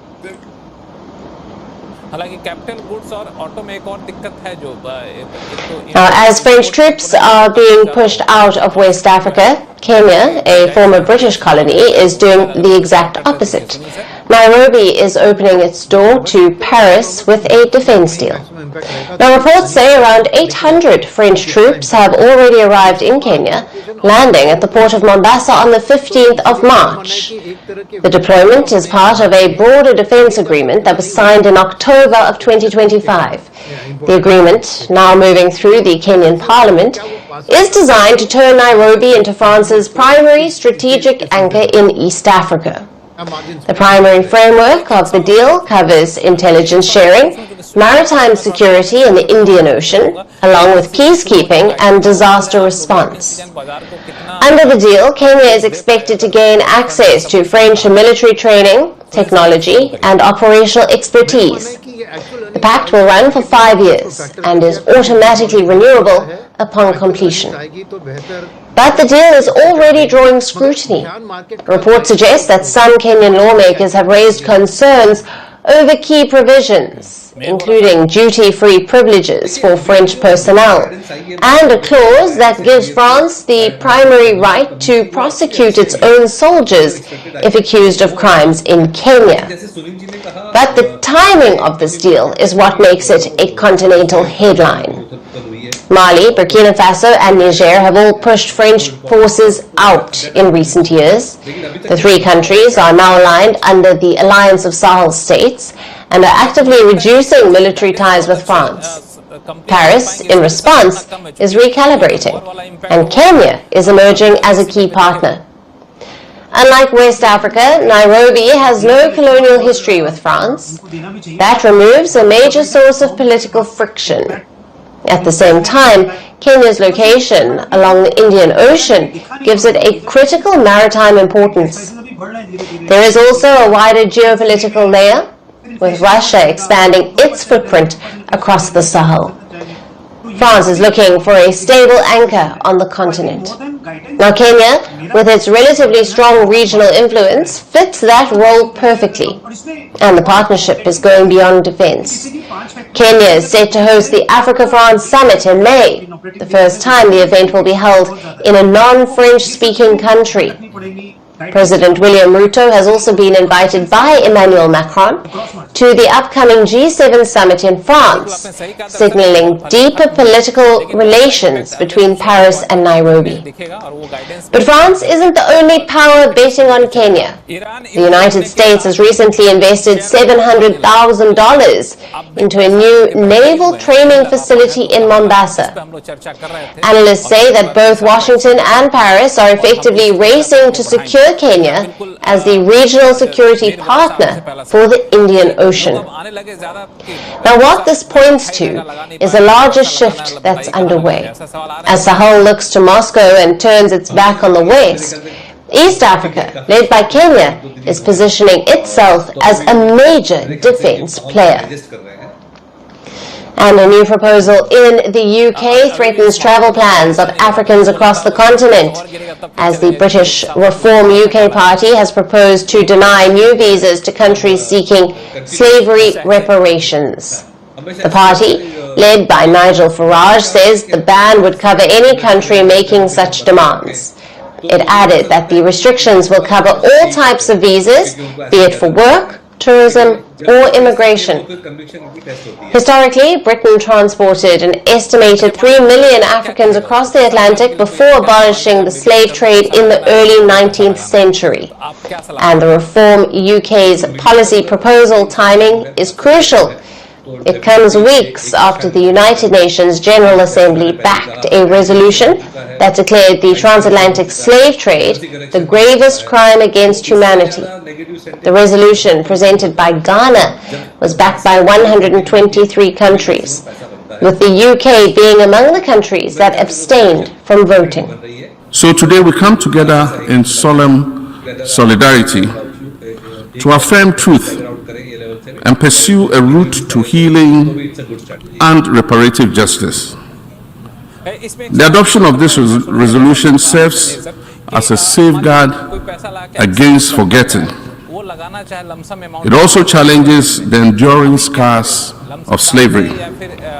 Reform UK named several countries in the Caribbean and Africa which it says are on its radar. They include Barbados, Jamaica, Nigeria, and the UN resolutions Prosper Ghana. Countries seeking reparations ignore the fact that Britain made huge sacrifices to be the first major power to outlaw slavery and enforce this prohibition.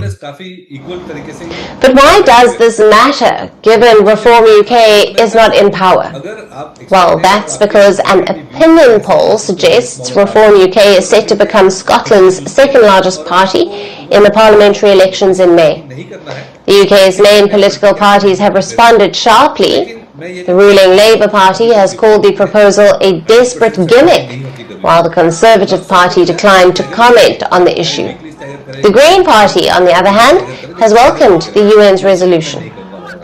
The debate over slavery reparations is not new. In the past, Commonwealth leaders agreed that it was time to have a conversation about paying slavery reparations. Despite the UK's reluctance to formally engage, back then Prime Minister Keir Starmer said that there had been no discussions about money at the meeting, and that the UK is very clear in its position that it would not pay reparations. Reform UK's proposal, even as a non-ruling party, has added a new layer of controversy to an already sensitive issue. Whether it translates into policy or not, the discussion around slavery reparations and the UK's role in it is far from over. Ghana has long been known for its gold, the metal that powered its economy. But along the country's coastline, another treasure quietly existed. A vast lagoon of white salt, which is now emerging as Ghana's next billion-dollar breakthrough. Ghana has built its global reputation on gold. The West African nation has been Africa's largest gold producer for decades. But beyond the gold mines, hidden in the coastal lagoons is white salt, which is a strategic mineral, a resource that could reshape the country's economic future. At the center of the story is the Songo Lagoon, located on Ghana's eastern coast. The lagoon is one of the country's most significant natural assets, a vast landscape where seawater, sun, and wind combine to produce salt. The Songo Lagoon covers more than 41,000 acres. It sits near the town of Ada, where the Volta River meets the Gulf of Guinea. This vast coastal lagoon is considered one of Africa's largest high-quality salt deposits. For decades, the lagoon quietly produced salt on a massive scale.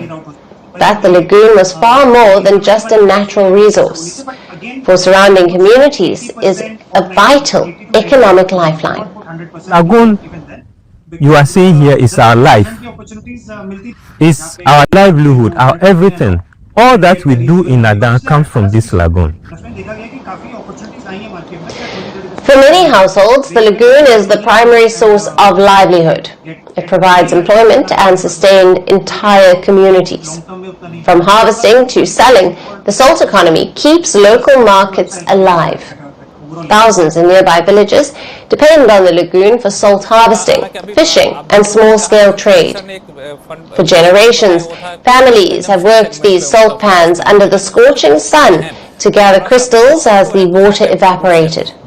This thriving trade sustains local businesses, traders and transport networks across the region. Attention is now turning to the lagoon's untapped economic potential. Experts believe that Ghana's salt industry could expand dramatically, with some estimates suggesting that it could generate over $1 billion annually within a decade. Yet, despite this vast promise, the resource remained largely underexploited.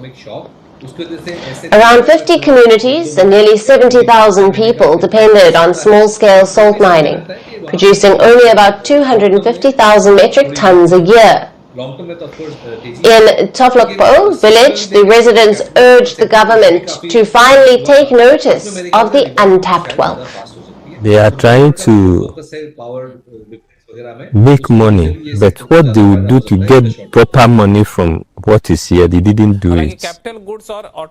Because they don't get into the sorts and do proper investigation of the products here, so that they will come out with better plans to produce the salt in commercial quantity. If developed strategically, Songo Lagoon could become a major export hub. It could supply salt to industries across Africa and beyond. If fully unlocked, the white salt of Songo Lagoon could transform communities and power industries. It could rewrite a new chapter in Ghana's economic story, one where the country's next fortune is not buried underground, but shimmering under the coastal sun. And that's it on the show for today. We will see you again tomorrow at the same time. Thank you for watching, and good night.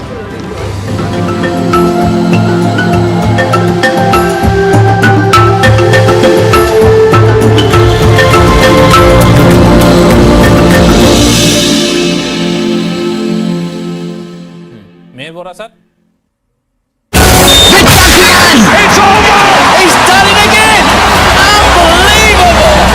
Oh, straight into the roof of the net. Nice one. Straight down the middle. So a good performance from both teams here today.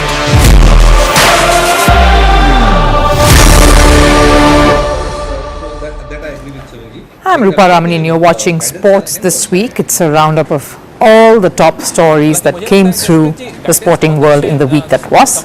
First up, a lot of cricket here. Experts reveal how intense an Indian Premier League can get. Former cricketers have spoken out about the growing pressures of IPL and how adverse an impact it can have on a player's career. Speaking of IPL, teenager Vaibhav Suryavanshi is taking the tournament and his opponents by storm. His battle with Jasprit Bumrah has been the talk of the week. The cameo of his onslaught has reopened chatter of just how prepared he is for the international stage. But how should he be groomed here on? Another youngster shooting into the spotlight is Lucknow's 21-year-old Mukul Chaudhary, inspired by MS Dhoni and coached by the fiery Justin Langer himself. What's the story behind this promising talent? Over in football, FIFA World Cup continues to be in the news, and for all the wrong reasons, this time regarding the presence of ice at the World Cup venues. Workers are threatening to go on strike if this persists, and India's football club Minerva is making waves for stunning the Liverpool Academy boys. We bring you the story of how this side fought all odds and zero funding from the Federation to create a piece of history. All of that coming up. Playing for your country in the biggest stage like a World Cup, the Olympics or the World Championship is considered the pinnacle of sport. Winning is everything. But when it comes to cricket, the IPL, the Indian Premier League, seems to be slowly occupying a very critical space. A crucial part in the cricketing calendar and a key chapter in players' careers. Recent confessions by certain former cricketers have put the spotlight sharply on the IPL. How important is it to perform at this stage? Can it truly affect a cricketer's journey in the sport? And is the pressure that immense? Now, IPL is a beast of a tournament, and I say it with great pride. It's established itself as one of India's premier leagues the world over. It's a globally recognized brand and cricketing property. Fans can never get enough of this league. The window is also ideal, and cricket contests are electrifying. The fan base, the broadcast, all are synced up to be a part of a carnival. But if you thought that is exactly what the cricketers themselves feel, then that it is a carnival, then you are horribly mistaken. The IPL is that pressure point in every year for all franchises in it, from the players to the owners and everyone in between.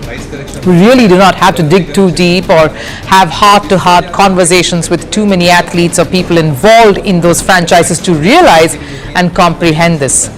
Look, I've worked closely with a couple of these teams, and it's given me a very clear idea and picture around this tournament. The IPL is no kiddie playground. It's serious business, and there is a lot on the line. Let's start with a case in point closer to home with R. Ashwin, who made a glorious comeback to the yellow team just last year. It was the biggest homecoming story of 2025, and there was much fanfare around his return to the Super Kings outfit.